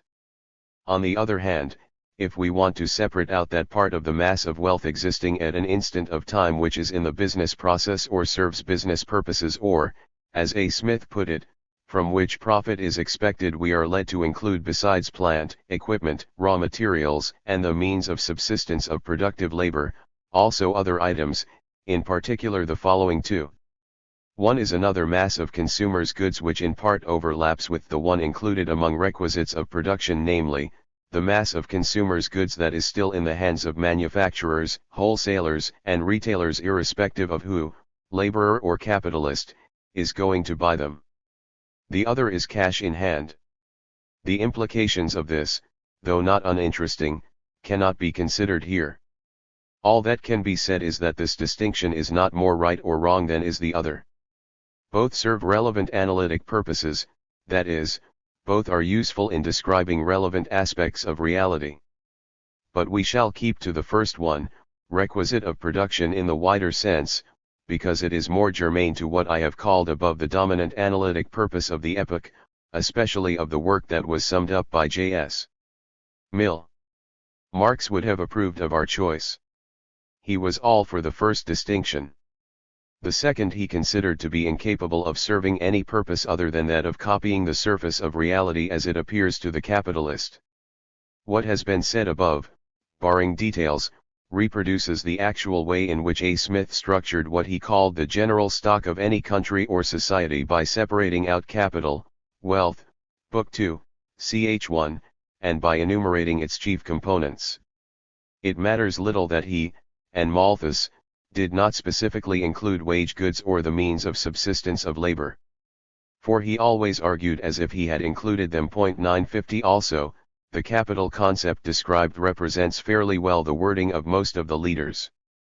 Thus, Ricardo defined the concept: capital is that part of the wealth of a country which is employed in production, and consists of food, clothing, tools, raw materials, machinery, etc., necessary to give effect to labor, principles, ch. 5. This does not differ in essence from Senior's definition, an article of wealth, the result of human exertion, meaning, as he explained a few lines further on, of labor, abstinence, and the agency of nature, or simply, a produced article of wealth employed in the production or distribution of wealth. Nor does it differ from J.S.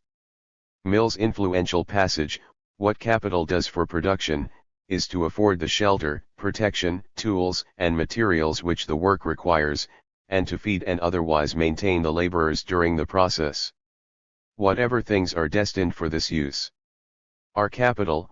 Book I, ch. 4, 1.951. Marx added nothing to this except that, in obedience to his principle of amalgamating economics and sociology, he confined the term capital to those things of this class that are owned by capitalists. The same things in the hand of the workman who uses them are not capital.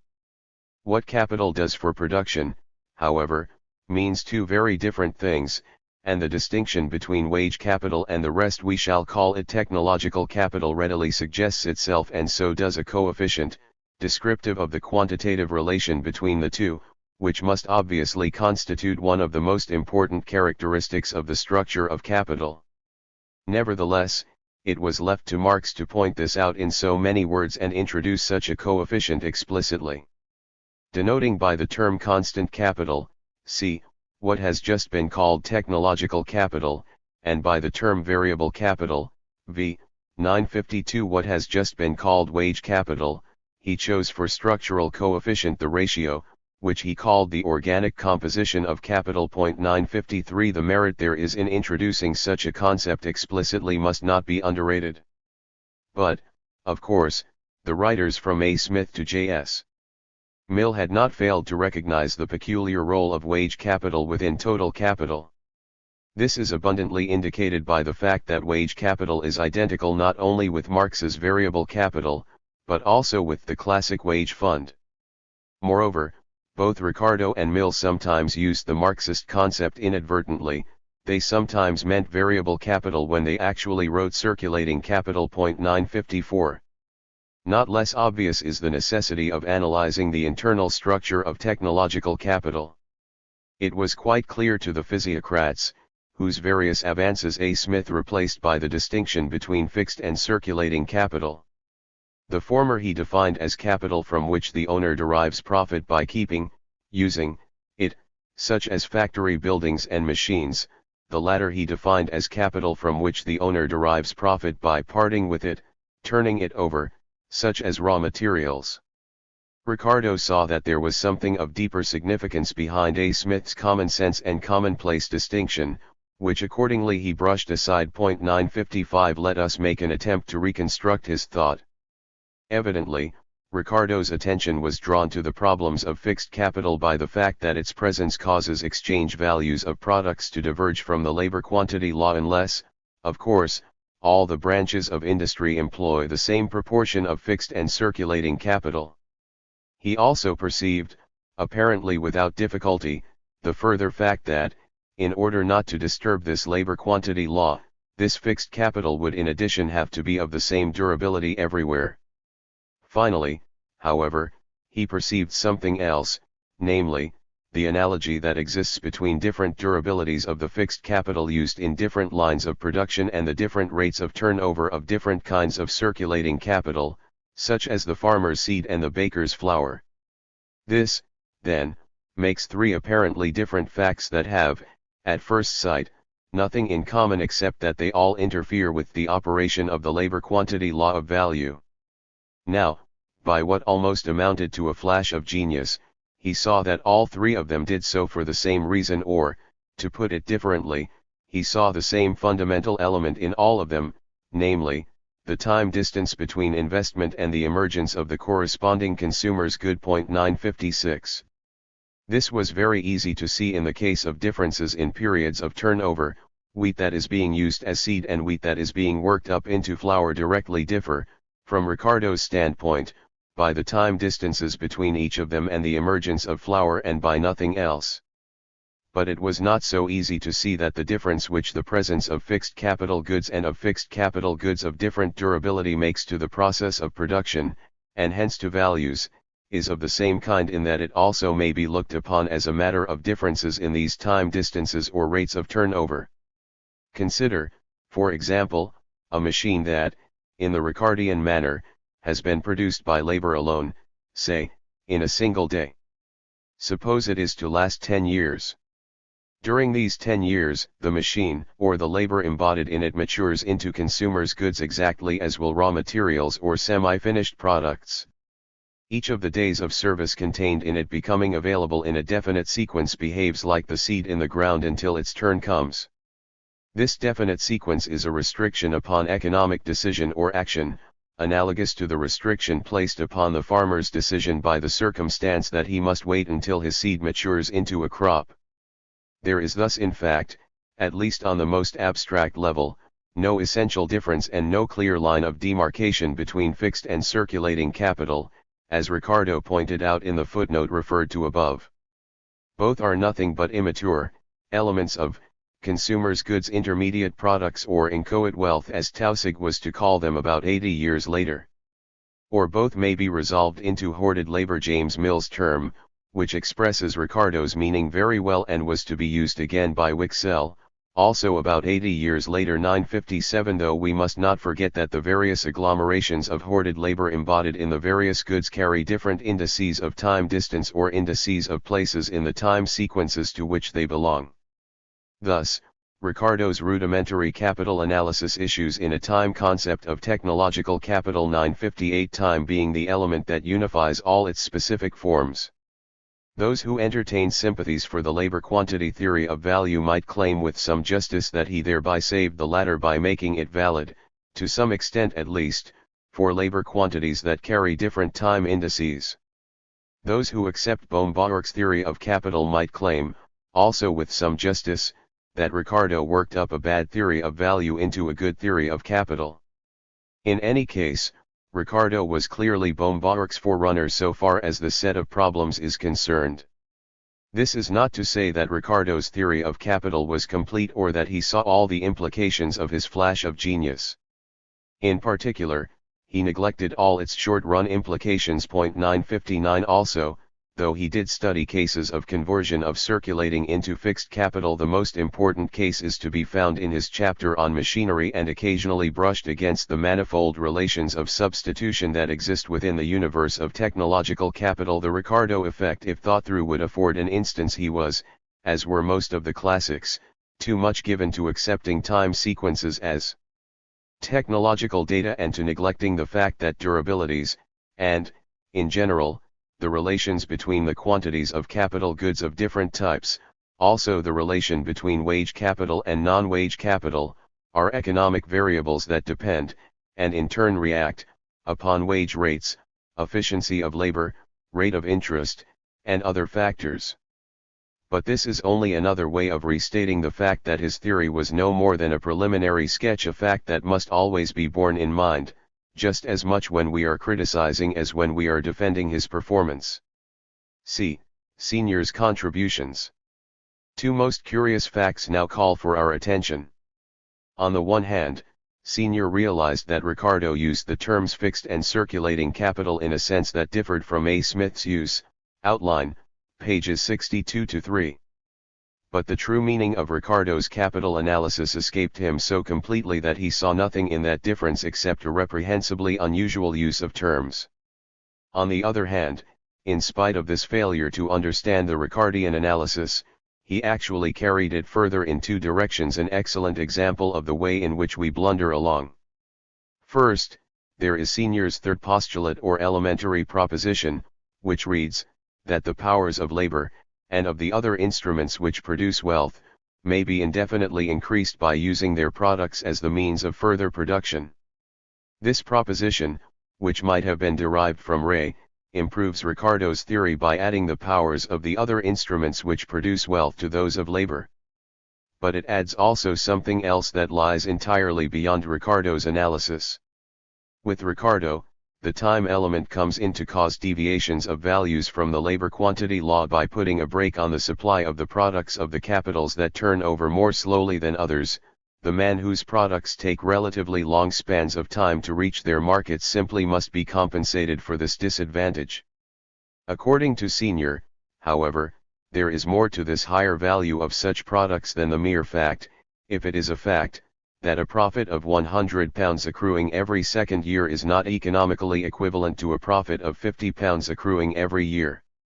The profit from the 2-year investment will be more than twice the profit from 2 successive 1-year investments of the same quantity of, say, labor, because the productive power of this labor, hence its product, is increased if the product of the first year be used as the means of further production in the second year. Now, Ricardo's real value of a product cannot increase simply because the same quantity of labor produces a greater quantity of product in the 2-year process than it would in 2 successive 1-year processes.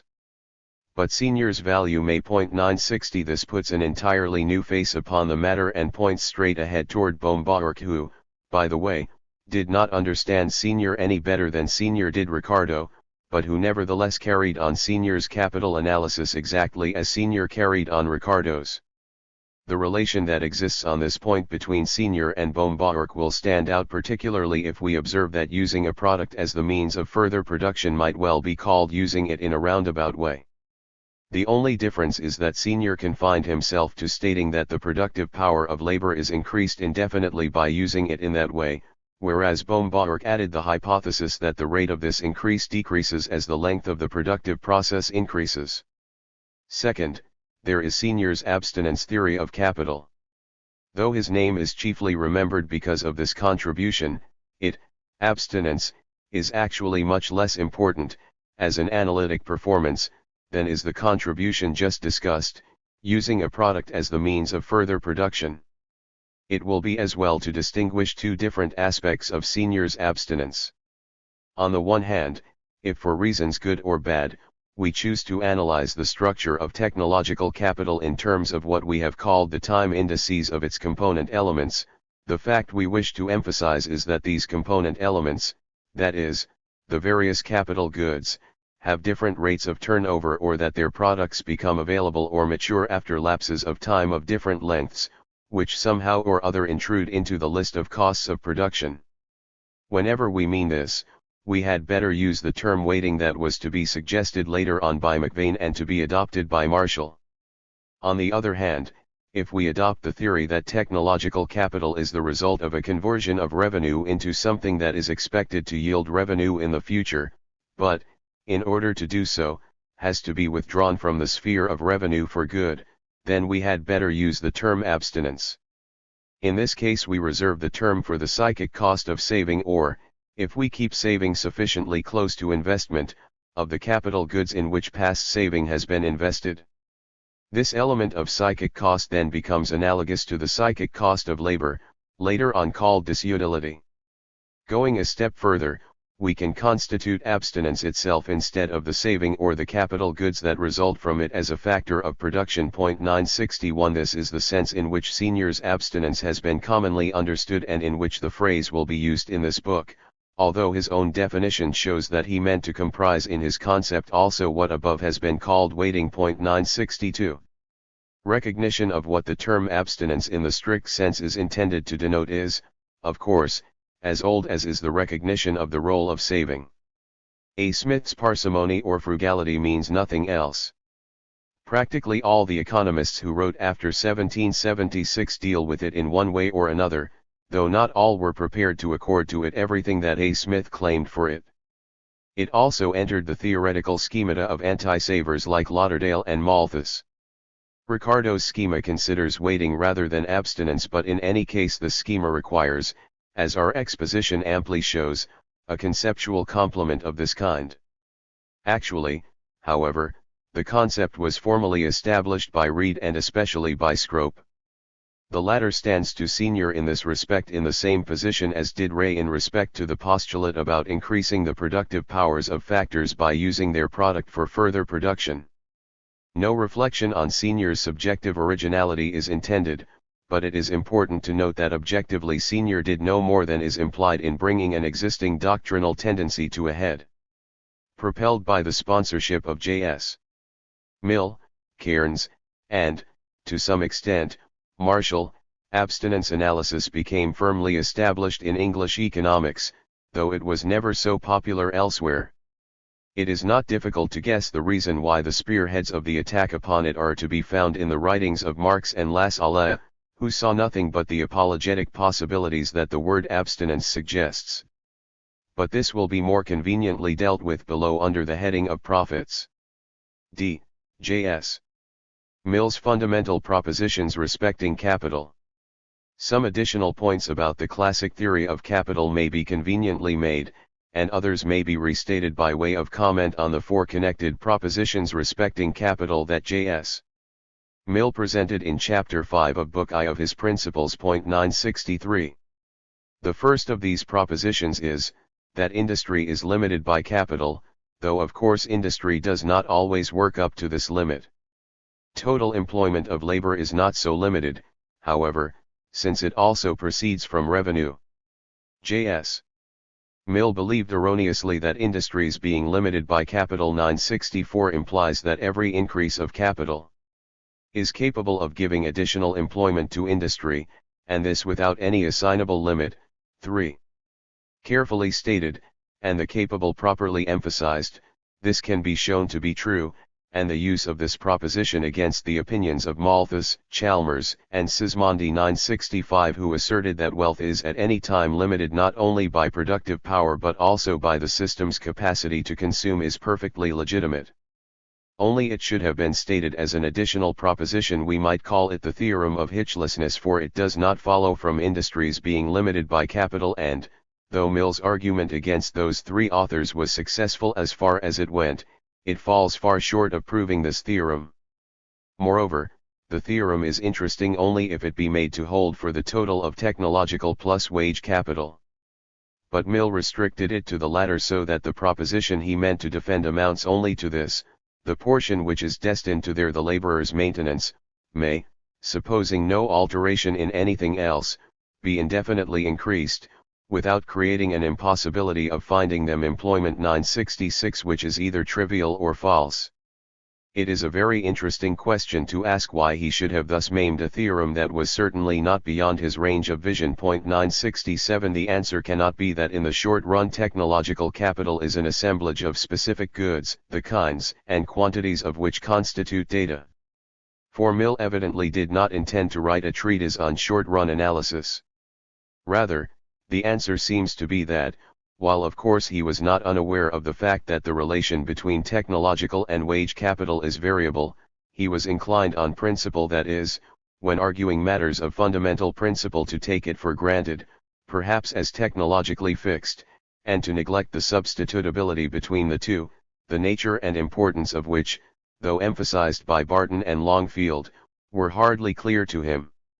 This is why he found it so easy, as had Ricardo, to follow the example set by A. Smith and to speak of a portion of capital or of a fund that is destined for the maintenance of labor, that is, to speak of a wage fund. Let us observe at once that one of the most characteristic features of the so-called wage fund theory, namely, the implied assumption or at least suggestion that this fund is a sort of datum, thus rests on nothing but primitive technique. 968. We take another step toward understanding the wage fund theory when we consider Mill's second fundamental theorem respecting capital, which relates to the source from which it is derived and which makes capital the result of saving, for capital increases by revenues being converted into it. We know already, see above, ch. 5, sector 6, that the classic schema of economic evolution was at fault both through overrating the importance of mere increase in the items that constitute capital and through overrating the role that, voluntary, saving plays in this increase. Also, the classics, in their anxiety to emphasize the fundamental meanings of economic mechanisms, were given to drawing together much too closely decisions to save and decisions to invest. These decisions, though never quite identified. 969 tended to shade off into each other to the exclusion of all that may intervene between them. 970 so that saving unconditionally enriches and spending unconditionally impoverishes both individuals and nations. Like say, Mill reasserted all this, in other words, he reasserted with added emphasis even the Turgot-Smith theory of capital formation. 971. But then how was it that he was able to hold, as he evidently did, also in conformity with dominant tradition, that saving, and saving alone, invariably increases not total capital only but also wage capital, the wage fund, without assignable limit? No difficulty arises immediately, because the fixed capital, to the production of which the labor is assigned that is compensated from the new addition to savings, must be first produced.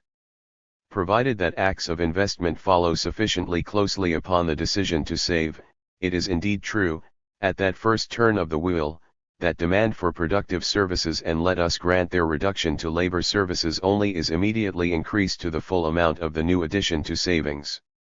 That is, the wage fund is increased so as to give, to this amount, to labor either additional employment, or an increase in wage rates, amounting to additional remuneration. 972 which means either a larger aggregate produce, if the laborers in question have been unemployed before, or a larger share of labor in the same aggregate produce, if they have to be drawn from other employments. But, so far as new technological capital results from this employment, things may obviously look very different when all the adjustments have taken place. We may be faced by a different organic composition of capital, possibly even an absolute decrease in the variable capital or wage fund. Again, neglecting the possibility that Mill was thinking of short-run effects only, we once more fall back upon the explanation offered before. Like all the classical leaders, he took the relation between technological and wage capital as a datum, so that in the final result saving would increase both of them in the same proportion. If this were so, 973 then, and only then, could we speak of a wage fund in any sense other than that the sum total of wage incomes is uniquely determined under the same conditions as is any other economic quantity, for example, the sum total destined for the purchase of motor cars. Replacement of workers by machinery was, of course, not overlooked. But it was treated, except by Marx, as a special case that belonged in a separate compartment and was never organically assimilated by the body of theory. And then, and only then, that is, by virtue of a hypothesis forced upon the classics by the primitivity of their technique, it does become true that demand for labor, meaning demand for productive labor as distinguished from labor paid out of revenue, or the means destined for the maintenance of such labor, given a certain level of social productivity, can increase and decrease only through saving and disavowing. 974 which in fact become synonymous with destining more or less means for this purpose. Or, to put it differently, the wage fund is a fund or aggregate sui generis because its size and variations are determined by approximate cause sui generis, namely, past and present savings. Everything else acts upon it only through the rate of saving. Of course, the classics would not have denied that the rate of savings itself and therefore total wage payments are determined by many factors, some of which are in turn reacted upon by the rate of savings. In addition, they would not have denied that the kinds and quantities of wage goods the workmen actually get depend upon many other circumstances that are not uniquely determined by the rate of savings. But they would have replied that those factors, such as the rate of profit, act upon the wage fund only at one remove, so that their doctrine was formally still valid, and that the circumstances that do directly affect what goods the workmen get, such as the level of social productivity, were simply taken as given. The reader will observe, however, that this means little more than teasing the opponent. It is, of course, always possible to say, given A, B, C, then Y depends upon X, the practice revived by Keynesian economics and dubbed implicit reasoning by Professor Leontief. Simplification may amount to caricature. Caricature may be ideologically biased, though there is no reason to suspect this in Mill's case. Mill's third proposition need not detain us. It is to the effect that saving does not decrease consumption. Here again Mill upholds the Turgot Smith tradition. In fact, he does so with increased emphasis. The saver saves and hands over what he would have consumed or its equivalent to some productive worker, so that what is saved is spent on consumers' goods quite as rapidly. My italics. Smith went slightly less far. JAS as what is not saved. 975. But Mill's fourth fundamental theorem respecting capital does call for comment. It runs, demand for commodities is not demand for labor. 9. Let us first discard a surface meaning that might be attributed to this proposition. Of course, the derived demand for labor that may be said to be implied in the demand for a commodity is never demand for labor alone, whereas the demand for personal services is. But this is not what Mill meant. What he did mean is enshrined in a confused and embarrassed discussion that has puzzled followers not less than opponents. For brevity, I shall simply state what I conceive to be the core of the matter. The industrial employer's demand for labor no doubt derives from the expected demand of consumers for the commodities that are being produced. On a high level of abstraction, on which only fundamental meanings count, it is perfectly proper to emphasize this nexus before any other. This conforms not only to the view that was naturally taken by the theorists of the last decades of the 19th century, particularly by those who emphasized imputation, but also to the view of the economists of that period, such as Say, who taught the doctrine that, ultimately, production and distribution reduce to an exchange of services. There is no great harm, from this standpoint, in using such turns of phrase as that demand for commodities is demand for labor, and other productive services, or, as Herman put it, that the true wage fund or source of wage payments is consumers' income. But the reasoning should never have been used as it has been for an attack upon Mill's position. For on a lower level of abstraction, the fact should be taken into account that the consumer's payment for a commodity does not in general pay for the labor that entered into the latter's production.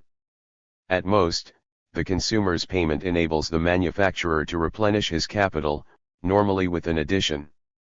For this actually to come about, a distinct decision must intervene in the process, namely, the manufacturer's decision to save or at least not to desave.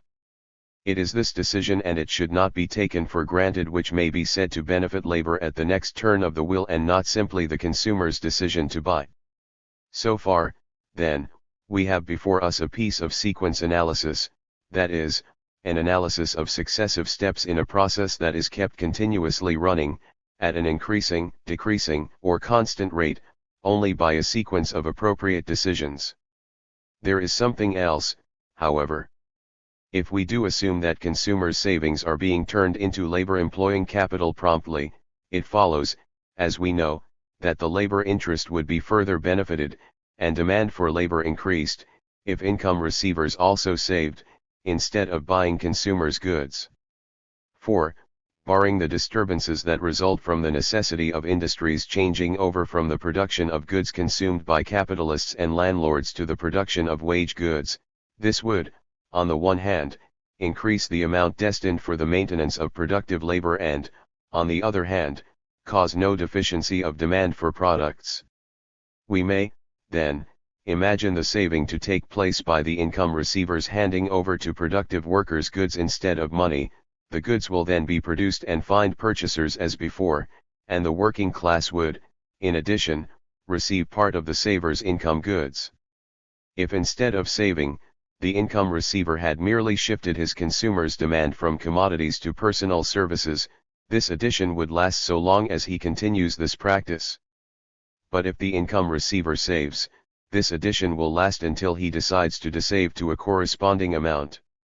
There is nothing ununderstandable or illogical in all this. The usefulness or realism of this model is, of course, another question, but it should not be forgotten that, even if we vote that the argument of this paragraph is inadmissible, the argument of the preceding paragraph still stands. 6. The distributive shares. From Section 5, Chapter 5, we know that there was indeed a large group of writers who, partly anticipating the dominant tendency of the next period, conceived the problems of income formation as problems in the evaluation or pricing of productive services, thus unifying the phenomena of value, cost, production, and distribution. But we also know that this view, though to some extent sponsored by A. Smith and reasserted by J.S. Mill, was not generally accepted, and that even those French, German, and Italian economists who did more or less accept it, and even Say himself or Ferrara, did not go through with the program that this view implied. For the rest, Professor Cannon 976 was right in stating that distribution remained a semi-independent department of economic analysis, and that what people meant by theory of distribution, especially in England, was a compound of separate theories of profits, rent, and wages, each of which was based on a distinct principle of its own. 977 We adopt the same schema for the following survey. A. Profits. By this term, the classics simply meant the sum total of the gains of the business class, the theoretical type of which, with the Ricardians, was the farmer. 978 The analytic work on these profits during the stretch of time that was bounded by the books of A. Smith and J.S. Mill did much to clarify issues and to lay the basis of later analysis, though it can hardly be described as either brilliant or profound. We shall look at it from 2 points of view, which we respectively denote as the entrepreneurial and the interest point of view. We have seen in the preceding chapter both that some progress was made in the analysis of the entrepreneur's function in the capitalist process, progress chiefly due to Say, and that, for the time being, this progress did not go very far. One thing, however, did come of it: economic theory acquired at least a fourth agent, the agent that hires or combines the others, and this could have led more than it actually did lead to a clearer perception of the role of the capitalist, who might have been ousted from his position in the center of capitalist industry and put into a more appropriate place among the owners of factors that are being hired. 979 Though neither Ricardo nor Senior followed suit, we have in J.S. Mill's Principles a fair presentation of the point of view that the profession at large actually reached in the period. His analysis of business incomes in particular became the standard, in all countries, for more than half a century to come.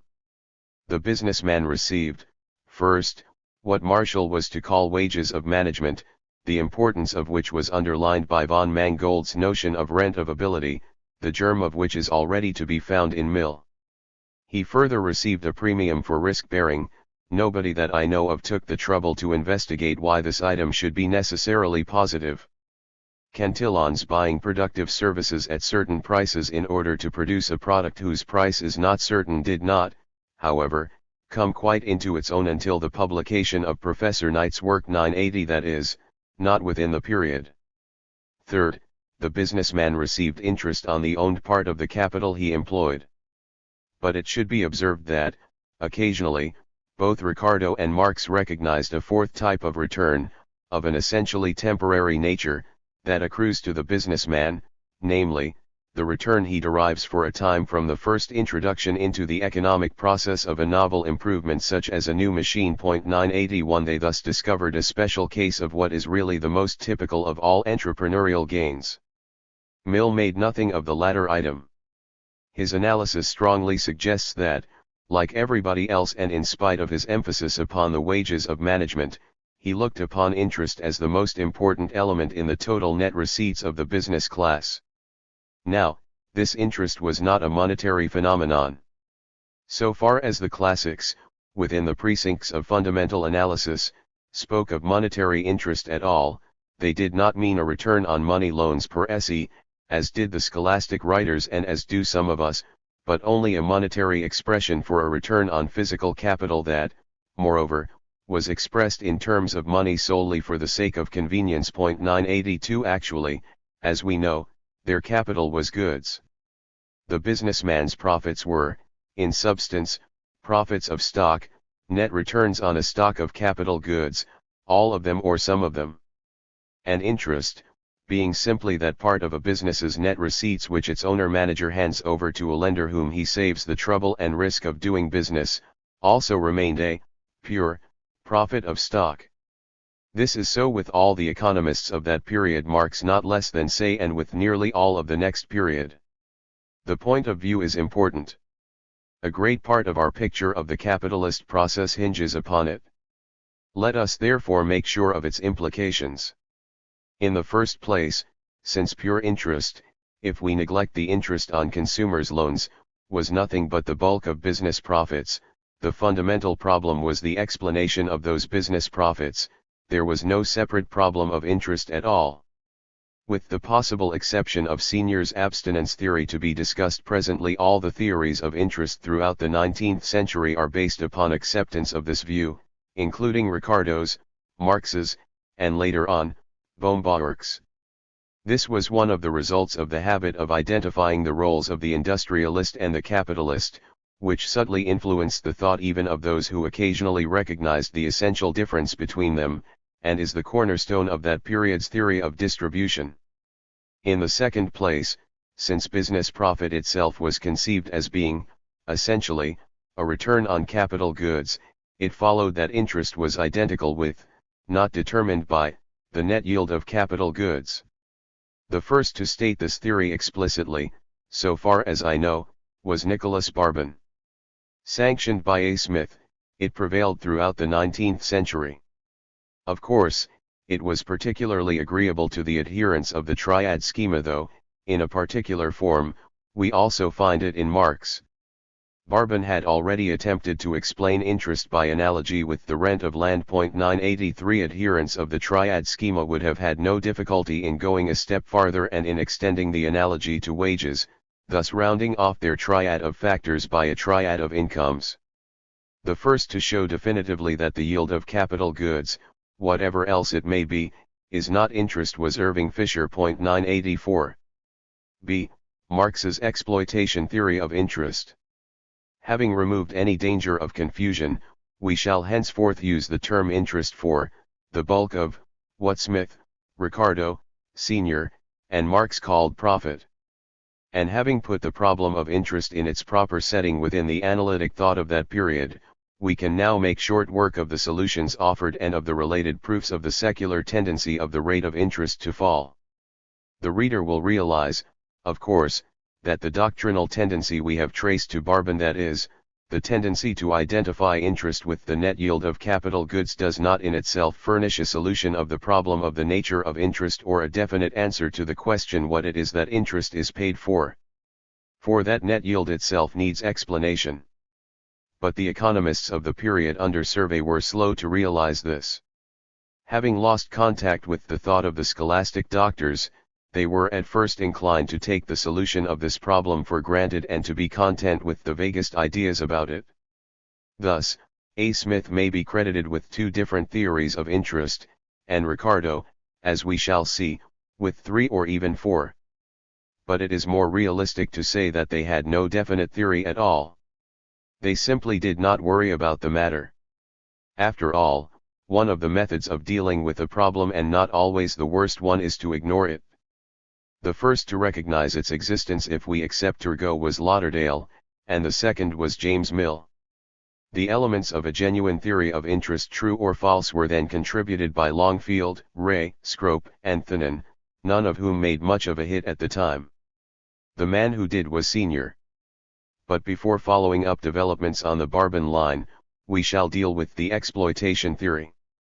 The essential thing to understand about the exploitation theory of interest is that it is a rationalization of the age-old slogan that expresses the feeling of manual laborers and philosophers about the upper stratas living on the fruits of manual labor.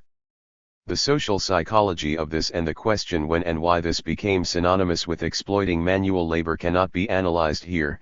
It must be enough for us to realize the presence of this problem and to recall that this idea entered the wealth of nations through the philosophy of natural law.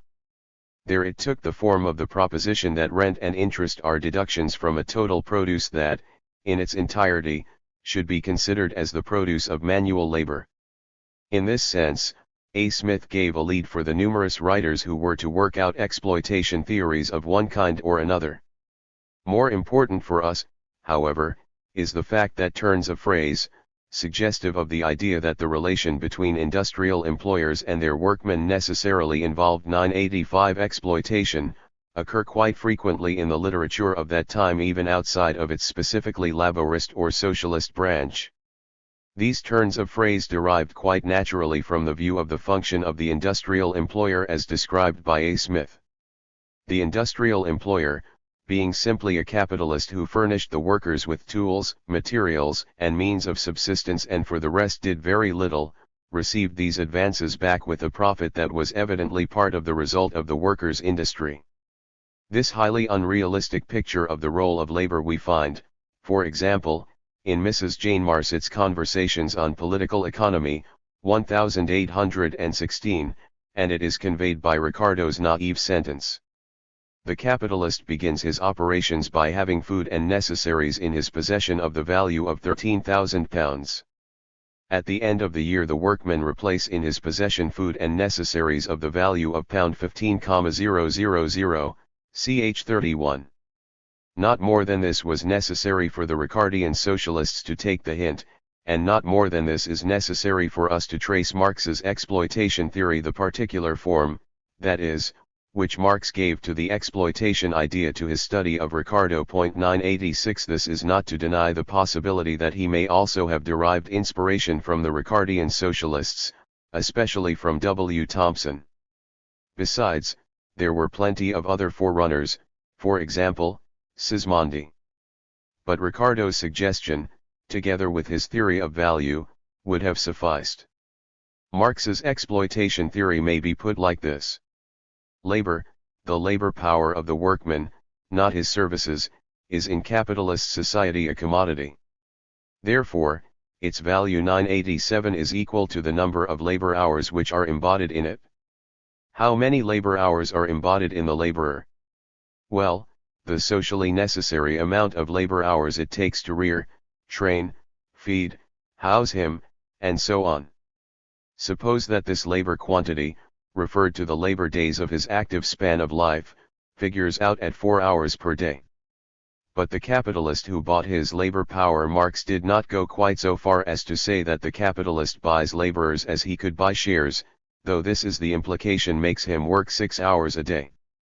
4 of these 6 being enough to replace the value of all the goods that went to the laborer, or the variable capital advanced to him, v. The 2 additional hours produce surplus value, s. The mere word. For these 2 hours the capitalist has not given any compensation. They constitute unpaid labor. To the extent that the laborer works hours that are unpaid in this sense, he is exploited at the rate s/v. This rate of surplus value is not, of course, the rate of interest. The latter equals the ratio between surplus value and total, constant plus variable, capital, that is. If we suppose that s/v is equal for all sectors of the economy and all firms, that is to say, that all workmen are equally exploited, and further suppose that the rate of interest must also be equal for all concerns, we run up against the difficulty that has been mentioned already, namely, the necessity of redistributing the total surplus among firms in such a way as to make equal for all. But in order to avoid going over this ground again, we merely note here that this difficulty constitutes a possible objection to the Marxist type of exploitation theory. 988. For the rest, we assume that this difficulty does not prevent us from accepting the ratio as the expression of the Marxist rate of interest when we interpret S, C, and V simply as national aggregates, the values of which are proportional to their prices, though we know that this does not hold for the individual commodities. We may then interpret Marx's exploitation theory as an application of his theory of value to labor. According to it, labor receives not less than its full value and consumers do not pay more for the products than their full value. 989. Therefore, it is exposed not only to all the general objections that may be raised against Marx's labor quantity theory of value, but also to the special objection that may be raised to its application to labor power. For so far as the labor quantity theory of value is valid at all, it is valid only by virtue of rational cost calculation, only economically applied, socially necessary, labor quantities create value. But evidently human beings are not produced, according to the rules of capitalist rationality, with a view to cost-covering returns. The situation of the exploitation theory could be improved somewhat by inserting into it the Malthusian law in a very strict form, or by some other contrivance that would keep wages on a level of the cost of bare subsistence. This was done by Lassalle, Iron Law of Wages, Loi d'Arain, Aherne's Loan Gesets. But Marx, wisely perhaps, refused to do this. Malthus' law of population was anathema to him. Moreover, he recognized both cyclical increases of wage rates beyond the value of labor and a tendency, of longer span, for the degree of exploitation to fall through reduction in daily hours brought about by trade union action, legislation, and so on. Thus he reduced his exploitation to the rank of an absolute law, an abstract tendency that need not prevail in real life. Another objection, however, is less serious than it seems. According to Marx, surplus value is a costless gain of the capitalist. Moreover, it is not defined as an intramarginal gain, like Ricardian rent. It might be thought that such a gain would induce individual capitalists whose individual contributions to the total output of their industries is too small to influence prices to expand output until the surplus falls to zero. This conclusion is indeed inescapable so long as we keep to the schema of a stationary process. Such a process could not be in equilibrium until the surplus is eliminated. But we may save the situation by taking account of the fact that Marx thought primarily of an evolutionary process in which the surplus, though it has a tendency to vanish at any given time, is being incessantly recreated. 990. Or else we might drop the assumption of perfect competition, though the surplus we may salvage in this way will be quite different from Marx's. Without going further into the matter, 991, we turn to Marx's explanation of the tendency of the rate of profit to fall, in which both Marx himself and some of his followers took great pride. If we do grant, first, that there is such a tendency and, second, that Marx's theory of surplus value is all right, then this pride was not unjustified. Few, if any, experiences of an analyst are more gratifying than is the discovery that a theory, say, gravitation, will explain a fact, say, the tides, which the author of the theory had not had in mind in constructing this theory. See Marx, West, and Ricardo on the falling rate of profit. The first remark to be made applies not only to Marx, West, and Ricardo but to all the economists who busied themselves in finding an explanation for the secular fall in the rate of interest. It never occurred to any of them to ask whether there was such a secular fall. They simply took it for granted and, in doing so, displayed an almost unbelievable degree of scientific carelessness. For the only thing that is so obvious is that medieval princes promised their creditors 80% and more, whereas in 1800 governments were thought to be paying a high rate if they paid about 5%, and in 1900 when they paid 3%, and similarly, of course, businessmen. But this was due, obviously, to the very high premium of risk that attached to loans to princes who, mostly, did not even repay the capital, to the primitive organization of money markets, and to the anticipation of inflation. Where none of these factors was present, for example, in the Netherlands in the second half of the 17th century, interest was not obviously higher than it was under similar conditions 200 years later. Since it was the rate of pure interest, the fall of which was to be explained, and not the conditions that produced greater or smaller premia of risk or other costs of borrowing, those economists would have been better advised if they had bestowed some trouble on finding out what there really was to explain. Second, Marx's explanation rested on two propositions. The one was that, in the course of economic development, the Marxist value of constant capital increases faster than does the Marxist value of variable capital because production becomes increasingly mechanized. The other was that only variable capital, wage capital, produces surplus value, whereas constant capital, as we have said before, only transmits its own value 992 to the product. Accepting, for the sake of argument, both these propositions and further assuming that the rate of surplus value remains constant and that the Marxist value of capital goods does not fall, we have no difficulty in reaching the conclusion that must fall. Das Kapital, Volume 3, ch. 13. Objections that were raised against this conclusion by Marxists either arose from failure to take account of all these restrictions or else from unwillingness to admit their realism.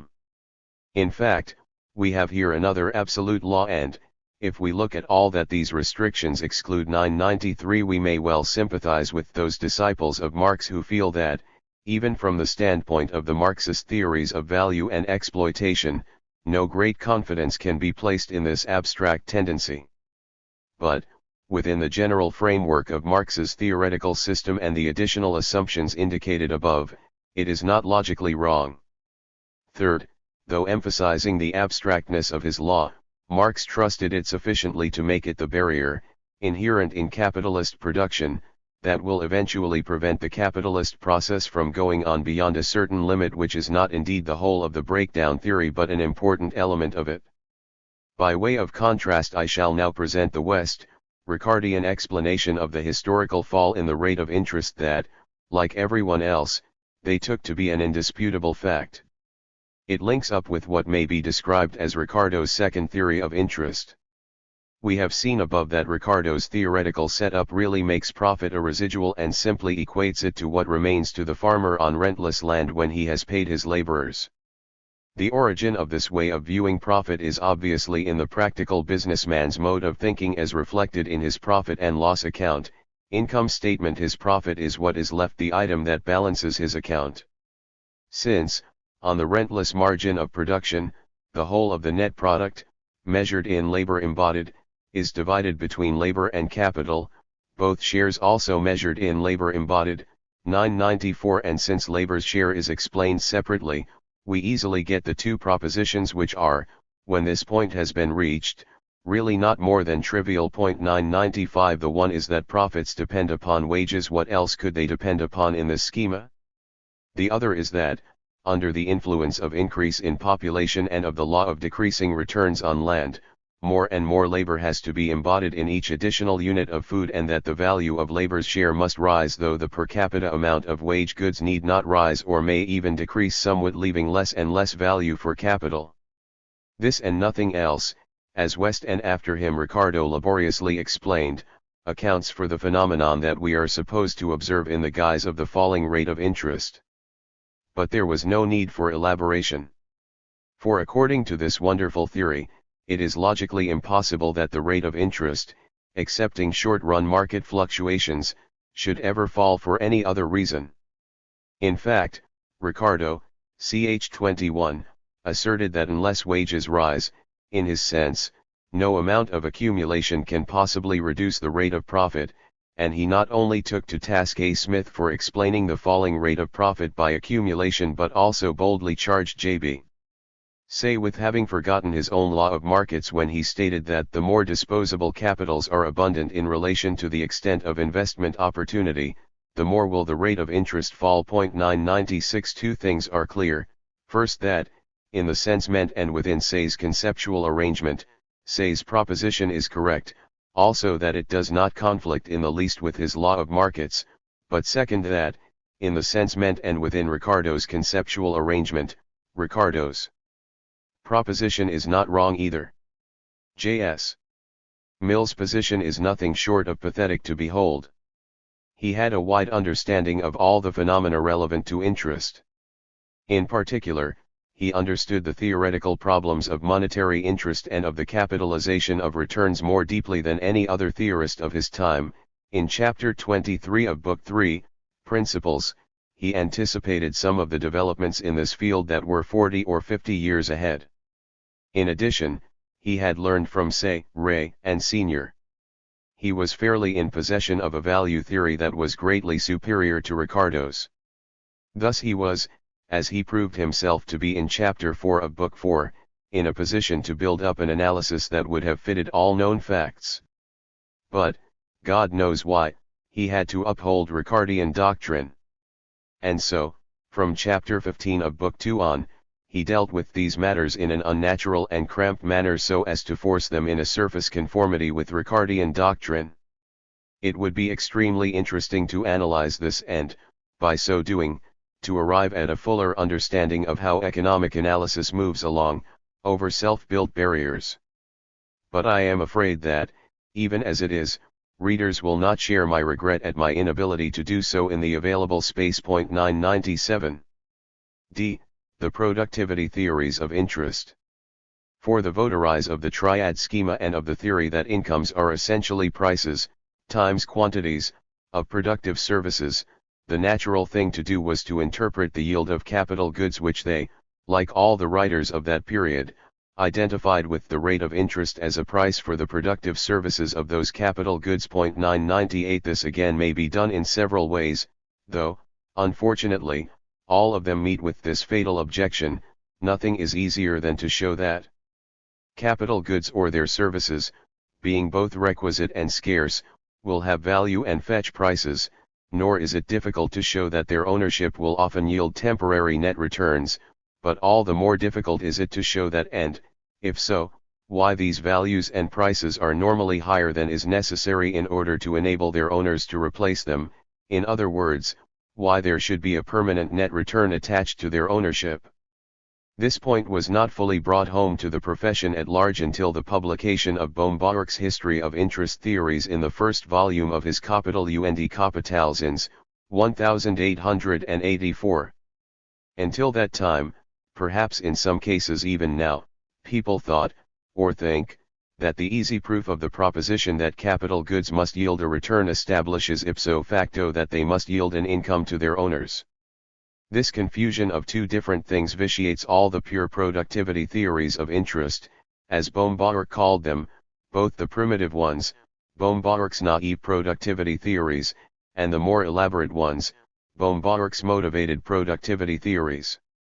The same confusion vitiates also what Baumgart called the use theories, which do not essentially differ from the productivity theories. 999. Lauderdale, the first exponent of an explicit productivity theory, was also the first to set the example of explicit commission of the logical error pointed out above. But this error was veiled if not mended by his peculiar definition of the productive role of capital, which according to him consists not in assisting but in supplanting labor. The owner of capital receives what the supplanted labor would have received. Inquiry into the Nature and Origin of Public Wealth, 1804, p. 165. This is interesting as a pointer toward the relation of substitutability that exists between technological capital and labor, and as a first step in the analysis of the true relation between wages and interest. But it would solve the problem of the net yield of capital goods, as Baumgart was to observe, only if machines did not wear out. If they do, Lauderdale's theory explains why they earn their depreciation quota, but it does not explain why they earn more if indeed they do 1000, which is not so certain after all. This example suffices. We should not get more light by discussing, for example, Malthus' version, which issues into the statement that profits are a fair remuneration for that part of the production contributed by the capitalist. Principles, 1st ed., p. 81. The reader finds in Baumgart's pages a list of writers who adhered to the productivity theory of interest throughout the 19th century. They were much more numerous on the continent than in England. Since they made no serious effort to establish the existence of a permanent positive yield of physical capital goods, they a fortiori never asked the question whether this yield was interest. Another type of interest theory will be mentioned here, though our right to range it under the heading of productivity theories may perhaps seem doubtful. It is associated with the names of James Mill and McCulloch and was, to some extent, their joint product 1001, and may be rendered by the latter's statement that the profits of stock are only another name for the wages of accumulated labor. Capital goods themselves are accumulated or hoarded labor. The labor they embody simply goes on to earn wages. If wine, as deposited in the cellar, embodies a certain amount of labor, then, this labor or else nature goes on working while this wine matures. Payment for this additional work is interest. The obvious interpretation is that James Mill and McCulloch were grimly resolved to extend their master's theory of value to the cases, which Ricardo himself recognized as being beyond the range of his labor quantity law, in order to make the latter perfectly general, as Marx tried to do by means of another construction. Critic after critic has held that they achieved this generality by what was nothing but a verbal trick, and a very silly one to boot. 1002 Also, it may be urged against this theory of interest, that in addition to being a failure as an attempt to peg the labor quantity theory of value, it is exposed to the same objection that is fatal to pure productivity theories. Even if we grant that capital goods are hoarded labor and that the capitalist reimburses himself for the wages of this hoarded labor from his receipts, the theory is, without an appeal to other circumstances, powerless to show why he should get something for that imaginary labor. But precisely this consideration, though it certainly prevents us from accepting this theory of permanent net yield, permits us to put a slightly more favorable construction on it, especially in the version of the unfortunate McCulloch. That is, it permits us to see, in his version, at least a clumsy and roundabout way of recognizing, from the standpoint of the labor quantity theory of value, the requisiteness of physical capital. His verbal trick, thus interpreted, amounts to using labor as a term for what is more properly called productive service and wages as a term for what is more properly called price of productive service.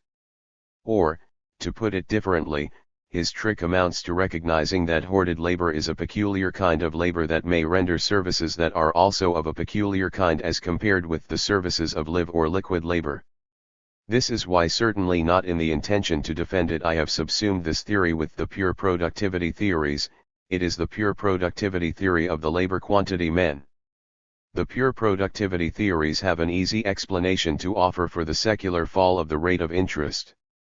They need only postulate that technological capital increases more rapidly than does the population available for industrial employment, and a fall of its yield per unit, not necessarily its relative, let alone absolute share, would in general follow ceteris paribus.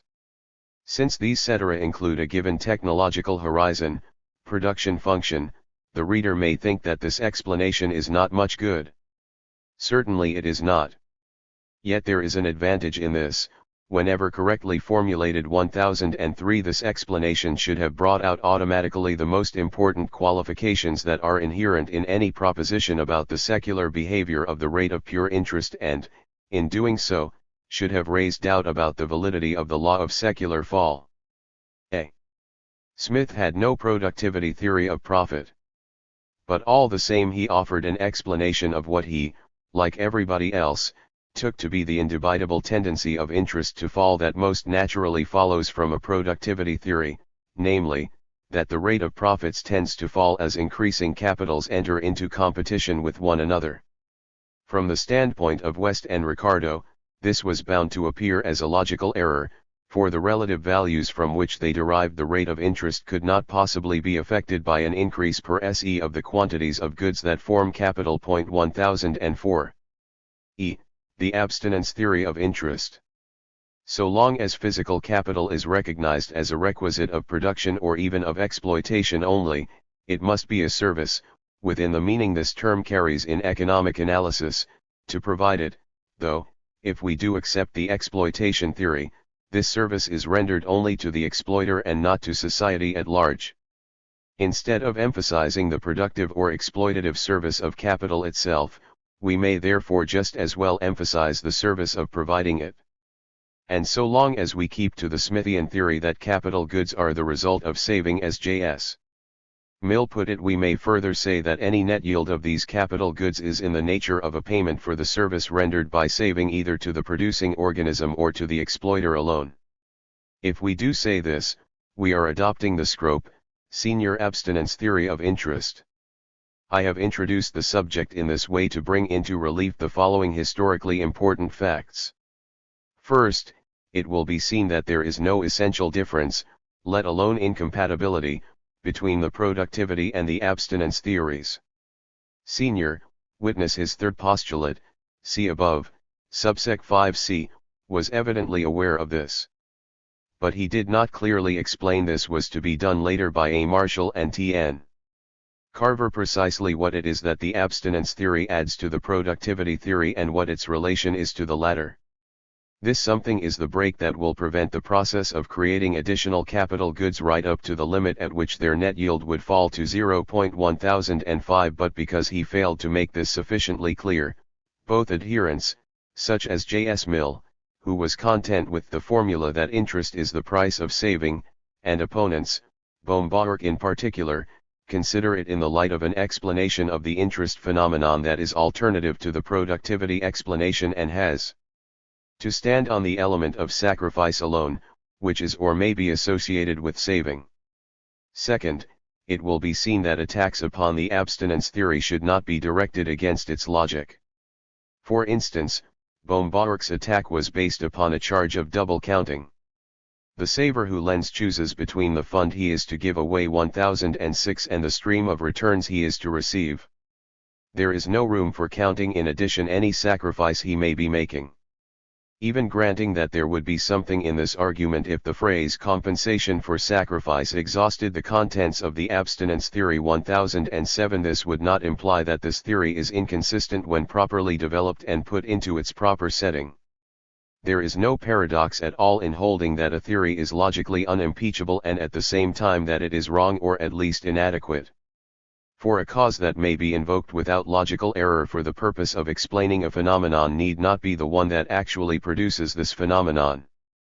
Third, in addition to its sound logic, it was its common sense appeal which recommended the abstinence theory to a long line of authorities, mainly English, headed by J.S. Mill.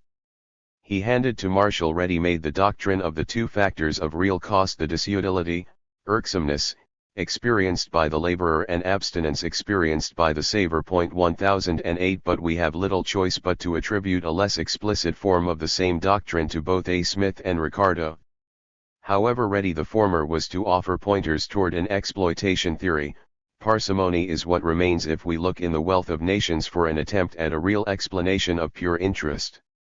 And however lightly the latter took the problem, the observation that turnover periods of different lengths cannot coexist unless there is a rate of interest to equalize the yields of capitals that turn over in periods of different length, points clearly toward recognition of an element of abstinence, or rather of waiting. This interpretation is, on the one hand, reinforced by Ricardo's turn of phrase that interest is a just compensation 1009 for this waiting, but it is, on the other hand, weakened by Ricardo's refusal to adopt the explanation of the falling rate of interest which would logically follow from it. Fourth, with competent economists the case for the abstinence theory was only strengthened by the weakness, both logical and factual, of the attacks upon it, which contrasted so strangely with their vehemence. Here was a piece of apologetics which sent socialists ranting. In their wrath they entirely neglected to work out serious arguments against it, which are indeed not lacking, but instead resorted to insipid jibes about the millionaires who are being paid for their abstemiousness, las Allah, or about the capitalists who are being paid for abstaining from devouring manure, Marx. Even the classics had enough inkling of marginal analysis to remain unimpressed by the former, and it would hardly have occurred to them to take the trouble of rebutting the latter. However, since Marx's ineptitude was repeated not long ago by an eminent economist of our time, and also because many economists of that epoch have in fact used phrases that lend themselves to misinterpretation, see, example Marx's quotation from de Molinari and Courcelles Senoil in Das Kapital, Volume I, ch. 24, Sector 3, explanation may be indicated. The capitalist, as we have said above, exchanges a fund against a flow. The abstinence for which, according to the theory under discussion, he is being paid enters into the accumulation of the fund. There is no additional payment for refraining from consuming it even in the cases in which this would be physically possible.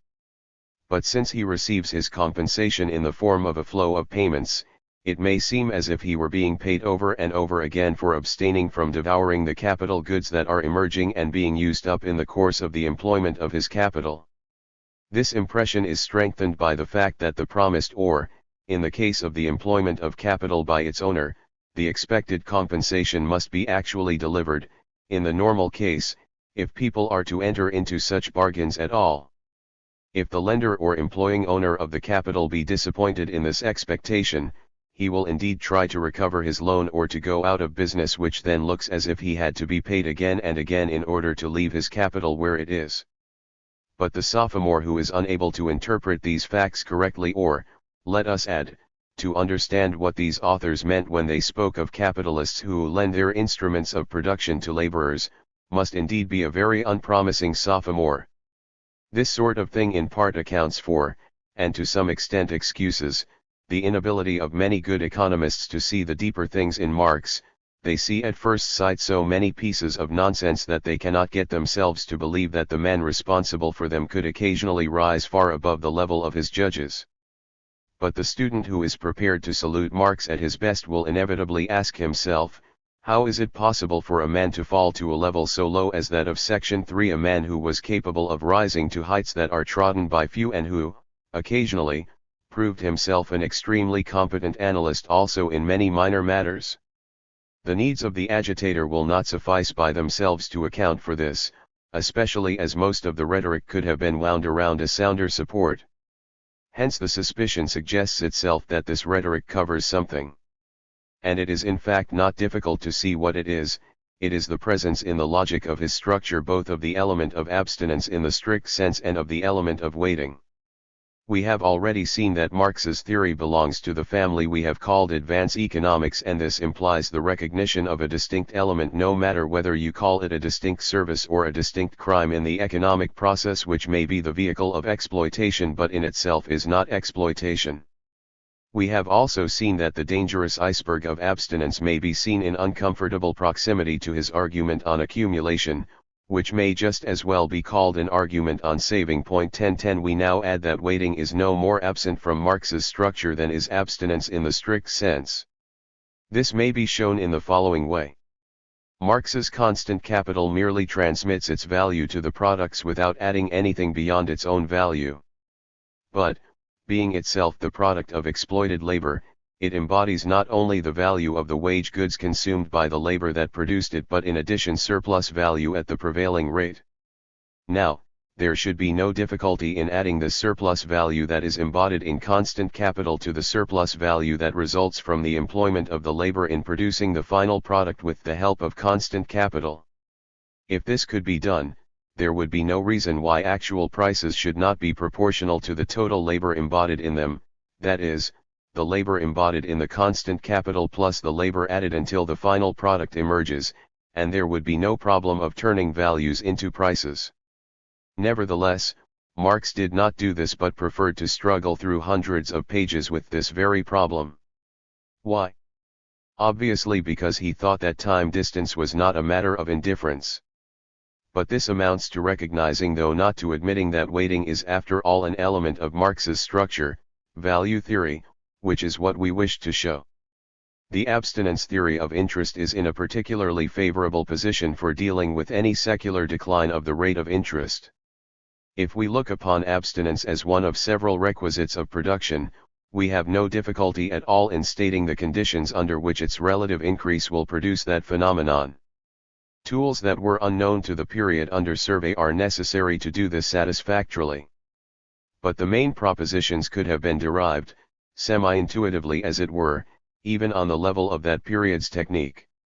It is but an additional advantage that the historical interpretation and, especially, any prediction of a falling interest rate would follow from this analysis only conditionally and not absolutely. Of course, the same conditions that will cause a fall in the relative price of abstinence will, in general, cause a rise in the relative price of labor. Thus, there is no paradox in saying that J.S. Mill should in good logic have adopted this explanation of the tendency of profit to a minimum, or even that he actually did adopt it, Book 4, ch. 3, 2, but that he easily reconciled it with his lingering Ricardianism, though the effective desire of accumulation which he analyzed so carefully has much more title to being considered as a cause than has the rise in wages. F. The wage fund doctrine, precursor of modern aggregative analysis. Our report on the wage analysis of the period is presented under this heading because everything else that pertains to the subject has been noticed already on various turns of our way. 1011 in particular, we know that A. Smith, under the influence of natural law philosophy, gave a lead toward a residual theory of wages. Laborers produce the whole produce. The wage problem is to show why they do not get the whole produce but have to submit to certain deductions, hence the wage problem is automatically solved as soon as these deductions have found their explanations.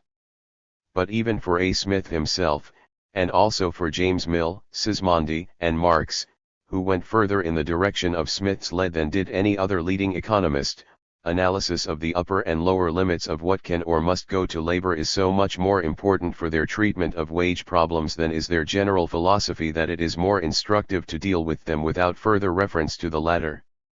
This agrees with what I believe to be the common opinion of a majority of historians. But I cannot agree with the classification of wage theories, which many of them have adopted, into minimum of existence theories, supply and demand theories, and productivity theories. For these are not distinct, let alone incompatible, explanations of wage incomes. The first is no theory of wages at all but simply a theorem on the long-run equilibrium level of wages. 1012 The supply and demand apparatus is necessary for any wage theory whatsoever and does not identify any particular one. 1013 Ricardians, including Marx, failed indeed to recognize this, in the case of wages as in all other cases, for the determination of long-run normals, but even they allowed wages like other prices to be determined by supply and demand in a short run. But with wages, this meant something very different from what it meant with other prices. For if the long-run normal be made dependent upon adjustments of the population, the short run extends over at least 15 years. 1014 For short runs of this and even greater length, indeed for spells of indefinite length, the Ricardians relied on the particular form that the supply and demand apparatus takes in the wage fund doctrine. But in a different, the normal, form, the supply and demand apparatus was also used, for long-run and short-run problems, by all the other leaders, Say and Malthus in particular. Here the demand for labor may be represented by a schedule that simply describes the quantity of labor taken by employers at varying wage rates. Say's notion of demand for and supply of services of labor implies this. But a demand schedule of this kind was made explicit and was actually drawn by Fleming-Jenkin. 1015 And such a demand schedule, in turn, implies an embryonic marginal productivity theory. The latter, though worked out by Longfield and von Thunen within the period, remained in abeyance, however, so far as the profession at large is concerned. Hence no more need be said about these beginnings of later wage analysis except that the element of productivity, also, must enter into any complete wage theory, in some shape or other, and therefore should not, per se, be identified with any particular one. We have, then, this situation before us, in some form. Practically all the economists of the period attacked the wage problem by means of a more or less well understood supply and demand analysis. 1016 The element of productivity, not adequately worked out by those who got a hearing, is visible in the picture but only dimly. The foreground is dominated by two particular results that may be derived from a supply and demand analysis on the insertion of certain additional factual hypotheses, restrictions, the minimum of existence theorem as regards longest run normals and the wage fund doctrine as regards shorter run deviations. The minimum of existence theorem, as we know, was an essential part of the teaching of Quesnay and of Turgot. It was, as we also know, handled with care by A. Smith, with so much care in fact that there was not a great deal left of it. Malthus' essay in its original form put, however, a different face upon the matter, though in the later editions of the essay and in the principles we find qualifications that should have produced, but did not produce, recantation. But for Ricardo a strict formulation of the tendency of wages toward that price which is necessary to enable the laborers to subsist and to perpetuate their race, without either increase or diminution, principles, ch. 5, enforced by an equally strict acceptance of Malthus' law of population, is really required, or else the long-run level of wages becomes indeterminate. The quotation shows that, at least by 1817-1017 Ricardo was aware of this, but the subsequent argument of his chapter on wages also shows that he knew the necessary theorem to be untenable. Following Torrens 1018 he substituted for the physical minimum what it became usual, later on, to call the social minimum of existence, which in Torrens' words means such a quantity of the necessaries and comforts of life, as, from the nature of the climate and the habits of the country, are necessary to support the laborer. A little reflection will show that this amounts to accepting customary wages as an institutional datum. This is always possible. Anything can be labeled as a datum, which simply means that we give up the hunt for a purely economic explanation of whatever it is we so describe. 1019 And it seems more realistic to look upon the classic long-run wage theory in this light rather than in the light of the physical minimum theorem, which they disavowed themselves and which is of little importance anyhow, owing to the fact that in the matter of wages a huge short run practically replaced the long run. As stated, the supply and demand apparatus actually used by the English classics for the treatment of wage problems was of a peculiar kind, traditionally described as the wage fund doctrine. 1020 For the sake of simplicity, we shall neglect the supply of and the demand for labor that play in the income sphere, the supply of and demand for directly consumed services of servants, teachers, and so on, and confine ourselves to the supply of and demand for industrial labor. This, of course, in the widest sense, all labor from the employment of which profit is expected, as A. Smith put it, as if there were no other employments. Further, we follow classic practice in assuming that, at any given point of time, there is always the given supply of labor represented by a given number of laborers. There is no shifting between laborers and self-employed, no variation in the age at which laborers enter or leave the labor market, no change in hours per day or week, and, except for a qualification to be inserted later, no reserve price below which laborers refuse to accept employment. Without doubt, these simplifications, even though not always strictly adhered to, help to discredit the wage fund doctrine.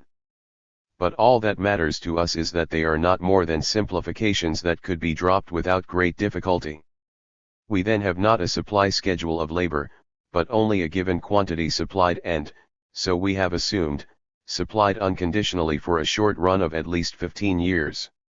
Demand is represented in the wage fund theory in a somewhat unusual manner, namely, by indicating a sum in real terms. 1021 Wage goods, means of subsistence, variable capital. 1022 That capitalists have decided to spend on labor. This demand, also, is no schedule, at any given moment, but a given quantity. And again, as with workers on the supply side who have no reserve price below which they refuse to go, there is no price of labor beyond which capitalists will refuse to go.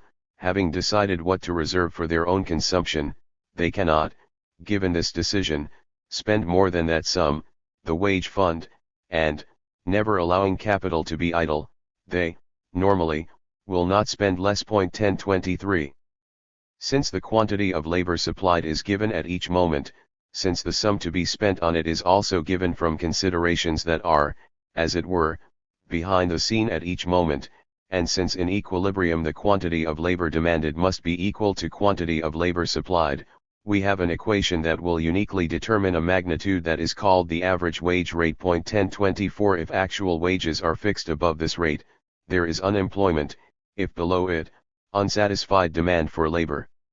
We shall refer to this as the short-run wage fund theory. But nobody held, of course, that the supply of labor and the wage fund were actually given constants.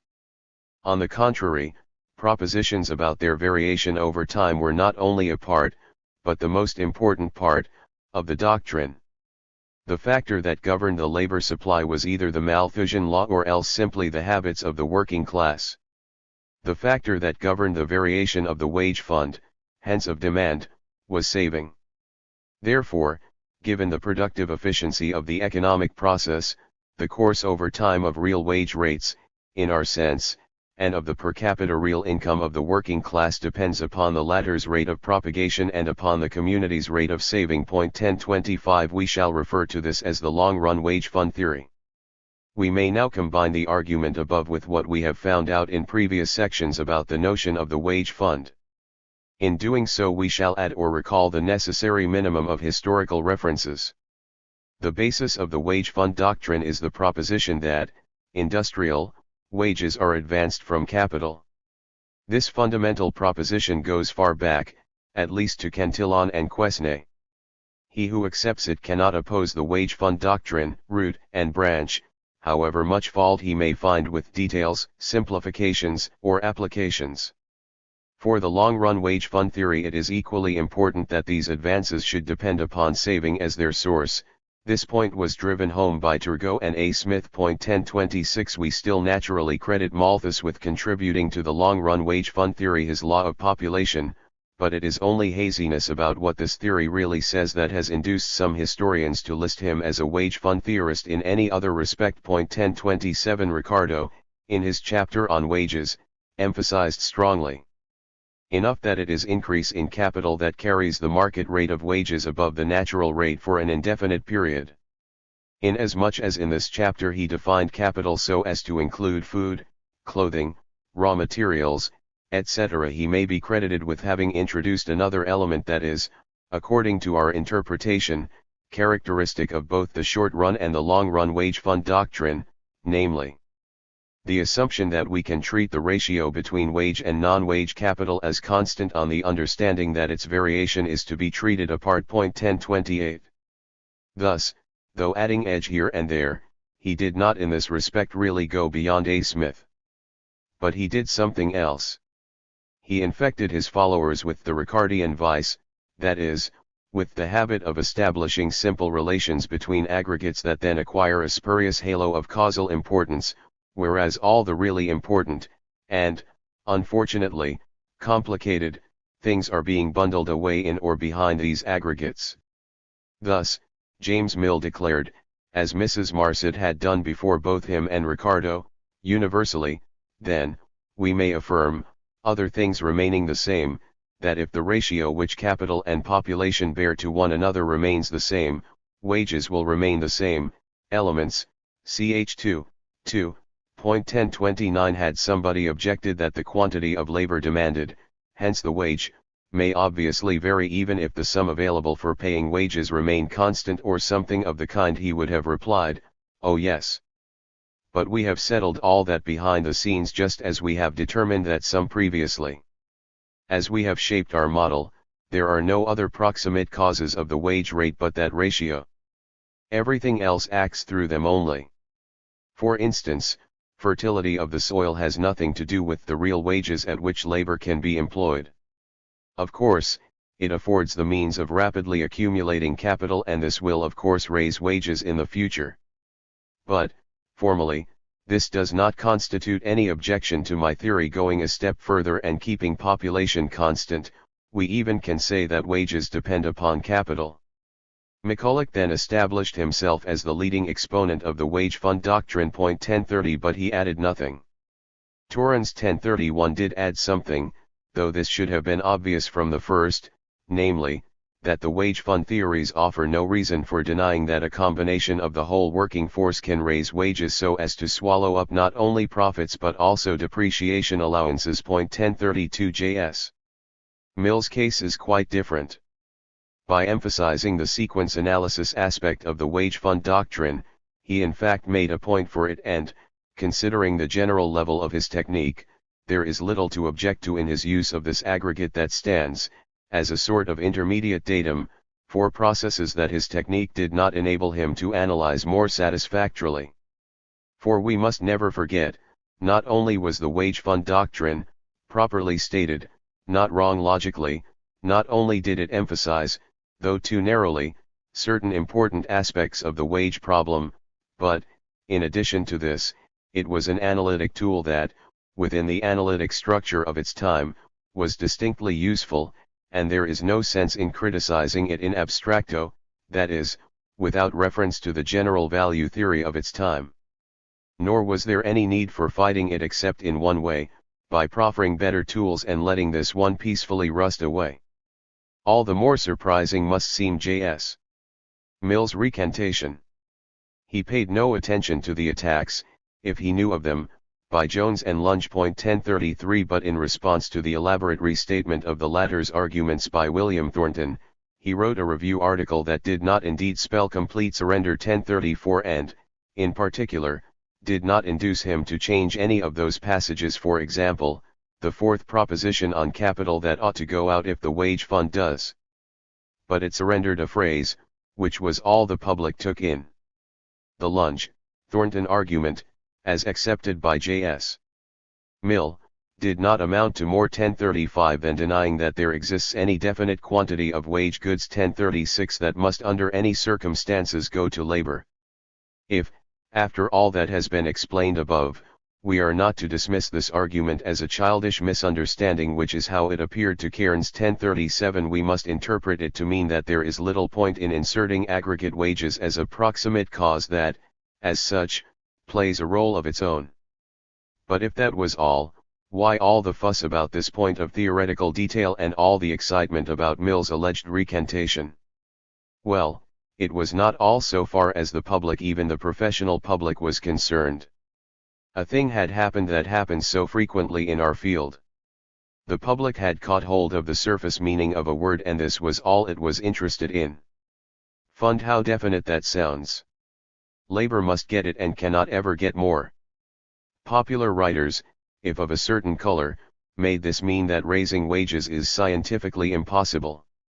Popular writers, if of another color, foamed with indignation at so vile an attempt to thwart labor's hopes. How absurd all this was should be obvious. Point 1038. No less obvious should it be that the practical diagnosis behind most of the wage fund theorizing, even if coarsened for the benefit of the public, is not more than common sense. It makes real wage rates and real wage income dependent upon the efficiency of the productive process, habits, high or low customary standard of living, and, in connection with this, rate of propagation, free trade in food and other necessaries, and the rate of saving, all of which was no doubt tailored to the prevailing English situation, but on the whole quite reasonable. Point 1039. If the importance of changes in money wage rates was discounted as it is being discounted in Keynesian economics, this was but an additional merit. And so were such warnings as may be found in it against irresponsible wage policies. J.S. Mill did not renounce any warnings he had uttered himself. Still, there it was the first English economist of the age had disavowed the hateful scarecrow. But that emotionalism and the not less absurd belief that theories guide policy 1040 lent zest and glamour to what on its merits should have been a dry-as-dust discussion on a technical point. This had its repercussions on scientific literature. In England and the United States, killing the wage fund theory became a favorite sport. The names of F.A. Walker and H. Sidgwick suffice to illustrate this. On the continent, especially in Germany, Hermann's opinion, quite all right in itself, but a mistake if framed as an objection, prevailed on the whole, though Rau's textbook, in its 8th ed., 1868, upheld the wage fund doctrine as it did other heirlooms. Roscher, 1854, followed Hermann, as did Roessler in his fairly influential History of Wage Theories, and L. Brentano. 1041. G. Rant. Whereas the so-called wage theories that were then current did not invoke different explanatory principles, but were nothing but more or less valuable parts of a more comprehensive theory of wages and capital that failed to mature, the period's explanations of the rent of land, generalized into the rent of natural agents, really were different theories based upon different principles. We shall refer to them as the monopoly theory, the productivity theory, and the diminishing return theory. This is not to deny the presence of a unifying principle. Ricardo himself began his discussion of the subject by defining rent as that portion of the produce of the earth which is paid to the landlord for the use of the original and indestructible powers of the soil. 1042, Principles, ch. 2, and J.S. Mill started his by recalling the triad of the requisites of production, which comes to the same thing, Principles, Book 2, ch. 16. This points toward supply and demand, the principle that not only unifies those three theories but also assimilates rent with all other kinds of incomes generated by a stationary business process. But the great majority of economists did not take this route, so that it is historically more realistic to speak of three distinct theories after all.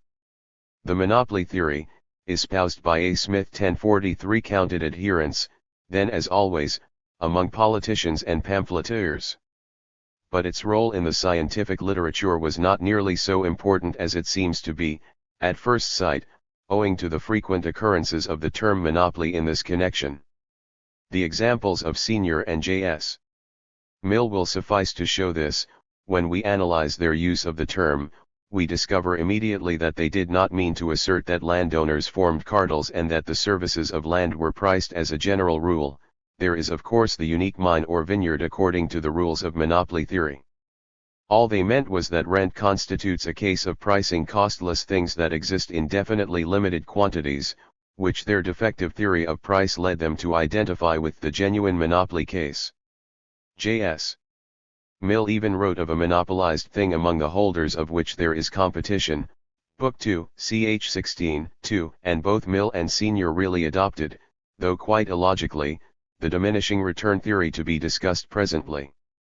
The reader may well ask whether anyone actually held a monopoly theory of rent that was more than an agitatorial phrase, in view of the fact that monopoly that may be present in any case of pricing is constitutionally incapable of explaining the nature of a return. The writer who, so far as I have been able to make out, came nearest to doing so was T.P. Thompson. 1044. The diminishing return theory, or as we could also call it, the differential cost theory, as everybody knows, is associated with the name of Ricardo, who made such a success of it that it survived into the 20th century. It was part of the great Ricardian Detour 1045, for it was essential to Ricardo's analytic pattern as a device for eliminating the land factor from the value problem. See above, Sector 2, point 1046. Actually, of course, rent enters or else does not enter into prices in exactly the same sense in which the one proposition or the other is true of wages. Point 1047. Nevertheless, Ricardo achieved his purpose of excluding rent from the price, value, problem in this way.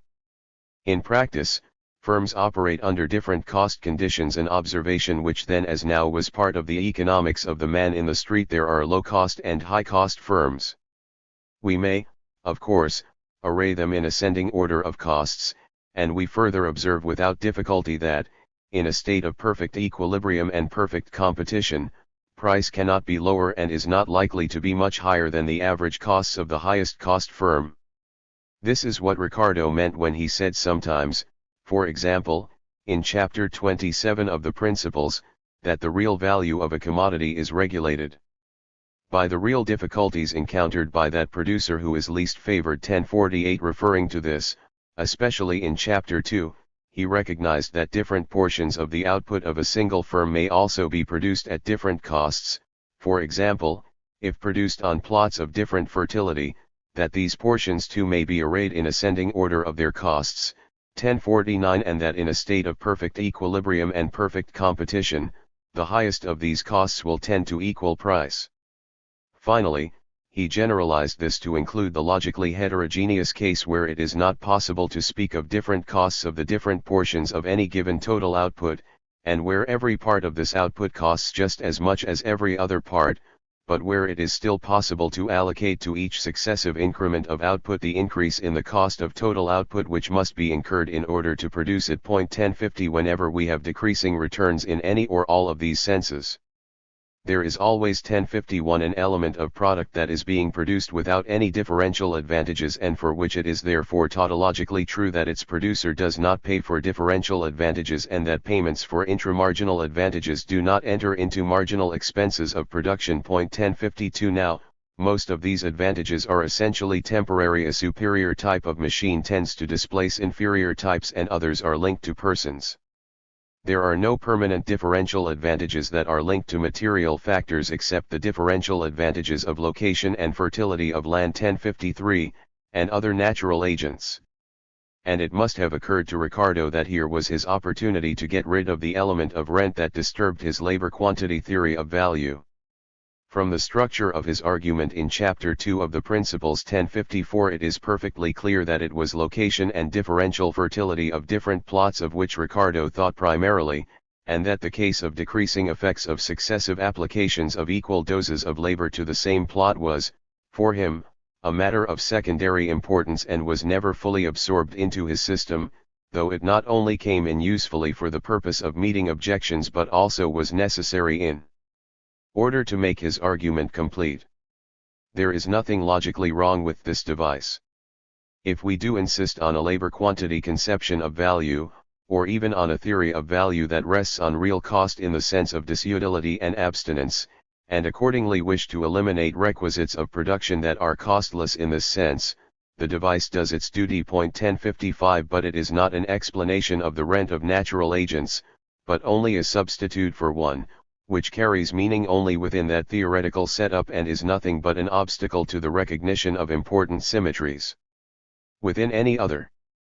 However, instead of realizing this and forgetting about it, most economists throughout the 19th century treated what soon became known as the Ricardian theory of rent as if it had content irrespective of that set up. 1056 Thus, a pointless discussion of its truth or falsity grew to be a standard topic of the economic periodicals of the time. Admirers not only were in a majority but in general also had the better of the argument. For the objections that were raised rested mostly on misunderstandings, which J.S. Mill's Standard Exposition 1057 disposed of with ease. Some of them, such as those of Carey or R. Jones 1058, are interesting examples of typical errors that are again and again committed by would-be theorists who have disdained to learn the art of theorizing. The reader will find what he may need in J.S. Mill and in Canon. 1059. Requisiteness and scarcity 1060 of natural agents being all that is necessary in order to explain the phenomenon of rent, we might expect to find, at least among votaries of the triad of factors of production, vigorous assertion of a productivity theory of rent. But, as we have seen on other occasions, mere recognition of the element of productivity does not help us much unless it is streamlined by the notion of marginal productivity, exactly as the element of utility will not produce any serviceable theory of price unless streamlined by the notion of marginal utility. A marginal productivity theory was, in fact, presented by Longfield, who not only anticipated the theory that was to win out in the last decades of the 19th century, but in addition said practically all that needs to be said from this standpoint on the West, Ricardo theory. Nobody paid much attention, however, and J.B. Say's conception of incomes as prices of productive services, which he himself spoiled by attributing the price of the services of land to the institution of private property in land, also remained sterile for the time being. So great was Ricardo's success that even some writers, who adopted Say's schema in other respects, inserted into it a Ricardian treatment of rent without betraying any symptom of logical discomfort. J.S. Mill himself is the outstanding example and Roscher is another. But application of the supply and demand apparatus, which was being slowly perfected, should have been sufficient to straighten the matter out and to end all doubts as regards such points as whether improvements in agricultural methods of production benefit or injure the landowner's interest. It would be, therefore, a useful exercise for us to analyze the position of Malthus, since he was as prominent among the builders of the Ricardian theory of rent as he was among the builders of the supply and demand apparatus. We cannot, however, go beyond the following comments. 1061. In his inquiry of 1815, Malthus developed a view that looks much like West's and Ricardo's. The latter evidently was of this opinion, since he stated in the preface to his Principles that Malthus and West presented to the world the true doctrine of rent. But even there we may observe the seeds of the controversy that was to follow. 1062. Among other things, Malthus insisted on the proposition that rent is a surplus that we owe to the bounty of nature. Now this clumsy phrase, which has been much misunderstood, 1063 adumbrates a productivity explanation of rent. The reason why it was inacceptable for Ricardo was not that it complimented the landlord. His not less clumsy phrases about the niggardliness of nature mean not more than that land is not a free good, a fact that is just as necessary for a productivity explanation as is the bounty. The reason was that this idea was incompatible with his value theory. 1064. And so we have, after all, in spite of the acknowledgement in Ricardo's preface, a fundamental theoretical difference between the two from the start. Actually, Malthus did not need diminishing returns to account for the emergence of rent. But he did not grasp this clearly and, as was his wont, looked for concrete facts associated with the phenomenon to be described, whether they were essential to it or not. Eventually he produced a mongrel, which was much more vulnerable to Ricardo's rapier than a correct statement need have been, of what he ineffectually strove to express. He even had trouble with rentless land and could not quite assimilate the notion of the rentless last dose of capital. He attached explanatory significance, we sense amusement, in Ricardo's comment in the chapter on Malthus' opinions on rent to the fact that land can produce more than is necessary for the maintenance of the labor employed on it. 1065. He was not less sure of the importance of the further fact, already stressed by A. Smith, that agrarian production was peculiar in that it created, as it expanded, additional demand for its products, not in the sense of Say's law, but because increase in food spelled increase in population, which is not true even according to his own, later, views. And so he got the worst of it, although there was a strong case behind all his irrelevancies. 1066. Finally, another range of topics must be touched upon. West and Ricardo looked upon their theory of rent as an explanation of a particular branch of income that goes to a particular class. They did notice in passing, but did not make much of the fact, that the income of this class comprises not only payments for the use of the original and indestructible powers of the soil but also payments for the improvements the landlords have made on it. They might have noticed that, in a short run that may extend over many decades, payments for these improvements do not display any economically significant differences from those elements of the rent which the farmer pays that may be interpreted as being paid for those original powers. In other words, they might have discovered the phenomenon of quasi-rent. This would not have materially affected their theoretical structure in general or the nature of their rent concept in particular.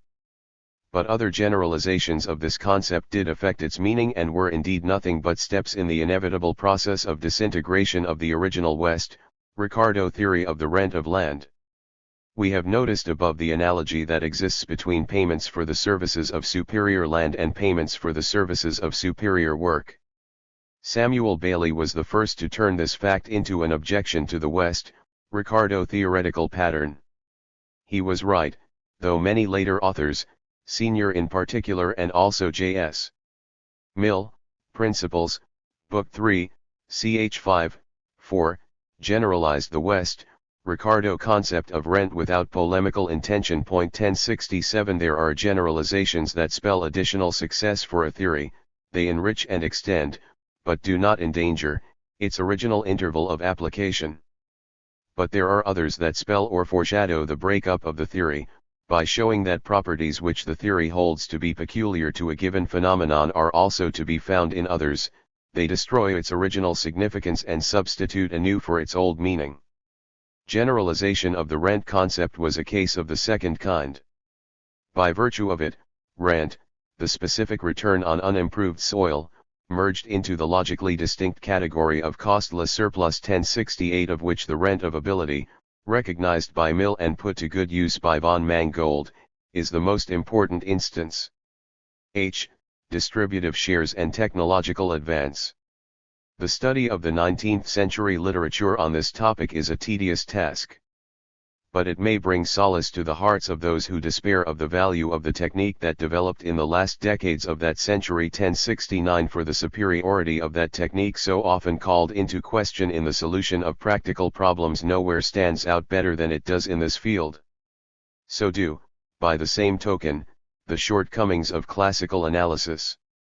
The economists of that period were unable to see the general problem at all. They tried to forge different doctrines for the effects of technological advance on the rent of land and on wages. They had to consider the problem separately, as a semi-independent side issue of the theory of distribution or as something to build onto the latter's main structure instead of solving it on the ground floor of the main structure. We have seen, in fact, that in their analysis of fundamentals they made, and had to make, the assumption that the ratio between wage capital and technological capital is constant and that new savings this does not apply to Marx, however are invested in the same ratio. Finally, they were unable to follow the effects of technological advance through the economic system as a whole but picked out bits of them here and there, so that frequently such disjointed elements of what should be a comprehensive theory were marshaled against each other as if they involved different theories. 1070 In order to bring this out clearly, we shall confine ourselves to the problem of how technological advance affects the interests of labor. 1071 And in addition posit this restricted problem in the form in which it posited itself to Ricardo in the famous chapter 31, on machinery, which he added to the third edition of his Principles, that is, in the form that occurs naturally from the wage fund standpoint and indeed is an excellent illustration of the wage fund doctrine, considered as a method of analysis. We shall ask, how does the introduction of a newly invented machine 1072 affect the size of the wage fund? Long before the Industrial Revolution, people realized the obvious fact that machinery often displaces labor. As we have seen above, governments and writers worried about this, and labor groups and citizens' guilds fought against machinery, the more so because immediate effects of this kind are concentrated in time and place, whereas the long-run effects on general wealth are much less visible in the short run and much less easy to trace to the machine. The public, too, did not in general look with favor upon machine production because, in addition to being associated with unemployment and child labor, it was then also associated with inferior quality of product. The growing laborist literature 1073 voiced those observations and feelings not more strongly than did some writers of scientific standing, such as Sismondi 1074, who, mostly, derived from them another argument against saving. Most English economists saw deeper than that and did in this matter exactly the same kind of thing that they did in others, as, for example, in the matter of international trade, preoccupied with what they considered to be fundamental truth and fighting the public's propensity to attend too exclusively to temporary phenomena, they attended too little to temporary phenomena themselves. With the engaging frankness that was justly commended by Marx, Ricardo explained on the first page of his chapter on machinery that he had shared the prevailing view that, barring temporary difficulties of transition 1075, labor-saving machinery had no effect other than to benefit all classes as consumers. Like increase in foreign trade, therefore, the process of mechanization was a matter of welfare which it was sure to increase rather than a matter of that value, Ricardian value, with which he was chiefly concerned, except of course that mechanization would reduce the real and the relative values of the products affected by it, a fact to which Ricardo points again and again. 1076 The reason why he thought that no permanent reduction in wages, total real wages in our sense of the word, would be induced by it, was that mechanization would not decrease the wage fund. 1077 But then he went on to confess that he had discovered reasons for believing that it would. Before presenting Ricardo's argument, I shall introduce a book that evidently had more to do with Ricardo's change of mind on the subject of machinery than his reference to it suggests, John Barton's Observations on the Circumstances Which Influence the Condition of the Laboring Classes of Society, 1817. It is a remarkable performance and far above the rest of the literature that currently criticized the classic leaders for their lack of realism, actual or supposed. There is even a small element of truth in the note that Professor Foxwell put on the copy that is in the Kress Library, a very able tract. Its solid and weighty character contrasts in a marked way with Ricardo's flimsy and unreal speculations. Barton knew better than to object to abstract reasoning per se or to point to facts that seemed to contradict Smith's or Ricardo's conclusion. He knew how to reason and to indicate the cause of those discrepancies between theory and facts. Thus his reconciliation of the views of Ricardo and Smith on the subject of the fall in the rate of profits, OPCITP 23N, is as simple as it is ingenious. But we must confine ourselves to the only proposition that is relevant to the point in hand. He denied that demand for labor always and necessarily increases proportionately to the increase in total wealth, capital plus revenue, according to A. Smith, and that it cannot increase for any other reason, as asserted in the Poor Law Report of the House of Commons, which appeared shortly before the publication of Barton's book. 1078 And the reason why he denied it was that annual savings do not necessarily issue in proportional increases in fixed and circulating capital, meaning technological and wage capital, but may increase the one more than the other, according to which of the two is more profitable. He explains correctly that if wage rates rise relatively to commodity prices, masters will try to use as much machinery as possible, whereas in the opposite case they will be induced to hire more hands. Here, then, we have a clear perception of the relation of substitutability between capital and labor that improved upon Lauderdale's and anticipated Longfield's but was also ignored by the more influential writers. But though Ricardo did not realize the importance of this principle, he at least accepted the idea that the introduction of machinery into the productive process may injure the interests of manual labor, irrespective of the temporary disturbances that do so in any case, by reducing the total demand for it, and he illustrated this by a numerical example that differs but little from Barton's, OPCIT p15. Ricardo argued like this. A capitalist, who so far has employed a certain number of laborers with a certain amount of fixed capital, decides to introduce a newly invented labor-saving machine and lets part of these laborers produce this machine, which in his balance sheet now stands for part of the wage capital that he used to reproduce, with a profit 1079 year after year before. His motive for doing so is that, since not all firms adopt a new machine simultaneously, a temporary profit is attached to the introduction of the machine. In Ricardo's example, the capitalist's capital remains intact, it neither increases nor decreases in value. But it has changed its organic composition. Wage capital has been converted into technological capital, there is now more of the latter and less of the former. When the temporary gain has been eliminated by the competition of other firms who do the same thing, then it is possible that the amount and rate of profit on the total capital will be what they were before the insertion of the machine. Prices of commodities will fall, however, and the manufacturer's wage fund will be permanently decreased and population will have become redundant, which is what Ricardo set out to prove. Ricardo concluded from this that the opinion prevailing in the laboring class, that the employment of machinery is frequently detrimental to their interests, is not founded on prejudice and error, but is conformable to the correct principles of political economy.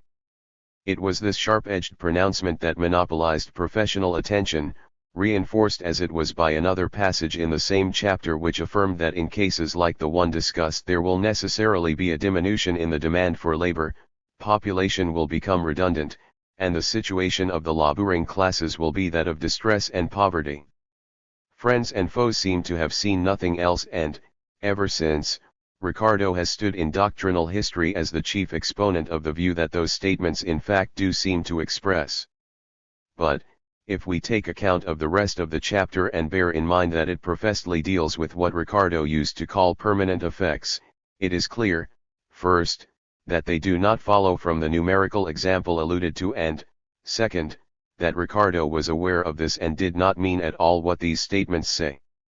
As regards the first point, Ricardo's example covers only part of the course of events that the introduction of the machine sets into motion.